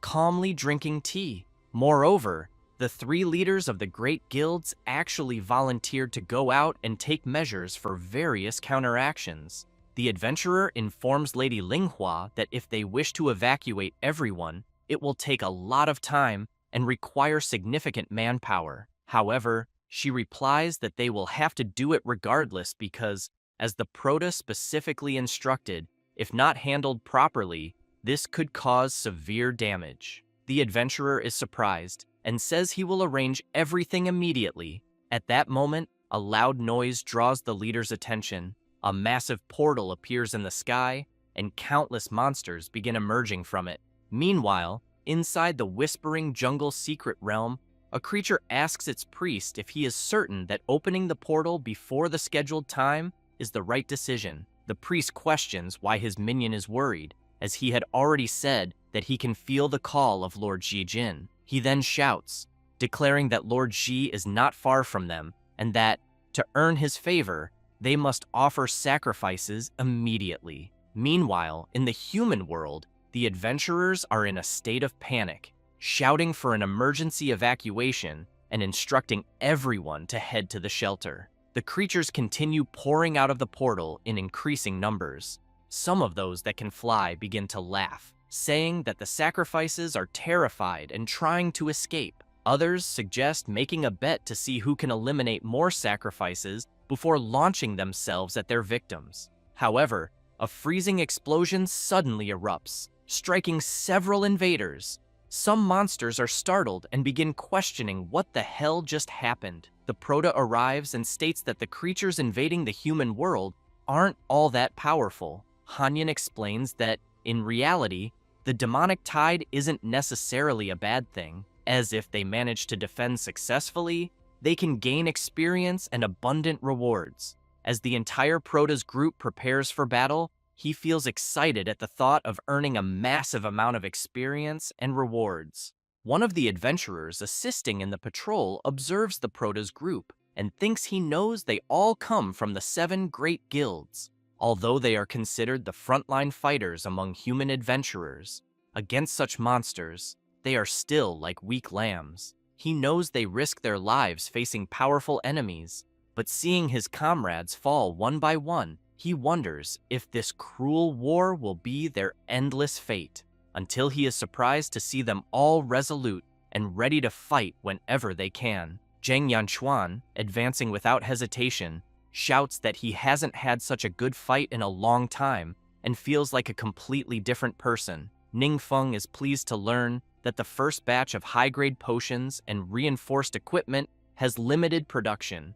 so they were prioritized for the elite forces of the 7 great guilds. Apparently, it was the right decision. He also considers that the large-scale battlefield there is perfect for testing something. At that moment, a monster charges forward but is easily struck in the head. The adventurers around Wang Yue are impressed, as she fired her arrow from the enemy's blind spot. She comments that the enemy shouldn't think she simply can't see them. The item she is using, while active, grants an additional 8 in agility, 20 in vision, 20 in accuracy, and a 30% experience boost. The Proto believes that such a battlefield is perfect for his friends. He then shouts for them to show their improvements. Zhang Shu and Rui Fang activate their monster cleaner items, which, for a certain period, increase the primary attribute by 5 and grant a 30% bonus against a specific type of enemy. The cleric also activates her item, which provides buffs to teammates, allowing them to kill 10 enemies consecutively within a certain time frame. The item's effect grants an additional 8 in the spirit attribute and a 15% buff to skill casting speed. One of the generals is shocked and shouts that this is impossible. As the high priest had said, they were all warriors blessed by Lord Xiejin, but seeing his allies being defeated one by one, he wonders why the hell their offensive is actually being stopped by the enemy. At that moment, the general hears the high priest asking what is blocking the path. He realizes this is the high priest's voice transmission spell. The adventurers hear the voice as well and immediately want to know what is being said, but they cannot understand anything since it is in the monster's language. The Proto, however, finds this strange, as he can clearly understand it. The priest makes it clear to all his warriors that Lord Xiejin eagerly awaits the sacrifices and commands them to advance and make the enemy taste the fear of death. The Proto is intrigued by this and telepathically asks Xiejin in his mind if all those monsters are his people. The evil god responds that they are not and asks the Proto not to use them. He then shouts at the high priest that the idiots on the battlefield are trying to kill him faster and that he wants everyone to stop immediately. The priest hears this, is terribly shocked, and comments that he has received a response from the evil god. He then transmits to all warriors that they must heed the god's revelation. The creatures comment that they are listening, that it is a bit confusing, but it is becoming increasingly clear, until they hear Xiejin shouting that they must not continue advancing, or else they will be eliminated. The army freezes upon hearing this statement. One of the creatures asks the high priest if they have truly been abandoned by Lord Xiejin. The priest does not know how to respond and also wonders what they will do. The orc warrior is terrified and wants to know why the high priest is asking this, as he is the one who should be guiding them in battle. The priest considers whether they should close the secret realm first. The warrior becomes furious and says it is entirely his fault for opening the secret realm too early, and now the energy is severely depleted, making it impossible to close. Ningfeng sees a message from his system stating that they have successfully defended against the demon tide and that the reward calculation is in progress. The adventurers are impressed and comment that they gained so much experience that they leveled up 4 times and even received a high attribute gem. The Prota is surprised as he receives a hidden reward, the sacred reinforced key, an unknown item. Hanyan immediately asks the Prota what key he is holding. The Prota asks the ice demon if he has also never seen such an item. The demon apologizes to his master, saying he has never seen such a key, and judging only by its name, it may be an item that only the gods can use. The Prota considers that if this is the case, it is better to ignore it for now, as he knows his priority is completing his 3rd transformation task first. Sometime later, the Prota heads to the secret realm of the Whispering Jungle and enters the portal. Inside the realm, the High Priest comments that it seems there is only one enemy and that they might still have a chance. He adds that later, while the enemy is not paying attention, he will use magic to interfere with him. He then makes it clear to the warrior that he must seize the right moment and try to eliminate him with an arrow. The priest is completely confused, still trying to understand why Lord Jijin abandoned them on the battlefield and whether they did something wrong. He knows that by touching the altar, he can still hear the whispers of the gods and wants to listen again. If they could still receive guidance from Lord Jijin, even if it were the worst thing, it would still be good enough. At that moment, the evil god appears and speaks to them. However, Jijin tells the Prota that there are 2 creatures behind the altar preparing to ambush him. Ningfeng appears behind them, leaving them terrified. The priest cannot contain his fear and starts screaming like crazy. The Prota then eliminates them and obtains the Emblem of Nature, a legendary quality item that permanently grants an additional 5 to agility and spirit attributes. Ningfeng is impressed with the item's quality, but soon notices a sinister aura emanating from the altar. Zijin says it is the power of darkness, and that the Prota can approach the altar to absorb it and increase his strength. However, the evil god also considers that if the Prota absorbs the altar's dark power, he himself might benefit as well. Without hesitation, the Prota uses his power and completely destroys the evil god's demonic altar. The god is surprised, as he did not expect such an approach from a human, and immediately begins asking why he did that. Ningfeng becomes serious and tells him to shut up immediately. He then thinks that he does not understand the operational principles of these demonic god altars and that, therefore, it is best to destroy them. Meanwhile, in the divine realm, the god of true essence of the Holy Spirit possesses one of the 7 demonic deities, the deity of profaned madness, and intends to follow the method of the goddess Eternal Morning Star to fuse it as quickly as possible. However, a strange reaction begins to envelop the power core. The god tries to control it at all costs, but realizes it is out of control. The goddess explains that such dark power comes from the sacrifices of demons to the demon god, and that the demon god's divinity will frantically absorb the hidden power and attempt to break free from the seal. Therefore, she knows that the difficulty of fusing the divinity is extremely high, and out-of-control situations usually occur. The god of true essence tells her to shut up and says he has no time to waste with her. Furious, he thinks that no matter how difficult it is, he knows the omnipotent mage can do it, so he can too.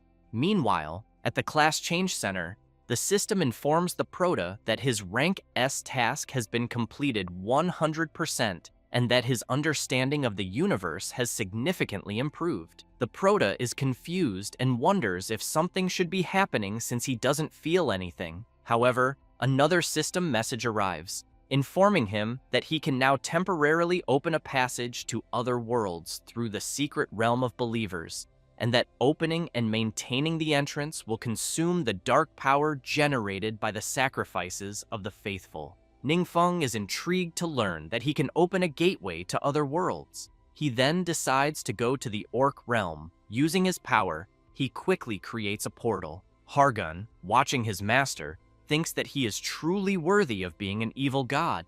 as he can casually destroy space and time. The Proto understands that his new ability is very important and realizes that just as these gods can enter his world, he should now also be able to enter the worlds they control. Standing before the portal, he wonders what kind of world awaits him on the other side and whether he should really take a look. The orc leader asks the Proto if he wants him to accompany him. Ningfeng replies that it is unnecessary and that he is just looking around. However, he emphasizes that the exit is within the orc realm, so he needs him to protect the place and prevent outsiders from interfering. Ningfeng also makes it clear that if the orc leader encounters a formidable enemy, he will appear in an instant. Hargun assures his master not to worry and promises to fulfill his task without any problems. With that in mind, the Proto finally steps through the portal. As soon as he enters, he is amazed by the realm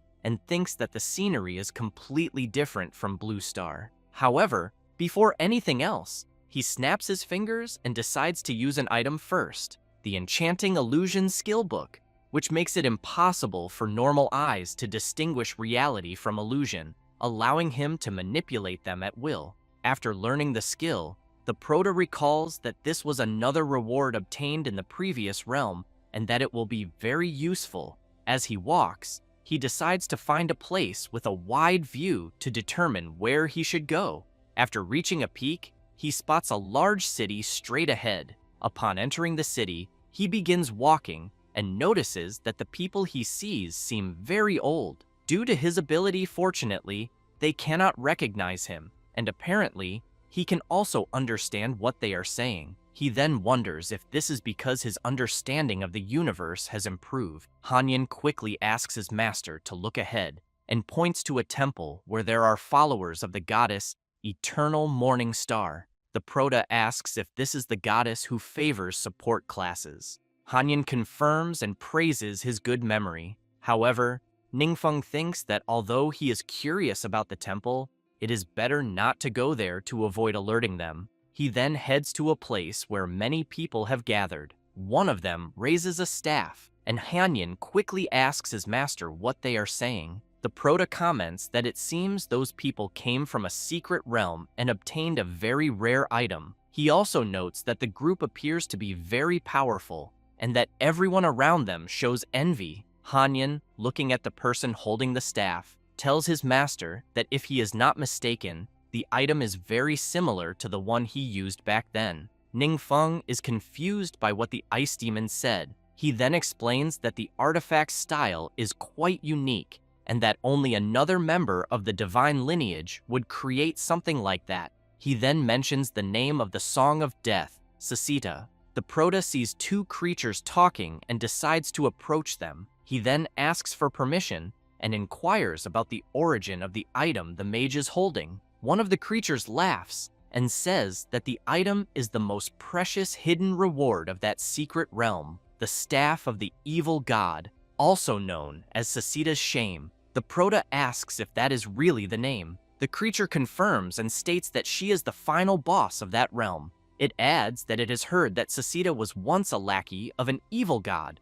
but was later subdued by the Lord God and imprisoned there. Hanyan becomes worried and tells the Proto that he fears it is truly Sasita and wonders if they should try to rescue her. Ningfeng is intrigued about what decision to make. However, he comments that he also needs a staff of the evil god, so he wants to know how he can obtain one. The creature points a finger at the Proto and asks if he is a rookie. It says there is only one way to enter the secret realm and informs him that the cost to hire them to take him there is 1,000 balins. Ningfeng wonders if balins are the currency of this world and where he should get that amount. However, he grabs a pouch and activates his enchanting illusion ability. The Proto believes this skill will make it work and that he most likely won't be exposed. He then hands the pouch to the guides, who are amazed to see that it really contains 1,000 balins. One of them then tells the Proto that he is quite straightforward. He then turns around and calls him to follow. Later, in the secret realm of the phantom domain of the Enchantress, the guide makes it clear to the Proto that the paths there are very complex and that it is especially easy to get lost on one's first time entering. He adds that if he accidentally goes to the wrong place and needs rescue, it will cost him even more. The other guide laughs sinisterly, thinking they can simply abandon the Prota there, return later to rescue him, and make even more money. However, one of the guides notices that he no longer hears the Prota speaking and turns to check if he is talking to himself. At that moment, they realize that Ningfeng is no longer there, and that, on top of that, the money pouch has also disappeared. Meanwhile, the Prota moves at high speed through the realm. Hanyin makes it clear to his master that he is not mistaken and that this is indeed Susida's territory. He explains that the place was originally called the Songwang Dungeons, but people changed its name to something like the Phantom Domain of the Enchantress. As they explore the area, Hanyin states that he is very familiar with all the paths there and that there is no chance he is wrong. He asserts that if the secret realm has not been distorted or altered, Susida must be very close. After stopping in a vast hall, Hanyin immediately informs him that this place is Susida's library and that she spends most of her time there. At that moment, she appears and releases her terrifying aura. Hanyin starts trembling upon seeing her. Without hesitation, Susida begins using her power and brutally attacks the Prota and the Ice Demon. Hanyin shouts, asking Susida how she dares to disrespect the Prota. Half out of her mind, she screams, calling them blue-skinned bastards and declaring that they will never humiliate her. She adds that if it weren't for the seal, she would make their lives a living hell. The Ice Demon comments that he regained his senses as soon as he saw the Prota and wonders why Susida didn't do the same. However, he becomes alarmed as he remembers that she called them blue-skinned bastards. He then turns to his master and suggests that this might be related to the illusion ability he is using. Keeping that in mind, the Prota deactivates his ability. Susida immediately changes her expression and looks surprised. She then says she can't believe she is seeing the evil god. The Prota is frustrated to realize that everything happened simply because his ability was active. She shouts, asking the Prota if he is really the evil god. Hanyin also speaks up, saying that he is there. However, Susida becomes furious, loses control again, and unleashes her terrifying power, calling the Ice Demon a blue-skinned bastard once more. The Prota immediately asks his friend what is going on and whether Susida's illusion hadn't already been dispelled. While trying to dodge her attacks, the Ice Demon responds that everything is fine and that the Prota probably doesn't remember, but blue-skinned bastard was originally the nickname Susida gave him. Shortly after, she returns to normal and asks the Prota what is wrong with him.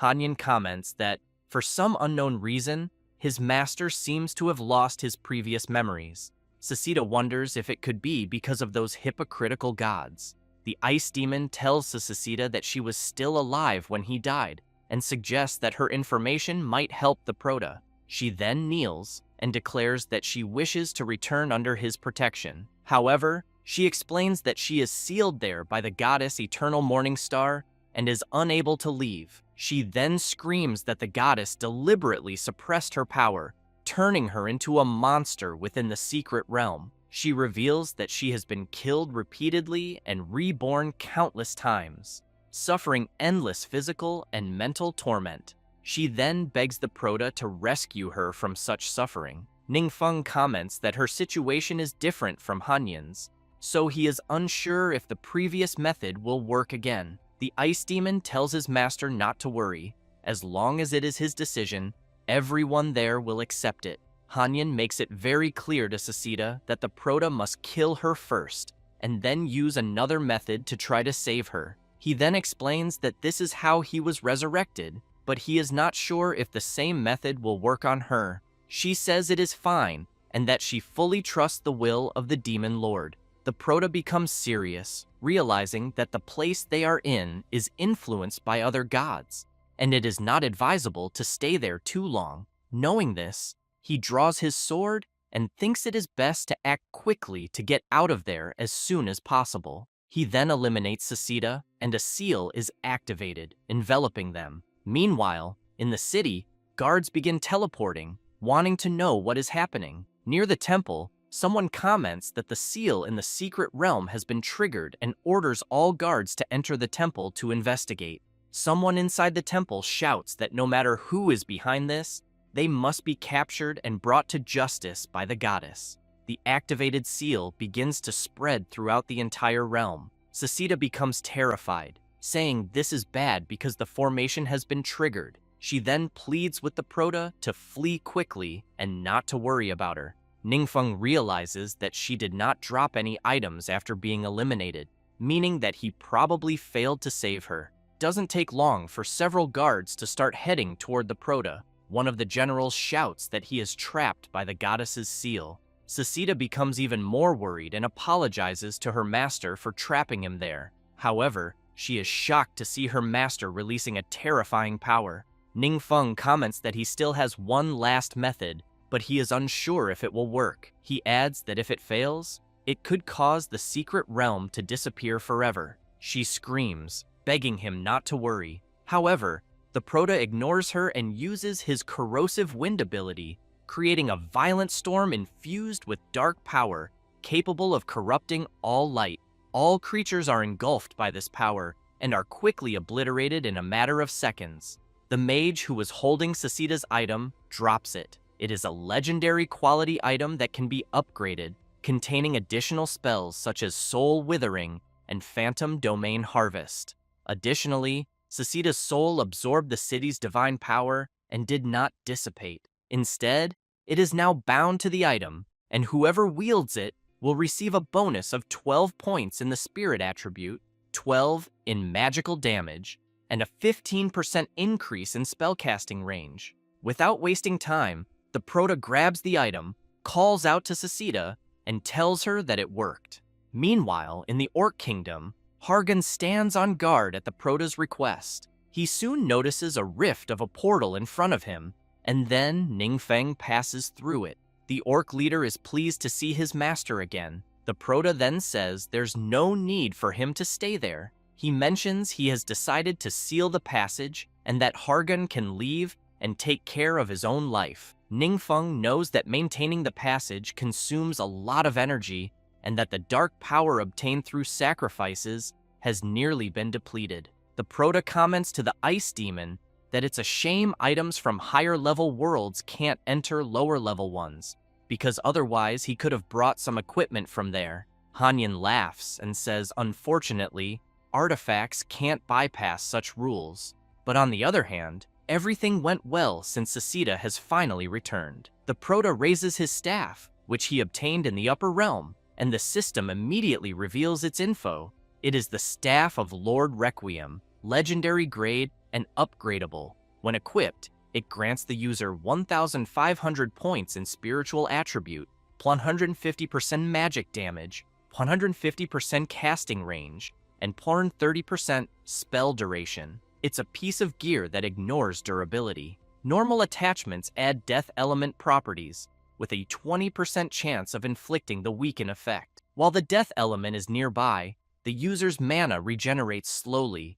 It can also apply effects such as Withered Soul, Reaper's Domain, Spreading Corruption, and Death Ray. Also, the soul of Sucita, blessed by divine power, has not dissipated but is linked to this staff. As the Prota observes his new gear, he recalls that his runes can directly elevate a blank artifact to an upgradable one. But as for reviving Sucita, it will require inserting a new fragment of the World Heart, and those fragments mainly appear in higher level worlds. So he realizes that in the future, they may have to do as they did this time, venture into advanced worlds in search of clues. Meanwhile, in the Temple of the Eternal Morning Star, the goddess's servants are speaking with her. Through a dimensional rift, she says something in an unknown language. Then she switches to the language of her servants and asks them what exactly happened. One of the servants, terrified and trembling, begs the goddess to forgive their carelessness. He reports that an unidentified intruder invaded the secret realm she had sealed. She comments that she sensed such a powerful dark force that it even broke her seal. So, she wants to know if it was a demonic invasion. The servant again apologizes and says they still don't know the intruder's identity, the eternal morning star becomes furious, calls them fools, and questions if there wasn't a recording formation in the secret realm and why they didn't send someone to investigate. The servant begins trembling even more and, scared, says that the secret realm also vanished. Meanwhile, at the training base, Ning Feng, holding the capybara demon, arrives at a location and comments that the room in front of him is quite nice and that its internal space is also very large. He then takes out the unknown key he received, and the system quickly asks if he'd like to rebuild the secret realm of the Requiem of Souls there. Ningfeng recalls that the sacred key of reconstruction, obtained during the last demonic tide, serves that purpose and allows destroyed secret realms to be rebuilt in any chosen location. He clicks accept. However, he wonders if saving Sasita may have drawn the attention of another deity, and that, if there were a way to defeat them one by one, it would be ideal. Meanwhile, in the secret realm of the vast starry sky, the divine domain ruled by the eternal goddess of the morning star, she is puzzled, trying to understand what exactly is happening, since a powerful dark force broke the seal she personally placed.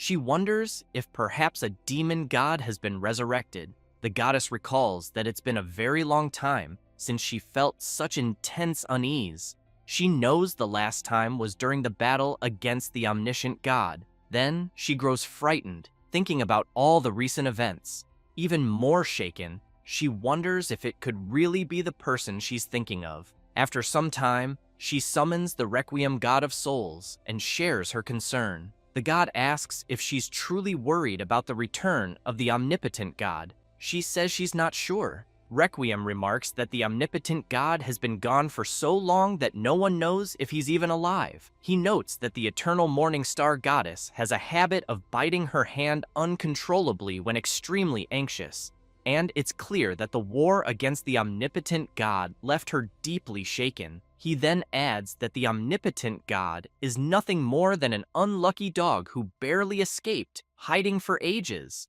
So what difference would it make if he did return? After all, his followers either died or fled. Requiem also points out that, besides, she had said the one who broke the seal used a forbidden dark spell, so it's not like just invoking the name of an evil god would actually turn someone into one. The goddess calms down, agrees with Requiem, and admits she was being overly sensitive. Requiem suggests they investigate the matter first, saying it's just a damn temple and a secret realm, nothing for her to stress about. The eternal morning star then asks about the god of the true essence of the Holy Spirit. Requiem replies that he's still in isolation, since divine fusion isn't easy to manage. Meanwhile, in the secret realm of the City of the Dead, Hanyan says it's truly a divine miracle, and that when Sasita resurrects and sees her world intact, she'll be overjoyed. He adds that all the books in the library are from Sasita's personal collection over many years, and to her, they're more precious than life itself. The Proto smiles and tells the ice demon that he promises to restore his world too. Hanyan is deeply moved and starts crying, thanking his master for such kindness, saying he truly misses his hometown. Ningfeng thinks he completely understands Hanyan's feelings, since besides the world heart fragment, they also need a reconstruction key. He also realizes that coming here was well worth it, not just because of Sasita, but also because he leveled up. He tells Hanyan that after clearing a secret realm, he instantly went from level 90 to level 120 and will soon reach his 4th transformation. The Ice Demon explains that in higher level worlds, experience points are incredibly high, making this a very fast leveling method. However, the Proto notes that causing such a stir might attract the attention of other gods, who could target him specifically. That's why, even when leveling up in the future, he needs to stay alert. He then calls the Ice Demon so they can head to the job change hall and accept a few quests. Upon arriving, the quest they choose is the Omnipotent Mage God's 4th class change quest. It has a few requirements. First, enter the secret realm of the Mind Spirit Labyrinth and obtain the mental emblem. Second, collect 100 transformation stones. Third, collect 150 evil crystals, and finally, collect 150 clear heart vines. The deadline is 20 days and the difficulty is S rank. The prota says that it seems the secret realm of the Mind Spirit Labyrinth is unique, and remembering the last creature crying terribly and begging non-stop, he feels a bit down. But as he approaches the portal, he knows that fortunately, this time, the target isn't him, but rather the hidden boss within the secret realm. Upon arriving at the realm of the Mind Spirit Labyrinth, the prota is quite surprised to see the creature right in front of him, radiating a terrifying aura. The creature smiles, but then starts making some really bizarre faces. Ningfeng is confused, wondering if this is seriously meant to be a challenge for him. A few minutes earlier, right after the prota entered the realm, several creatures rushed desperately to their lord and said the lone-acting mage is attacking them again. The creature panics and says there's no way he can beat the prota, no matter what he does. But then he hears his subconscious asking if he doesn't already have it and why he's afraid. It then adds that he's right and that they've summoned someone far stronger. The summoned creature explains that its best attack is called Massive Intelligence Reduction, and no matter how high the opponent's mental attribute is, once hit, it will continuously drop. It then clearly tells the secret realm boss that as long as he keeps the mage distracted, it'll strike suddenly, ensuring the prota can't dodge the attack. And once his mental attribute drops, the summoned creature says it'll torment him properly. So back to the moment when the secret realm boss was making faces to draw the prota's attention, the summoned creature quietly activates the Massive Intelligence Reduction ability. The prota is hit by it, and the secret realm boss celebrates, as the plan has worked. However, Ningfeng quickly dispels the ability and realizes that the skill he recently acquired can resist mental attacks, and that he originally prepared it to deal with the god of the true essence of the Holy Spirit.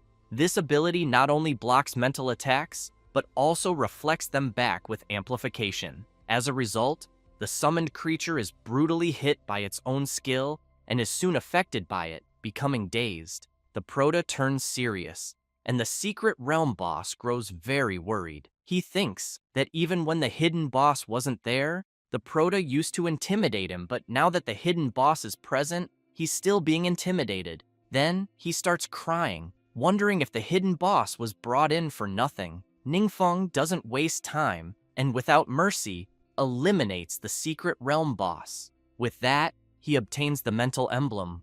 After consuming it, he permanently gains plus 20 patties to his mental attribute. Ningfeng thinks that as all his attribute stats steadily increase, the emblem drop patterns become clearer, and that he needs to defeat a particularly strong hidden boss to have a chance of getting a drop. Even though he knows it's challenging, at least now not everyone has to depend entirely on him, and this way, things can slowly start going in the right direction. He then picks up his phone and says he'll check with the exchange center to see if they've gathered enough conversion stones, but the person in charge awkwardly says they're sorry the supply of conversion stones is still insufficient, but that they're working hard to prepare them for the prota. Ningfeng knows conversion stones are a high-demand item and that he just bought a batch for his third-class evolution recently. But he also knows there's still plenty of time before his mission deadline, so there's no need to rush. And for now,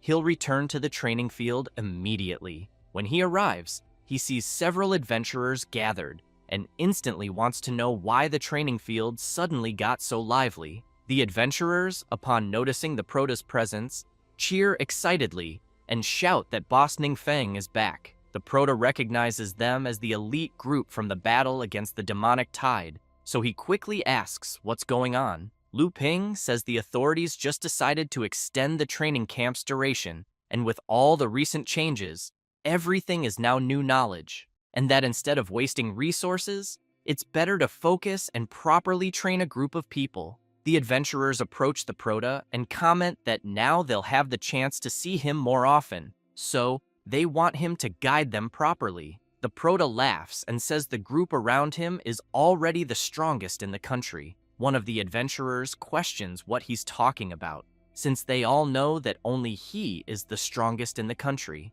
At that moment, someone suddenly appears, and the adventurers wonder if it's Kai Yuchen and why she's in such a hurry. She then tells the Prota that something has happened. Ning Feng quickly asks what it is. She says the auction house just called and said the transformation stones prepared for him were stolen. He wants to know if someone actually dared to rob the auction house, and whether she knows who did it.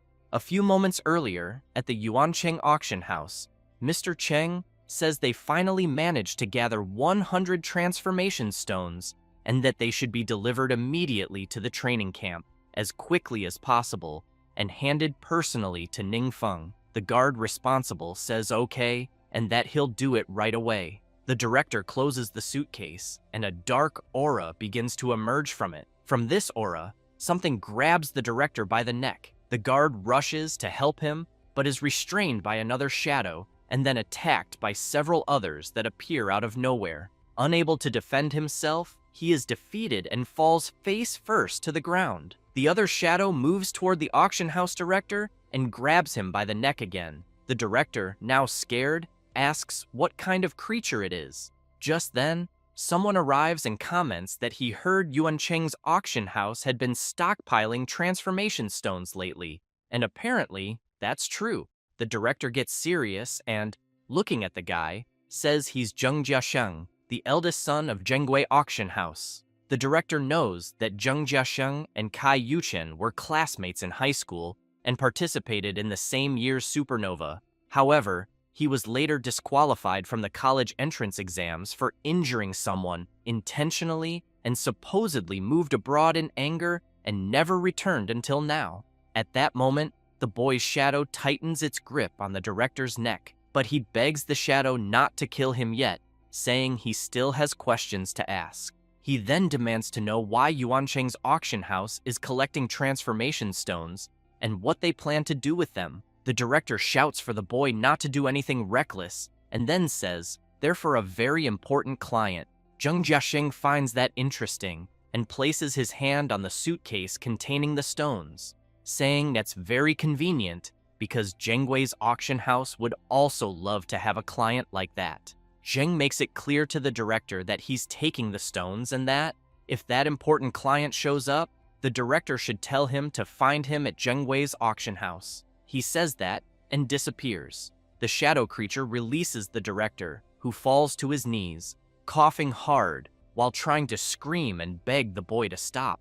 After Kai Yuchen finishes telling the Prota everything that happened, he thinks to himself that the Zhenggui auction house is also a major trading house, rivaling Yuancheng in scale, and wonders if this could be a case of business rivalry between the two. Yuchen says that originally, this shouldn't have involved them, but when they sent people to negotiate, Zheng Jiasheng violently drove them out. She then says Jiasheng has grown much stronger than before, and the monster he summoned is stronger than most bosses in secret realms. Just then, the Prota's phone rings, and he asks the adventurer to wait a moment while he answers. She tells him to go ahead and that she'll wait. Ning Feng asks what Duan wants, and Duan replies that Mayor Kai just reported something. The Prota asks if it's about the transformation stones, because if so, Kai Yuchen has just informed him about it. Duan says that's convenient, but he's already near Zhenggui's headquarters with the capybara demon, so the Prota doesn't need to make the trip himself. Ning Feng agrees and tells Duan to be careful. Hanyan comments that it's just a simple matter, not worth the Prota bothering to handle personally, and that Duan has been improving a lot lately, so leaving it to him would be perfect. Besides, the demon Man is with him.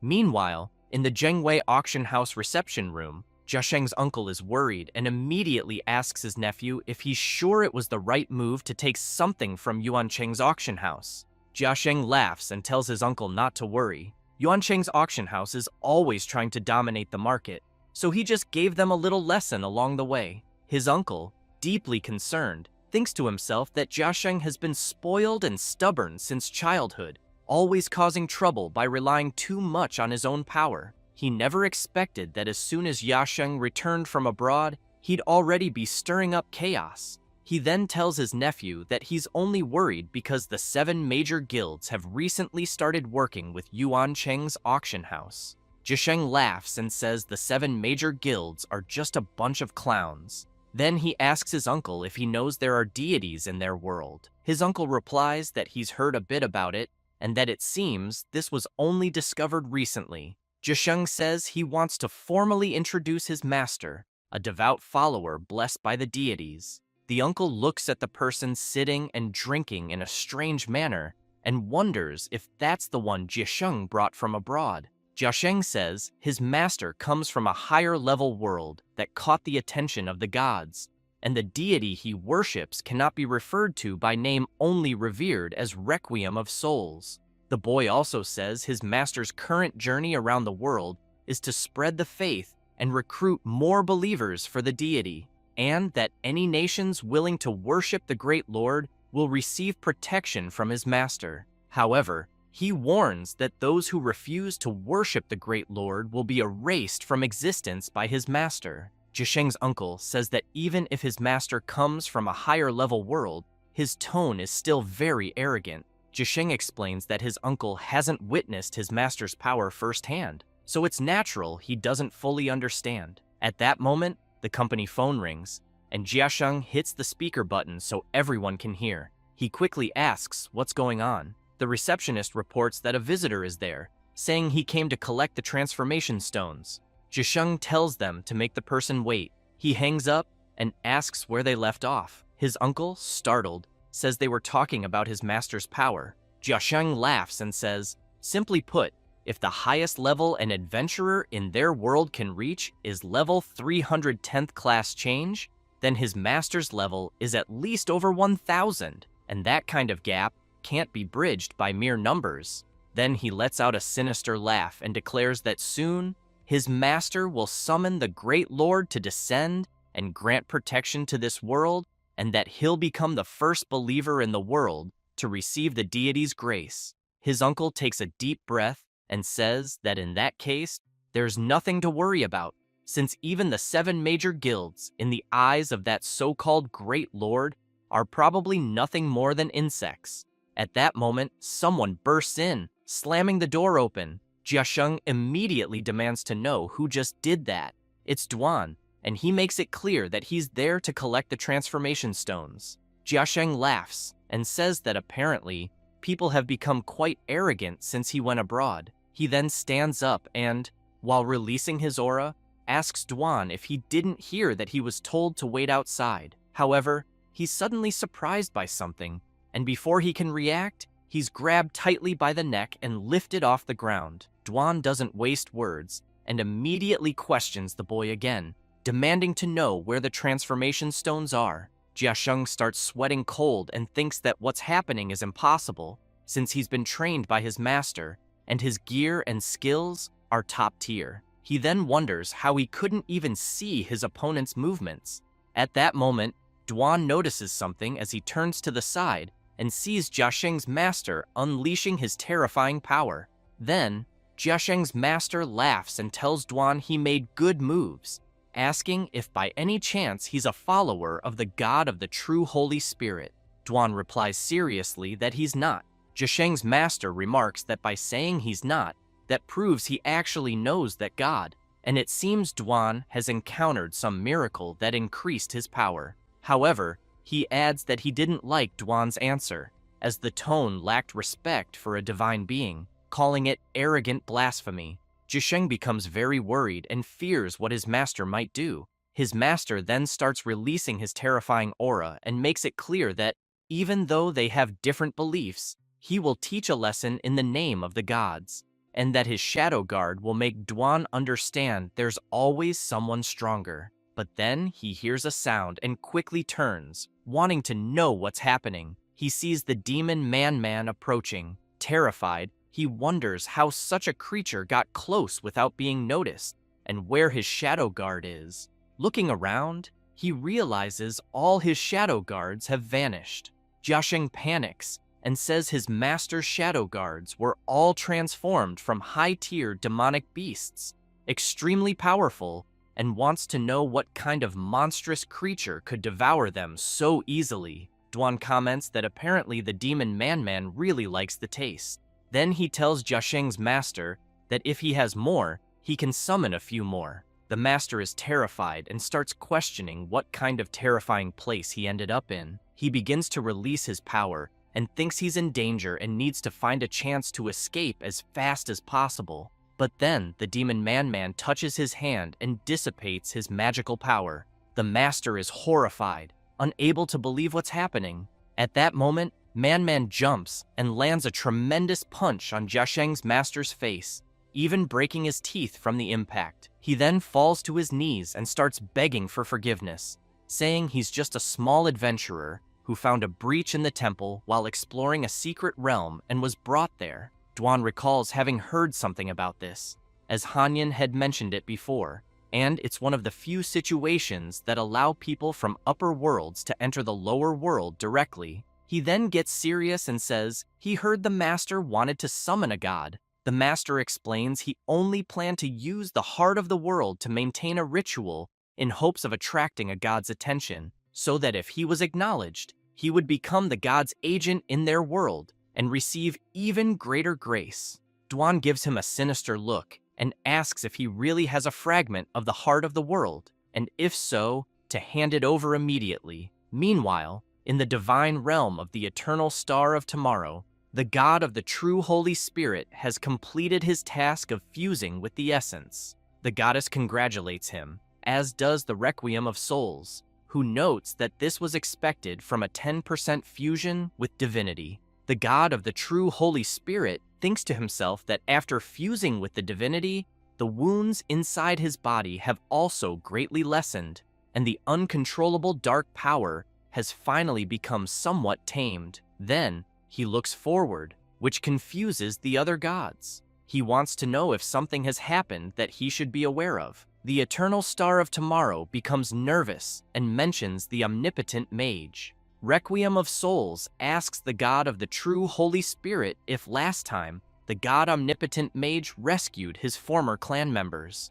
The other god is confused and asks Requiem to be clearer. He explains that recently, while the god of the true Holy Spirit was in seclusion, something happened. The goddess says the previous god omnipotent mage was someone who never started conflict. Then she asks the god of the true Holy Spirit if the person they're talking about has become a demonic god. Requiem begins to release his power and says he has a method and might be able to deal with him. The god of the true Holy Spirit, upon hearing this, immediately shouts, demanding to know what this method is to deal with the omnipotent mage god. The goddess is visibly startled, and both of them stare at Requiem of Souls. He explains that, for now, it's just a theory and cannot be confirmed, but asks them to let him investigate it further before saying anything else.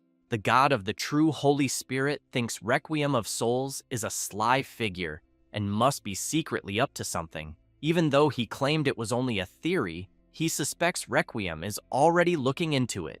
Requiem, on the other hand, thinks the god of the true Holy Spirit is a maniac and will definitely be eager to go after the omnipotent mage god, and that until things are certain, he must not be allowed to act recklessly. The goddess, curious, asks about the omnipotent mage god, wondering if they're just going to leave him alone. Requiem tells her not to worry. No matter how powerful the god of magic is, he's alone, and the faith from the lower worlds is very limited, not nearly enough to support a battle against the gods.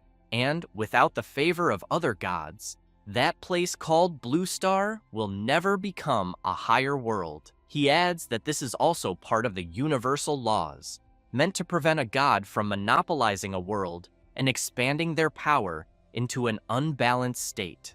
In other words, the omnipotent mage god's hideout will become a prison he created for himself. Meanwhile, in the lower world of Earth, the Prota is happy and petting the demon Man. Jiasheng and his master are kneeling, desperate to know who the person in front of them is, since the monster that easily defeated them is being so obedient to him. The Prota turns and asks Dwan if the identity of the one-eyed man has been confirmed. Dwan says yes, explaining that about a month ago, this person appeared in a secret realm in Livia. The Proto gets curious and asks if Livia is a small country in Eastern Europe. Dwan confirms it and says that Livia's authorities welcome the one-eyed man as a national-level power, forming an adventurer alliance under his name and forcing other countries to join. However, when they tried to join with their country, their officials were rejected. So Dwan assumes the man's objective is to demonstrate his power to everyone. The Proto lowers his head, and Dwan quickly asks if something's wrong. Hanyin then steps in and says the Proto needs to hear this. Although that one-eyed man claims to be a follower of the Home of Lost Souls, the deity he's summoning during the ritual is actually the Proto himself, the omnipotent mage god. Ningfeng is disappointed upon hearing this, but immediately tells Jiasheng's master that he's not telling the truth and asks who exactly he was planning to summon. Jiasheng's master is terrified and tries to say something but can't explain himself. He then starts slamming his head into the ground repeatedly in desperation, saying he was wrong and that he was summoning an evil god. At that moment, Dwan gives him a sinister look and calls him a bastard, demanding to know who told him that the omnipotent mage god is an evil god. Jiasheng's master becomes even more terrified and keeps apologizing. But amid all this, he realizes something and asks Dwan if they also believe in the omnipotent mage god. He then says that this was expected of the omnipotent mage god after all. Even the lower worlds know his divine title. But he apologizes and asks, how could a world that believes in the magic of the omnipotent god still be a lower world? Ningfeng tells him to explain more clearly. Then he introduces himself as Kun Kabo and says that in his world, he joined a nameless organization. In this organization, they do not recognize the omnipotent mage god, only the evil god. However, he emphasizes that in his world, this is an absolute taboo, so everyone claims to be followers of other gods. The Proto interrupts him and asks who the leader of the organization is. He replies that he doesn't have that information either, as no one has seen the organizer's true appearance yet. Hanyin tells his master that the leader of that organization might be a former follower of his, but it could also be a trap or someone with malicious intent. Ningfeng asks them to wait until he gathers some power through the sacrifice, and says that next time the gate to the other world opens, they'll go take a look. Jiasheng's master gets excited and says he never thought he'd meet one of them there. While the Proto and Duan feel awkward about Kabo's attitude, Hanyin comments that he's starting to like him. Ningfeng thinks to himself that Kabo provided a lot of useful information and that there are already 2 world hearts collected, so they'll finally be able to resurrect Sasita. After some time, the Proto goes to the realm of the Song of Death and manages to revive Sasita. She is amazed, thanks Ningfeng, and says she waited eagerly all this time to see him again. Hanyin approaches and asks if she missed him too. Sasita gets furious and says he's the last person she wants to see, then demands that he leave her realm immediately. The Proto laughs and says it looks like the two of them have a pretty close relationship. She screams no and says that Hanyin always messed up the books she organized, never put them back in the right place after reading, and used to borrow books without returning them. That's why she banned him from the library. Hanyin says he remembers that, but insists he can't leave the Proto waiting there, so he tells them to come to the library and says he'll lead the way. At that moment, the Proto sees Sasita quickly leap forward and land a kick on the ice demon's back, making it clear he doesn't make decisions for her. After arriving at Sasita's library, Hanyin awkwardly tells his friend that that's no way to treat a guest. She makes it clear that no food or drink is allowed in the library, so she asks the Proto to please forgive her rudeness, but notes that the rule applies even to him.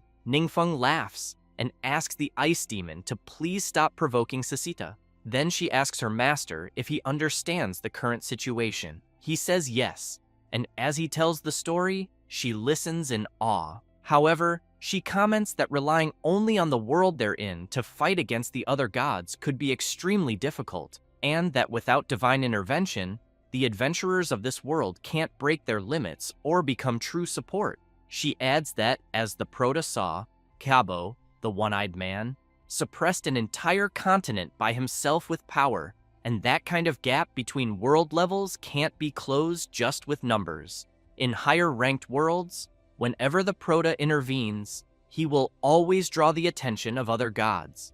Ningfeng asks if basically it means others can't come in and they can't go out. Sasita confirms and says, the most important issue is that this will cause a problem if other gods secretly send people to infiltrate and cause destruction.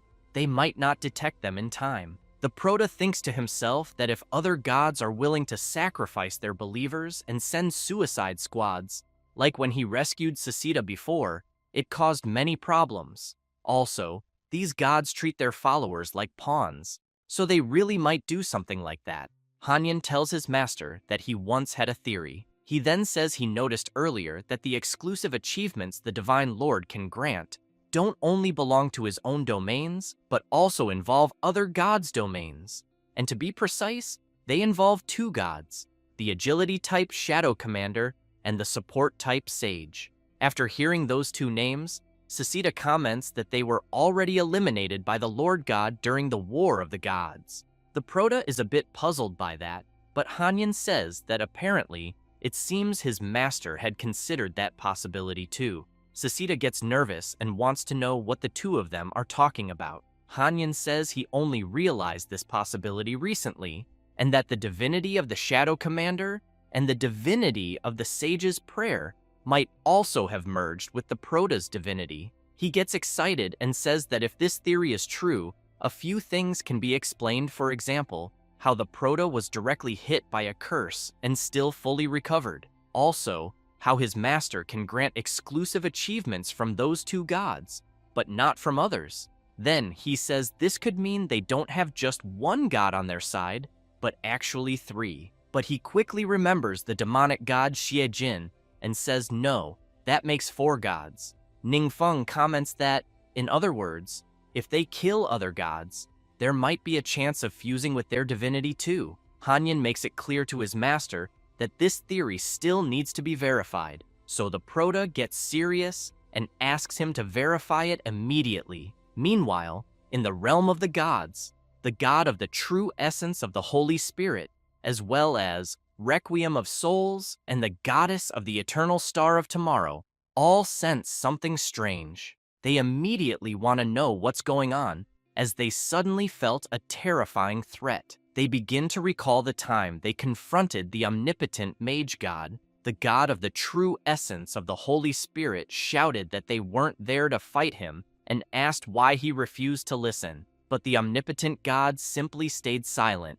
The goddess commented that he disliked conflict, and that's why they never forced him. But what he's doing now is clearly antagonizing all the gods. Requiem of Souls asked him to stop what he was doing and not act so recklessly otherwise. As one of the 11 prime gods, they would demote him to a demonic god. At that moment, the omnipotent mage god took a deep breath and, releasing his terrifying power, made it clear that if they judge him as a demonic god, then from that moment on, he will be just that. Back in the library, Sasita says that if Hanyan's theory is correct, maybe the Proto can become the final god and rule the entire universe, and that this way, the natural order would be restored. The Ice Demon points out to his master that the system inside him might be a manifestation of some kind of universal law, and that's why he always remembers tasks during critical moments. Ningfeng becomes serious and says that speaking of universal laws, he suddenly remembered that after completing the mission of his 4th transformation, he gained a new power with it. He can now create a divine realm. The divine realm is a god's exclusive domain where all order is controlled by them. For a god, the realm is both their power source and their defense barrier. Sasita gets excited and says she'll finally get to see a divine realm again. She says it's a beautiful place called the Endless Sea of Consciousness, with blue waters, golden sandy beaches, and towers representing divine authority, and that, as followers, they once had the privilege of glimpsing such a scene. Ningfeng smiles and says she got him really excited to see that realm. He then thinks that since obtaining this power, the method to create a divine realm has also been imprinted in his mind, and he knows that as long as he focuses his consciousness, he can create it easily. So, after focusing, a huge flash appears, and everyone is left speechless, amazed by the created realm. However, it's nothing like Sasita described. Instead, it's an orderly but terrifying place.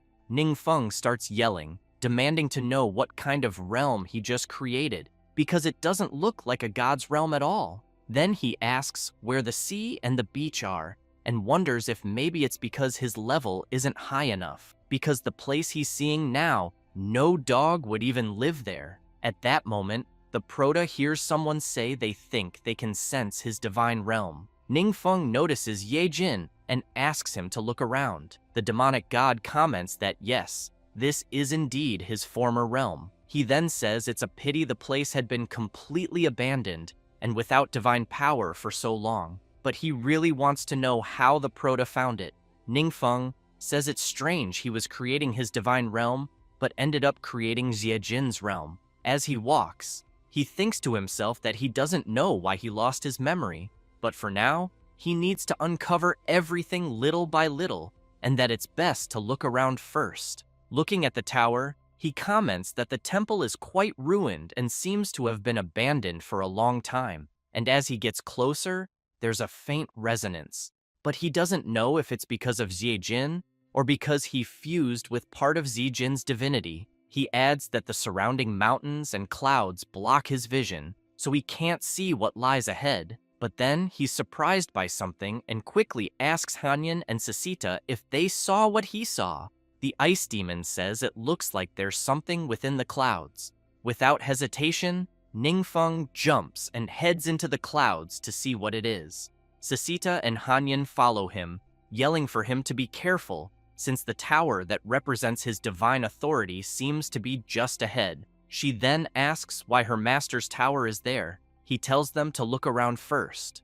Using his power, the system informs him that the construction rules of the realm are incomplete and can't be activated. Ningfeng wonders if that means he hasn't fully grasped the relevant laws yet, but Hanyan calls him over and tells him to look quickly. Another tower is visible, and then another. Sasita says that apparently the two towers were hidden in the clouds, and she saw them in some paintings. They strongly resemble the towers of the Shadow Commander and the Sage of Prayer. She then shouts that Hanyan's theory might be correct. Hanyan proudly says that this is basically wisdom, but the Prota notes that according to the system, all of them have incomplete construction rules, and that it seems he can only activate Jiejin's realm for now. So he doesn't waste time and goes straight to the demonic god's tower. Placing his hand on the wall, he begins releasing his power. A light emerges from the top of the tower, and a strange energy starts swirling around it.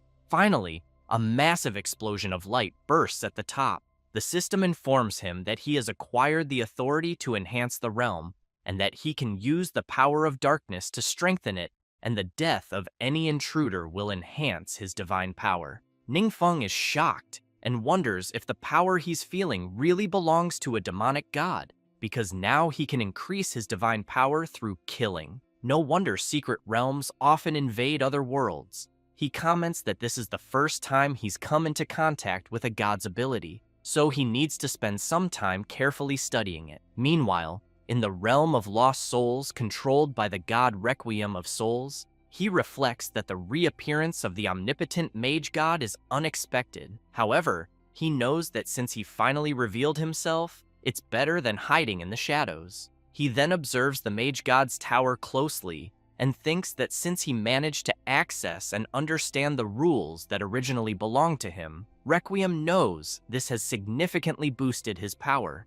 It also made him realize for the first time that a god's rules can be transferred. But he knows, unfortunately, that he's not the only one who discovered this, and that has led to mutual suspicion among the gods, fearing that others of the same domain might exploit their rules.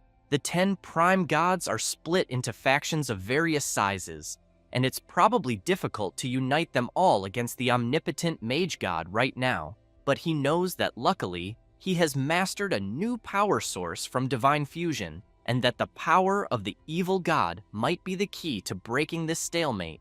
Then he sees what the system showed the Prota and comments that the omnipotent mage god has practically lost his realm and can only hide in lower worlds, thinking that with the restrictions of universal laws, no one can do anything to him. So he releases his power and declares that he's going to put that to the test. Later, at the training center, the Prota yawns and says he's very tired because, as expected, the power of a god can't be understood in a short time. Duan arrives and immediately calls him. Ningfeng asks if everything in the exchange has been settled. He replies yes.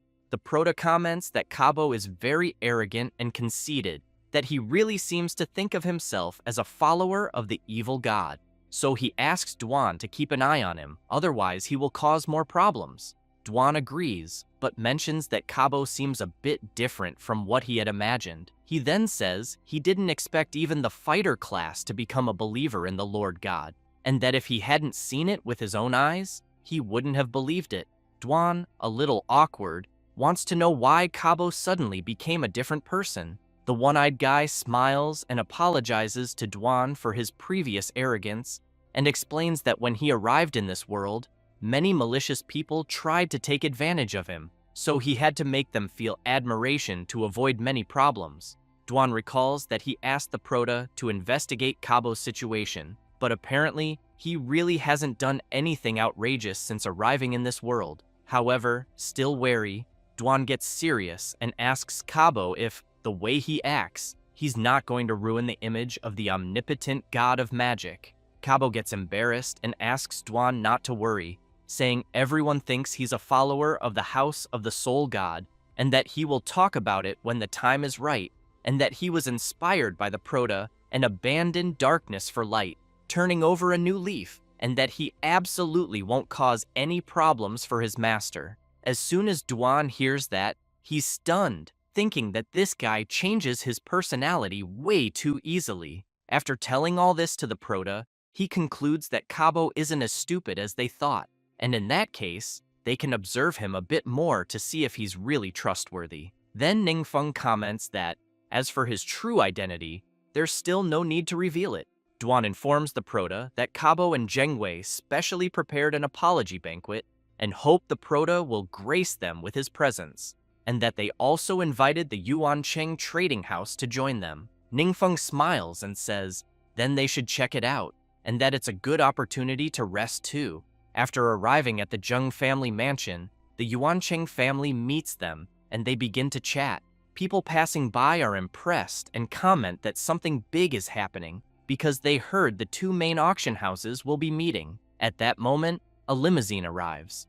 The Prota is inside petting the demon Man, while commenting that he didn't know they'd have to take a luxury car to get there, and that, because of that, he concludes the hotel must be worthy of luxury. After Ningfeng and Duan get out of the car, Kabo immediately approaches and says he's glad they arrived safely. Two beautiful girls are waiting for them and are impressed, wondering if they're really the VIPs of the two major auction houses because they look so young, until the blonde one is impressed as she remembers something. She tells the Prota that he's the great hero who defeated the hidden boss and saved many people. Then she says her family was also in the secret realm at the time, and that's why she has a strong impression of his video. The redhead is impressed too and says the Prota really is a great hero and that she also saw his video. Then she wants to know if he can give them an autograph. Kabo, after hearing that, gets furious with Jiasheng and says he dares to provoke anyone, and because of that, he's practically ruined because of him. Then the one-eyed guy asks the Prota to go ahead. After everyone enters and sits down for the banquet, they start chatting and relaxing a bit. The blonde is giving some ice cream to the demon Man and is very happy to know that the creature likes licking ice cream. At that moment, Jiasheng stands up, draws everyone's attention, and says that the misunderstanding that occurred is clearly his fault. Kabo also stands up and says that, as his master, he did not teach him properly, and therefore also takes responsibility. Kai Yuchen is pleased and thinks that Jiasheng finally apologized for something, which is incredible, and that he is still benefiting from the influence of assistant instructor Ning Feng. Mr. Zheng calls for the Prota and says that to express their apologies, they, the Zhenggui auction house, are willing to gift 25% of their shares, along with 3 mines that produce transformation stones. Mr. Yuancheng also says that to express their gratitude, they, the Yuancheng Trade Exchange, are also willing to gift him 25% of the shares, along with 3 mines that produce transformation stones. The girls are very surprised and comment that a quarter of the shares of the 2 main companies is something incredible, and even if he does nothing in the future, it is enough to live for generations.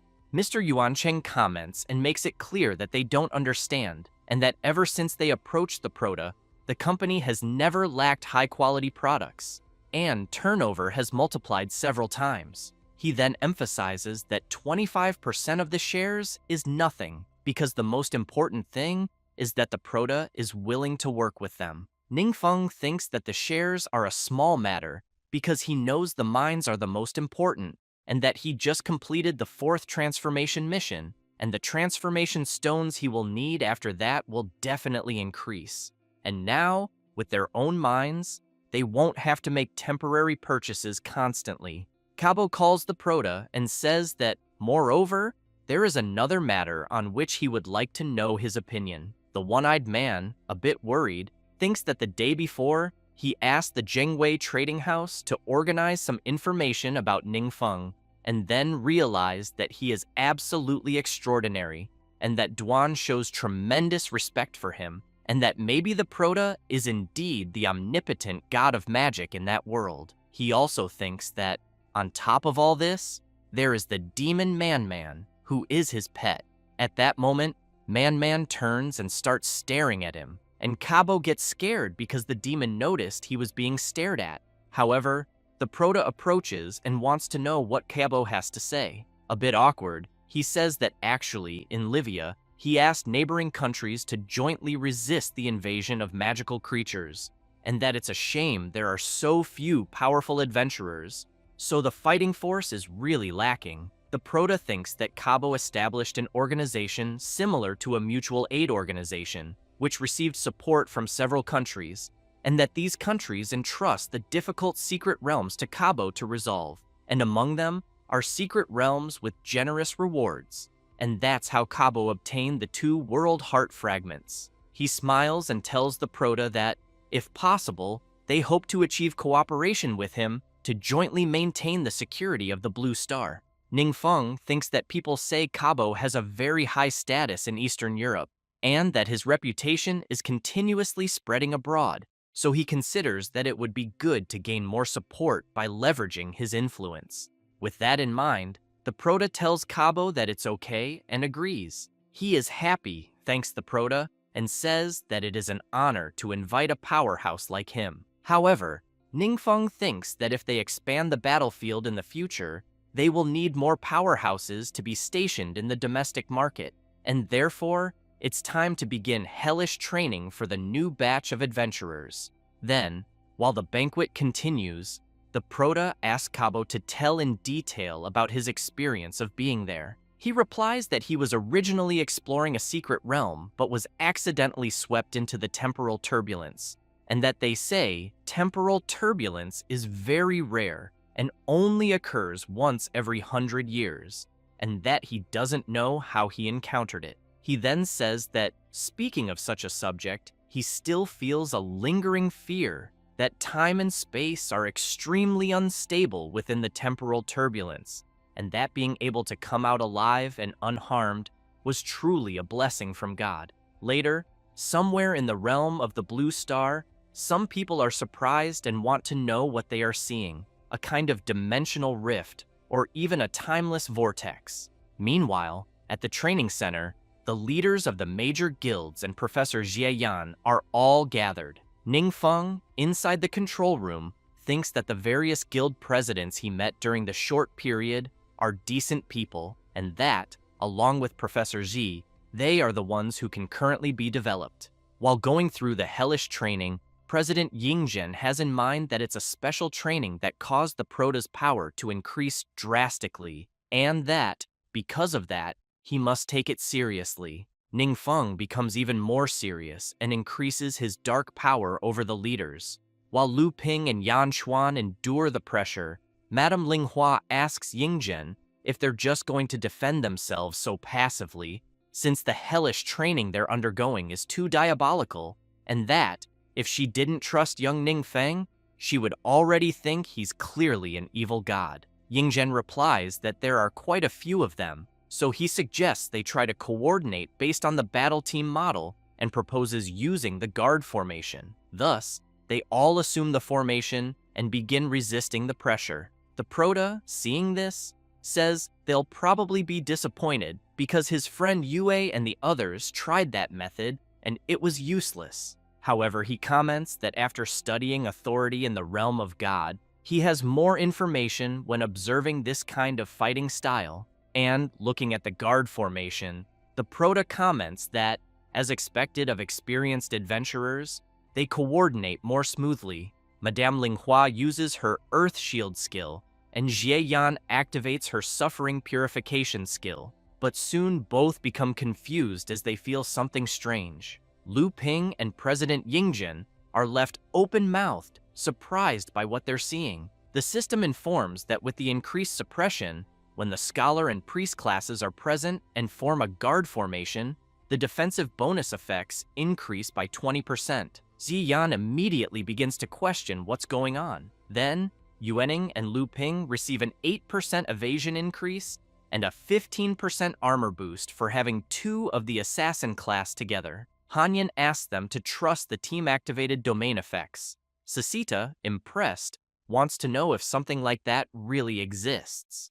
Everyone gets excited after holding on, and Yingzhen comments that the squad mode is truly useful and that everyone became stronger. However, after a while, the Prota sees everyone collapsed on the ground, tired and exhausted, and says that, as a result, they held out for so long and suffered an even more terrible stun. Hanyan asks her master if that divine intervention earlier was his doing. He smiles and says that, while watching everyone cooperate, some ideas in his mind gradually became clear, as if, in an instant, those domains had been activated, and he ended up receiving a system message saying that his understanding of the universal rules had improved. Thus, he wonders if he can truly comprehend the universal rules in such a way. The next day, still in the training center, the old man Lao Fang is very surprised, but soon starts laughing and tells Yingzhen that he's completely worn out. He asks Lao Fang to stop laughing and act like a mature person. Then, he starts trembling all over because of the hellish training from the day before and quickly asks his friend to hurry and help him. Lao Fang quickly hugs him and starts helping. Yingzhen wants to know if he's there just to mock and tease him. He replies no, and that he was just a little bored. And with a sinister look, he says that Ningfeng gathered everyone there, and that he heard Yingzhen discovered something very important. The old man laughs and wants to know if they're not truly incredible. He then calls Lao Fang a narcissist and asks him to slow down, questioning if he's doing it on purpose to hurt him. Later, the old man Lao Fang goes to the control room, where the Prota and Xie Yan are monitoring things. He immediately asks the professor about the progress so far. She replies that they organized several squad groups for simultaneous experiments and discovered some team domains with different effects. Thus, she explains that, for now, the ones that can activate team domains are mainly certain agility type, spell type, and support type classes, and that the number of domains activated is not related to level, but to team synergy. Lao Fang concludes that this means low-level adventurers also have a chance to fight stronger enemies as long as they're trained. He then asks if that's really what she meant. The professor smiles and says he's absolutely right. Ningfeng, on the other hand, thinks that from that point on, the things he can comprehend are becoming fewer and fewer, and that he probably reached some kind of limit. At that moment, Duan arrives calling the Prota, who immediately turns wanting to know what it is. Desperate, Duan says that Kabo sent a request and shows a photo on his phone of a possible dimensional rift. Ningfeng takes the phone to look while asking if Kabo hadn't said he would send all requests for selection. Duan emphasizes that it's because this request is very special. After observing the image, the Prota is surprised and wants to know what that is, and if, perhaps, it's a new secret realm. Duan, desperate, yells that Kabo said it's the temporal turbulence. Hanyan comments to her master that it's only been a month since Kabo was there due to a temporal turbulence, so she wants to know if it's really possible that a new turbulence could appear in such a short time. At that moment, the Prota begins to worry because he sees something coming out of the temporal turbulence. Later, at the Prota's house, Kabo explains that the location where the temporal turbulence appeared is in the state of Wilken, in Austria, and that all procedures have already been completed and they can quickly use the flight scroll to get there. Ningfeng replies that it's fine and that he'll go there. Kabo is confused by the Prota's response and quickly asks if he's going alone. Ningfeng replies yes and wants to know why he couldn't go alone. The one-eyed man is startled and says that the temporal turbulence truly dangerous and that maybe something unimaginable has come out of it. He then asks the Prota to at least bring his super strong pet along. Ningfeng thinks that since there are unknown dangers, he fears that others won't be of much help, and that only Hanyan, Sasita, and himself are enough. After arriving in the state of Wilken, they wait outside until someone arrives. A beautiful woman appears calling for her master. Kabo tells the Prota that the person ahead is Lilith, and that she is also one of his disciples, and her father is the governor there. However, they're surprised to see her trembling all over as she approaches. She seems to be worried and crying at the same time. Kabo quickly asks if something happened. Someone arrives and places a hand on her shoulder. It's her father, who pulls her close and introduces himself as Andre, Lilith's father. He then apologizes for letting them see his daughter in such a state and says he will explain the situation to everyone. He asks everyone to please follow him. After arriving at a huge place, Andre says that from there, they can see the exact location of the temporal turbulence. Then, everyone can see the state the turbulence is in. Andre explains that the reason he issued the request to everyone is because this temporal turbulence is beyond their understanding, and that in a short time, it swallowed a small town and formed a space similar to a secret realm. He also emphasizes that all the original residents turned into powerful and terrifying monsters, and that the government already sent squads to face them, but unfortunately, many people were sacrificed, and they still haven't managed to destroy that secret realm. He then says that the team Lilith personally formed was also completely wiped out in the process, and that only she, fighting with all her strength, managed to escape, and that this was thanks to the training she had with Mr. Kabo. Otherwise, she would probably be gone as well. Lilith takes a deep breath and says she's very sorry, and that those team members were her best friends, and that's why she couldn't control her emotions. Jiasheng, surprised, thinks that Lilith has such a strong personality, and that it's the first time he's seen her so sad. Kabo calls for his disciple, and asks if the monsters in the secret realm are really that powerful. She replies yes and explains that it's a time-limited secret domain with 2 routes that must be completed to win, and that the 2 routes are symmetrical like mirror images, but they do not connect, and even if one is completed, there's not enough time to reach the other, and because of that, it will ultimately fail.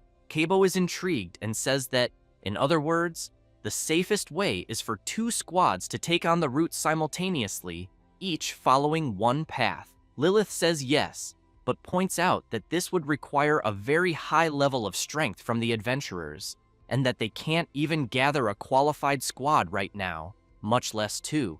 Ningfeng smiles and says he has an idea. He then says he thinks Kabo can lead people down one path, and he'll take the other alone. Everyone is left speechless, wondering if he really plans to go alone. The Prota thinks that Lilith managed to escape, and that with Kabo's strength, even if he encounters danger, at the very least, he believes Kabo can escape unharmed. While the Prota considers the plan, Lilith thinks that her master said he would invite a strong person to help, but looking at the person in front of her, she realizes he seems like an ordinary one-star person and even appears younger than herself. Therefore, no matter how her master sees it, relying on just one person is quite outrageous.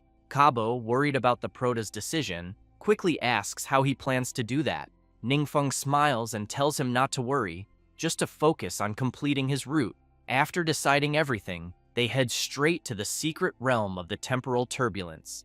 And as soon as they enter, a large timer appears, showing a countdown of 2 hours. The prota says the estimated time is set and that they have to race against it. He then says he'll go to the left and that Cabo's group should go to the right. Lilith, concerned, asks her master if young Ningfeng will really be okay. Not knowing what to say, he replies that he doesn't know, and that to be honest, he's never seen any of the prota's moves. However, he makes it clear that if the demon Nan Nam, his pet, is with him, he thinks there won't be a problem, because he personally witnessed the demon devour all of his shadow guards. Lilith is shocked when she hears this, not believing it, because she knows that her master's shadow guards are extremely powerful and capable of crushing any powerhouse in the world they live in. So she wonders what kind of terrifying monster could eat all of her master's shadow guards. She then wants to know what kind of person could keep such a monster as a pet. Still worried about the situation, Lilith wonders if perhaps Ningfeng chose to act alone because he's hiding some secret he doesn't want them to know. As they walk through the secret realm, Cabo's group encounters some creatures, and more of them begin to appear, charging straight at the group. Cabo uses his soul-devouring serpent's ability and takes down several monsters at once. Jiacheng gets excited about his master's skill and says it was expected. He, in turn, wonders if the monsters they just defeated are the ones that humans transformed into. Then, he thinks they are indeed much stronger than the usual monsters of secret realms. However, he knows he can still handle them. He also keeps in mind that the prota's strength is above his and that, because of that, there will be no problems. At that moment, the time remaining is 1 hour, 51 minutes, and 43 seconds. Cabo keeps attacking with his ability. However, it seems that the monsters are starting to get stronger, and his ability is no longer effective. Cabo panics, wondering why it's not working, and realizes that the same abilities are becoming less and less effective against these monsters, currently being completely useless. Then, he starts to question whether there could be some kind of connection among the monsters, allowing them to evolve continuously. One of the creatures charges at Cabo, and Jicheng yells, warning his master. He channels his power into his hand and strikes the creature, throwing it far away. Cabo says that to deal with the monsters, they have to use their abilities, and he fears that at this rate, they're only helping the monsters grow stronger. Then he becomes even more worried because he knows that all communication methods fail there and that he can't get in touch with the prota. So he wonders if Ningfeng can keep holding on alone. Meanwhile, he is standing still, focused, as a monster charges at him, but without much trouble. With just a single movement of his arm, he slices the creature in half, making its parts fly in all directions. Then, he starts walking through the realm again. The remains of one of the creatures start reacting strangely, thinking that the prota's attack power is too high and that the speed of evolution can't keep up with it, and that, unfortunately, it can't stop his advance. On the other hand, it knows that fortunately, the other route is still under its control. The timer shows that the remaining time to complete the task is 1 hour, 26 minutes, and 31 seconds. As Cabo's group continues defeating the creatures, Lilith suddenly turns and asks her master if he is okay. He replies that he is, but that he's a bit tired, though he can still hold on for a while. However, his only eye notices something, but it's too late, and he ends up getting hit. Lilith took advantage of an opening and attacked him from behind without him noticing, impaling him while asking what Cabo thought of that. He gasps from the wound, and Jiasheng yells, wanting to know what Lilith is doing. She, with a sinister smile, says she's sorry, but that they had encountered someone very strong, and so she must eliminate them there. Cabo, still standing, wants to know if she's not the same person. Lilith replies that she is the same person, but she just found a way to grow stronger and that they will be her sacrifices. Jiasheng gets angry and quickly starts channeling his power, asking his master to get out of there as fast as possible. Then, he sends his shadow guards to attack Lilith. However, she easily eliminates the shadows with a single attack. She laughs and calls them fools, saying that the moment they entered there, they would never leave again. Cabo thinks that when she said she was the only one who escaped, she had been lying from the start, and they ended up falling into her trap because she never intended to let them escape. Lilith thinks that her master's panicked expression is exactly the same one she had some time ago, but she knows she's smarter than him. Then, she starts remembering when she had that same expression, standing before several evil creatures, and, in desperation, began to scream, begging them to wait, saying she understood his power and to spare her humble life, and that, in return, if he wished to conquer the world, she would be willing to become his most loyal servant. At the time, her partner was outraged and yelled, wanting to know what she was saying, reminding her that Clark and the others had sacrificed themselves to give her a chance to escape. However, he barely had time to say those words before being brutally attacked. Lilith was serious, telling him to shut up. The other adventurers were stunned by the situation. Then, a divine voice began to say they were too weak, unworthy of its loyalty, and that it preferred to use them as sacrifices. Thus, several shadows started grabbing all the adventurers, and while they were being offered as sacrifices, Lilith was excited, saying that of course the divine being could use them all as offerings, but that if the deity was willing to grant her power, she promised to offer even more sacrifices. The deity was intrigued for a brief moment, but soon shouted that humans were such a humble yet disgusting race, and, strangely, found that quite interesting. Then, it told Lilith that it wanted to see what kind of sacrifices she could provide. She thanked it and said she definitely wouldn't disappoint. After thinking about that, with a sinister look, she says she has no time to waste with them and that they should just become her sacrifices. Jiasheng and his master begin to worry about what's going to happen. However, at that moment, the system announces that the left route has been completed.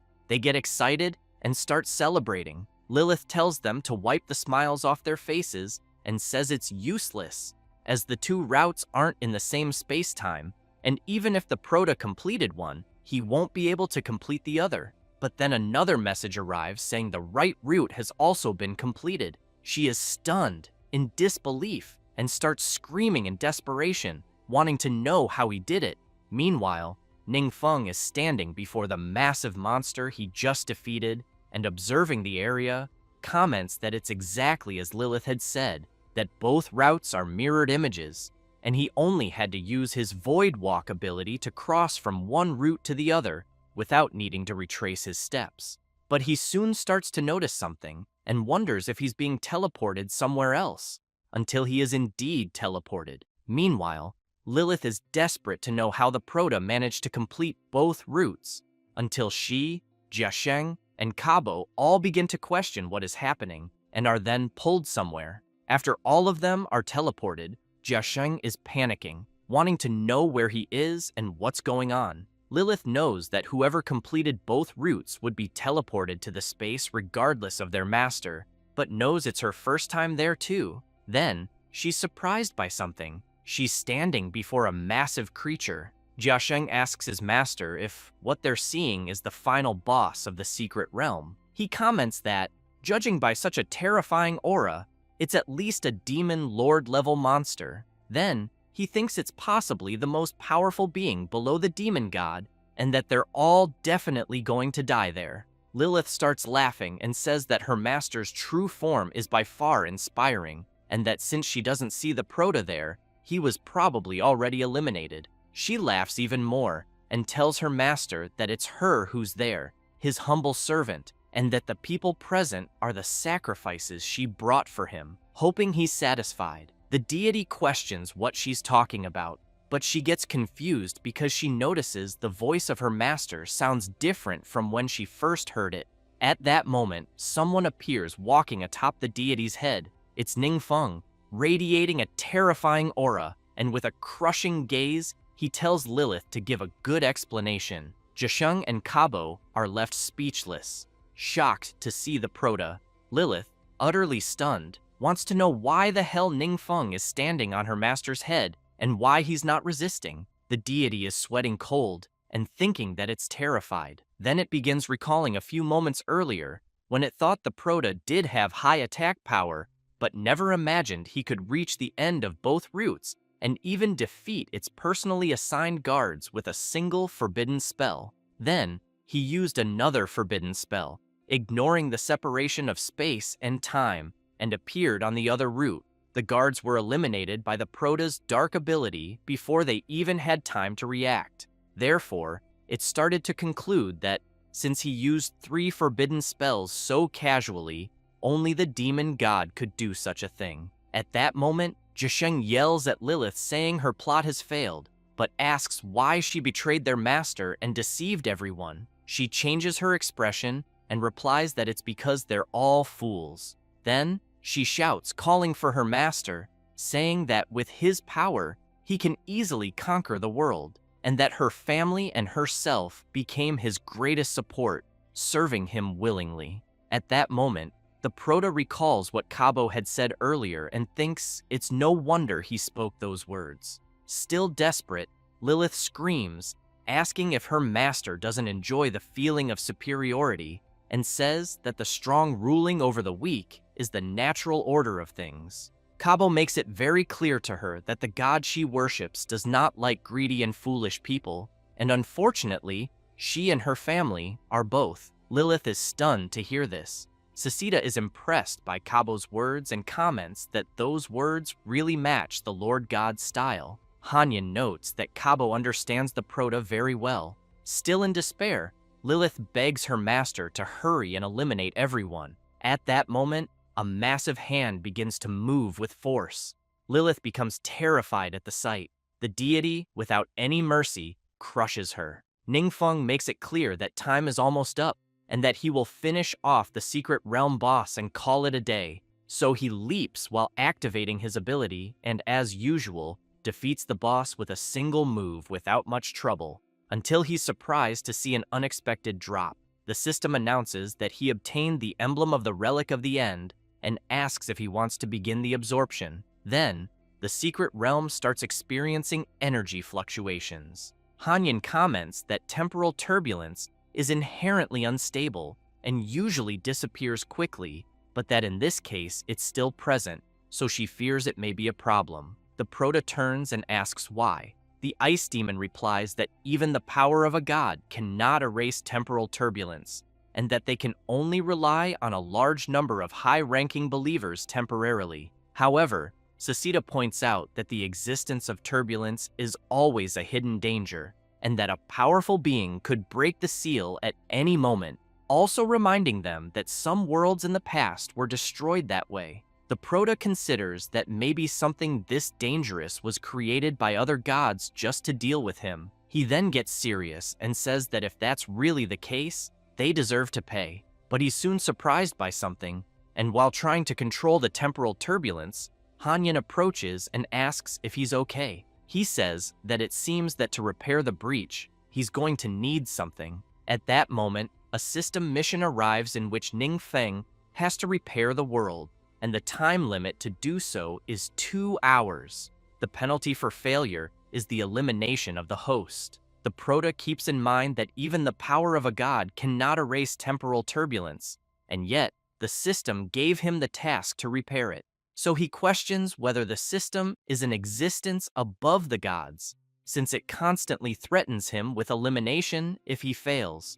completely disregarding the omnipotent god of magic. Jiasheng turns to his master and asks if they should do something. Kabo says that Ningfeng seems to be thinking about something and that, therefore, they shouldn't disturb him for now. The Proto tries at all costs to restore the temporal turbulence. However, something begins to happen that deeply frightens him. Then he starts screaming in pain, and while trying to endure it, he thinks that the temporal turbulence is tearing his body apart, and that this kind of excruciating pain is unimaginable, until he hears a strange voice. At that moment, several system notifications arrive, stating that the gods will fall. He panics, wondering if this is a trap, but he thinks that, trap or not, he knows that if the system issued a task, there must be a way to complete it. So while enduring the pain, he tries to remain calm until he notices something and thinks he felt something, even if it was only for a fleeting moment. But he knows that deep inside, a different rupture point appeared. Then, he begins to focus even more. However, it's proving difficult, and he thinks that the temporal turbulence seems to be deliberately interfering with him, so he must focus even more. It doesn't take long until he gets an idea. Meanwhile, outside the secret realm, someone is waiting. It's the governor, Lilith's father, who is thinking that it's already been over 2 hours since they entered the secret realm, and that, apparently, it seems his daughter's plan worked. Then, with a sinister smile, he thinks he hopes the demon lord inside the secret realm is satisfied with the sacrifice his daughter offered, and that as long as he gains the demon lord's support, no one will be able to stop him from ruling the world. An adventurer approaches Andre and reports to his boss that the people from the Alliance Guild are there. The governor turns and says they're all idiots for reacting only now, but even so, he'll send them straight to hell. Meanwhile, the Alliance Guild is sealing off the area. The chief commander of the Austrian Alliance Guild, Johnny Wilson, is waiting for the governor. The adventurer guilds in Austria are mainly established independently by major corporations, and the Alliance Guild is the highest authority for Austrian adventurers. One of the adventurers asks the chief commander if they should go in and arrest Governor Andre. He replies that they should wait a little longer. At that moment, some traces of a flight scroll approach them, and Johnny gets excited to see that his old friend has finally arrived. Meanwhile, inside the secret realm, the Proto is thinking that he found a starting point of the temporal turbulence and can use his divine power to fix it in place, knowing that once it's fixed, that point will no longer be out of control. Then, he begins to see faint spots in other places again. With that, he gets excited and concludes that as long as he follows those methods, the breach will be fine. Hanyan and Sasita are surprised and comment that the breach is really closing. Ningfeng takes a deep breath and thinks that he has finally managed to restore it.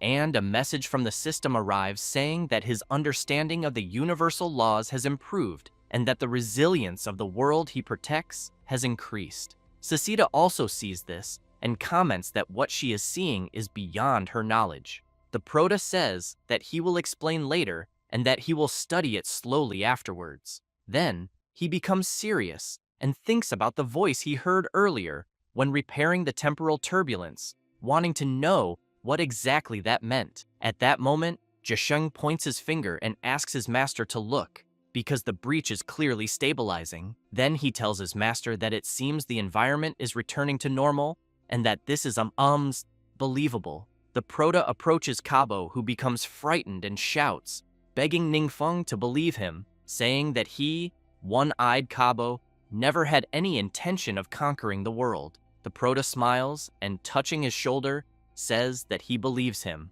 After leaving the secret realm, Ningfeng turns around and hears a strange sound and immediately wants to know what it is. 20 minutes earlier, one of the Alliance Guild adventurers was surprised by the 3 traces of flight scrolls, and one of them was for the former commander, friend of the current commander. It was Lao Fang, accompanied by Wang Yue and Zhang Yanchuan. The old man immediately asked Johnny about the current situation. Wang Yue has in mind that the Holy Light Knight, Johnny Wilson, chief commander of the Austrian Alliance Guild, just like Mr. Fang, is a legendary figure, usually seen only in the news. The commander explains that they are in the process of arresting the ambitious Governor Andre, but emphasizes that they cannot get close to the secret realm and are therefore waiting. He deeply regrets involving the adventurers from Laofang's country in the shameful conspiracy. The old man makes it clear that the Prota is in the secret realm, and that because of that, there shouldn't be any serious problems, and that he should just focus on dealing with the governor, because he must pay the price for deceiving Ningfeng. The commander is confused, wondering how they can be so calm, knowing that the secret realm is the most serious issue. Nearby, several adventurers were brutally eliminated. Some bloodthirsty demons comment that the little ants they eliminated were nothing but a distraction. Then they think about Chief Commander Johnny Wilson, who is on the mountain, and consider going there to finish him off. Meanwhile, an adventurer approaches Commander Johnny Wilson, all battered, and informs him that they're under enemy attack. Johnny gets really alarmed upon seeing his partner in that state, and immediately wants to know how he got so injured. He says it was Governor Andre's fault, who gathered many missing people under his command. The old man Laofang hears this and immediately demands an explanation. Johnny Wilson explains that they are a group of people who mysteriously disappeared and suddenly reappeared, and that they were originally human but gained the power of monsters. He then emphasizes that ordinary adventurers are no match for them. Laofang remembers some of those people he encountered in the past and becomes even more furious. The commander then adds that Governor Andre's daughter, Lilith, had previously tracked missing people, and apparently, it seems they've been using this opportunity to build their forces all along. At that moment, a powerful attack comes their way. He notices it and shouts for everyone to look. Johnny Wilson panics, thinking there won't be enough time to defend. However, an explosion occurs before the attack reaches them. They're confused, trying to understand what just happened. It was Wang Yue who, thanks to her excellent aim with her divine bow, managed to intercept the attack heading toward them. Meanwhile, the monster who launched the attack gets agitated, wanting to know how the hell its attack was blocked. Johnny Wilson, very surprised, wonders how this is possible, since that young girl is even luckier than he is. At that moment, both Wang Yue and Zhang Yanchuan charge at the monsters. Mr. Laofang doesn't fall behind and also rushes in. After easily defeating the monsters, the commander remains amazed, wanting to know how Mr. Fang became so powerful. He explains that it was Ningfeng who trained him with a special training regimen. Upon learning who that name refers to, the commander is once again surprised, since he knows that person is inside the dungeon, and it's no wonder Mr. Fang wasn't worried. The old man asked Johnny to take them inside, because if they delay any longer, it might be too late. After some time, once everyone is gathered, a pile of monsters is stacked on top of each other, and both the protagonist, Cabo, and Zheng Jiansheng are there waiting. As soon as Ningfang sees his friends, he's happy and immediately wants to know what they're doing there. Laofang explains that the Austrian chief commander, Johnny Wilson, discovered some unusual activities by Governor Andre and, since it involved the protagonist's safety, he contacted them immediately. That said, he turns and makes it clear that the commander is an old friend of his. Johnny is surprised, wanting to know if the protagonist really managed to complete the secret realm. At that moment, Cabo approaches and presents Governor Andre. He gets nervous and says he demanded to be judged by the state, since he is the governor, and that he knows according to national law, any crime he may have committed cannot be judged by a foreigner.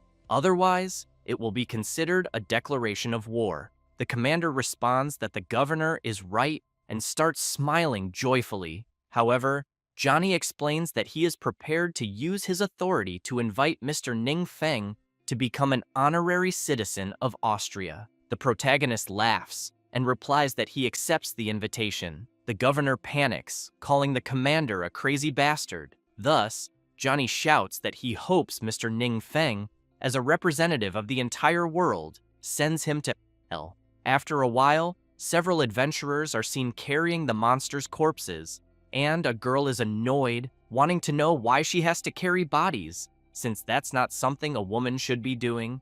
Another adventurer wants to know what nonsense she's talking about, since aside from Commander Johnny Wilson, Everyone there is a president of a top-tier guild, and they're all fighting to talk to the hero of the Dragon Kingdom, and that the only ones left with the lowest status are them, the ones carrying the bodies. The girl gets really excited, saying that the protagonist from the Dragon Kingdom is truly powerful, and that she'd really like to talk to him a bit, and maybe it'd be even better if she could go on a date with him. The adventurer gets annoyed with her and tells her to stop dreaming and help carry the monsters already. The commander tells the protagonist that they've prepared a special banquet for him and asks him to please grant them the honor of showing their respect and gratitude. However, Ningfeng is thinking that after closing the temporal rift, he leveled up to 150, so he reflects on whether he should switch classes in Austria,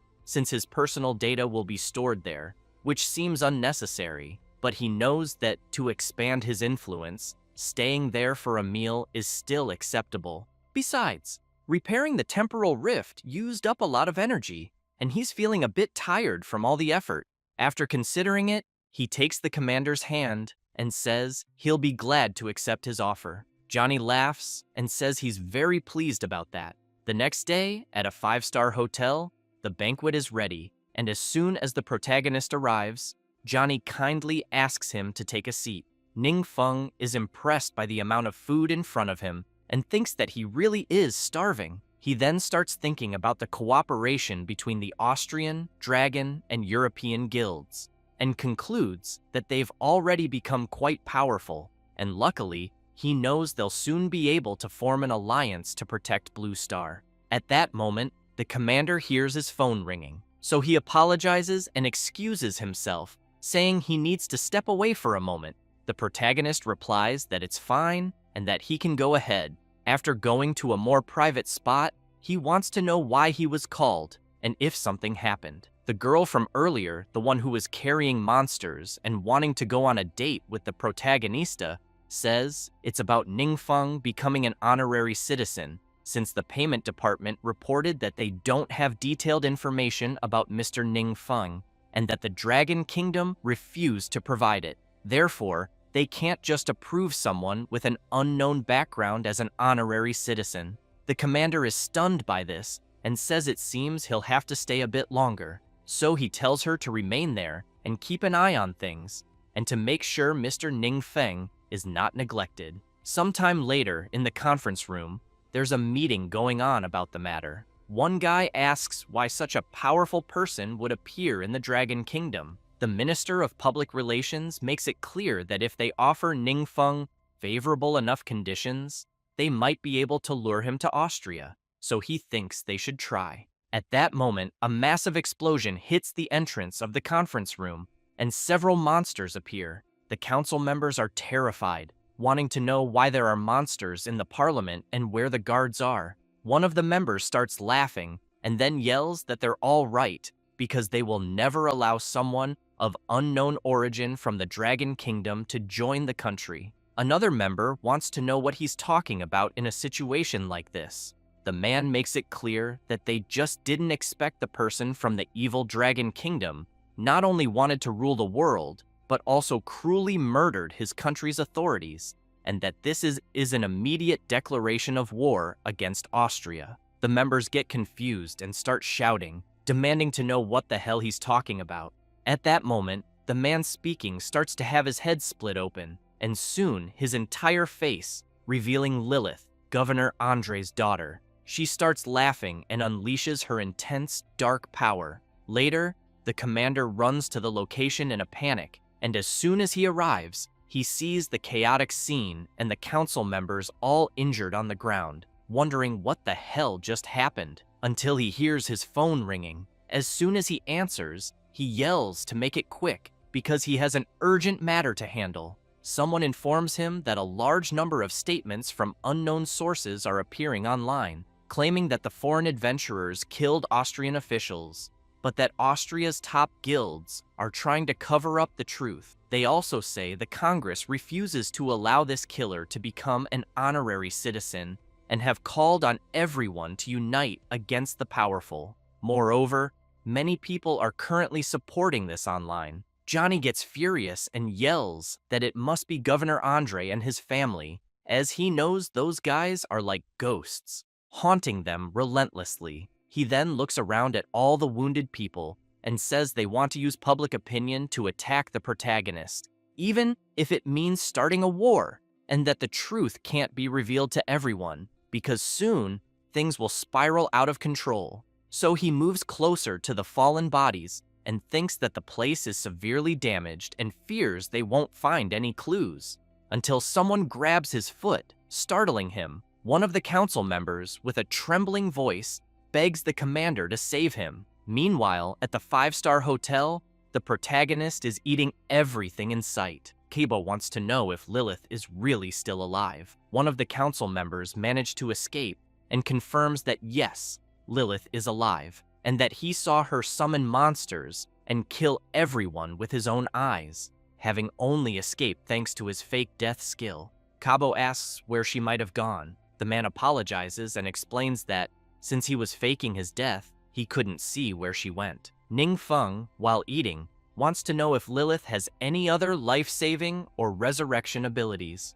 Cabo replies that, as far as he knows, no, unless she secretly learned one and kept it hidden. The council member kneels and starts shouting, begging Mr. Ning Feng to become their honorary citizen, as they need his protection. At that moment, Commander Johnny appears and, furious, punches the council member in the head and tells him to shut up. The protagonist starts to assume that for Lilith to have survived the Demon Lord's attack, she's really something, and because of that, he thinks he'll have to keep an eye on her movements from now on. Later, still at the 5-star hotel, the commander makes it clear to the protagonist that he's very sorry for causing him so many problems, and emphasizes that if he needs anything, they'll do everything possible to accommodate him. Ning Feng replies that he does need something. He'd like some skill books on Austria's exclusive magic type. Johnny smiles and says that won't be a problem at all, and that he'll immediately ask Austria's guilds to send any exclusive qualification skill books.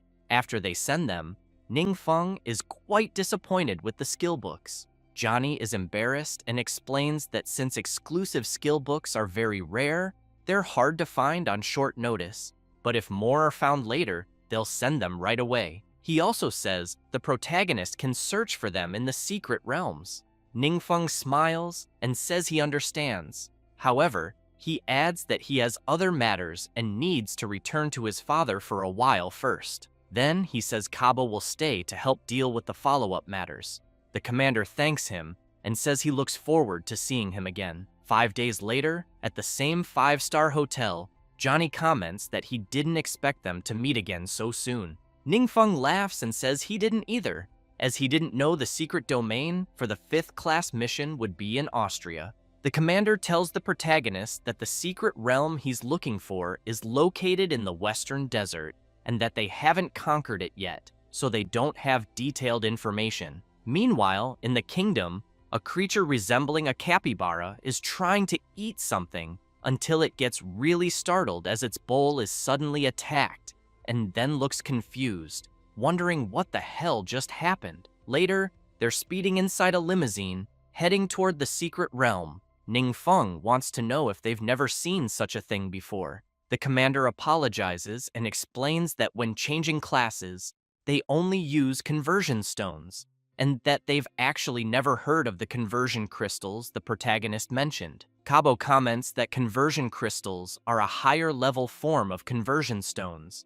and that his previous world had them too, but on Blue Star he's never seen them. Ning Feng, disheartened, thinks he never imagined the 5th-class transfer quest would have such requirements, as he used a lot of the power he had saved to repair the space-time rift, and what he has now isn't enough to open the portal to the other world. The system had informed him that for the 5th-class transfer to Archmage, he'd need to enter the secret realm of the Multum Abyss Rift, obtain the quest item, collect 10 conversion essences, 200 blue obsidian clusters, and on top of that, 200 purgatory flames, all within a 30-day time limit and with the difficulty rated as rank S. He then thinks that there's still a lot of time, but that if it comes to it, He knows he'll have to make the orcs work overtime. Meanwhile, in the secret realm of the Molten Abyss, something is being severely beaten. A huge monster with a whip is enraged,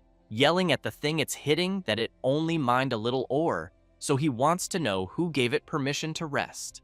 A creature appears and pleads with the monster to show mercy, saying the workload has increased drastically lately, and if they don't eat enough, they won't have the strength to go on. But as soon as it finishes speaking, it gets struck hard. The monster, furious, makes it clear that if that bunch of trash wasn't capable of mining, they wouldn't be alive, so he wants to know how it dares to try bargaining. He then yells to everyone that because of this, the workload will now be doubled, and if they can't finish it, he'll kill the slowest one and hang them at the entrance as a warning. One of the miners calls for the elder and says that if the workload is doubled again, it'll be impossible to complete, and asks if that doesn't mean some of them will definitely die. The miner who is being punished yells out for everyone not to worry, and says if the officers want to kill someone, let them eliminate him first. The elder wants to know what nonsense he's saying,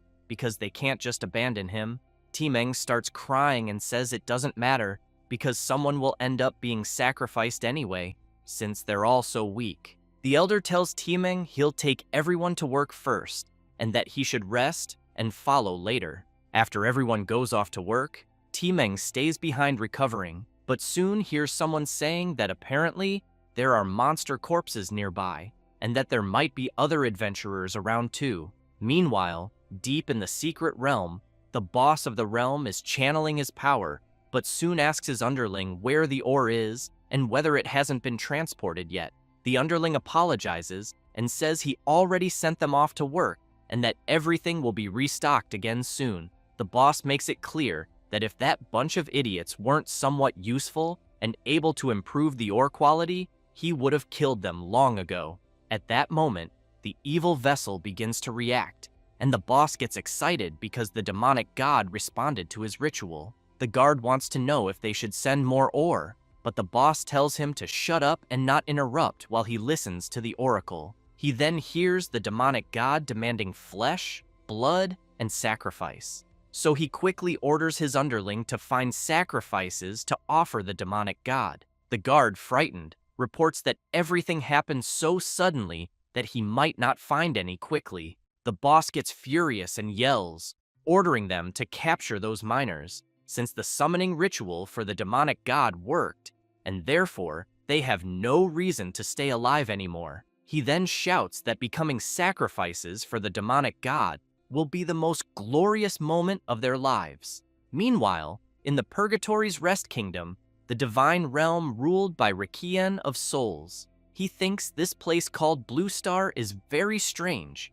as every time he tries to connect to a secret realm there, the connection is mysteriously cut off. It's as if some strange force is interfering with the evil god's power, until finally, a connection is made, and he gets excited, as he's finally linked to one of the secret realms. He then places his hand on the stone and begins to recite something in an ancient language. Back in the secret realm of the Molten Abyss, the secret realm boss continues listening to the oracle, hearing that the demonic god wants sacrifices.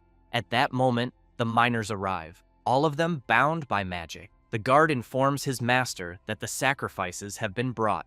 The boss gets excited and tells the demonic god to enjoy the offering. The miners are terrified, and the first one up is the elder, which makes the others worried for their leader. He is thrown into the sacrificial chalice, and a strange reaction begins to occur. However, the chalice rejects the sacrifice and instantly ejects him, making the elder fall face first to the ground. The boss is stunned, wanting to know what the hell just happened, as his connection to his lord suddenly vanished. He then considers that maybe these creatures are too primitive to be used as sacrifices, so he yells that he'll just absorb them and find better offerings for his demonic god. He begins to conjure a black vortex of absorption and launches it at the miners, but his attack is blocked by a mystical barrier. Quickly, all the demonic guards begin to be trapped by this barrier. Then someone appears at the entrance of the cave with one of the miners.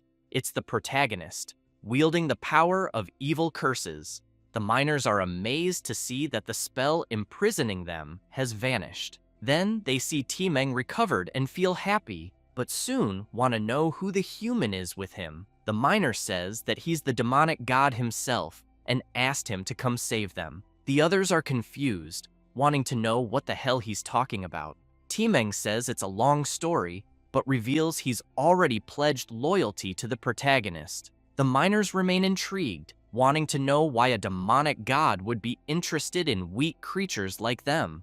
Timeng simply asks them to stay quiet and observe his new master. The secret realm boss is enraged and launches several attacks trying to break free. However, he's severely struck by the protagonist, his body completely sliced apart. The guards are terrified after witnessing their leader being easily defeated, and immediately want to know what kind of spell a mere human could be using. Then, Ningfeng activates another ability while remembering the conversation he had with the commander, who said he'd find more exclusive skill books, but once again disappointed him, as the spell turned out to be an ultra-long-distance teleportation spell, a forbidden black magic that distorts, separates, and merges lower-level worlds using the power of darkness, with a faith cost dependent on the world's level. Still, he changed his mind, thinking maybe this skill could actually be very useful. After gathering the items needed to complete the requirements for his 5th class transformation,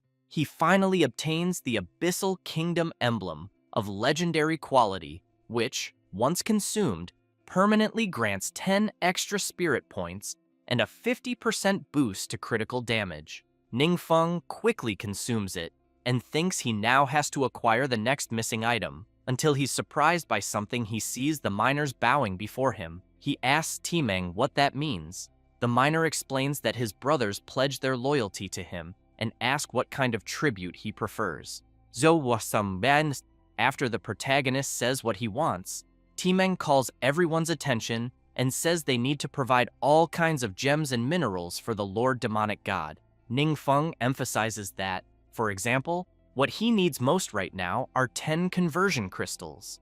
The elder responds that it's no problem. As long as he can keep supplying conversion stones, then they'll immediately make conversion crystals for him. The protagonist takes out a treasure chest and says he thought it would require more. As soon as the elder receives the chest containing the conversion stones, he explains that making conversion crystals takes some time, and that, if the protagonist wants more gems, Timeng can take him to the secret realm's treasury. So the miner promptly asks his master to follow him. Once they arrive at the great entrance door of the secret realm's treasury, it opens. As they enter, Timeng explains that the treasures there were collected by those high-ranking monsters.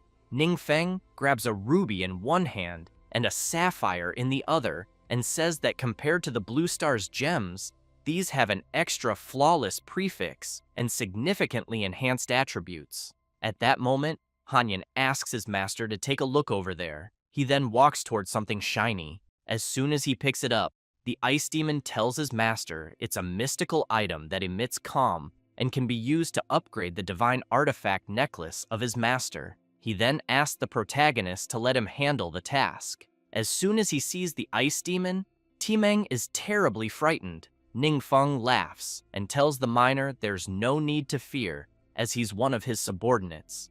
After picking up the divine artifact necklace from the protagonist, he places some rubies and sapphires around it and says other materials are also available in the treasury, making things much more convenient. Then he begins releasing his power to upgrade the necklace. Afterward, he starts doing something else, and a power begins to move toward Timeng. He gets excited, saying he feels a powerful dark energy, and quickly thanks his master. While the miner is incredibly thrilled with the dark energy he received, Ningfeng, after observing the secret realm's treasure, comments that there are some good things there, and that he'll take them with him. Timeng remains excited and keeps thanking the protagonist for what he did. Ningfeng knows he also received the same power as he did, so he asks Timeng to go check how the conversion crystals are coming along. He replies yes, and rushes off at full speed. As he runs, he starts laughing, knowing that even his speed and strength were significantly enhanced. Meanwhile, in the area where the miners are, someone approaches holding one of them, and they become scared, fearing the worst. Some of the boss's guards show up, wanting to know why they aren't working and why they look like they're guarding something. The elder makes it clear that what they're doing is for the Lord demonic god, and that the conversion crystals absolutely cannot be taken. At that moment, someone with blood in their eyes gets furious. It's Timeng, who arrives and lands a powerful punch to one of the guards' faces, forcing him to release his comrade. The elder and the others are amazed by Timeng's power, as the punch was strong enough to send the guard flying into the wall. The other guard is left speechless, wondering how that's even possible. Timeng, while releasing his incredible dark power, makes it clear that he will eliminate them in the name of the demonic god. After a while, the miners are bowing again, and Timeng is delivering the refined conversion crystal. Ningfeng wants to know why it feels like they are wagging their tails even faster. The miner, very happy and crying, thanks the protagonist for granting him power, saying that they finally won't need to feel intimidated anymore.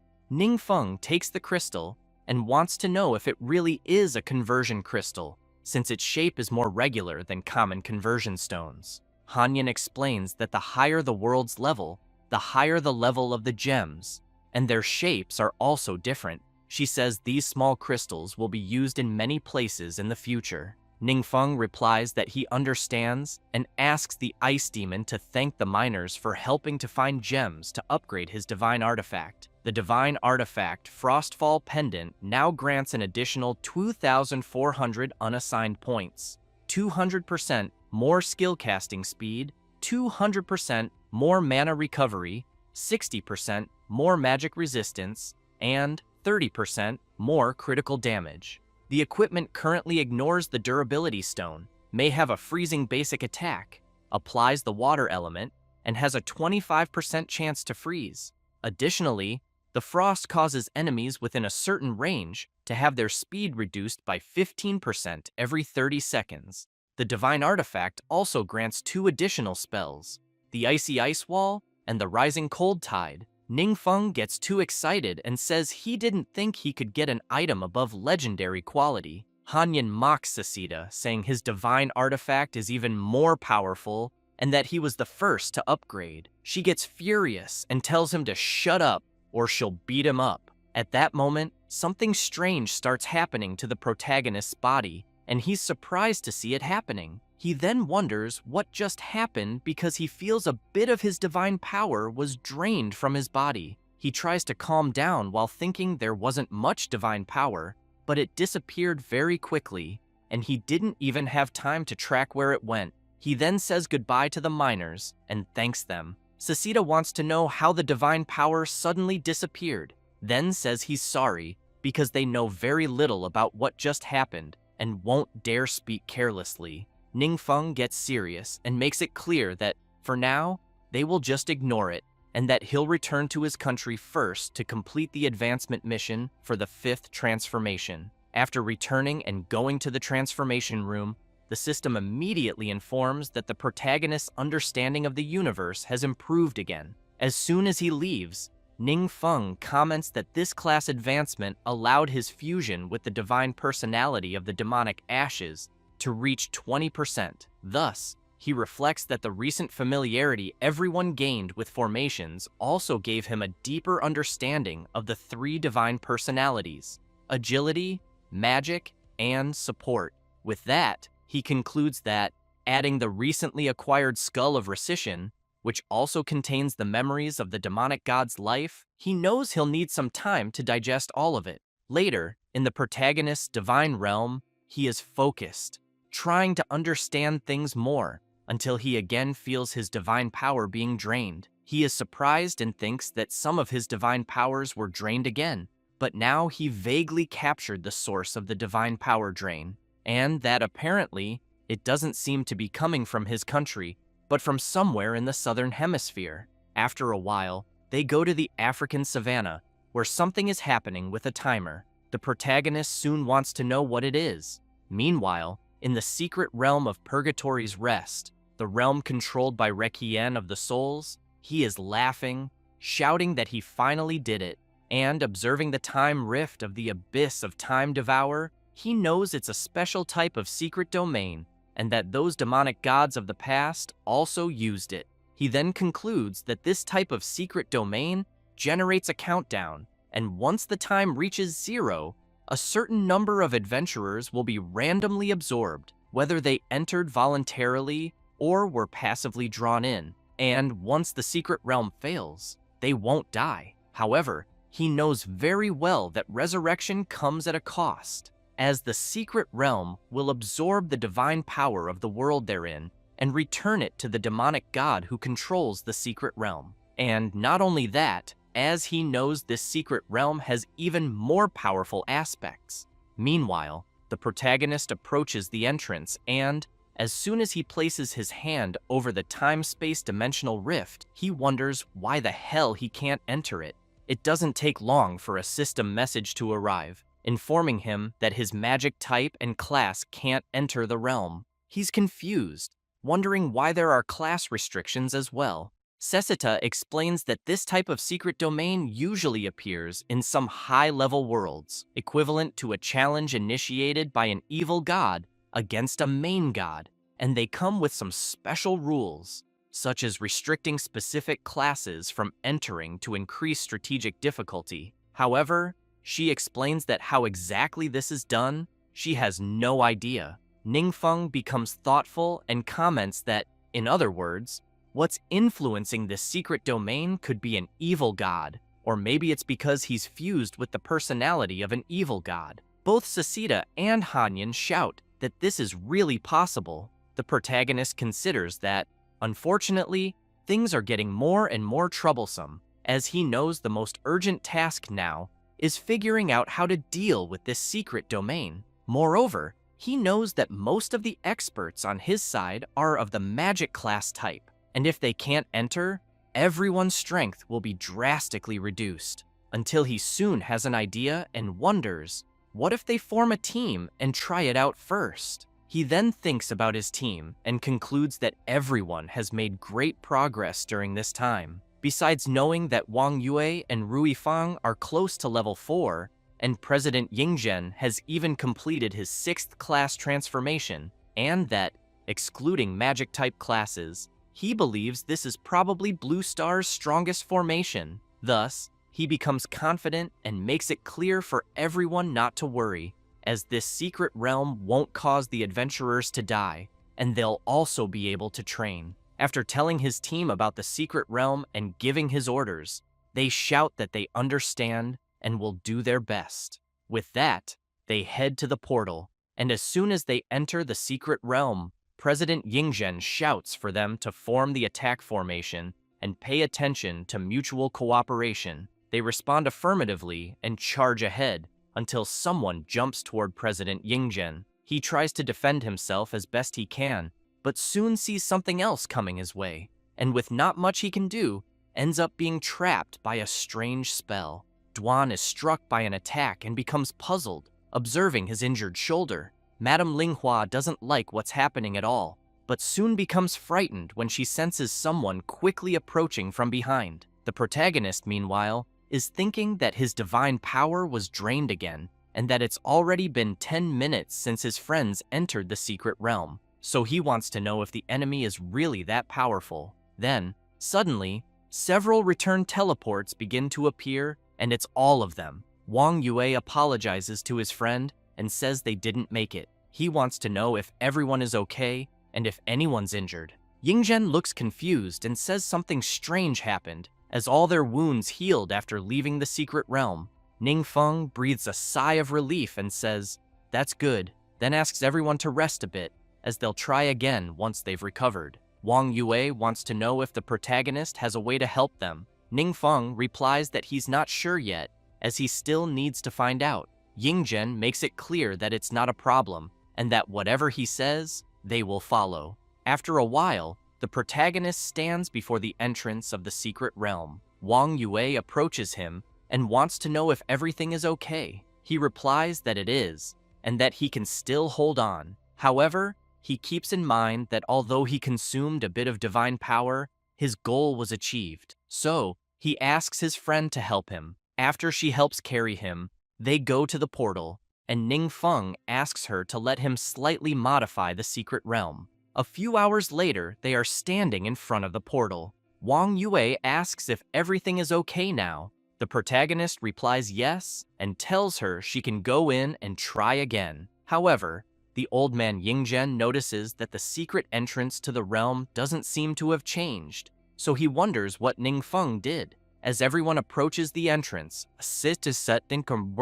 system screen appears asking them to select a difficulty from easy to nightmare, and the rewards vary with each difficulty. Wang Yue and Duan debate whether to start with easy or normal. After choosing and entering the realm, several creatures appear and charge at them, but a powerful attack strikes the creatures, obliterating them instantly. The others, realizing the danger, flee. The blonde girl smiles and comments that the easy difficulty is above the level of a regular secret domain on the blue star, and that adventurers above level 3 should be able to pass it easily. However, the old man Yingzhen points out that the experience is really low, and once they're out, they need to report everything to the protagonist. Meanwhile, outside the secret realm, the ice demon wants to know what changes his master made inside. Ningfeng explains that everyone kept trying repeatedly and finally found where the dark power gathers in the secret realm. He then says he used a forbidden spell to create 5 small isolated spaces in that area, but he's intrigued, thinking that 5 is the maximum number of spaces he can sustain and that he doesn't know what changes occurred inside. Until someone exits the portal, and as soon as the protagonist sees it's his friend, he wants to know how it went. Excited, she says they successfully defeated the boss of the secret realm. So Ningfeng walks up to the portal, places his hand on it, and feels that the dark power inside has slightly decreased. Even though this method can't completely conquer the realm, he believes it can slow down its growth. Duan, noticing the blonde girl's excitement, asks if she really wants to go back in. She says yes and explains she wants to try the normal and hard modes. However, the system notifies her that she can't re-enter the realm for 7 days. Wang Yue asks the protagonist why there are still restrictions. He replies that it doesn't matter, because they can find others to try and figure out the secret domain's rules, but he thinks that as long as the secret realm isn't overly stimulated, they'll have more time to find solutions. Looking at his friend, he feels it's worth letting them all grow stronger. The blonde girl grows suspicious and, slightly embarrassed upon noticing her friend watching her, asks what's wrong. Ningfeng gives a slight smile and says it's nothing, but he thinks that before receiving the new decision creed in the temporal turbulence and absorbing the monarchy's memories, there was actually a lot of important information. He then recalls a memory fragment where, deep in the ocean, there was a bow, and from the memories he's already absorbed, he knows the ancient demon god fought the other gods. One of them, the Shadow Commander, was equipping an item for battle. That item was the bow, which surprised the demon god a little, as he found himself in the weapon's sights. Meanwhile, in the resting realm of purgatory, the Requiem of Souls places his hand on the wall and feels that something is off. He wonders if it's another problem, since the abyss of time devouring on the blue star is clearly still there, but hasn't absorbed divine power in a long time. And he knows that's quite problematic, as it would be great if he could go see it directly. After some time, the protagonist manages to gather several adventurers at the secret realm's entrance. Players above level 3 should choose easy difficulties, and he explains that if someone wants to challenge the normal difficulty, they need at least 4 players above level 5 to form a team. An old man thanks Yingzhen for helping them develop the realm there. He is Kipta, the commander of the Skalu Guild, who emphasizes that the place has now become the most popular secret domain in the world, and they've also gained more resources to train new adventurers. Meanwhile, someone is roasting a delicious piece of meat.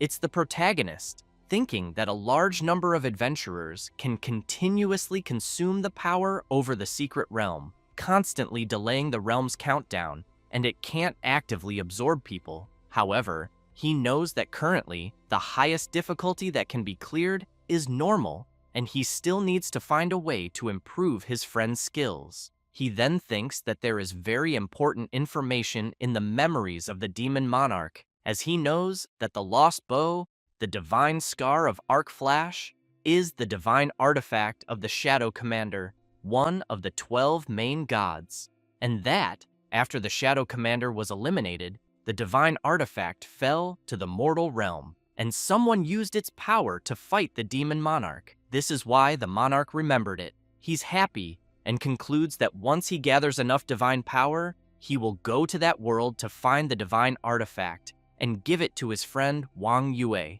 He believes that with this artifact, they may be able to clear higher difficulty secret realms. At that moment, Yingzhen and the commander of the Skalu Guild approach the protagonist and call out to him. Kipta says that the skill book he's showing is a specialty of their country. As Ningfeng takes the book, Kipta explains that because the book's power isn't very strong, few people use it, and he wants to know if it will be useful to him. When the protagonist sees the content of the skill book, the commander explains that it causes people's speech to become jumbled for a short period, usually used to interrupt mages during spell casting, and that because it wasn't being used, it was quickly discarded. However, the protagonist makes it clear to the old man that he'll make good use of the gift. Kipta is pleased and says he's very grateful for everything the protagonist and his friends have done for them. As soon as he absorbs the skill, Ningfeng reflects that, in any case, the skill book will turn into a forbidden spell, and for that reason, he thinks it shouldn't be wasted. After sitting down to eat, Kipta yells for his guild members to bring more fruit. Once everyone is full, Ningfeng lets out a burp and comments that he's really stuffed. However, telepathically, he hears someone calling him and asking if it's his blessing. Ningfeng quickly realizes it's the voice of the orc leader, Hargun. Later, in the orc territory, some of them are chatting and laughing. Ningfeng shows up and asks why the leader is so happy. Hargun tells his master that the orcs there, though few are craftsmen, have just been promoted to tribal blacksmiths. Ningfeng asks Hargun to be clearer. He explains that he heard if the weapons forged by craftsmen can earn more sacrifices for the gods, the craftsmen can be promoted. He then emphasizes that if blacksmiths can forge and strengthen better equipment in a shorter time and receive the gods' approval, they're promoted even further. The protagonist is intrigued and starts wondering if it's because everyone is fighting monsters with weapons strengthened by the orcs, which might also count as sacrifices earned. However, he knows it doesn't matter, since it's a good thing, and he can now accumulate power more quickly and open the gateway to another world. A few days later, Ningfeng is happy because he finally gathered enough divine power to open the passage. So, he opens the portal and enters it.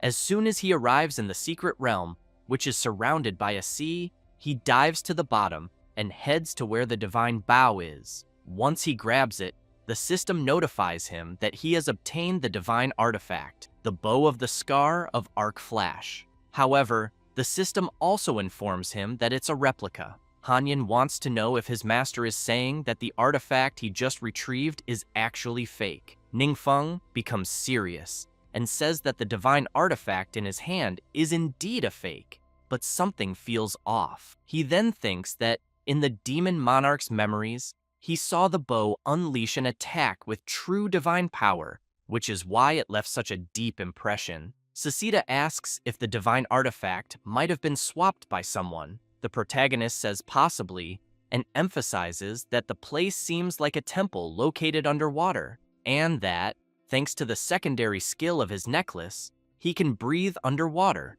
but he figures he'll need to leave and ask someone about the divine artifact. Sasita asks if her master is going to use the forbidden camouflage skill again. Meanwhile, someone is knocking on a door. It's a mermaid, and she looks quite worried. The queen's attendant asks if she needs someone to accompany her inside. She takes a deep breath and says there's no need, she wants to be alone for a while. As the door opens, the creature from the aquatic secret realm passes through. She then starts remembering a moment when she asked an aquatic being if what he had just said was a marriage proposal. The being confirmed, saying that if the queen were willing to marry their handsome prince, he believed the cruel war they were fighting could end very soon. However, one of the queen's guards became furious, shouted, calling the messenger insolent, and made it clear that they were the ones who started the war, and therefore the queen would never marry an invader. The fishman asked the guard not to yell at a mere messenger and said that if he had courage, he should defeat them on the battlefield. The guard was enraged by such behavior, but the queen told him not to act rashly. The creature continued yelling at the queen, saying that she was rational and that, in his opinion, accepting the prince's proposal would be good for both countries. But the queen pointed out that their hands were stained with the blood of civilians and that she would absolutely never marry a demon. The creature's expression changed, and he said that this would be very troublesome and that he would sincerely report her attitude to his superior. Then he shouted, emphasizing that he hoped the prince wouldn't get too angry, which made all the guards furious at such insolence. The creature left the aquatic palace laughing and disappeared. After recalling that, the queen clenches her fist tightly, filled with anger, wondering if this is her kingdom's punishment for defying the will of God back then. But she quickly notices the protagonist in front of her, who in turn thinks he didn't even have time to transform and camouflage himself. He's already been spotted. She is shocked and wants to know how he got in there. Terrified, she thinks that the temple has multiple layers of defenses on the outside and questions how someone could enter without anyone noticing. Ningfeng laughs, asks her to calm down, and explains that he's just there to ask a few questions. However, she doesn't hesitate, grabs her bow, and immediately aims at the protagonist. She then fires a powerful attack, but Ningfeng manages to block it with his mystic barrier. She's left speechless, not expecting a mere human to defend against her powerful strike so easily. Ningfeng then becomes serious and asks if they can talk calmly now. The queen begins to tremble, worried, staring at the portal in front of her and wondering if the intruder came through it. She then reflects that her earlier attack was completely ineffective, that his defense is shrouded in thick, dark power, and thinks he might be trying to take her divine artifact. In her eyes, the protagonist now has a sinister expression, and she fears her kingdom may truly be on the verge of destruction. But Ningfeng shows the bow and says it's a fake, which is why he wants to know if she knows where the real one is. She is stunned and says she didn't know it was fake, and that she has no idea where the real divine artifact might be. Sasita informs her master that she's lying. Hanyan emphasizes that the queen probably thinks they are mere invaders. So the protagonist asks the queen to calm down and not get stressed, as he has no use for her personally and just wants to use the divine artifact for a moment. She is shocked and wonders if the human in front of her is calling a blatant robbery alone. Sasita comments that the queen seems even more nervous. At that moment, the queen shouts that her kingdom is under invasion and that her divine artifact is the last hope to protect it, so she absolutely will never hand it over. But then she becomes scared and starts questioning her own words, knowing that if she provokes him, the whole kingdom will be doomed, as they can't fight on two fronts. Ningfeng wants to know what she means by invasion and asks if she can explain what's happening. At that moment, someone arrives shouting for the queen, and she immediately asks what happened. The guard reports that the enemy's vanguard has broken through the defense line and is heading straight for the royal capital. He makes it clear that everyone is ready for battle and that she must give the order as soon as possible. She's paralyzed upon hearing this and starts thinking she has become the monarch of a fallen kingdom. But the protagonist steps forward, calls out to her, and says he'll go with her to see the situation. She's impressed, but quickly becomes nervous and yells, saying that no matter what happens, she won't agree to any of his terms, and he shouldn't think of forcing her to send him. However, in her vision, she sees Ningfeng with a sinister expression, as if he's plotting something, but he turns and replies that he understands and won't interfere. At that moment, another guard arrives calling for the queen and is quite surprised to see her with a human. He then asks her who the person beside her is. She's startled and says it's a long story and that it's better to deal with other matters first. With that, she rushes out at full speed, but is soon met by several citizens of her kingdom calling out to her. She wants to know why they're all there. An old man says that she and her ancestors were invaded by the enemy because she was protecting them, and that in a moment like this, everyone should fight alongside her. All the beings get excited and start shouting that they will help in the battle. The old man also emphasizes that even though their strength isn't what it used to be, they can still fight on the battlefield. The queen begins to cry and then thanks everyone for their help. Suceda calls out to her master and, looking at the aquatic people, says she thinks they all seem like his loyal believers. Meanwhile, the messenger informs his master of Queen Mingja's response. The prince comments that she is a naive woman and wonders if she really thinks she can stop his army. One of the prince's guards calls for him and asks if it could be a trap. After all, they still possess the divine artifact of the Shadow Commander. He tells the guard not to worry, saying that the Shadow Commander is just a fallen goddess and that she can't be compared to the Lord he serves, the Requiem of Souls. He then emphasizes that he has been feeling his power growing stronger lately and believes it must be a gift from the Divine Lord, which is why he's going to show the queen what they're capable of. He then shouts for everyone to prepare for the attack. Meanwhile, the heretic among the aquatic beings is preparing his skill. Ningfeng sees this and wants to know what they are doing. Suceda says they're setting up a reinforcement formation to increase their power, but she thinks it's a pity they can't unleash their full potential. At that moment, Queen Mingja becomes very frightened as she sees the prince's troops charging into battle. The mages shout to attack and quickly begin casting their spells at the approaching creatures. However, they're terrified to see that their attacks have no effect and start questioning what the hell is going on. The prince begins shouting with his power activated. He then laughs upon seeing that the heretics have joined the battle.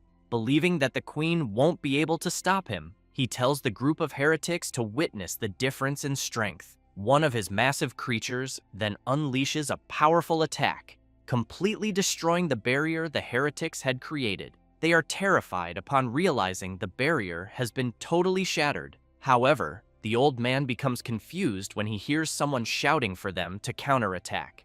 It's the protagonist, urging them to quickly cast their spells again. The old man comments that they can't even scratch it, but wants to know who the protagonist is. Meanwhile, the queen stands there stunned, unable to believe that the human has integrated so easily with the heretics. At that moment, one of the guards informs Her Majesty that the creature is about to attack again. Mingja then shouts for everyone to be warned to retreat, as they can't hold them off. But just then, an attack lands squarely on the creature about to strike, blowing a massive hole through its chest. Both the queen and her guard are in disbelief at what just happened. Ningfeng laughs and tells one of the heretics he did a great job, who in turn is left speechless, wondering if he really was capable of that. Suceda gets excited seeing a formation personally supervised by her master. Hanyan, meanwhile, says he's feeling really jealous. The prince is shocked, thinking this is impossible. He then screams, asking if they really think they can win this battle. The creature with the gaping hole in its chest quickly regenerates. The prince explains that the corrupted sea monsters present were all personally summoned by him, and emphasizes that unless the protagonist cuts off their connection, they will continue to regenerate. Ningfeng gets agitated and asks the guy next to him if he heard that. He replies yes, since the prince shouted it so loudly, but he's really curious why someone would reveal their weakness so openly. The protagonist gets excited, thinking that his new forbidden spell is going to be very interesting. It's the spell he received from the commander of the Skalu Guild, and now the ability causes enemies within its range to be continuously cursed, and the protagonist can see and control their thoughts. At that moment, the creature prepares to attack. However, it is struck directly in one of its eyes, sent flying backward and crashing onto the other monsters.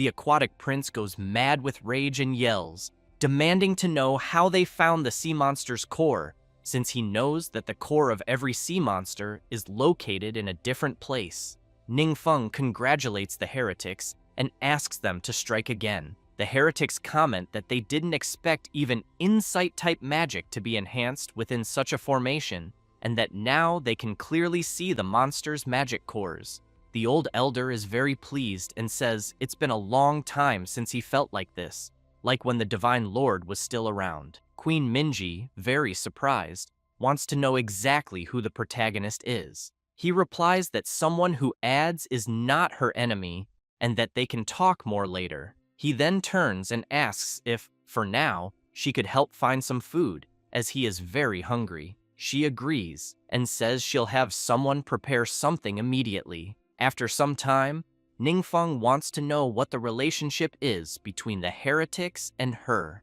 Minji explains that they were originally citizens of various countries, and that the deity they believed in was the Almighty God of Magic. She then explains that the Almighty God of Magic was also one of the main gods overseeing their world. But during the War of the Gods at that time, they received a divine oracle accusing the God of Magic of being an evil god. Because of that, the followers of the Almighty God of Magic were forced to abandon their faith or be marked and mercilessly killed. And, apparently, the gods seem to encourage their followers to do the same. However, she emphasizes that her ancestors believed those people were innocent, so they stood up bravely and took them in. But unexpectedly, the god their own country believed in, the Commander of Shadows, also fell during the War of the Gods. Because of that, they lost the protection of the gods, and their ancestors' power was drastically weakened. Other countries then began to take action, planning to use the crime of sheltering heretics as a pretext for invasion. But she believes it may have been a blessing from the heavens, as their ancestors unexpectedly obtained the divine artifact of the Commander of Shadows. And with the power of the divine artifact, they were able to repeatedly repel invasions from monsters and enemies, protecting the country's safety. After hearing this, Ningfeng concludes that this must be the memory scene of the demonic monarch, that the divine artifact truly exists, and that he believes they, the aquatic beings, are very fortunate. Then, just as the protagonist is about to say something, the heretics begin screaming in fear as the enormous sea creature is coming toward them again, this time in a completely different form, with several creatures bound to it. One of the heretics, using her magical gaze, says that it is a monster formed from the sacrificed soldiers and civilians. The others become frightened and scream, saying it's useless because their spells can't harm it. Meanwhile, the prince gets excited, shouting that he will eliminate everyone. He emphasizes that the dead will only strengthen his monster. Then he declares that this is the true power of a god, enough to destroy the heavens and the earth, and that he will make the whole world tremble at his feet. However, he ends up being struck by the activation of the forbidden spell, and his soldiers find it strange, beginning to wonder if their prince isn't acting abnormally. With that, the creature turns against him and prepares its attack. He is terrified, unable to believe what is happening, and is soon severely attacked by his own creature, though he tries to defend himself with the magical shield he created. Deeply shocked, he begins to question why his sea monsters are attacking him. He can only watch, knowing that the prince is under the effect of his ability, which uses his own mental power to control the target's mind, temporarily turning them into a mental slave. The souls of the creatures the monster defeated begin to be expelled, and then attack the aquatic prince, breaking his barrier and brutally assaulting him. Finally, his own creature begins to attack him again, since the magical barrier was undone. Both the queen and the other heretics are very surprised by what is happening. As a result, the aquatic prince ends up completely collapsed on the ground and totally knocked out. The prince's henchmen quickly rush to him worried, calling out, until he wakes up startled and shouts, asking everyone not to panic, because the god he worships is the Lord of Souls, so he wants to know how he could die so easily. Then he stands up and, while releasing his power, says that he received a benefit from the Divine Lord, allowing him to avoid 10 fatal blows, and that at the moment he only used 1. Inside the prince's mind, the MC wants to know if then only 9 remain, which leaves him very scared, not understanding the voice he is hearing. The giant monster soon grabs the prince and starts throwing him from side to side, while the prince's henchmen run away screaming and wanting to know why he had to reveal the secret. After a while, Ningfeng has in mind that in short, the tide of war had turned in an unexpected way. However, he knew that in the following days the enemy had not completely given up resistance. Thus, while some were hiding, the commander made it clear that the defeat they suffered was just an accident, and that they would pray to the god to grant even greater power over them to avenge the prince. Then, he gets nervous and makes it clear that when the time comes, they will regret it, because, abandoned by the gods, they will have no way to challenge them. However, one of the princess's guards, with the divine commander's bow, prepares his attack, and as soon as he shoots, he destroys everything around. They are terrified when they see the destructive power of the commander's bow. Then they scream saying, "This is impossible," and want to know if their god had not fallen. The guard makes it clear that she regrets disappointing them, but that they have already gained the recognition of a god, a powerful and kind god. Meanwhile, Ningfeng is completely calm, eating a succulent lobster. He turns and says that the elder and Mingi can also sit down, as there is no need to be so formal. The princess feels a little embarrassed and says that it is fine, but that they just want to know if he needs anything. At that moment, the elder begins to cry and says that at a certain time, he only read about the Divine Lord's actions in the scriptures and never expected to actually witness the descent of the Divine Lord and be saved by him. Mingay thinks that she also never expected the omnipotent god of magic to be even more powerful than the epic books described. Then she begins to remember the conversation she had with Ningfeng, where she wanted to know if he was really the omnipotent god of magic. He replied that yes, and that, originally, he was there to take the divine artifact left behind by Commander Shadow, and that in fact, this divine power of the artifact is constantly weakening. Mingay, a little surprised, says that her mother, in search of a way to restore the divine power of the bow, secretly left the artifact, and the replica that Ningfeng obtained was really left there to reassure the people. Thus, the MC wants to know if then she knows where the true artifact is. Mingay says that her mother did not tell anyone where she was going, and that she also does not know about its whereabouts. However, she emphasizes that her mother was always conducting research in the judgment realm of the Commander of Shadows, and that she thinks the MC may find some clues there. Ningfeng says that the last time he accidentally entered the judgment realm of the god of the true essence of the Holy Spirit and was blocked, so he would like to know if something unexpected will happen this time. Then the MC turns to try something while trembling all over. The princess is confused, trying to understand what he is going to do. After using his power, Ningfeng receives a system warning informing him that an abandoned judgment realm has been detected and asks him if he wants to reactivate it. Hanyin and Sesita approach their master and say that it is really amazing what he is doing. Sesita also says that if he can activate the trial realm, she knows it is like extending part of the divine realm to the place there, and that she also thinks her master's followers would benefit even more from it. Ningfeng clicks yes, and a power begins to envelop the place, which immediately leaves the princess worried, wanting to know what is happening. And as soon as such power merges with the tower, she becomes even more astonished and shouts that the judgment realm, which had long been absorbed, was truly restored. Then she becomes excited, commenting that after the gods fell, the divine artifact was their only hope against powerful enemies. But now, with the judgment realm, she knows it is as if they had regained the favor of the gods. While wandering through the place, Ningfeng thinks that he can feel the realm is still unstable, and that he would like to know if he can find some information about the divine bow, until he becomes very surprised to see something appearing, but soon changes his mind when he sees better, and thinks that is not it, since he is seeing Princess Mingi's mother before a being with the Commander of Shadow's bow, who soon thanks Mingi's mother for protecting her faithful and asks her to take the artifact and continue to defend her justice and kindness. Thus, after having this vision, Ningfeng concludes that in the end, the bow was a gift to Princess Mingi's ancestors after they defeated the Commander of Shadow, and that he thought they were just lucky, so he believes everything is explained. Then he emphasizes that the connection between the divine artifact and the divine realm is very weak, and that it took some time to track down its whereabouts.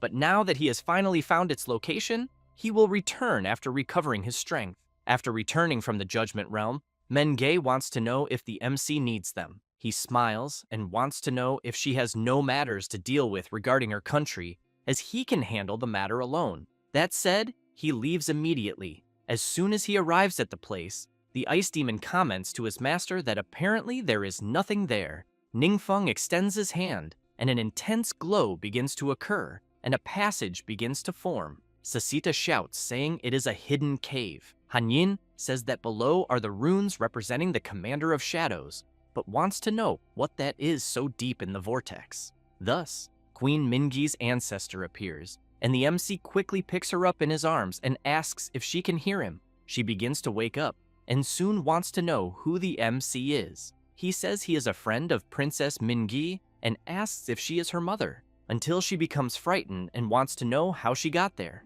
Ningfeng replies that he does not know and says he found her unconscious when he arrived. Meanwhile, Minge feels that her seal has failed and thinks that the divine artifact is about to break free. Back where the MC is, he turns to the rift, and Mingi's ancestor says that the divine artifact will resurrect a god, but that the price is the destruction of the world. Hanyin comments that this is the first time they are hearing this. Sasita then asks her master if it could be the resurrection of the Commander of Shadows, but Ningfeng, intrigued by the situation, wonders if the fallen gods can really be resurrected. Thus, he goes straight to the rift and says it is better to check. However, the ancestor, very frightened, says it is too late and soon begins to remember the old days, when she thought she had found a ritual to restore the divine artifact, but she was wrong, and that the truth of this ritual is that the divine artifact absorbs the weak divine power of the faithful to help resurrect the god. Unable to withstand the power of the god, the world gradually withdraws and will be destroyed. And when she realized her mistake, the ritual had already begun and could not be stopped, and so she knew she could only use the little power she barely had to seal the divine artifact. Thus, she knows they are only nutrients for the gods, sacrifices to be used at any moment, and that the gods' favor is a lie to deceive mortals. Then she apologizes to Mingi for having failed and thinks it is a pity she cannot be by her side before the world is destroyed. Meanwhile, the MC, as he approaches the flow of power, thinks that the surrounding environment there is affected by the divine power and that it began to distort and collapse. And therefore, he knows that if this continues, he fears that a space-time rift may appear, until the flow of power begins to react even more, and a presence emerges from it, quickly commenting with the MC that it feels the power inside him and wants to know if he is willing to become one of its chosen. Ningfeng does not like the question very much, and the entity explains that the chosen are the highest devotees recognized by a god, and that the MC will be allowed to enter the divine realm and follow at his side. With that, it asks him to help complete the ritual, and he will receive its divine favor. Ningfeng makes it clear that he is not interested at all. The being begins to laugh and shouts that apparently it seems the MC is as foolish as Mingi's mother for really giving up the chance to become one of its followers just to protect the humble mortals. Ningfeng thinks the being must be referring to Mingi's mother, and then wonders if she also rejected the offer of the Shadow Commander. The being continues commenting that it seems to have slept for a long time, and that mortals have forgotten its divine power, then asks the MC to allow it to personally help him remember. Thus, it releases its incredible, overwhelming power. The MC pretends not to care about its display until suddenly the goddess falls to her knees on the ground and becomes very confused, trying to understand what the hell just happened. Then she starts questioning how a god ends up kneeling to a mortal and soon becomes furious, shouting that she will make the MC pay a terrible price.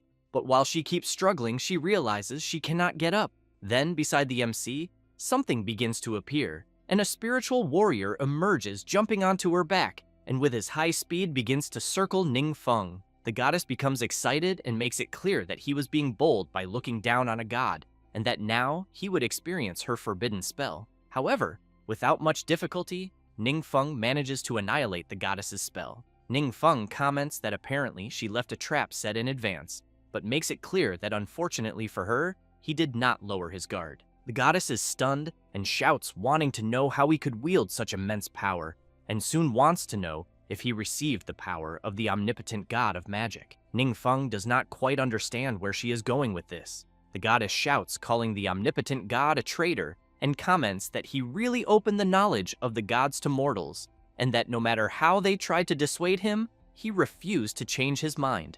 Then she begins telling of when this happened, where mortals could not restrain their desires, and that if they obtained great power, they would lose their reverence for the gods, and that when ambition swelled beyond repair, they would even challenge the position of the gods. Then she makes it clear to the MC that they, mere mortals, simply do not understand, for the gods are the pillars of the universe, and that once a god falls, the laws of the universe lose balance, and everything will be totally annihilated, and the final result is nothing but the apocalypse. Ningfeng just keeps listening to the goddess saying all this.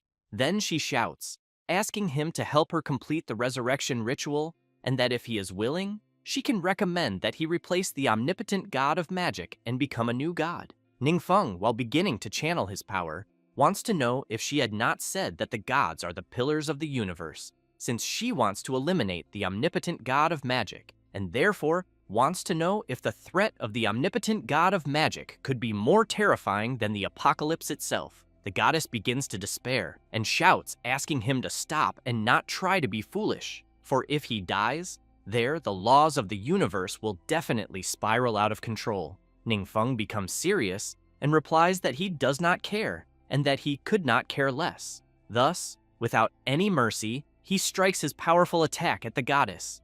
Meanwhile, the ancestor, seeing the explosion, wonders if the resurrection of the god was completed, until the MC appears behind her wanting to know if she is okay. Then the true bow of the Shadow Commander is revealed, while the essence of the Shadow Commander inside the bow keeps screaming and asking the MC to remove his filthy hand from her. Princess Mingi's mother is shocked, wanting to know how he can hold the divine artifact without problems, since after the ritual was interrupted, the artifact gained its own consciousness and rejected everyone. Ningfeng gives an awkward laugh and says it is a long story, but in short, he thinks the consciousness inside the divine artifact disappeared. She wants to know if she could take a closer look, and soon the MC hands it to her. She finds something strange and, observing the divine artifact more closely, comments that it seems some terrifying words have appeared on it, then wants to know what this God Slayer is. The artifact in question is the weapon of the Shadow Commander, of divine quality and can be improved, and at the moment the bow grants 1,500 points of agility, 120% increase in attack speed, 50% more armor penetration damage, 30% more movement speed, and 30% more critical hit rate. In addition to the item ignoring durability and having a chance to leave an afterimage that briefly confuses enemies when moving quickly, and it can also apply a target to the enemy to track their movements. It possesses spells attached to the item, namely Quick Shadow Barrage, Rain of Arrows, and Hidden Snipe. Then the ancestor looks around and comments that apparently the divine power that was being drawn has also disappeared, and finally, the ritual was interrupted. Ningfeng asks Mingi's mother to tell what happened before. She replies that she was trying to find a way to help the artifact restore its divine power, and that she supposed its power was very weak, so the artifact ended up freeing itself from its seal, and that is why things turned out this way. With that, she makes it clear that the MC is their savior, and that she never imagined someone could actually defeat a god. Thus, she states that from that moment on, they would not believe in any god and asks the MC to tell his name, for she will spread his heroic actions throughout the world. Ningfeng smiles and says that everyone calls him the omnipotent god of magic, which leaves Minge's mother quite perplexed, since she had just said that she would no longer believe in any god. Thus, she quickly lowers her head and asks the MC to forgive her offense, for she did not know it was him who had personally descended. Sasita comments to her master that apparently she seems to be very afraid of him. Hanyin emphasizes that having just been deceived by the god she believed in for so many years, it is certainly very difficult for her. Ningfeng says he will take the divine artifact, and that the war has just ended, with many things to deal with, and that Minge also needs her help.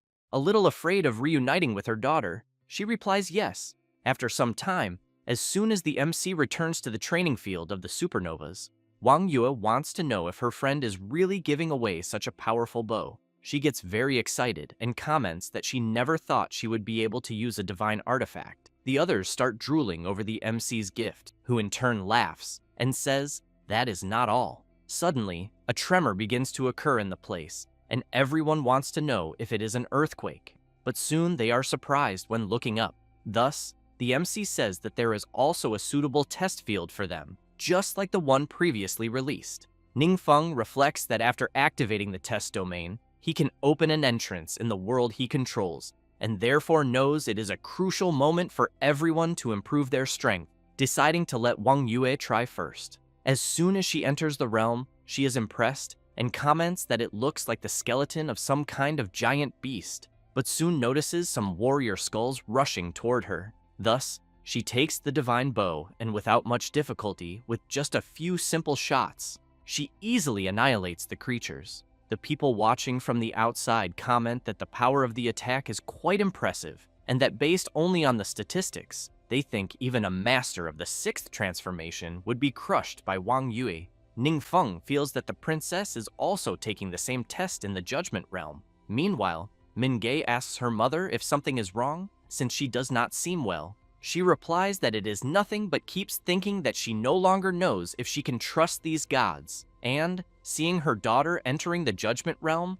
she keeps hoping she will be fine. Already inside the realm, several creatures head toward her, and she prepares her bow and fires at them. Ningfeng, seeing this, feels very pleased and thinks that in different worlds the test realms may look the same, but their difficulty levels vary, as the monsters on Mingi's side are clearly stronger than those of Blue Star. Then he notices something he does not like, and, observing Mingi, he sees some system screens around her. On the system screen, there are some locks blocking the information, and he immediately wonders what it is. Then he focuses and considers that this might be some type of restriction limiting the knowledge of power, and he questions if this could be what the Shadow Commander meant when saying that it prevented knowledge from being open to mortals, since he has in mind that Mingi seems not to have noticed it, and that he, as a god, knows of the restriction's existence. Furthermore, he knows that he can intervene directly in the realm to remove this restriction, but is not sure what the consequences will be. Thus, he telepathically calls her, and she immediately turns around frightened, wanting to know if it is the omnipotent god of magic. Ningfeng asks her not to rush in clearing the realm and to slow down the pace a little because he needs to confirm some things. She prepares again while replying that she understood. Meanwhile, elsewhere, Mingi's mother is praying for her daughter to return safely. The MC is carefully observing the movements of Wang Yue and Mingay as they progress in their respective realms, until it does not take long for him to notice something.